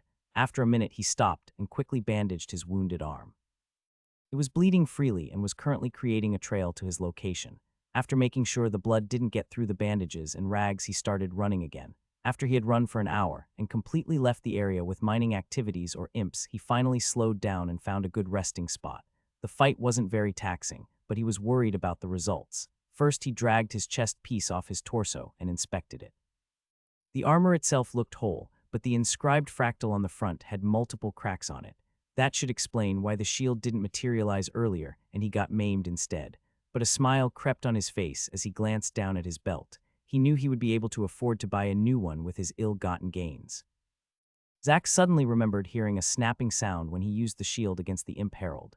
He had no idea how to fix the inscriptions and could only reluctantly put the armor into his bag. He didn't want to risk damaging it further until he could fix it, as it had been a great life-saving tool so far. He then brought out the headless body from his pouch. After a great deal of hesitation, he stripped the bloody dress from the body, leaving the corpse only in its undergarments. He then put the dress on himself with a sour face before putting back the body into the pouch. It wasn't ideal, but the dress had the same inscription as his armor, and it could be the difference between life and death. The dress he put on was a neutral beige and reached down to his knees. The design was luckily armless and somewhat nondescript, making it almost look like an overly long tank top. He put his belt over the dress, then turned his eyes to the pouches. A creepy grin was slowly surfacing once again, as he grabbed the closest one of the three he looted and took a peek inside.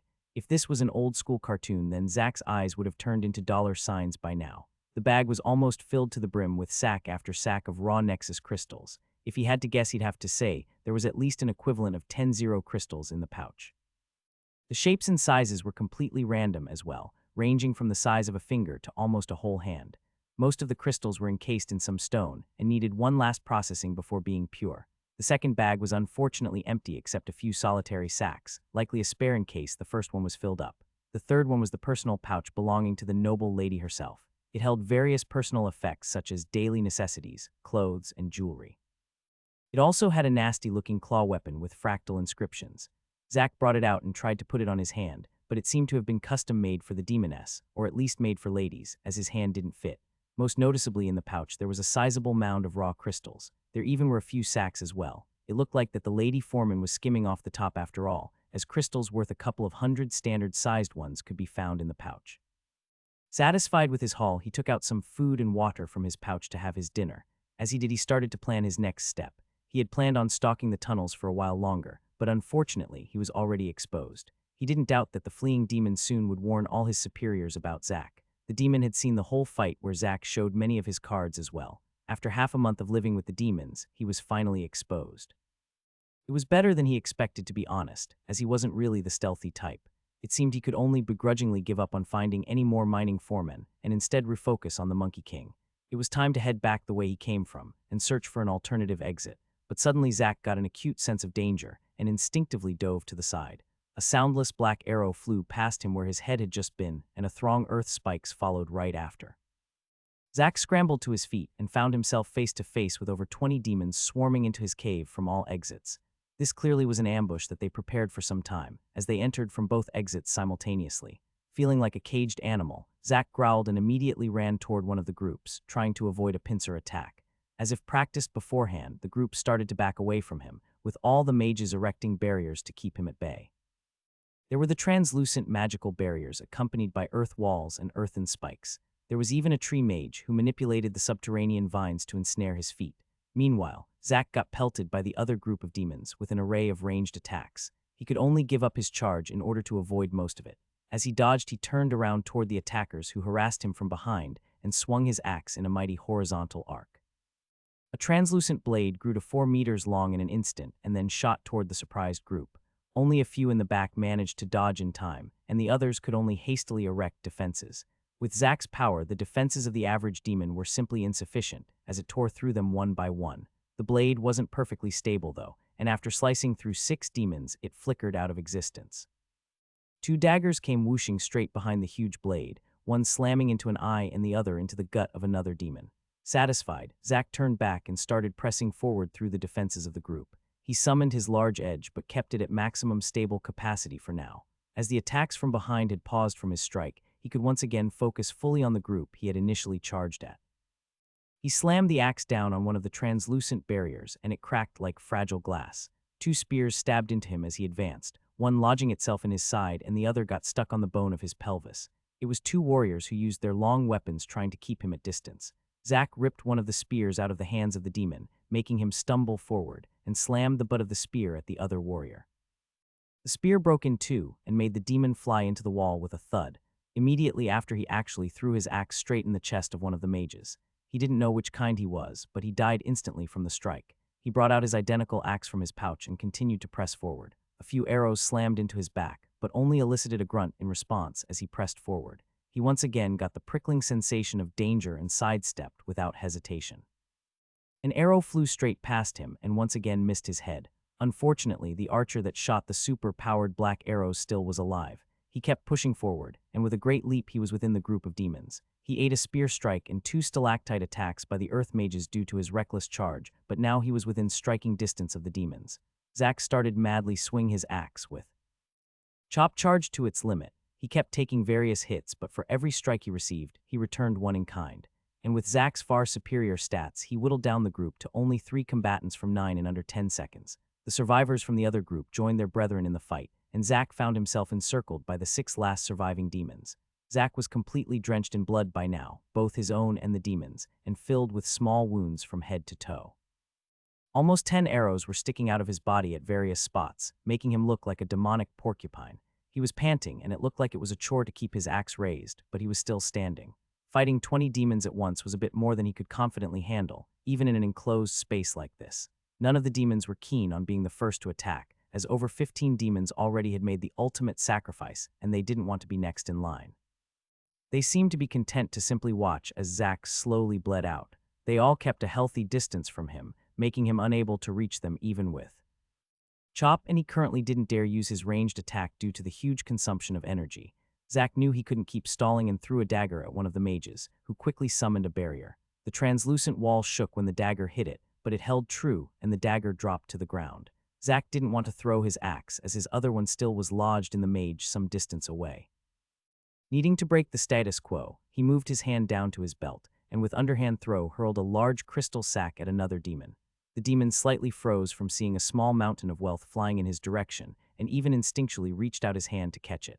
But how could a heavy sack thrown by Zack be so easy to catch? It hit the demon, who crashed into the wall behind with a wet thud. He slumped down on the ground and didn't move. The other 5 demons all charged at him as if by command, throwing desperate attacks at him. With only 5 demons left, Zack finally threw his axe at a mage, keeping his distance. He hastily erected an earth wall, but the axe had the momentum of a meteor and passed the rising wall and blasted a hole through the mage before he could also activate his stone skin. He took out one of his large swords out of his pouch and with a sweep slapped away 2 incoming spears. He then charged straight at the closest warrior. The warrior tried to keep Zack at bay with his spear, but Zack simply swung his sword at it with enough force that it broke the fingers of the warrior and continued into melee range. With a growl, he stabbed the great sword into the demon's gut, and with a ferocious upwards tug ripped him in 2, drenching the surroundings in a storm of blood. A second spear stabbed into his side, but it only added yet another shallow wound to the tally. The 3 remaining demons seemed to understand that they didn't have the power to contend with him, and simultaneously started absorbing inordinate amounts of cosmic energy. Zack didn't want to see what a triple suicide explosion looked like, and desperately ran toward the closest target and decapitated him. He continued toward the next immediately, but as he approached, a resounding explosion threw him 10 meters away and straight into a wall. Zack puked out a mouthful of blood, and his wounds only got worse. Just as he shakily got up to his knees, his vision filled with a bloated demon falling down in front of him. It was the last living demoness, chock full of cosmic energy. The demoness stared into Zack's eyes as she shed one solitary tear before she blew up with a tremendous explosion. The world was shaking nauseatingly, and an incessant ringing filled Zack's ears. He shakily got to his feet but immediately fell down again. His state was already pretty bad, but the last blast completely messed him up. His new dress had used the golden protection just a few hours ago, making it unusable for another day. Luckily, he managed to drag a corpse over at the last second to use as a shield from the blast. Otherwise, he might have bit the bullet, 103 endurance or not. and now he was covered in a blood mush from the demon's shield to boot. However, the last-minute protection was far from enough, and it felt like everything in his body was broken. But he knew he couldn't stay where he was. The demon somehow knew his position, and he had no other recourse but to flee. He shakily got to his feet and collected his 2 axes, and only swiped up a few knives if convenient. Zack didn't dare to properly loot the bodies as he needed to put distance from the cave. His movements were extremely slow, even if he mentally screamed at his legs to move faster. He desperately wished he had some health and stamina potions right now like in a game, but the only thing he got was a cauldron full of poison. After hesitating for a few seconds, he took out his canteen with the azure water from the pond. The water was crammed full of cosmic energy and might help him recover enough for him to properly flee from the area. The problem was that he had no idea whether it also contained something else, low poison or deadly superbacteria. Zack knew he couldn't be picky at a moment like this and had to risk it. With a few chugs, he downed a couple of mouthfuls of the azure water. It tasted sweet and cooling in his mouth, and was hands down the best tasting beverage he ever had. But as soon as the water entered his throat, it started burning worse than the strongest spirits he knew, making him feel like he swallowed a sun rather than some water. The burning feeling didn't abate in his stomach, but rather kept intensifying. He felt his body was turning into a pressure cooker that was ready to burst. Veins popped out all over his body, and he was forced to stop walking from the intense pain. Sweat was pouring down his face like a waterfall, and even his eardrums popped from the pressure. Zack was starting to worry for real that he might explode like the demons any time now. But soon the intense pressure abated, and the scorching heat in his belly turned into comforting rays of warmth that spread all through his body. Zack felt his cosmic energy reserves rapidly filling up, but his wounds were barely reacting to the water. He thought he might be seeing some improvement, but couldn't be sure. It rather felt like he had taken a dozen shots of adrenaline and simply couldn't feel the pain any longer. It was better than nothing, Zack thought as he continued onward at a brisker pace. As he walked, he dumped everything from the Lady Foreman's pouch onto the ground, leaving only the Nexus crystals. He still didn't feel secure, though, and started to meticulously scan through the bag containing most of the crystals. He went through them one by one to see if anything was amiss, trying to find out how the demons were able to track him. Perhaps there were bugs planted in one of the sacks he had stolen from the Lady Foreman, as that was when the trouble started. Soon his scanning stopped at an inconspicuous rock that was placed in one of the sacks. Most of the sacks had some rock chippings mixed in with the crystals, but this was the first time he saw a rock of that size. He brought out the sack and groped around inside until he found the stone. As he glanced at it, did not seem overly suspicious, but he could see some slightly odd veins on the stone. He brought out his flashlight for the first time and shone it on the rock. In brighter lighting, he could see that the veins actually were fractals. Zack grimly stared at it for a second before he crushed it under his foot. He immediately backtracked a bit and changed direction. As he walked, he kept checking each and every bag, and eventually found 2 more similar stones. Finally sure that was the last of them, he sped off, ignoring any wounds protesting. As he walked, he multitasked by checking his status page. The fight with the demons pushed him over the limit and got him to level 35. He had already been somewhat close to leveling again after killing the Herald, and the melee was all that was needed. His fears were unfortunately realized, and he saw his strength still was stuck at 175 instead of increasing from the class bonus.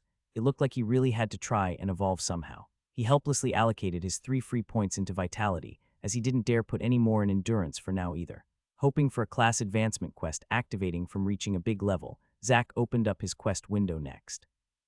Things weren't that convenient, as no advancement quests popped up. He did, however, receive a new class quest. Lomewalker class, walk 1,000 kilometers touching the earth. Reward, Lomewalker skill 0 1000. He suddenly was pretty happy that he didn't spend a few days to grind in order to buy Steps of Gaia from the shop. He only lacked 5,000 coins for the skill by now, and could now use them to improve other things instead. Lomewalker was clearly some type of movement skill, just like Steps of Gaia. Honestly, his class skill sounded quite a bit blander compared to the one in the shop, but he had learned not to underestimate the dull-sounding skills he received from his class. It was also very convenient to complete, as he only needed to walk around. A slight scuffling interrupted his thoughts, and he could only bring out his axe again with a grimace. He placed himself at a corner and wait, and soon a demon came into view.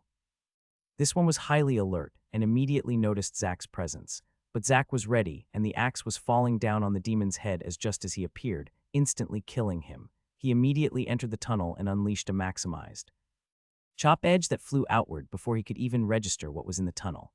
A few screams and groans were heard, and the demons were almost all dead before they knew what hit them. There were 2 that were badly hurt but alive, but Zack made short work out of them as well. There was one final demon who for some reason had been doubled over when the edge passed through the party and was completely unharmed. Horrified, he started running, but Zack wouldn't let yet another straggler escape. With a grunt, he threw his axe at the demon and then started his pursuit. Luckily, this time he hit, and the party was no more. He stopped by the fallen body and ripped out the embedded axe while glancing at the bloodied tunnel. He didn't know who made the sound while walking, but that mistake cost the whole group their lives. It looked like the demons hadn't given up the chase. They had finally identified him and seemed determined to remove the problem. He quickly threw all the bodies and gear into his empty pouch and continued on until he found a secluded cave where he dumped them all, including their things. He actually wanted to bring them with him to hide his pathing, but who knew what else the demons could detect. His speed slowed down somewhat due to taking even greater care to be completely silent and thoroughly checking side tunnels, but as he moved, he was steadily moving upward. Zack figured the demons might be impeded by the monkeys if he managed to exit into the mountains again. It was easier for him to hide as a solitary person compared to their large groups. He saw a party again as he checked a tunnel, but this time they were moving away. Zack kept completely still until they moved far away before skulking forward. At least it was clear that they couldn't locate him anymore. It had just been a guess, but it truly seemed that those stones were some sort of tracking device. He kept skulking forward and avoided any demons that he came across. He was lucky that the tunnels amplified sounds, and it was almost impossible for a group of 10 people to be completely silent at all times. He was forced into one more fight, but ended it quickly before moving further up. After another hour, he hadn't seen any demons for 30 minutes and finally sat down and brought out a crystal. He should be some ways up the mountain by now, and could happen upon an exit at any time. Even if he didn't want to stop, he needed to recuperate before re-entering the mountains. The tunnels were endless, and even if the demons sent hundreds of them into them, it was still somewhat unlikely for them to happen upon him, as there was so much ground to cover. Meanwhile, he was afraid that the herald had prepared an ambush for him the moment he re-emerged, so he finally allowed himself a break, eating some dried meat, and then quietly waited for his wounds to get better. After 2 hours of quiet rest, a loud ding entered his ears and forced him to his feet, warily looking around. But the area around him was completely deserted, with not a demon in sight. Special dynamic quest activated. Emerge victorious and seize the fruit of ascension. Struggle for supremacy. It was the familiar, emotionless voice of the system entering his ears, but Zack barely had time to reflect on its words before his vision changed. He suddenly was up amongst the clouds and stared down toward the familiar sight of his island. He could clearly see the whole topography, but the sea around it was blurred somehow. The vision moved, and he closed in on the island with terrifying speed, hurtling toward the mountains. Soon he arrived at the valley where he fought the Monkey King earlier, but it looked different from how it did when he visited. The zone of death around the red and white tree had expanded to stretch across almost half the valley, and even the azure pond was shrunken down to half its size. After having almost exploded from the energy contained in just a few mouthfuls, he was shocked at the amount the tree had absorbed. The vision kept moving, and in seconds he was next to the tree. Zack would have thought it would be even lusher after absorbing the surroundings and the lake, but it actually looked a bit dried out. A couple of leaves had even fallen to the ground. Neither the herald nor any other monkeys were anywhere to be seen, but Zack didn't ponder about it overly much as his eyes were glued to a pair of fruits that had grown on the tree. They were similar to cantaloupe apart from their color. Instead, they were a glistening red mixed with white lines that almost looked like fractals. The fruits were beautiful, but more importantly, they had some magical effect on him, even though it was just an illusion. It felt like every cell in his body was screaming in desire, wanting nothing more than to consume the fruits. He hated the fact that he was just there in a vision, and not in reality. As quickly as the vision appeared, it suddenly ended, leaving Zack in the cave with a mixture of greed and hesitation. That fucking monkey, Agras roared, this time enraged for real. No wonder it sent its underlings to keep his search parties out of the peaks. He thought it was just posturing that he'd allow for some time before setting monkeys straight. But Cindermane had likely found the Tree of Ascension long ago and just waited for its fruits to ripen. Somehow the monkey must have broken free of the clan's mental restrictions, otherwise it would have been compelled to report such a find. But if you think that breaking free from my grasp is that easy, you're in for a rude awakening, he muttered, and then turned to his aide. Assemble the regiments, we're heading toward the mountain. Yes, sir. What about the search parties in the mines? The aide asked. Leave them. Hopefully they will keep that human busy while we deal with this. He had been shocked to learn that the group of natives he discounted earlier actually was only one human. At least he hoped there was only one of them, as his power seemed high enough to give even him a headache. Of course, the human wouldn't be a threat to him if all the limitations on him were removed, though. Worse yet, the human killed Quigo and stole the poison that was supposed to be one of his aces in case everything went south. Agras had actually decided to hide the news of the Third Herald's demise. afraid that his clan members would chain him up for his own protection, while gleefully stealing all the loot Agras had rightfully pilfered. As if summoned by his thoughts, Rydell walked in through the door, as always unheeding or dismissive of proper protocol. He wore a resplendent silver battle armor that matched his long white hair well. Strapped to his back were two swords with intricately carved hilts. "Cousin, I assume you have seen the proclamation by the ruthless heavens," he said with a smile. "I'm not blind, Rydell, of course I've seen it. The army is setting out immediately, and here on the baby planet I'm general, not cousin." Agras spat out in annoyance. "It is ironic, wouldn't you say, cousin? It was you who championed sending the beast hordes through the gate first. But it seems they have only turned into lucrative target practice for the humans instead of paving our way, and now one of the hordes is even revolting.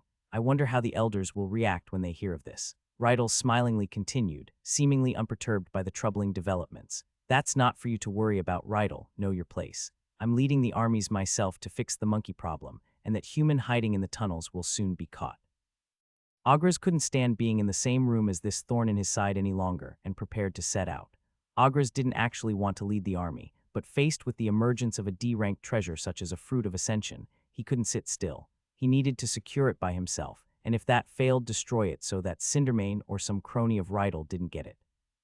If someone from the main branch managed to get the fruit of ascension, he might as well lay down and kill himself, as the family assassins would find him as soon as the incursion stabilized anyway. His plan was to turn the wealth of the crystal mine into acquiring a treasure like the fruit of ascension, and use that as a springboard to become the future hope of the clan. But if suddenly Rydell had the fruit as well, then he knew who the clan would favor. "I'm sorry, cousin, but I need to correct you on a few accounts," Rydell said while holding up a hand to stop Agras' exit, his smile slightly widening. "The human has escaped the ambush, leaving at least 30 corpses behind by now. He also seems to have figured out the tracking stones, and now we can't locate him. Furthermore, the one who will lead the army to fix your mistakes is me, not you. Are you revolting against the clan precepts, Rydell? You know the elders appointed me at least until the incursion stabilized. Are you sure you want to face the wrath of my grandfather?" Agras spat out, a dangerous glint entering his eyes. "Your grandfather is well aware. As you were untested when appointed general, the elders came to an accord with your ancestor," Rydell retorted as he retrieved a parchment from his bag.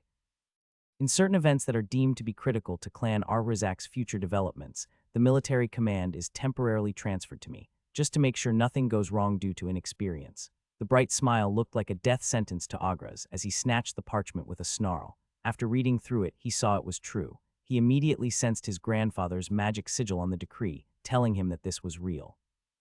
The parchment detailed certain events that would result in a transfer of leadership to Rydell, and the emergence of a D-class treasure or higher was one of them. It looked like his grandfather had been forced to make some concessions in order to snatch the leadership position for him. But not to worry, cousin. As soon as this matter is dealt with, I will return the command to you as per the instructions. I suggest you stay in your beautiful castle for now, as your safety is paramount to the clan. I have allocated a few of my guards to protect you. We have to make sure that the humans don't assault you while we're up at the mountain." A cold ray flashed through Rydell's eyes as he retrieved the parchment from the now mute Agras. "Well then, I have a fruit to retrieve. I will be seeing you later, cousin," he said as he exited Agras' study, the last sentence rife with hidden implications. Agras briefly considered having it out with Rydell then and there, but soon gave up the thought. Rydell likely was ready for him, and he could also see multiple main branch members standing outside, sneering at him. Agras glared after Rydell, looking like a volcano ready to erupt. The aide sensed the atmosphere and made a quick excuse and fled the room, closing the door behind him. Soon the energy left Agras' body, and he slumped down in his chair. Shit. Zach's heart was still beating quickly after having seen the vision. He wanted to immediately rush toward the valley but first checked his quest tab. As he suspected, a new quest had arrived. Dynamic quests, Ascension Limited open, seize the Fruit of Ascension upon ripening. Reward, Fruit of Ascension. Time until ripening, 115,823. The classification of the quest was New Limited Open. His other two dynamic quests were classified as unique. If he guessed correctly, Limited meant it was a short duration quest, and he hoped he was wrong, but he believed Open meant that everyone within a certain area got it. The system said to emerge victorious and to struggle for supremacy. Then it conveniently showed the location of the treasure a full 12 hours before it ripened. It wanted a bloodbath. Zach slowly sat down again and took a small sip of the azure water. He wasn't in the mood to wait any longer and needed to heal quickly. The burning sensation spread through his body again, but this time the amount was manageable. Once again he felt his wounds slightly improve, and the throbbing pain he had felt come back once again was gone. As the heat spread through his body, he pondered on what to do. He was hesitating if he should actually compete for the fruit, as going against both the monkey horde and maybe even the demons sounded like a suicide mission. He also felt he had no choice. He didn't know what a fruit of ascension did, but from how it managed to create a quest, it couldn't be a small matter. If his enemies got it and received a huge power-up, he might be screwed. The most likely recipient would be the monkey herald, as he was the owner of the tree. It was a pretty even fight before. What would happen if it evolved once more? Besides, it also presented an opportunity for him. The fruit would help someone ascend judging by its name. It sounded awfully similar to evolve, and he guessed it might help him get a better class or evolve his race. He also almost knew for certain he would find the herald by the fruit in 12 hours, hopefully still hurt from his slash. Zack knew the monkey possessed high values in strength, dexterity, and endurance from their fight, and could only hope that it also didn't have a strong vitality. It also felt reasonable that the general would be there to commandeer one of the fruits. That would mean that both his targets would be gathered at one place in roughly 12 hours. In a sense, the quest represented an all-or-nothing gambit. If he succeeded, all his problems might be solved, including his incursion quest. But the danger would likely be off the charts. If he failed, his mission would turn harder, no matter who got the fruit, if he even survived. But he felt it was do or die. Time was running out, and he needed to take some risks. With a steely determination, he decided to participate in the fight. Of course, there was no reason to rush there. He only needed to travel for less than 2 hours to get to the Crimson Tree, and getting there early would make him a sitting duck.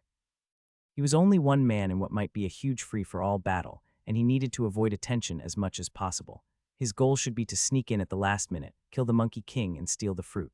If possible, he should kill the general as well, or at least identify him, then run for his life and see what the fallout was. He sat down again on the ground, and while keeping a lookout for more demon parties, only focused on getting back to prime condition. He waited a full 6 hours before he felt well enough rested to be able to give it his all. The wounds from the ambush were somewhat healed by now, but a few wounds would likely reopen if he exerted too much force. But there's still a couple of hours before he should see any action, and hopefully he would be in even better condition by then. He set out again, and after some trial and error found a way out of the mountain. It wasn't the same path as the one he had entered through. He didn't want to dig through meters of fallen rocks, and besides it might be marked by the monkeys. Instead, he found a tunnel that should end somewhere on the inner side of the peak, close to the entrance of the valley. It didn't actually have a cave entrance, but a few holes in the rock let sunlight through. The wall was quite thin here, and with a few minutes of effort, he would be out. The outside was completely quiet, so Zack decided to wait some more before emerging. As he waited, he started chipping at the wall with a dagger, not completely breaking through but making a quick exit easier. Finally done, he sat down and continued to recuperate. When the timer showed roughly 2 hours until the fruits ripened, a cacophony of roars broke the silence. Zack's heartbeat fretfully hammered in his chest as he opened his eyes and stood up. It was now or never. Zack immediately got ready, even though his wounds hadn't completely healed.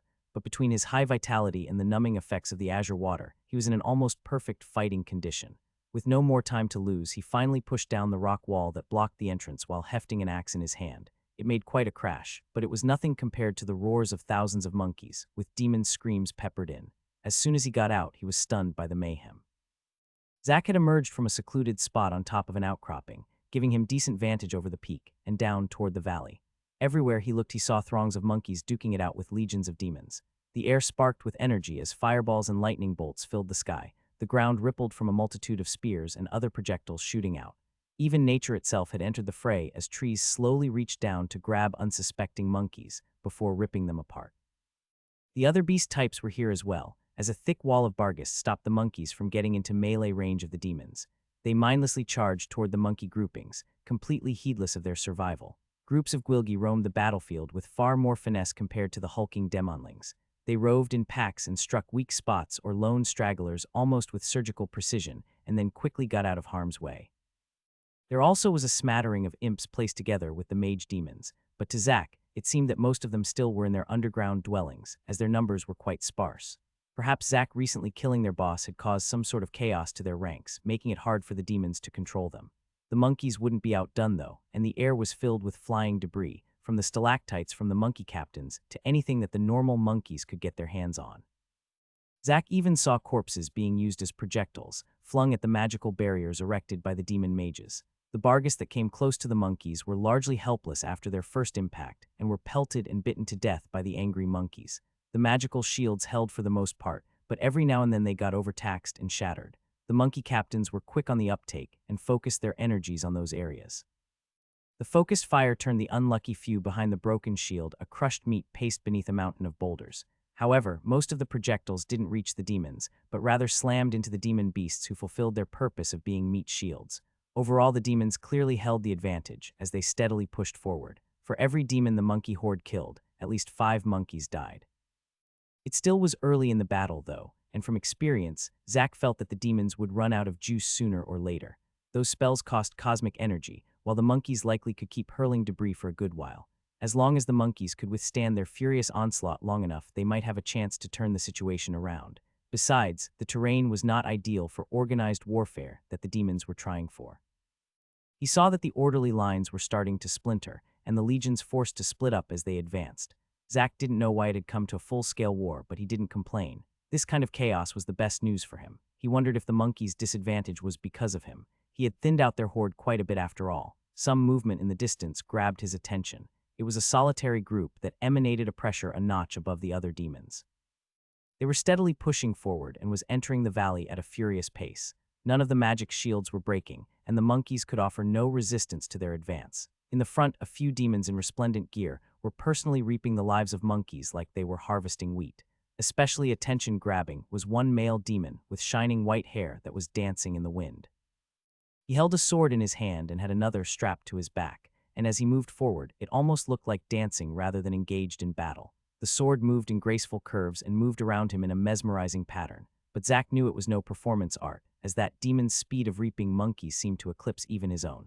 It looked like he had located the general. Satisfied with what he had found, he started to make his way down from the cliff. He had wrapped his head in rags to hide his features and covered as much skin as possible. Zack hoped that the demons would be too preoccupied with the monkeys to realize he lacked horns and warshoes instead of having taloned paws.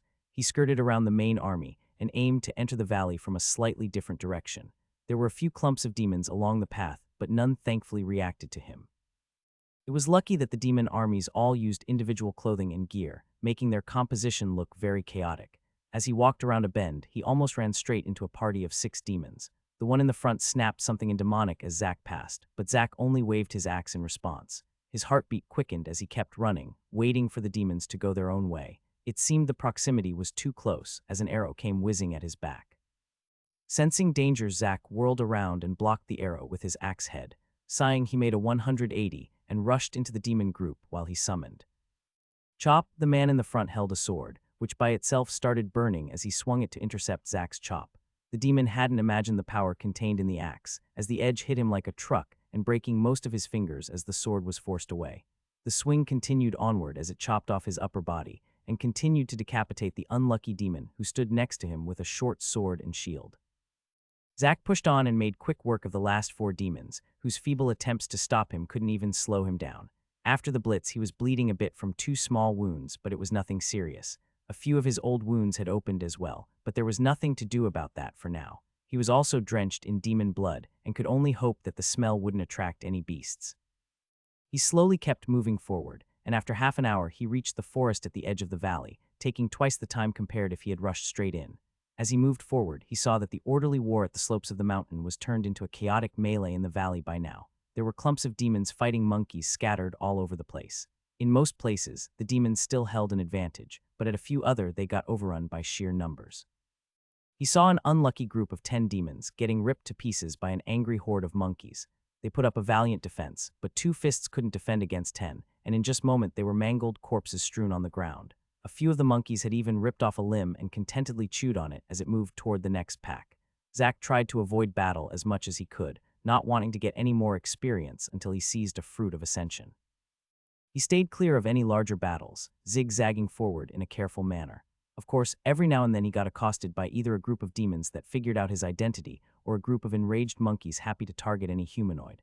The clashes resulted in furious melees, as Zack wanted to finish the battles as quickly as possible. Unheeding of energy expenditure, he ravaged any party that got close with great chops using his skills. When he ran low on cosmic energy, took a sip from the lake water and let the burn quickly restore his deficit. He did avoid using the Tao of Heaviness though, as he didn't have any means to restore his mental energy apart from sleeping. Soon he arrived at the Field of Desolation, his body covered in a multitude of shallot wounds by now. Due to the consumption of the water, he didn't feel any pain though, and still felt he was in peak condition. The vision the system showed earlier was accurate, and a huge area was now covered in dried-out and dead trees. The once lush forest was gone and replaced with a dead space. After a quick look, he saw that it only was 50 minutes until the fruits ripened. Even if he had blazed through all resistance in the forest, it took some time to traverse the distance. He figured that if he ran, it would take him 20 minutes or so to reach the crimson tree. He was hesitant whether he should leave the cover of the forest to enter the field, as he would be completely exposed if he did. After some deliberation, he ran along the forest edge toward the opposite side of the field. The demons should be concentrated on the eastern side as they entered the valley from there. The army might have spread to encircle the tree by now, but it should at least be thinner at the opposite side. When he was a bit more than halfway to the other side, he veered into the dead zone and headed for the tree. He was running out of time and needed to get to the fruits. The area was largely devoid of combatants, either monkey or demon, and soon he saw why. As he approached the tree, he saw a scene of utter chaos. The magical tree still stood tall as it had before, with the addition of the 2 ripening fruits. Covering it was a glimmering shell covered in dense fractals. Zack felt that the shield should be the work of the system, as the fractals felt perfect and in harmony with the universe, just like the ones on his array flags. The inscriptions on the demon's weapons were far more simplistic in comparison. Packed around the shield was a confusing and bloody carnage between monkeys and demons. There were no lines of demarcation, no strategy, and no order. There were just hundreds upon hundreds of bodies crammed together, desperately trying to kill anything on the opposing side. They all tried to claw their way closer to the shield in the tree, to be as close as possible when the shield dropped. Every strike between the herald and the general created rippling shockwaves in the area, keeping all the grunts at bay. The ground looked blazing hot with fire and molten rock, likely a result of the herald's onslaught. But the general clearly held the advantage, and with dizzying swordplay was whittling down Cindermane's defenses. The large scar on his chest had started to open up, and new wounds over his arms accompanied it. Zack realized the lethality of the general, as even Zack's own mighty swings had only left a white mark on the herald's sturdy hands. The hulking monkey captains were covered in wounds from head to toe as well. One of them even had a whole arm missing. Meanwhile, the general still looked pristine apart from some soot marks, as though the carnage and fire in the surroundings was isolated from himself. The monkey captains were doing what they could to ease the pressure, but it seemed that they wouldn't be able to hang on for long unless something changed. Since Zack didn't want the general to kill the herald, at least not yet, he was determined to be the change that would turn the tides. The ground was barely visible beneath the forces, as blood and broken bodies covered most of it by now. Even fires were starting to erupt at various spots around the battlefield, likely from the attacks of pyromancers and the herald. With the dried-out tree husks on the ground, the whole valley would likely be an inferno of flames in a short while. Zack could see that more combatants from both camps were steadily streaming in from the surroundings, and immediately joined in on the mayhem when they arrived. He checked his quest and saw that the timer showed 1003. Zack once more glanced at the mouth-watering fruits glistening on the tree, and after a few steadying breaths, he charged into the frenzy. He steadily moved forward, wielding an axe in one hand and a dagger in the other. He refrained from using chop in this crammed melee, afraid to draw attention to himself. He mainly used the axe to deflect or hook incoming swings, and finishing off the enemy with a quick stab in their throat or heart before moving forward. It was a quick and dirty method that didn't announce his monstrous strength. He steadily moved forward, forced to kill a combatant almost with every step. His disguise was still assisting him immensely, as it often took the demons a second to register that they weren't facing an ally. A second was all that Zack needed to quickly and discreetly kill them. Soon he was just 30 meters from the edge of the shield, and the area actually was getting less cramped compared to more. Every single monkey at the core was a captain, and they were furiously fighting with various well-equipped demons. The monkeys had to fight a few captains per demon, not being able to match their might. Each battle had its own space, as the swings and shockwaves could kill, or at least disrupt anyone coming too close. Getting hit and distracted in an intense situation like this could be a death sentence, so everyone kept their backs clear. It was obvious that the demons steadily were gaining the upper hand, as almost all the bodies on the ground were monkeys. That couldn't go on, as Zack needed the fight to keep going to a point where they whittled each other down. Zack took out a dagger and discreetly threw it straight into the back of a well-geared demon. The make of his armor was the same as Zack's old chest piece, only covering the upper torso, so Zack's dagger slammed straight into his back without giving the demon time to react. The hit destroyed the demon's spine, and he helplessly fell on the ground. The monkey captains immediately pounced and punched his head into the ground until it was a bloody pulp, before moving on to assist its brethren. Satisfied with his work, he continued on and acted as a hidden reaper. He still was forced to kill monkeys and demons coming too close to him, but he kept moving around to avoid getting exposed. He also kept a healthy distance from the battle between the herald and the general, which were still going at it with extreme prejudice. Every chance he got, he threw a dagger at one of the stronger-looking demons. Sometimes he got a perfect hit and actually managed to kill them himself, and at other times he managed to at least maim and distract them, allowing the monkeys to finish the job. Soon he ran out of knives and was forced to start throwing Nexus crystals at the demons. They weren't as effective as the knives, but with Zack's strength, anything he threw could be considered a weapon. Soon the war at the center of the battlefield was starting to sway into the favor of the monkeys. After Zack helped kill so many of the demons, there currently were far more monkey captains fighting every single demon, and the extra help was often enough to turn the tides. But the demons quickly figured out something was wrong, and a mountain of a man angrily shouted something with a piercing voice that carried over the sounds of battle, pointing a huge battle hammer straight at Zack. Many of the demons immediately spotted him, and it looked like his ruse was over. However, he had already mostly accomplished his plan, and a great number of demons were killed due to his machinations. Also, the general and herald's battle were reaching a white-hot intensity, and they couldn't be bothered with the scream. The herald was quite ragged by now, and the old monkey captains had been replaced with new ones. Zack had a feeling that the only reason the Monkey King was still alive was that the demons knew he was of importance to the incursion. Otherwise, Zack couldn't imagine that the general didn't have some ace to kill him after all this time. He tried sneaking back into the chaos of the battle, but a few of the demon leaders wouldn't have it and they charged straight at him. A rock wall was erected in front of Zack, halting his escape. He tried shouldering through it, but it was far sturdier compared to the walls he had encountered earlier. It held together against Zack's slam, although it sustained some cracks from the impact. Suddenly he sank down into the ground and couldn't move his feet. The ground had first liquefied, then solidified in quick succession, making it seem like he was wearing cement shoes. Zack didn't have time to rip himself free, as a huge mallet was falling down upon him. Through some means, the mallet was getting larger as it fell down toward his head, and soon was large enough to completely smash him into a pulp. Zack saw no choice but to infuse his hatchet with his dao, and brought his axe in a two-handed swing, holding nothing back. Zack had severely overestimated the demon from his size and choice of weapon, and when his axe collided with the huge mallet with a terrifying clash, it flew out of the hand of the demon like a rocket. It sailed over the crimson tree and landed somewhere on the other side of the battlefield. Zack was startled, but not as startled as the demon. He wasted no time and slammed the axe half down on the demon's shoulder, and then used the spike on the back of the axe head as a hook to pull him to melee distance. As Zack dragged him close, he ended the demon with a quick stab in his throat with his dagger, and then used the body to intercept a few ranged attacks. The force from the weapons colliding had actually cracked the ground he was standing on, freeing him from the binding. He located the Earth Mage some distance away and grabbed a monkey captain by its arm. The monkey captain furiously slammed his fist in Zack's chest, but Zack only took it with a grunt before he lifted the huge monkey up in the air and threw him like a boulder at the demon mage. The Earth Mage hastily erected another wall to intercept the monkey projectile, but the force behind the beast powered through it.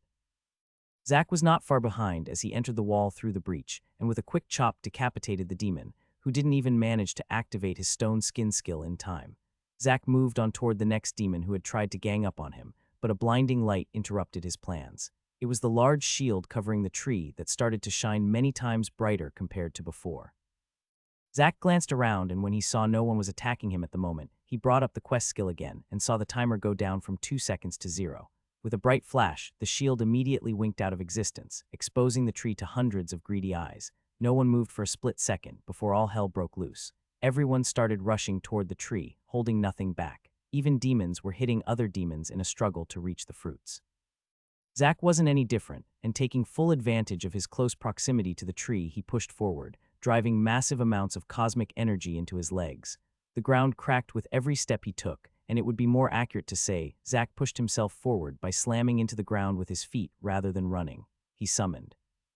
Chop and killed any monkey or demon getting too close, and soon he was almost underneath the tree's branches. Zack was among the first, but he was still behind two individuals, Cindermane and the dazzling general. Both had already moved toward the fruits, their arms reaching to grab them first. The Monkey King had actually created large lava pillars that lifted it up toward the branches, and the general somehow stepped on black arcs of lightning as he moved upwards through the air. Zack knew he was out of time, and with a roar he created a huge edge with Chop and unleashed it at the two. It seemed that no one of the other camps dared intervene with the two in the forefront, perhaps afraid that they would inadvertently ruin their leader's plans. The edge shot up at the two, cutting a few of the crimson branches on the way. The herald screeched and looked horrified as he stared at the incoming edge, and actually missed his steps and fell down from the pillars it created. It appeared that Zack's last chop had left a shadow in the herald's mind. The general looked surprised to be ambushed at this moment, but still managed to smoothly dodge it. He was far up in the air by now and only needed one more step on the black lightning steps to reach the fruits. Desperate, Zack infused his axe with the Tao of Heaviness and hurled it at the demon. The fruits were 5 meters up in the air, so Zack and the general were extremely close. With Zack's power, it almost looked as though the axe teleported as it slammed into the general. The general had skillfully blocked the strike with his sword, but between Zack's huge strength and the Tao of Heaviness, the momentum of the throw wouldn't be denied. The demon was forcefully pushed away from the tree, and the shockwave destroyed most of the branches of the tree. Even the branch which held the 2 fruits of ascension were broken off, and they were falling straight toward Zack.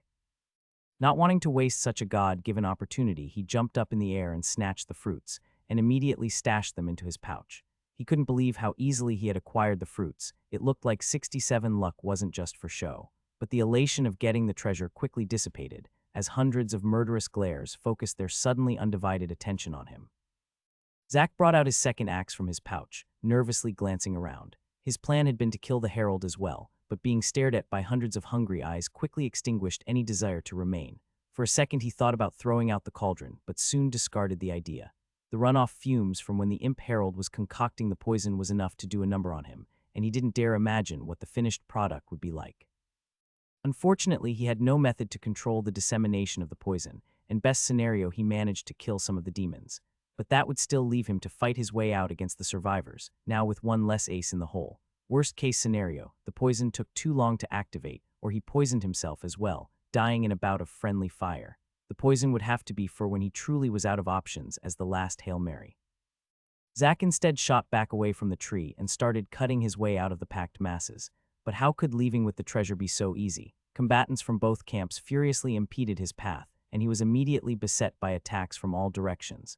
New wounds joined a litany of old ones, and even with Zack's great constitution, he was starting to feel the pressure. With a furious roar, he overcharged. Chopin created a wide circle of death with a radius of 6 meters, with one fluid motion before he pressed forward.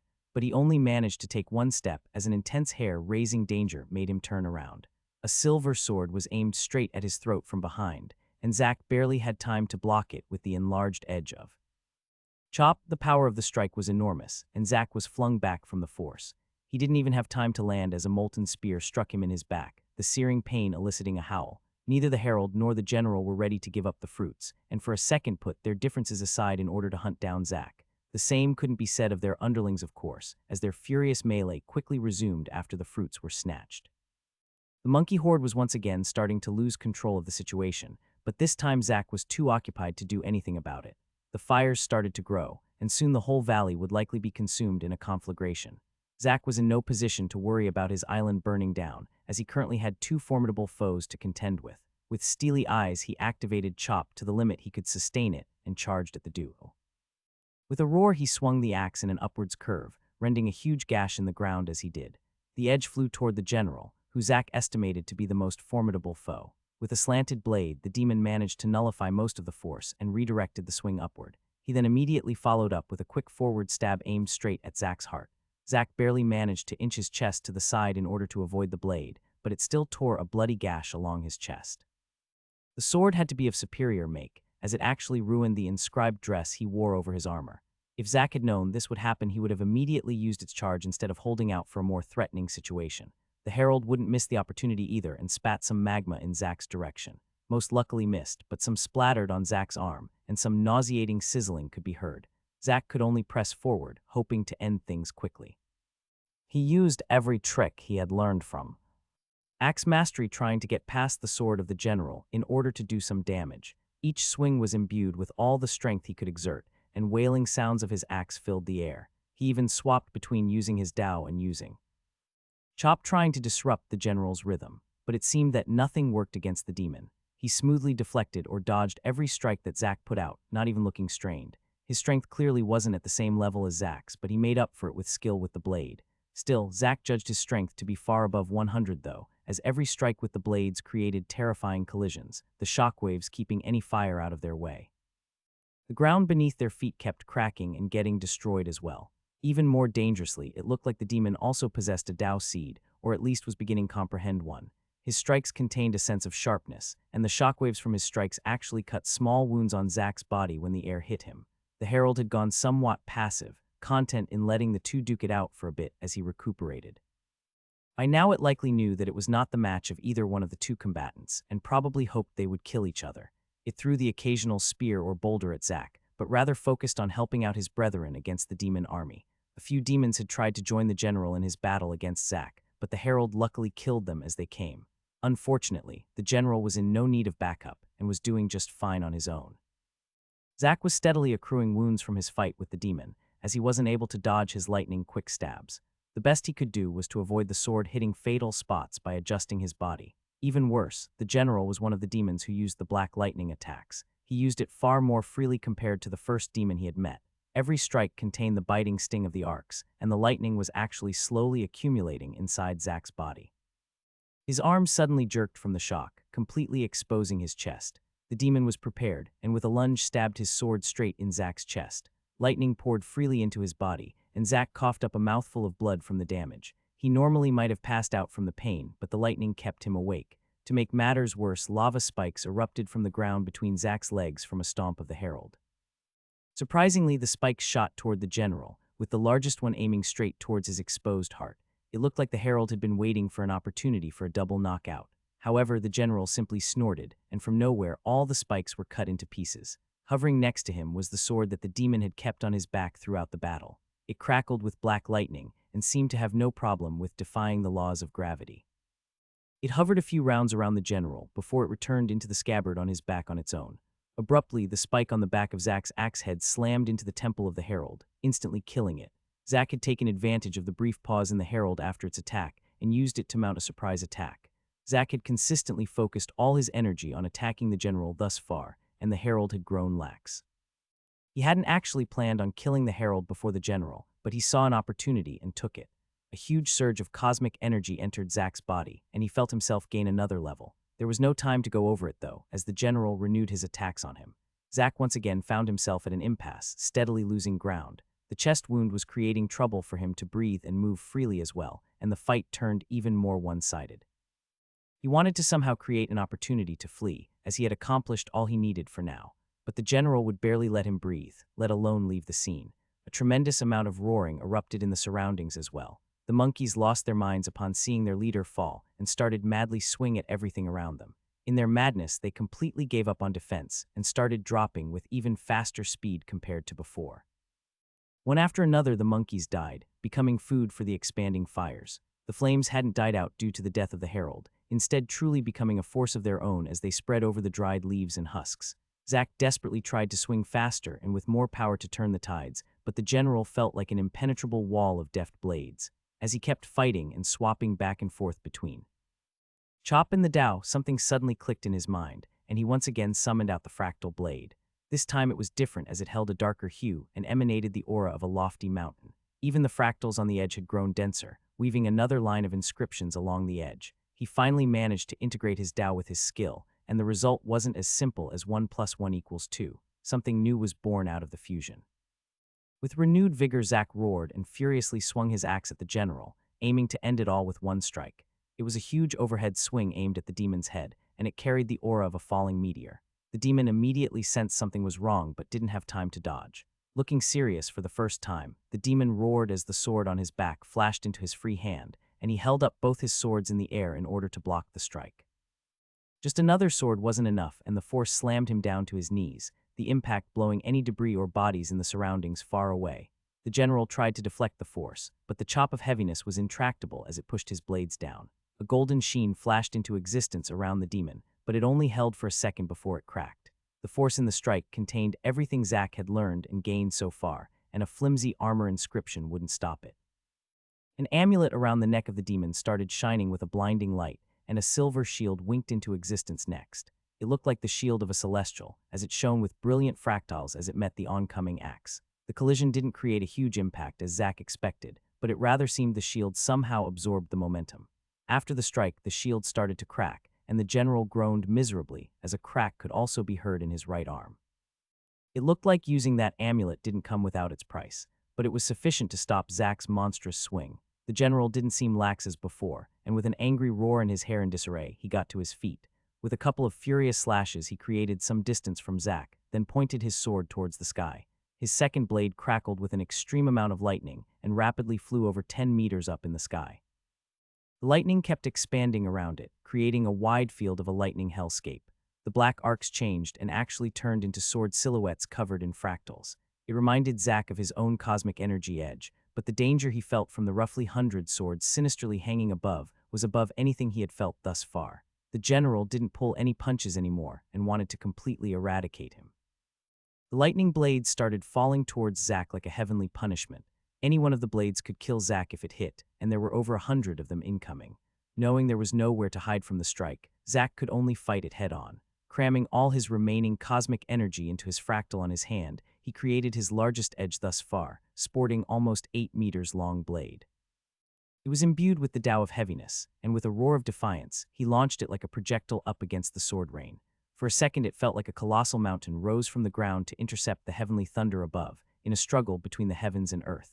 The collision was earth-shattering, and the chaotic energies temporarily blotted out the sky. Errant lightning blades fell all over the area, killing and maiming monkeys and demons alike. Zack had managed to avert most of the attack with his colossal edge, but he was completely drained and his head hurt. Furthermore, his swing wasn't able to destroy all of the falling blades, and he found himself impaled by multiple lightning swords. The general was panting as he walked over to Zack, one arm hanging limply to his side. He didn't look like he had much fight left in him either, but it was enough to finish Zack off. His second sword floated above his head, looking like a sinister scorpion stinger. Its crackling lightning had dimmed considerably, but it still held a strong killing intent within. Their eyes met for a brief second, and the sword shot down towards Zack's head. He tried to muster up a response, but he could only feebly lift his axe in an attempt to avert the incoming sword. A spear of complete darkness suddenly emerged out of the general's chest and lifted him up in the air, forcing him to puke out a huge amount of blood as his body started spasming. The sinister-looking weapon had truly impaled him and likely completely obliterated his heart. Behind the general, a nondescript demon in average gear was standing, with a determined glint in his eyes as he looked upon his dying leader. The general arduously turned his head, and when he saw his assailer, his eyes shrunk to a needlepoint. With his last breath, he let out a ragged roar that covered the whole battlefield, garnering the attention of all the combatants. OGRAS. The sinister blade that was supposed to end Zack's life powerlessly fell to the ground as the general died.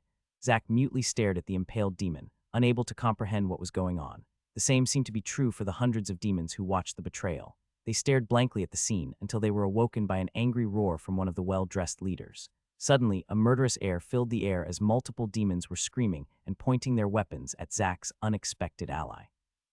The demon stood up from his hunkered position as he looked around at its supposed allies with a sneer.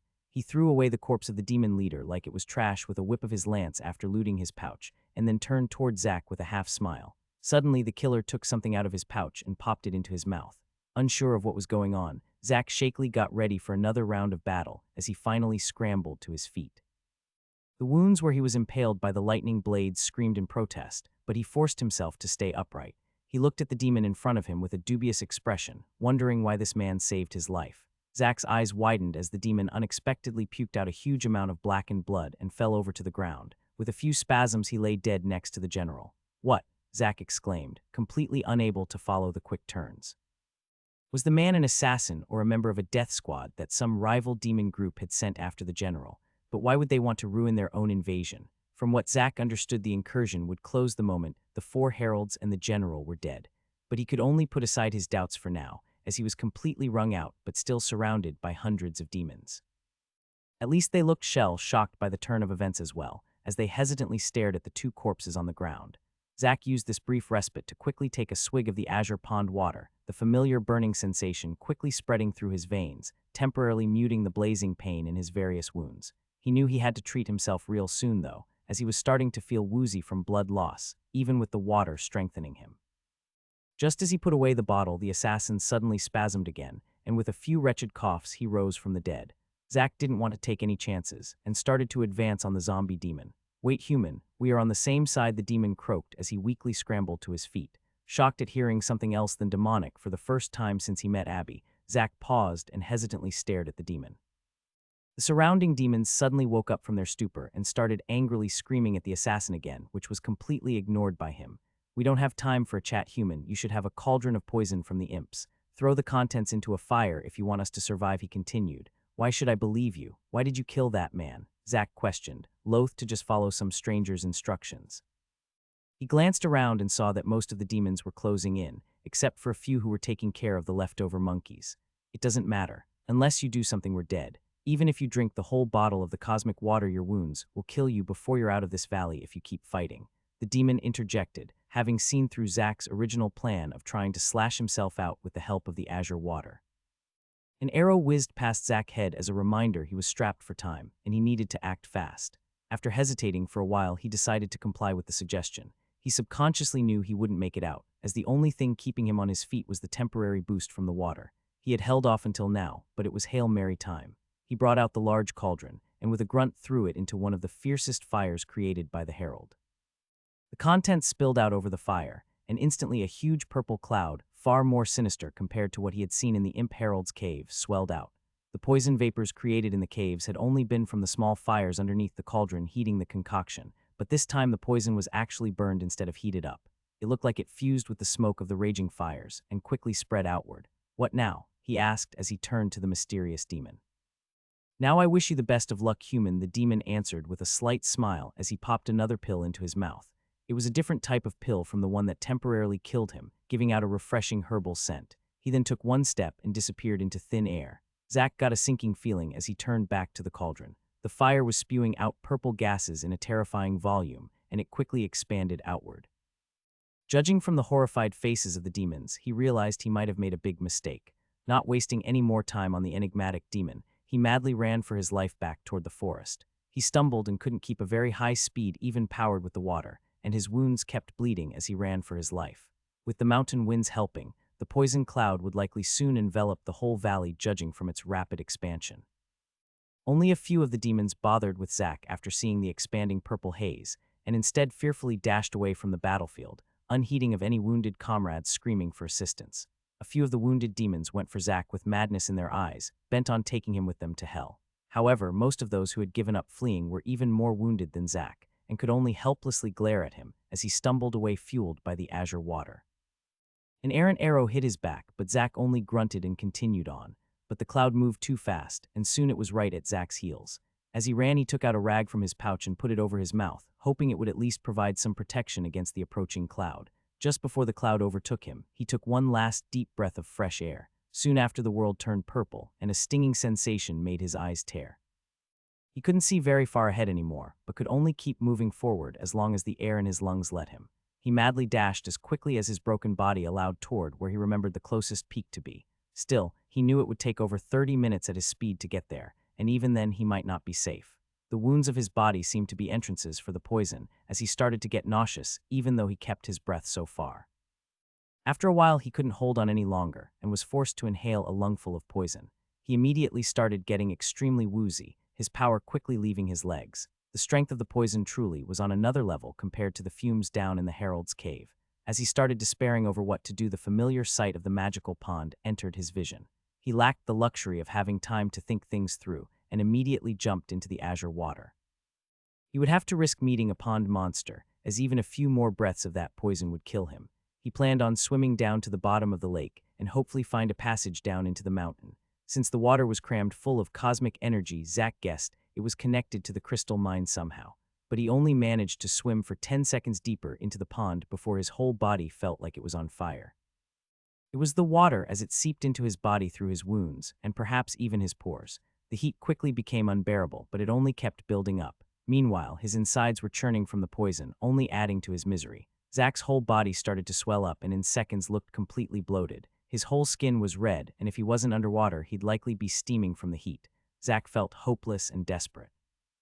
It was heartbreaking to think that he actually managed to defy all odds and beat the incursion, only to end up in this situation. He had killed the 4 heralds personally, and even helped set the stage for the general's death by destroying all his protective treasures and forcing him to expend all his energy in the fight. Almost 2 months of ceaseless life and death struggles, only to explode from over-ingesting super water. Completely unreconciled, Zack made one desperate attempt to survive. He grabbed one of the fruits from his pouch and tore into it with his teeth. An unimaginably sweet taste exploded in his mouth and made him almost forget that he was dying. It was by far the tastiest thing he had ever eaten, and it felt like he was munching on something that gods feasted on in ancient stories. As he swallowed it, a fresh cooling sensation entered his body, immediately sweeping the poison away. He devoured the fruit completely apart from some juices that leaked into the water, completely frenzied from the taste. He even accidentally swallowed some water with the fruit, as he forgot himself from the otherworldly deliciousness. The cooling sensation spread throughout his extremities as he feasted, and actually started combating the burning sensation from the magical water. Zack was relieved as it looked like his gambit had been successful. But the relief didn't last for long as his body quickly started to go from blazing hot to freezing cold, over and over again in quick succession. Two forces were fighting for supremacy, and the ravaged battlefield was Zack's body. Even though he was underwater, he couldn't stop himself from desperately screaming in pain, with even more water filling his lungs. He couldn't even register it as the pain was all-consuming, far worse than getting burned or stabbed in his chest. With every change in his body, it felt like his cells were melted down into a puddle, then frozen solid again by the freezing cold of the fruit. Zack sensed that his spirit could collapse at any moment, and every second felt like an eternity for him. Soon he couldn't take it anymore and brought out a dagger from his pouch. With his last energy stabbed, it tore his throat, hoping to quickly end the suffering. The dagger tore into his throat and then sunk to the bottom of the lake as Zack let go with relief. He felt a sting of shame when thinking of his family that he never was able to save, but he felt they would understand if they knew what he was going through. But the sweet release of death didn't arrive. The wound closed with visible speed, and soon his neck was as good as new. Zack despaired, not knowing what to do. His body wouldn't listen to his commands anymore, and his brain was overtaxed by the pain signals bombarding his synapses. The continuous changes in his body kept on going, uncaring about Zack's plight. Finally, his eyes rolled up into his head as he passed out into blissful darkness, and as he fainted, his body slowly kept descending into the depths. With a scream, Zack woke up from his head, hitting a sharp rock formation. Groggily, he tried to orient himself, and found that he was bobbing about in the azure water in a cave. Afraid that the burning pain would start again, he quickly scrambled up on a piece of dry land. His body felt surprisingly good after all it had gone through. The mental scar from remembering the excruciating pain was far worse compared to anything his body was actually experiencing right now. Just thinking about it caused his hands to shake and almost made him cry. That had been too harrowing, far worse than risking his life in any of the fights or the pain from getting wounded. It took some time for him to regather his wits before he finally looked at his surroundings. He was currently in a decently large cave that was 10 by 20 meters. Almost half of it was submerged in the azure water, and the other half was crammed full of subterranean plants. It made sense, as Zack had never encountered any tunnel or cave with a density of cosmic energy that could compare to where he was. It was as though the boost from the crystal mines below had fused with the boost of the lake and created something even more intense in the enclosed space of the cavern. Zack was unsure of how he had gotten here. After snatching the fruits, he had fled the purple cloud of death and jumped into the mysterious pond. After that, everything had turned fuzzy, apart from the very real memory of the pain. He could only guess that some stream brought him down into the depths of the mountain, while the fruit of ascension kept him alive. Even though he felt generally restored, he wasn't ready to set out, as there were many things he needed to check out after the cataclysmic final battle. First thing he noticed was that his strength now was at a full 189 points, having increased by 14 points since he last checked. He had actually broken past his limit of 175 points, and could only attribute it to the fact that he luckily evolved to an E-ranked human according to his status page, whatever that meant. He did a quick check all over his body, and was relieved to find there were no wings or other new appendages that suddenly grew on him. He even checked between his legs and was half disappointed and half relieved that no evolutions had taken place there as well. He didn't really feel any different, but he guessed that he would find out sooner or later what it meant to get a higher race class. He at least knew it helped him increase the limit of his attributes, which was one of his most important goals. He had also gained 2 new titles, and he brought up the title menu to check it out. One against many, fight against 500 warriors of the same tier and survive. Endurance plus 10. Planetary Aegis, first to stop an incursion in world. All stats plus 5, all stats plus 5. The first one was not bad, a nifty reward for staying alive through those odds. He guessed that there were tiers to that title, and he'd have gotten a better one if he actually defeated them rather than fleeing after throwing out a bunch of poison. The second was even better, and the fifth one he possessed that gave a % boost to all stats. The title didn't mention anything about solo kill like some of his other titles, and he wondered if it was because he actually wasn't the one who killed the general. He couldn't be bothered about that mysterious demon right now, even if he could speak human language and seemingly had helped him. Zack was sure the demon survived from how he had acted before disappearing. Since there only were so many places to go on the island, Zack figured he'd find him sooner or later and get his answers then. After having checked the title, he closed the panel and did some mental calculations. He realized that he actually had missed out on another 3 points of strength when he turned level 36. He still received the stats from the new title, though, which confused him a bit, as he should have received the title before he evolved and broke his attribute cap. He was also a bit surprised with the amount of Nexus coins he amassed from the battle. He had gained roughly 150 from his whole day on the battlefield. While it was not a small amount by any means, it still didn't feel like it added up. That poison cloud should have killed hundreds, if not thousands, in the valley. Only the strongest combatants had been right by the tree, while the rest were spread out through the valley. Perhaps a few of the speedier ones had managed to escape. There couldn't be too many survivors with how rapidly the purple cloud had expanded.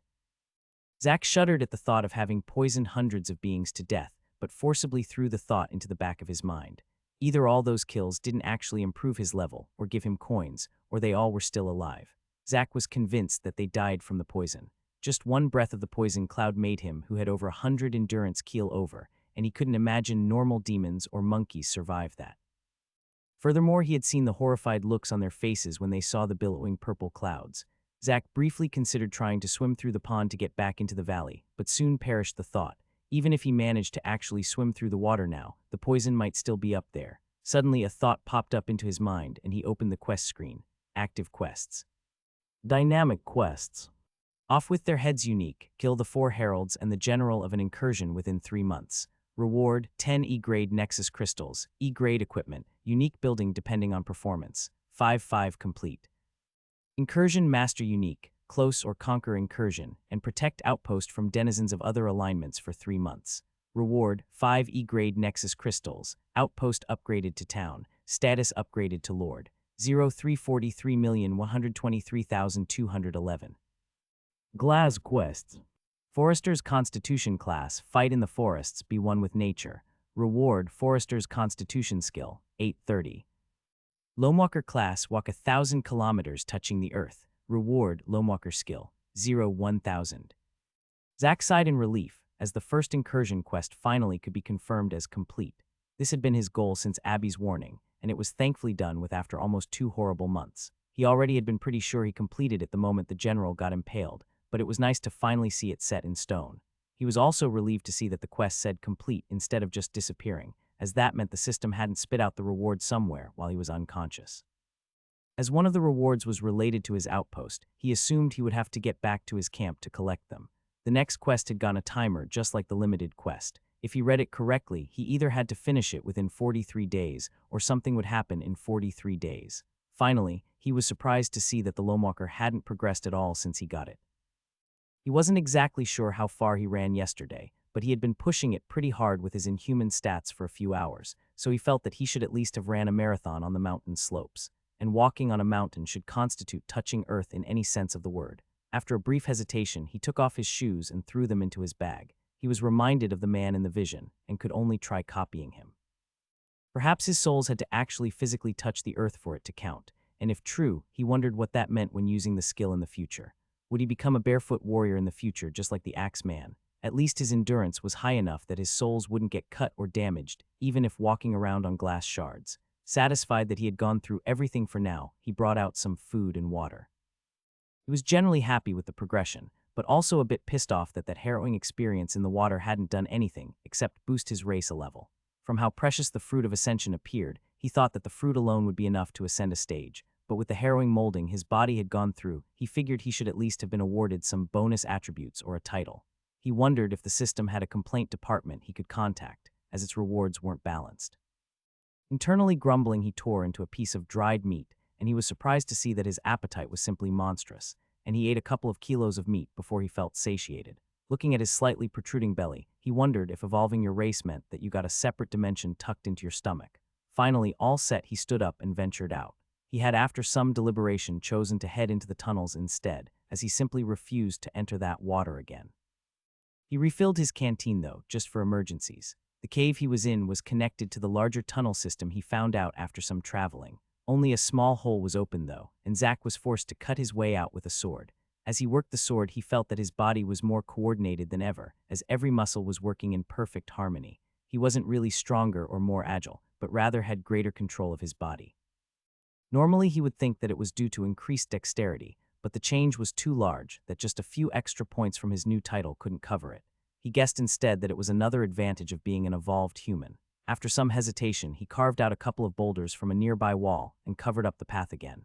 That secret cave would be an excellent cultivation cave in the future, and he didn't want a salamander or wandering demon to ruin it. Perhaps it wouldn't be useful for himself, but maybe for his sister or Hannah if he managed to bring them back to the island. Now that the demon threat was taken care of, he needed to actually start preparing for the future. At least he hoped that the demon threat was over, but he couldn't be sure. He never got any indication of what would happen when he finally killed the heralds and the general. There still should be quite a few demons still around even after the huge battle. There had been at least 1,000 demons in the mountains, but even if all of them died, there should be hundreds in the tunnels. Add to that the demon town and the roving parties, and most demons should still be around. Putting the matter aside, Zack pushed forward in the tunnels. Soon he found a familiar cave, whose tunnels led to the demon mining operation. After a brief hesitation, he headed over there to check things out. As he walked, he heard absolutely no sound of activity, which could only be considered a good sign. The mining tunnels were completely deserted as he hoped, with not a single demon in sight. As he continued on, he soon exited the cave entrance he had seen the demons use daily. Still, he didn't see a single demon anywhere. A few sacks and tools were thrown here and there, hinting at a hasty escape. More importantly, for the first time since he woke up on this hellish island, there was no huge red glaring pillar shooting into the sky. The incursion was simply gone, but that didn't mean his work was over. With a spring in his steps he hadn't felt for a long time, Zack moved along the road toward the location of the now-gone incursion. He was planning on heading back to his campsite to complete his quest, but first, he wanted to check things out and make sure that the demons were truly gone. He moved along the path leading to the fortified city, meeting no resistance on the way. Soon he reached the forest edge close to the town, and any further and he would be exposed due to all vegetation having been cut down to supply the construction. He hunkered down and stared at the town for a good while, trying to see any signs of demons. The good news was that the previously well-manned walls were completely deserted. Not a single guard was patrolling along the wall walk, and the towers were empty. The bad news was that he saw a few lines of smokes rising from the inner parts of the town. After some hesitation, he decided to take a closer look. The lines of smoke might just be left behind fires, and if there actually were demons here, they must be disorganized for some reason. He briskly jogged over to the fortifications, and with a few tugs pulled himself up along the wall. He didn't encounter any arrays impeding his path either, making him wonder if demons couldn't use them for some reason. He hadn't seen them use a single one so far after all, unless inscriptions on tools could be called arrays. He looked out over the demon town and found it more or less deserted. He was disappointed to see that there actually were a few demons milling about, but they looked listless and without direction. He also noticed that the town had grown considerably since he had seen it the first time a few weeks ago. Most of the military-looking rectangular buildings were gone, replaced with structures of various size and design. It almost looked like a medieval town by now rather than a military base. But the craftsmanship and cleanliness were far greater compared to some old city, and no garbage or excrement lined the sidewalks. Perhaps the large barracks were only temporary housing they used while they constructed the real city. Zack soon spotted a solitary demon who walked towards a house right next to the wall. There were no other demons close to him, and the small building would provide perfect cover, making him a perfect target. Zack crept along the wall, and with one swift motion jumped down right in front of him. Quick as lightning, he grabbed the startled demon by his tunic and dragged him behind the house. Without any pause, Zack slammed him against the building's wall with one hand and brought out his axe with the other. "Scream and you die. Do you understand what I'm saying?" Zack asked with a steely glint as he held the axe at his throat, ready to decapitate the demon at a moment's notice. The demon looked truly horrified after he saw Zack's face. Tears started falling like rain, and even a snot bubble was starting to grow. He incoherently started whispering something in the demonic language, regularly interrupting himself with large sobs. Zack was stumped, not expecting such an exaggerated response.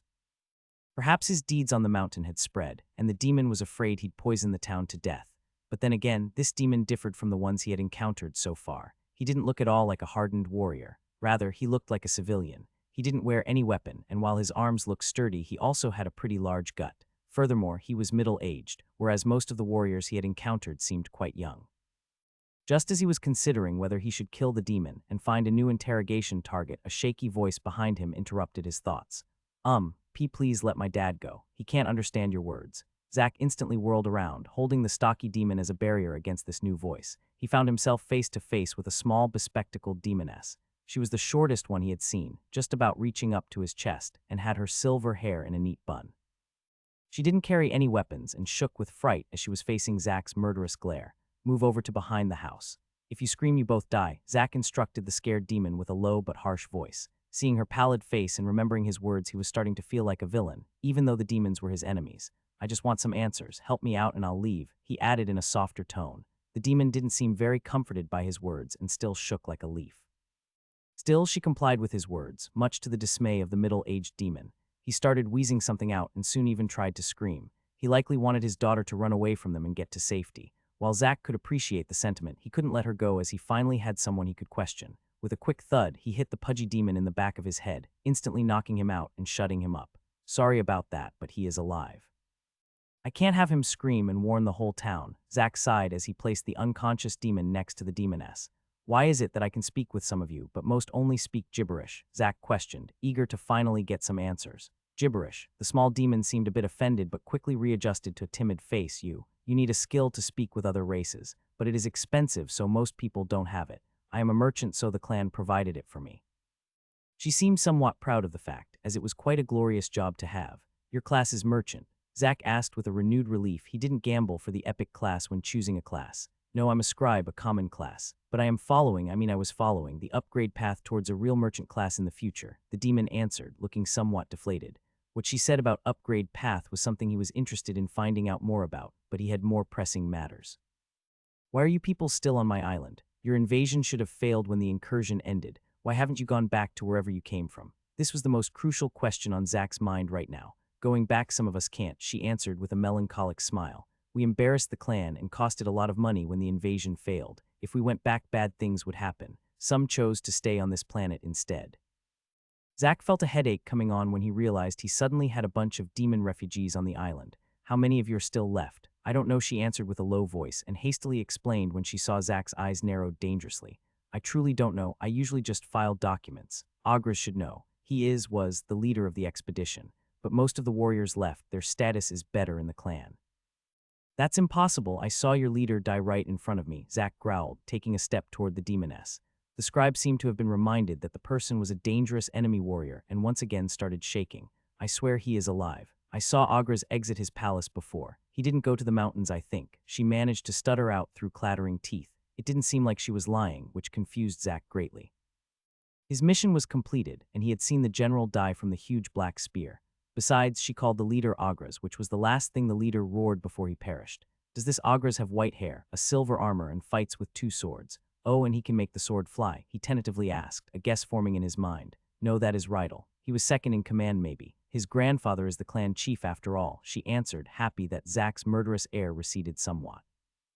The answer only made Zack more confused. If the one who died wasn't the general, why had he led the forces? If this Agras was the real general instead, why had his quest been completed if he was still alive and kicking? Because he briefly killed himself. Why would he do that? He was certain that the mysterious demon was Agras, but he didn't understand why he would kill his own ally and even suggest poisoning the whole army.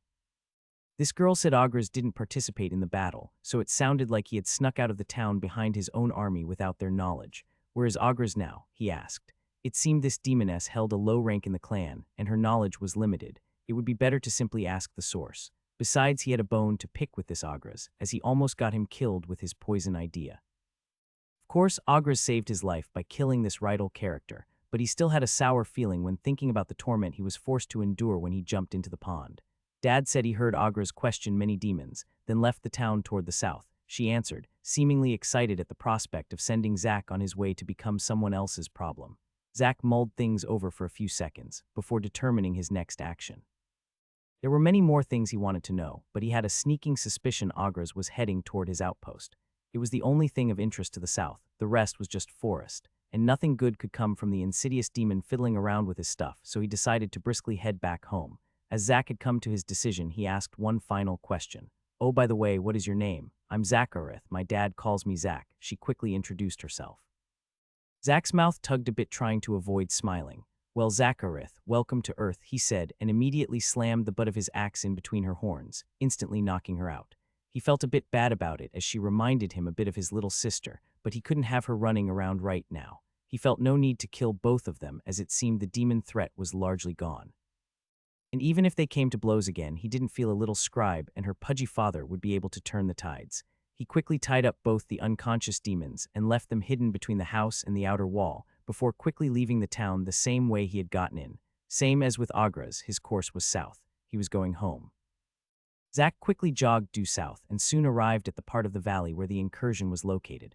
The crystal was still there, but it now looked inert. It had lost its colors and no longer radiated any power. The area seemed deserted as well, so Zack snuck up to the small house, finding it empty as well. Knowing no demons were around, he walked up to the huge crystal. Fractals completely covered the whole thing, barely leaving an inch free. It reminded him of an evolved version of his Nexus node in camp, and after a brief hesitation he touched it. No menu or prompt arrived, and he could only feel the cold and smooth surface of the crystal. Zack thought about infusing the crystal with some cosmic energy, but soon decided against it. He had too little information about the thing, and was afraid that he'd accidentally teleport himself somewhere. He was in no mood to suddenly arrive at a demon planet after having been stuck on a demon island for so long. Zack could only leave it be for now, and add it to the list of things he would squeeze out of Agra's if he found him. After a final check, he left southbound. As he walked, he noticed that the foliage in the surroundings unfortunately hadn't turned back into normal trees and bushes. They were still sickly looking from the influence of the red pillar. He could only hope that the area would gradually heal now that the incursion was turned off. He kept going through the valley, and after some trial and error, he found an ascent leading up to the forest. Soon he was walking familiar paths south he had walked many times before. There still were quite a few Barghest in the forests, but it seemed that the war thinned them out somewhat at least. Or perhaps they left together with the surviving demon army. More surprisingly, he found out that the reward had lessened substantially when he killed one. The remaining ones still were hyper-aggressive, and he was forced to kill one that came rushing toward him with a kick. After killing it, he actually gained less than 30 Nexus coins. It was disappointing, as he had actually considered rounding them all up somehow, and then kill hundreds of them with his chop skill. That would have netted him quite a decent income, while simultaneously cleaning up for his town. He saw two possible reasons for the decrease. Either the reward from killing demons lessened now that the incursion was over, or the reward lessened as his level increased. He had gained quite a few levels in the mountains and tunnels, and now the system maybe didn't want to award as many resources for killing weaklings. Zack actually hoped it was the second. Then he could at least save a lucrative grinding area for other people. If the Barghest could actually breed on the island, he could have a perpetual farming ground going, but if it was the first, he simply had a nuisance on his hands. After half a day of jogging, he finally was in close proximity of his camp. He started his usual sweep of the area and actually found some worrying signs. There were footprints in the ground around where he battled the demon party, and even though he was no expert tracker, it looked like multiple sources. At the same time, the illusion array was untouched, and he quickly equipped his amulet as well. He had actually removed it earlier in order to avoid getting any experience, and forgot to put it back on. The familiar warmth from the amulet told him that the mother-daughter array was still working as well. With a heavy heart, he retrieved his axe and got ready for battle, and he also took out the shield he had found in the caverns. He held the shield in front of his head and madly dashed through the illusion barrier. Zack even charged up his chop, ready to swing at everything in the camp, even if he had to cut his beloved camper in two. You natives truly are barbarians, so aggressive. A familiar voice could be heard from the vicinity, followed by a helpless sigh. Even though it wasn't completely unexpected, the voice gave Zack pause. He quickly glanced around the camp, his axe still at the ready. What entered his vision made Zack visibly groan and lower his shield. It was the mysterious demon comfortably sitting in an opulent chair, lazily eating fruits that were placed on a golden tray in front of him. The tray was placed on a large table, even more intricately designed than Zack's own ostentatious table he had stolen. Did all demon noblemen walk around with obnoxiously over-the-top furniture just to be able to posture at any given time? Thinking about the annoying smile of the demon right before escaping the poison inferno, Zack couldn't stop himself and cleaved the table in two with a swing. The brows of the demon rose a bit in alarm, but he quickly regained composure when he saw Zack didn't continue. Zack removed a chair from his own pouch and sat down as well with a grunt and retrieved some dried meat. Agra's, he questioned, still finding it a bit hard to find the words after months of silence. The demon looked slightly surprised, then it seemed he realized something. The very same. I guess you visited Camp Rizak on your way back. Aim, are my subordinates still alive? Agra's asked, looking a bit troubled, but not to the point he was ready to come to blows. They are alive, I just caught a few to ask some questions. Why are you here and how did you find the outpost? Zack asked, still with a guarded expression against this unpredictable demon. You're using an F-grade illusion array for protection. Any decent skill can detect it. We actually found your home a few days ago after investigating your activities. Agras answered with a dismissive wave of his hand. I can't believe you live in a cramped and bloodied tin can. Don't the humans of this planet know how to build decent structures? In any case, we found you in the tunnels before we could use the knowledge of this place to our advantage. Agras gave Zack a pitying glance as he looked around at the small campsite, with the dented camper and ruined car. Irritation once again started to build up in Zack, and he was unsure whether he should defend his camp or Earth's architectural ingenuity. But he once again calmed down quickly. This demon seemed like the crafty type, and Zack didn't want to give out any undue information by mistake because he was goaded into anger. You still haven't explained why you're here. And why you and the others are still on my island. Zack felt it was important to make it clear that they were refugees while he was the landowner. This was his planet, and he had completed the quest to gain control of the area. Agras seemed to understand the implication of his words, but only smiled in response. Well, I came here to meet with you, of course. I figured you would return here after the battle. The incursion is over, and so is our need to be enemies. I think it's time to discuss an alliance between our group and yours. Zack was about to say it was only him, but quickly stopped himself. If the demons thought he was just the spearhead of a larger group, his position was only strengthened. You should know that this world was only integrated into the multiverse less than 2 months ago. There are things we do not know. Explain to me why we shouldn't keep hunting your kind, Zack said, happy to keep the fib going. When you finished your quest, the incursion ended. We were given 12 hours to return through the Nexus hub before it closed down. Some of us couldn't get there in time, and others simply chose to stay behind for various reasons. After the ruthless heavens has closed the hub, it won't open again for a long time, and never to our home planet. Agras answered, seemingly prepared for the question. In other words, we made the choice to cut ties with our clan and our home, and it is unlikely we will ever be able to return. Even if we wanted to, it would be almost impossible due to the cost of traveling such a distance. We also won't get any backup in the future. Therefore, it makes no sense to keep a war going against you natives. That's a pretty flippant attitude after so many of your kind has died. Why did you even come to our planet? And what's the ruthless heavens? Zack asked after mulling over Agras' answer. He couldn't find any lies in what the demon told him from what he had observed and what the demoness had said, but he wasn't so naive to believe everything he said either. Someone who could kill his ally with a stab in the back could only be a duplicitous character. The ruthless heavens, the endless heavens, the cosmic warden, the system. It has many names, but you should know what I'm talking about, Agras explained with an expansive gesture. And why should I care if some clansman died? Life and death mean nothing in the multiverse. Long before I came here, all my siblings had already been killed in battle and assassinations by my very own clan members. He continued, as though such a tragic life had nothing to do with him. He then leaned forward and stared at Zack with a glint. As for why we came here, resources, of course. The ruthless heavens thrives on conflict, and war is expensive. Baby worlds like yours are usually a treasure trove of wealth that can help a clan or country ascend. There are likely multiple forces across your planet who are gobbling everything up like locusts at this very moment. Clan Azurzak was just unlucky being stuck on this island with a humanoid monster. Zack chose to ignore the last sentence and focused on the other information. There were many points of interest in the demon's answer, but one more than the others. But before he could ask, he realized something. Wait, why haven't the system punished you? I was told the system might kill me if I failed the missions. Why are you demons fine after failing yours? Abby had clearly warned him to properly complete the quest at the risk of death and mutilation. Meanwhile, Agras was just fine and dandy, even though he should hold the main responsibility for the demon's invasion. What? Agras seemed truly confused, so after a brief hesitation, Zack told him about parts of his conversation with Abby the Eye. Agras looked stunned at Zack for a good while before he started laughing self-depreciatingly. All our plans ruined because of a lying stargazer. The ruthless heavens truly have a wicked sense of humor. Agras said and sighed. Lying? What do you mean? Zack asked skeptically. So far, everything Abby said had been true, and he instinctively trusted her far more compared to this demon. The ruthless heavens doesn't punish. At worst, it loses interest in you. What did you think? A lightning bolt would zap you if you left the island on a raft. Don't be silly. The only result would be that you no longer qualified to become a lord and missed out on the rewards from the quests, Agras said with a snicker after having regained his composure. Just think about the quest for those fruits you picked up.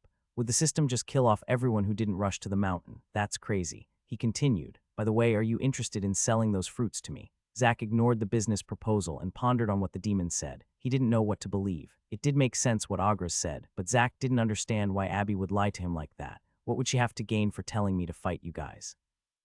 Are stargazers and demons enemies? He inquired. Boss, stargazers don't have any enemies. They pretty much all of them work for the ruthless heavens who would dare mess with them. I guess she wanted a promotion.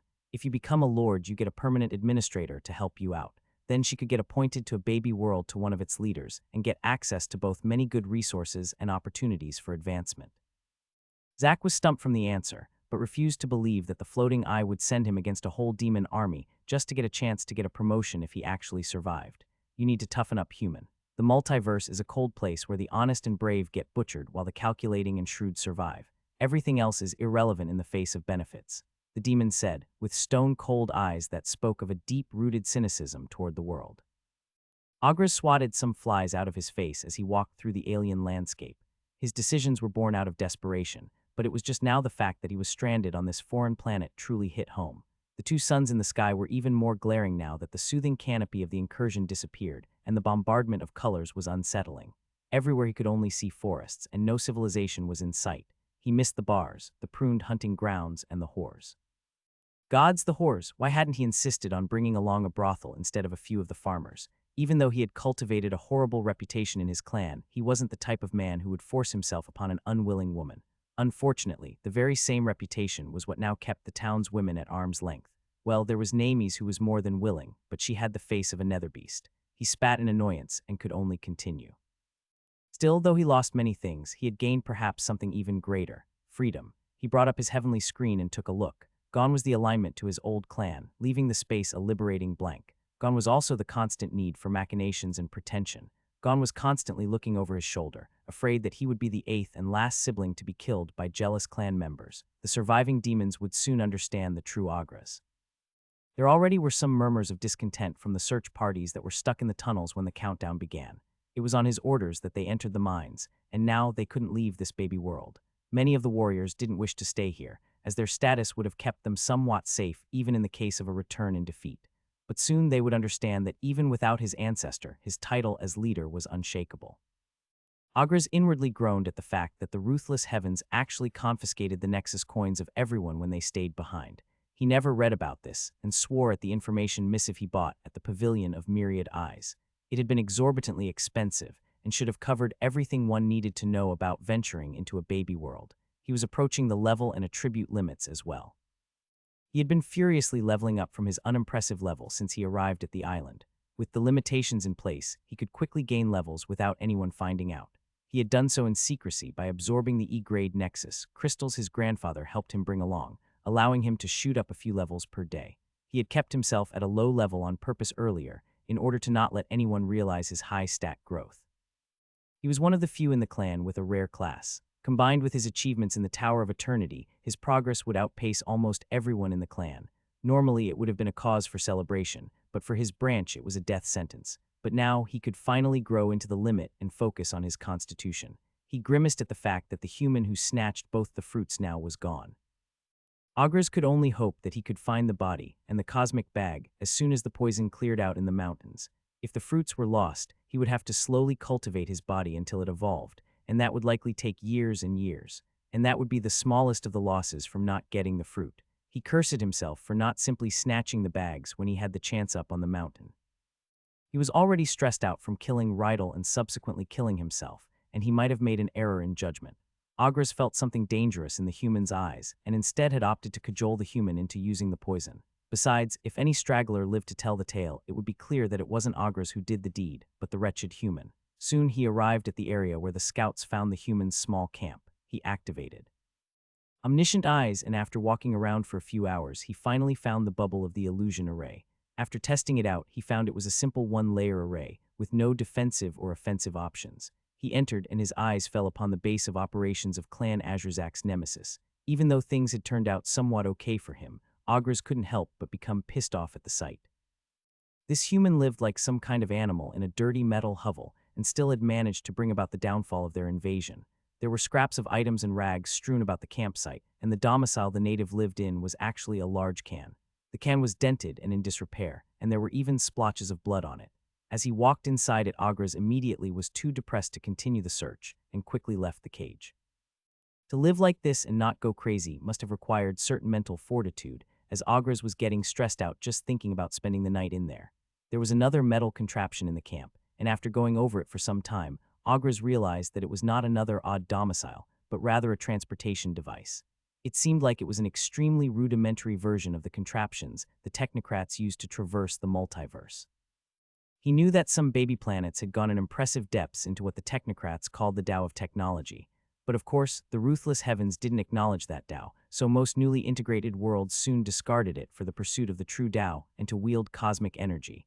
But this wasn't why he was here. He quickly walked up to the large crystal, which should be the Nexus node he read about. The city lords in his own homeworld each had one as well, but they were fiercely guarded treasures, so he had never seen one before. The missive stated that when the mission failed, he and the other demons would be barred from attaining system-sanctioned properties and towns for roughly a decade, but he needed to make sure. If he could gain ownership of the crystal, he would gain the tools to not only survive, but to thrive in this new world. While they were on a desolate island, he knew he wasn't safe. The ruthless heavens wouldn't allow the peace to continue forever and force some events into being. It thrived and existed for conflict after all. He touched the Nexus node, infusing it with his cosmic energy, but it was as though it hit a wall and couldn't enter the crystal. He bit his finger and dropped some blood on it, but it wasn't absorbed and only ran along its smooth surface. Ogres even brought up a small vial of blood and poured it on the crystal, but it didn't have any effect as well. The vial contained blood from the human that scouts had collected in the mines, and Ogres thought it might be the key to gain access to the town's shop system. Ogres sighed in disappointment. It seemed that he couldn't integrate his town after all. They would have to do everything themselves. At least there were quite a few demons who stayed behind that would be useful in building up a sphere of influence, sanctioned or not by the ruthless heavens. A movement in the distance immediately grabbed Ogre's attention, and he whirled around. His eyes widened as he saw the very same human that he met in the mountain valley. How the hell had he survived? Was he a walking behemoth that just couldn't be killed? Ogres watched this grimy-looking man look at the footsteps of the search parties and lumber around trying to act sneaky, and he couldn't stop himself from grimacing. This is the man who caused the downfall of Clan Azurzak. He looked like a thoroughbred lunatic, without any hair at all on his face, and dressed in rags and a ripped-up lady's gown. Sometime since the mountains, he appeared to have lost his ratty shoes as well, walking along with his impractically soft bare feet. Was he intentionally looking like an idiot in order to lower his enemy's guard? Genius. He also looked like he had been living as a battle slave for a decade, with scars covering all parts of his exposed skin. But the scars were far less pronounced compared to when he saw the human up in the mountains. Before they were grisly, jagged lines along his body and face, making him look mutilated, and now they were simply thin white lines. The human had eaten a fruit of ascension. Ogre's teeth immediately started to itch when he saw that this human had gobbled up a supreme treasure, probably without knowing its value. His eyes soon moved to the pouches on the human's belt, and his eyes lit up with greed. His fruit of ascension had delivered itself to him. At least he hoped the stupid brute hadn't eaten both of them. He retrieved his spear from his pouch. It was made from a rare metal that could only be found thousands of meters down in the depths of the Black Sea, and weighed over 200 kilograms, which gave it a nice feeling compared to normal ungraded metals. Most importantly, it could absorb shadows and help him unleash his attacks in a far more deadly manner. This was a great opportunity for him to break through his limits and truly become someone with great prospects, eclipsing even those of Clan Azurzak. But as he watched the human fumble around his eyes, moved to the Nexus node in hesitation. After a brief pause, he placed his weapon back into his pouch and quickly wiped off any traces of blood from the large crystal. He instead brought out a large table and a comfortable chair and sat down. Soon, a tray of fruits was placed on top of the table. Ogres knew that these fruits from his home world were of limited quantity now that the Nexus hub was closed, but one needed to make strong first impressions. Of course, he also charged up tens of shadow blades in the shadows below the table, just in case it came to blows. Soon the human seemed to have come to a decision to enter the illusion array. He brought out one of the standard regiment axes he likely had taken from some scout, and then a mottled shield. For Ogres, the whole thing looked like a play, as he could watch the whole thing unnoticed behind the array, but he knew that this was no joke. This human seemed to be close to the limits in at least strength, and maybe endurance as well. He was a monstrously strong cockroach that was prohibitively difficult to kill. He mentally controlled his shadow blades to be ready to strike at moment's notice, but adorned a lackadaisical face. Soon the human charged in through the array, weapons at the ready. "You natives truly are barbarians, so aggressive," Ogres said with a theatrical sigh as the almost unnoticeable blades inched closer. It was time to get creative. "You said your incursion is only one of many. Do they all contain demons like you?" Zack quickly asked, eager to change the subject. Besides, this was something he had wondered about since day one. He was thinking of his family and was worried that another incursion could pop up next to them at any moment. It had worked out for him, but he was given a huge advantage from his many titles. For normal people to contend against a demon army, he knew how that story would end. "As far as I know, us demons only got one for this world, unless a higher tier clan got one as well. I'm not privy to their activities. The others are from various forces in the multiverse. That's why we need each other, human. Because if you think that our little clan was bad, you haven't seen anything yet. Zack got a really bad feeling when he heard that the other incursions could be even worse compared to the demons on this island. It didn't seem like the demon was lying, and his desire to get back home to his family only got stronger. Need each other how? He asked, curious to hear what benefits the demon could provide. Agras grinned, obviously pleased that Zack tentatively opened diplomatic relations. We both have things the other party needs. My side has manpower. Many of those who stayed behind are non-combat classes who would be very helpful for someone who wished to build up a base. We have builders, farmers, blacksmiths, and traders, for example. I can also provide information about many things that could help you in the future. Agras rattled on, sounding like a salesman trying to secure some business. And what would you want from me in return? Zack asked as he knew there was no such thing as a free lunch. Sanctuary. You may not know this, but the ruthless heavens limits the powers of foreign entities in a baby world. Agras explained, to which Zack only tersely nodded. Well, after the incursion failed, the limiter remains, and we will have some problems getting stronger. Even if we gain a few levels, we might only actually be able to use the additional power of one level, but the Nexus coins and energy we give out when killed is the full amount. We essentially become walking treasure troves the longer we reside on a baby planet. Why do you need me for that? If you just stay holed up here, won't you be fine? We're on an island after all. Zack interjected as he didn't see how he fit into the picture. If Zack was expandable for the demon's survival, then he could be killed at any moment. Breaking the restrictions will take a very long time. Sooner or later, some force is going to find the island, and what would happen when they found an island full of monsters and inhabitants that gave 10 times the reward upon killing them? Agras explained, but Zack looked far from convinced. More importantly, you have become a lord so you can provide the sanctuary of a system-sanctioned city. That's not something we can do by ourselves now that the incursion failed. We failed our quest and are barred from seizing a system town. The demon continued as he glanced at the Nexus node. What's the difference between a system-sanctioned city and a normal one? And besides, I'm not a lord. I still need to complete a quest for that. Zack corrected him, feeling that particular information was no problem to share. In case they would actually form an alliance, the demons would have to help out defending his outpost against the denizens of other alignments after all.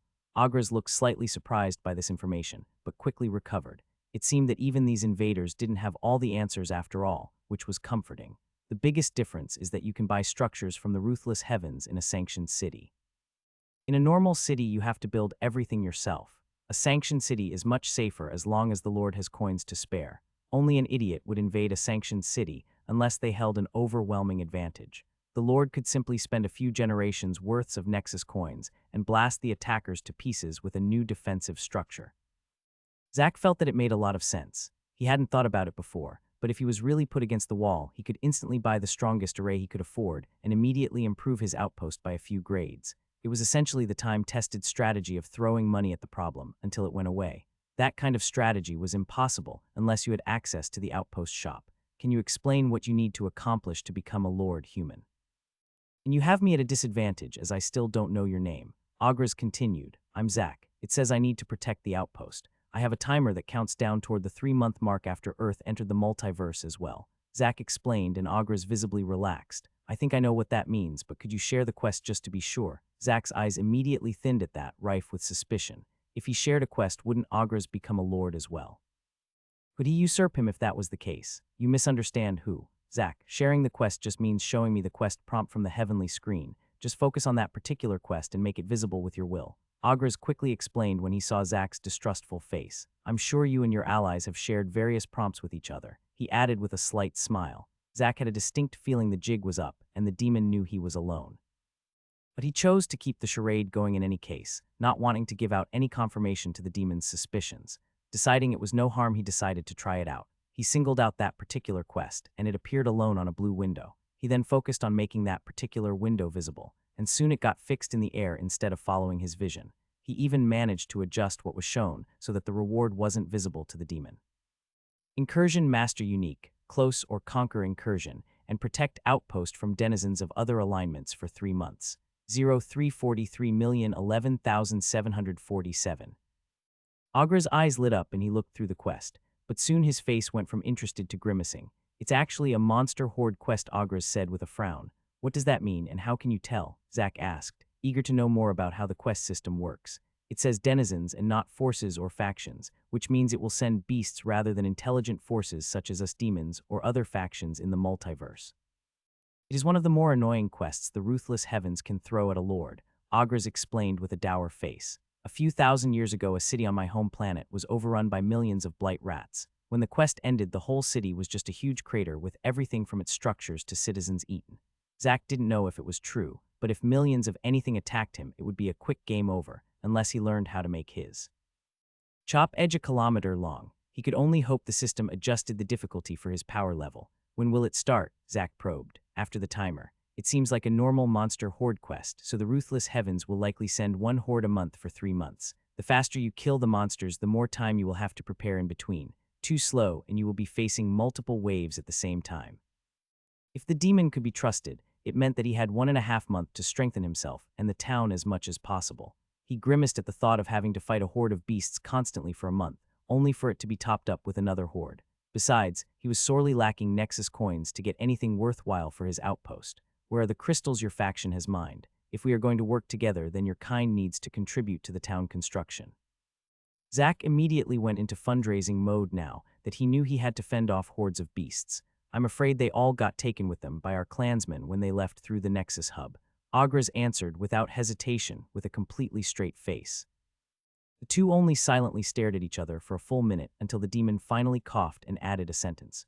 Well, maybe they didn't find it all, and I can go back and see if they forgot to look in some places. I'm sure you can find some, Zack answered with an equally straight face. If a foreman could steal hundreds of crystals in only one day, I'm sure there are quite a few crystals hidden through the town. Ah yes, Azra, can I ask why you are wearing her dress? And why the sudden interest in raw crystals? They're not very efficient for leveling up. Ogres asked, seemingly eager to change the subject of how much crystals he had stashed away. I'm planning on buying a store in the shop and sell them for Nexus coins. That way I can buy defensive structures to survive the quest, Zack answered, completely ignoring the part about wearing a dress. Usually I'd say that it's a waste to use crystals to get some Nexus coins, but it's our best bet right now, I suppose.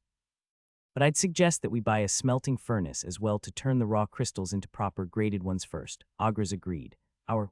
Zack said skeptically, still not having decided what to do with the demons. Yes, you should understand how useful it is to have us around after our short talk. Even for your own plan, we're integral. After all, are you planning on mining the whole mountain range for the crystals by yourself? Ogres said with a smile. Maybe the two of us can work together since I've seen you kill that Rydal person. And you helped me kill half your army, so you seem to hate your kind far more than I do. But would the others even work with me? Zack was highly doubtful that he could get a successful partnership going after what he had done to the demon ranks over the past weeks. Most of those left behind have some grudges with our previous clan in any case, so they aren't too upset with the armies dying. There are a few who might be troublesome, but I am sure we can handle that, like you handled Rydal, Zack asked, to which Ogres only smiled slightly. Well, regarding that, let's keep that little detail between us, shall we? I won't go into it, but it was either him or me. Everyone who witnessed that is dead by now, so only the two of us knows. But if the citizens of Camp Azurzak find out that I was up in the mountains helping your rampage and not staying in my castle, they might lose trust in me. And our partnership would suffer in turn. Zack mulled it over for a long time. He'd rather not work with a snake like this man, to be honest, as he would have to constantly watch his back. But he had made a few good points. Zack desperately needed assistance, both in the form of information and manpower, if he wanted to create a successful town and a sanctuary for his family. Since there were no one else to turn to, he could only enter this dubious alliance. Besides, just having someone to talk to, even if it was a sneaky demon, felt extremely good. Okay, I'll keep quiet about it. So what else can you tell me that's useful for our short-term goals? Zack asked, hoping for some simple tips that would save him some coins or increase his chances of beating the quest. Well, now that you asked, are you aware that you have been drinking poison? What? Zack immediately jumped to his feet with his axe at the ready, afraid he had fallen into some trap of the demon's making. He charged up, chopped to a meter-long edge and advanced on Ogres. Calm down, calm down. Ogres screamed and scrambled out of the chair. The cosmic water you have been drinking. You poisoned the pond as well. Why? Zack glared angrily at the demon, ready to start a war. What poisoned? It was poisoned from the start. Only lunatics drink that stuff raw. It burns your pathways from inside. Haven't you noticed? Ogres spat back and waved his hands. Trees rustled in the wind and shadows were flickering all over the ground as Zack glared at the demon, but he eventually stopped his advance. Explain. Zack growled through gritted teeth, extremely pissed off that the demon hadn't mentioned anything about this for the whole duration of their conversation. That kind of water can be born in areas where there is extremely dense cosmic energy. It was probably created when the ruthless heavens crammed a Nexus vein into the mountain range, Ogres grumpily explained. It is pretty rare and somewhat expensive. Normally, it's used as an ingredient in alchemy, but some forces give their death squad some of it to use just in case. It restores your cosmic energy in seconds, but it damages your body and can even kill you. But I feel fine, Zack said doubtfully. You just use some cosmic energy. Try restoring it naturally without using any tools, Agras said as he sighed and sat down in his chair again while he muttered something under his breath. Too stressed out to care about any glib remark from the demon, he unsummoned his enlarged blade and tried to sense the cosmic energy entering his body. He wasn't a cultivator, but even mortals could naturally restore their cosmic energy as the ambient energy slowly entered their bodies. It was normally a slow but steady stream that entered his body, but now it could barely be called a trickle. Zack's face went white and he stared at the demon. He was still suspicious, but somewhat believed the demon told the truth.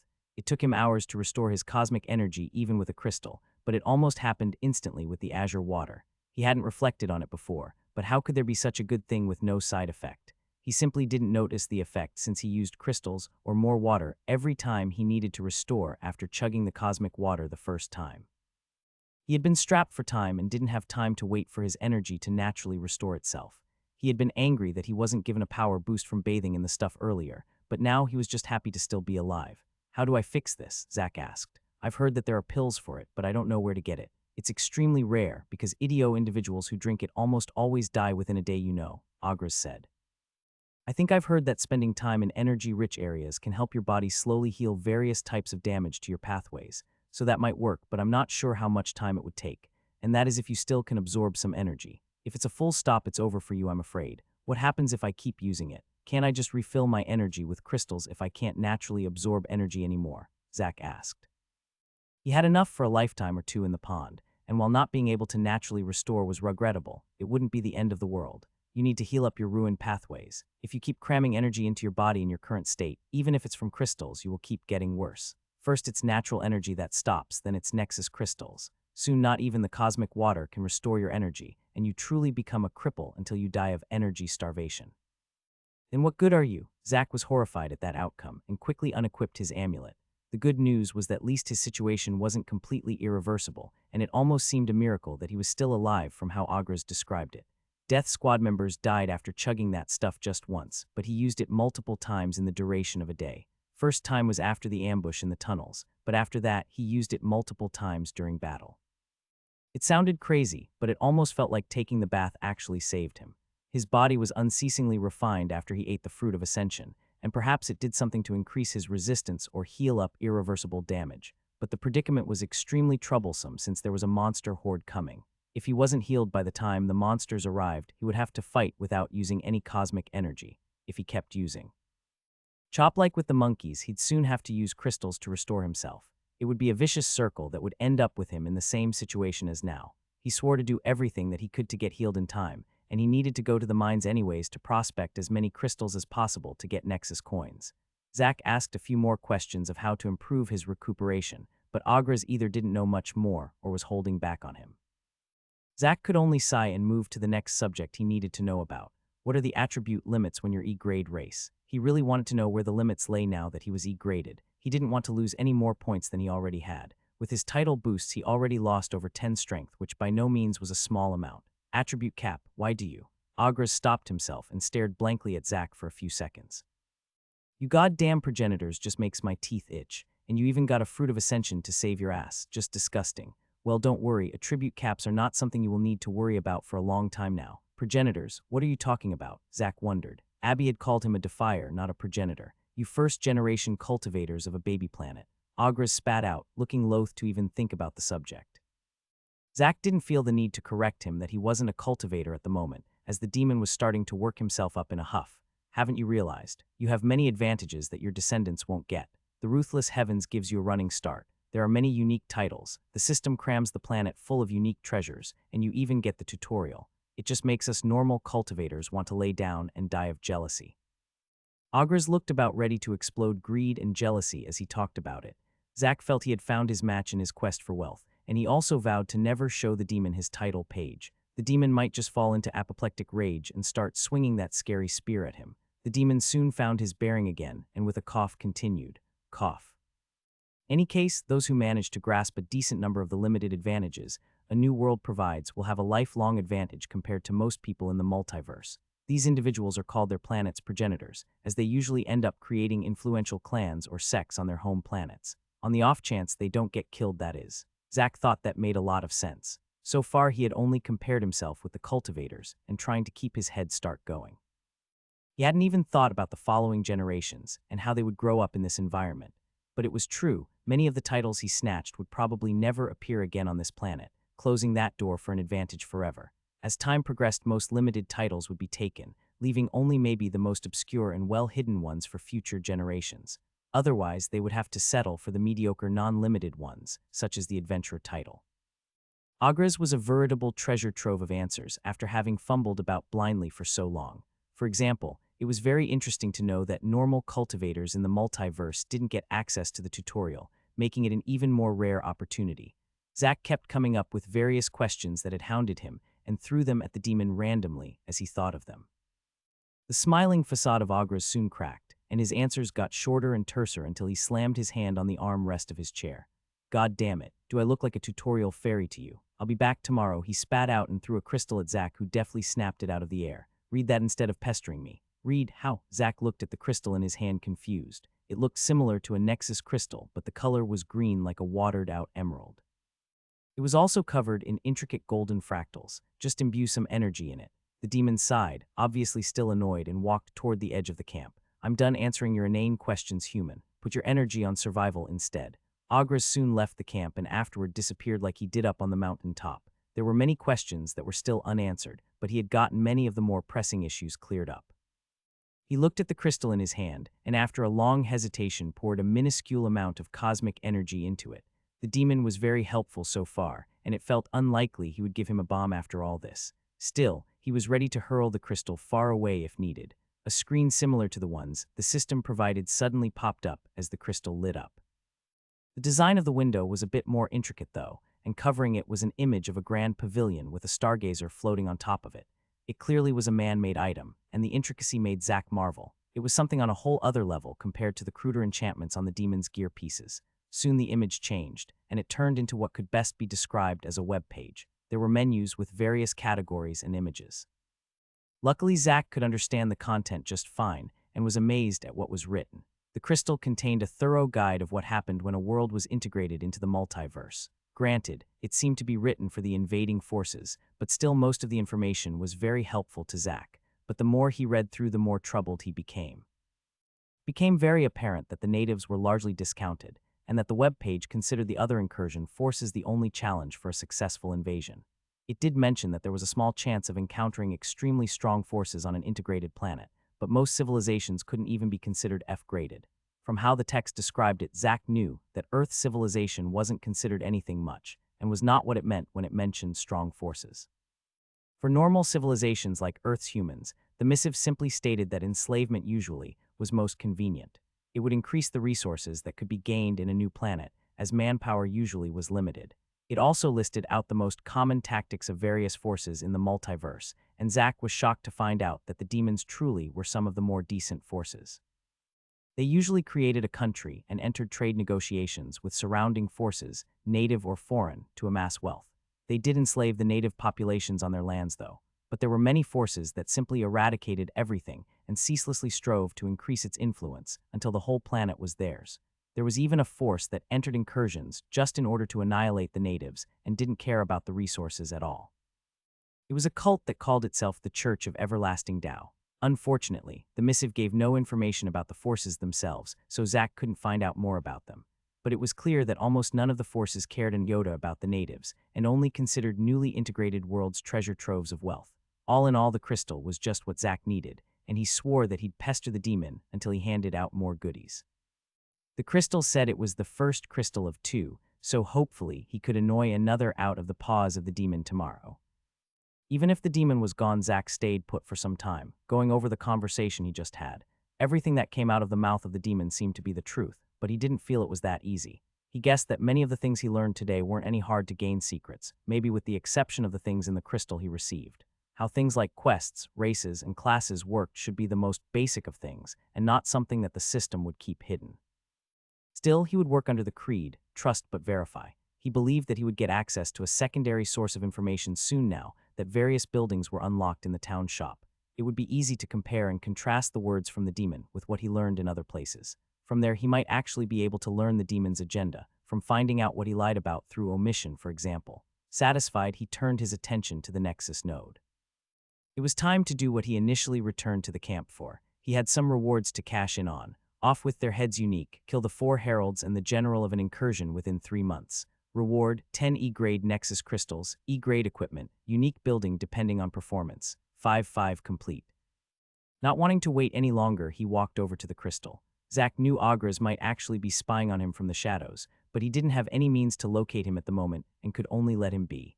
As he placed his hand on the crystal, it started pulsating for a few seconds until the familiar voice of the system appeared.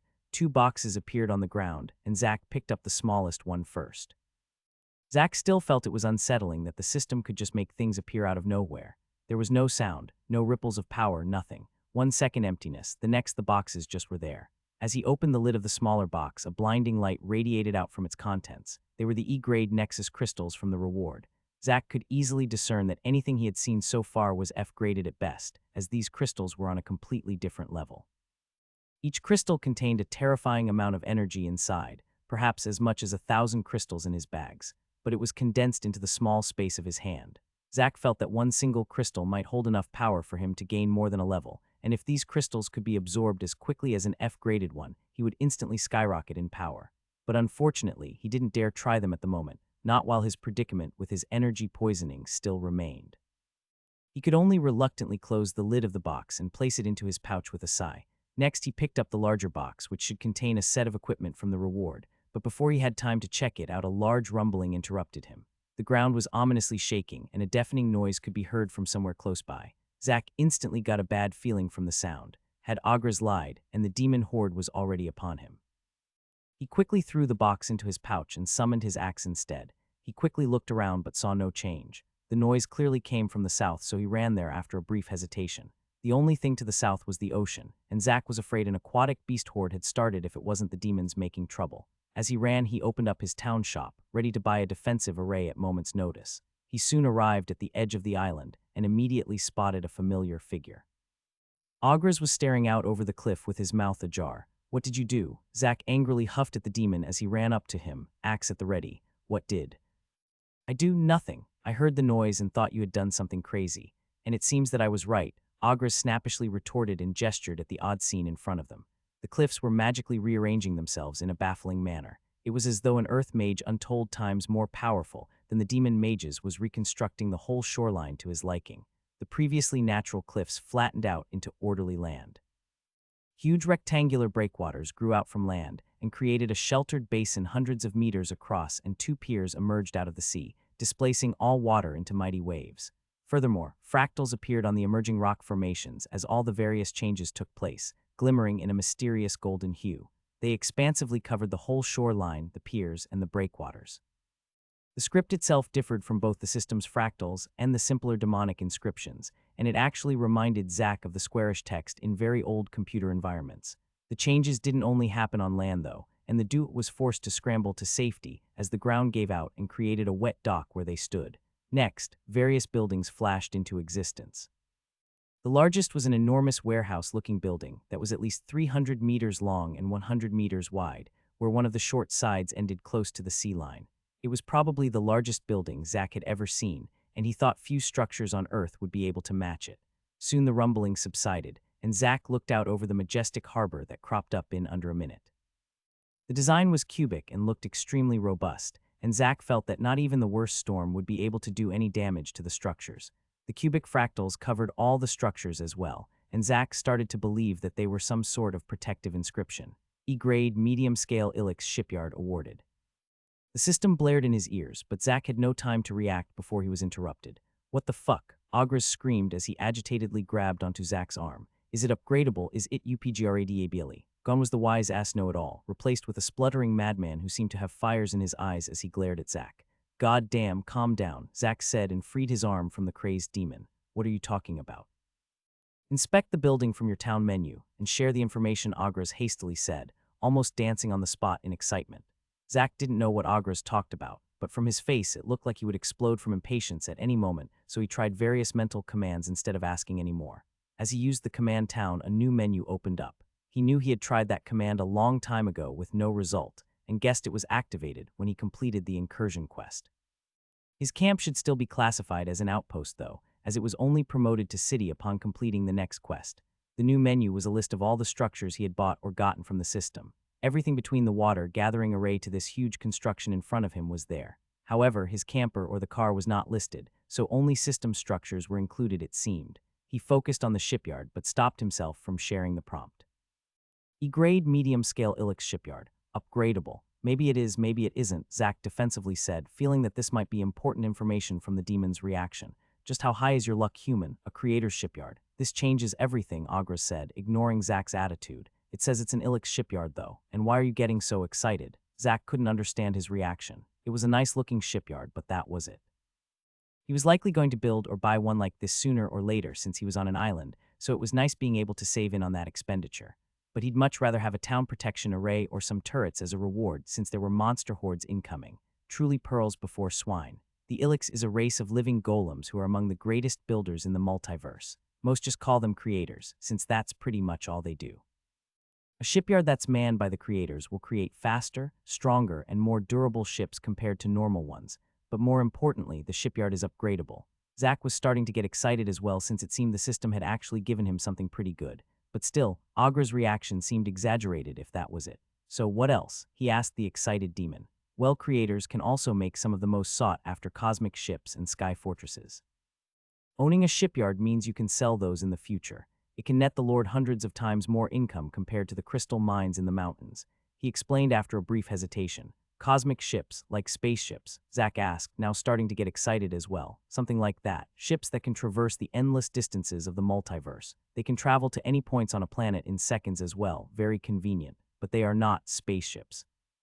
They are spiritual ships that travel using the Tao of space and cosmic energy, rather than relying on technology. Now Zack was on board the hype train as well. Travel anywhere on the planet in seconds. This was exactly what he needed in order to search for his friends and family. How much do you think it costs to buy one of those cosmic ships? Zack asked eagerly. Slow down, an E-grade shipyard can't create things like that. I think it must be D-grade, maybe even C-grade before you can create those kinds of things. Agras immediately doused the burning desire Zack was building up. We need to upgrade the shipyard first before we can start reaping the benefits. And before that we need to keep it safe and hidden. How do I upgrade it? And why hidden? Zack asked confused, but the next second froze, knowing that he had exposed himself.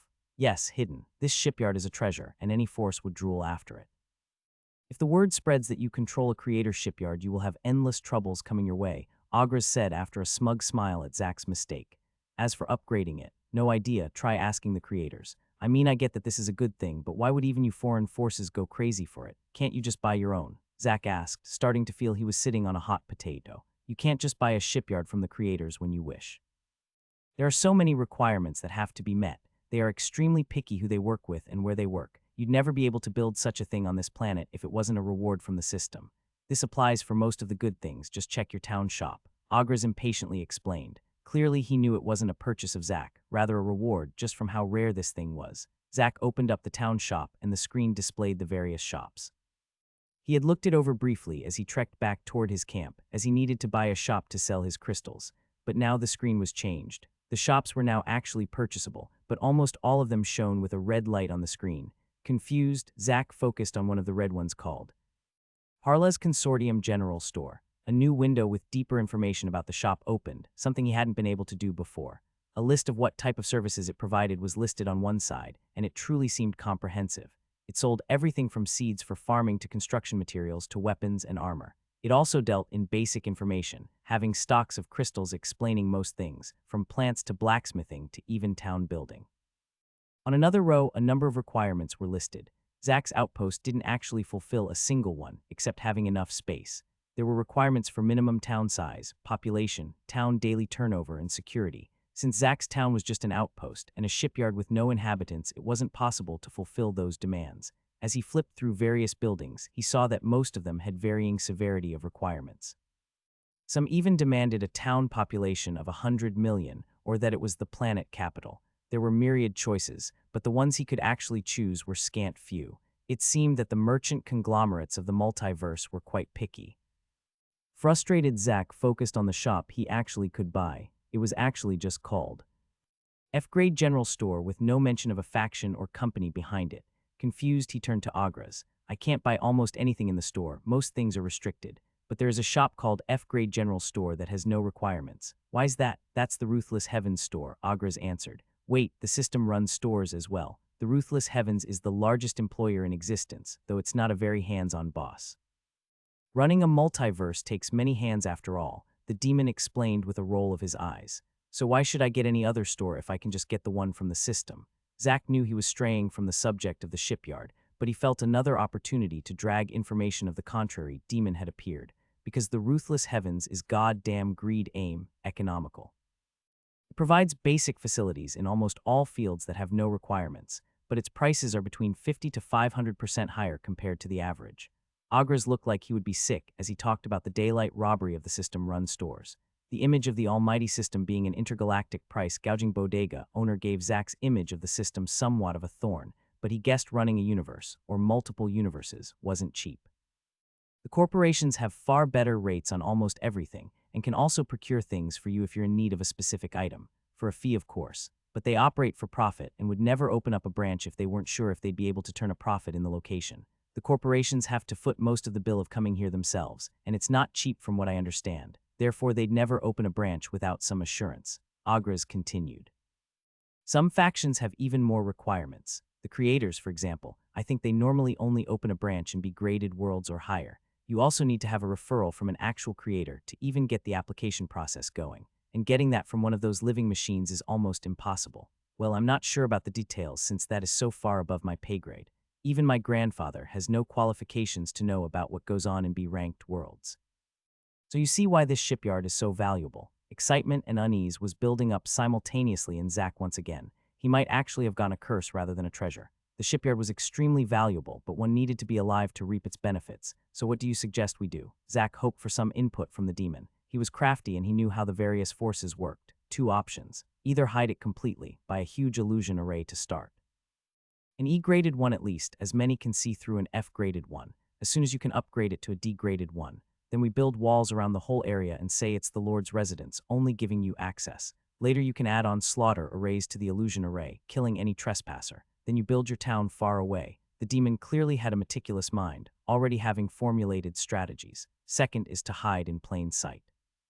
Ask the creators to redesign their shipyard and hide their characteristics. Make it look like a normal shipyard. Don't make a big deal out of it, just make it look like a decently important place with some defensive arrays protecting it.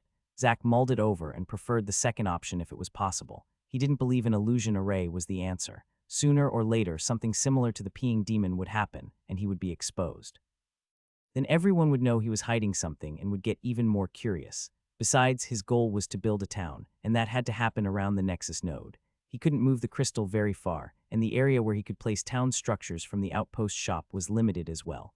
As soon as he walked too far from his camp or the crystal, the shop turned to a browse-only mode. The area would probably grow along with the population, but for now it was only a few kilometers in every direction, far too short to create a town at other sides of the island. I will do a mix. I'll wall off the area from my camp to the shipyard to make it my private property, and then build a town outside. Inside the inner wall will be my residence, the shipyard, and other critical structures I might build in the future. Should look like I'm just protecting the important parts of the town, and not raise too much suspicion. Zack decided. Agra's mulled it over a bit then nodded. Zack glanced in the demon's direction and his thoughts started to turn in another direction. The demon seemed very helpful right now, but he clearly was ambitious and ruthless. Now that Zack was sitting on an even greater pile of treasure, how would the demon act? Should he nip the problem in the bud and kill him? But Zack soon gave up that idea. Agra's was still needed to control the demons, and he didn't want to fight against the former general unless absolutely necessary with his current condition. Such a battle would take all the cosmic energy he had, and if he was forced to drink the azure water just to defeat him, it would truly be a Pyrrhic victory. Maybe just as important, he didn't want to become the kind of person who started preemptively murder people in cold blood to protect his wealth against possible perceived threats. He didn't want to devolve into a crazed, paranoid dictator. Certainly, the number he had killed by now would horrify anyone in a civilized world, but it was done out of necessity, and it wasn't like he would adapt to some naive no-kill policy in this ruthless new world. His hands were already bloodied, and he knew that this was only the start, but there needed to be balance. Agra seemed to measure his choices by how much benefits they would bring, and Zack was convinced that he was more valuable alive than dead after reading the contents of the crystal. He knew Agras was unable to forcefully seize the town for roughly a decade due to being locked out of that system. If he was Agras and was planning long-term, he'd do everything to make the town as successful as possible for now, and then forcefully seize it in the future. But a lot could happen in 10 years, and Zack planned on utilizing his advantages to get stronger to the point that betrayal would be more foolish than staying on as a confidant. 10 years sounded like a long time, but Zack knew it might not be too long in this new reality they lived. He had been surprised by Agras telling him that longevity actually increased as people got stronger. As he increased his race ranking to E-grade, his life expectancy actually increased to a full 500 years. It was crazy to think that he already had the lifespan like some elf, and that was just after one upgrade. Furthermore, Agras told him that the lifespan of a D ranker was counted in the thousands rather than hundreds of years, and the grandfather he mentioned was over 1600 years old. Above that he seemed unclear, as apparently that was the highest official rank on his home planet, apart from some mysterious emperor. Zack had initially thought that in the multiverse there would be no limit to the powers of the factions. As long as one had time, they could keep killing monsters and level up. But apparently it got harder and harder to increase strength, and many bottlenecks kept people's power in check. Generally, the powerhouses of a planet held the same class rank as the planet itself, meaning that the general limit of Earth was D-rank classes. If someone wanted to break through their limits, they were forced to venture out into the multiverse and look for enlightenment or lucky opportunities. Eager to find out more, Zack had pestered Agras about the details of getting stronger and ranking up, but it was around this time he flipped out and left the camp. I will keep any demons away from this area for now, though I don't think anyone has the guts to seek you out anyway. Between your actions and your fashion sense, you have cultivated a rather strong image among my people, Agras said, and woke Zack up from his thoughts. He realized he'd have to stay out of his own head a bit more now that there were actually others around. He couldn't just be blankly staring out into the distance like an idiot. After exhorting Zack some more about the importance of secrecy, Agras once again left toward the center of the island. Still curious, Zack wanted to enter the shipyard to look around, but first he wanted to check out the gear. He looked insane at the moment, and from how Agras explained it, there should be the very famous creators inside. He didn't know if they were peculiar about propriety, but first impressions were important. The larger box was brought out of the purse, and Zack opened it eagerly. Inside was actually a full set of clothing neatly packed. As he lifted it up, he was initially confused, as it initially seemed the system had gifted him another dress. Did the system have a sense of humor? But soon he realized it wasn't the case, but the item was rather a robe that felt distinctly Eastern in its make. It was of excellent quality and had a deep green color. He wanted to try it on, but once again was reminded how grimy he was. Being bathed in the poison water at least cleansed him somewhat, but he was still pretty disgusting. After hesitating a bit, he ran back to camp and threw himself into the shower. After furiously scrubbing himself for a few minutes, he finally was clean again for the first time in a long time. He stepped out of the shower and took a look at himself in the mirror. Zack was shocked to see what was looking back at him. It was him, but better. Most noticeably, most of his scars were gone.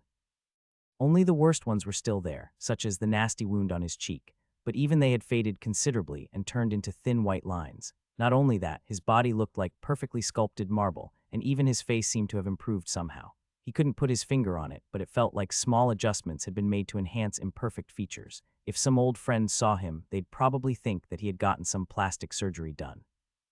Of course, he didn't look like a movie star or something, but he had gone from average to above average at least. Of course, the fact that he still was completely hairless since the fight with the Imp Herald detracted from the image somewhat. At least it looked that some stubble was coming along, and he wouldn't look like a monk much longer. He guessed that it was a result of evolving his race. New benefits kept cropping up, it seemed. When he reached D rank, all the scars might be gone, and he would become a real hunk, he thought with some eagerness. Finally clean, he quickly donned all the new items the system gifted him. After checking himself out in the mirror, he could only say he looked pretty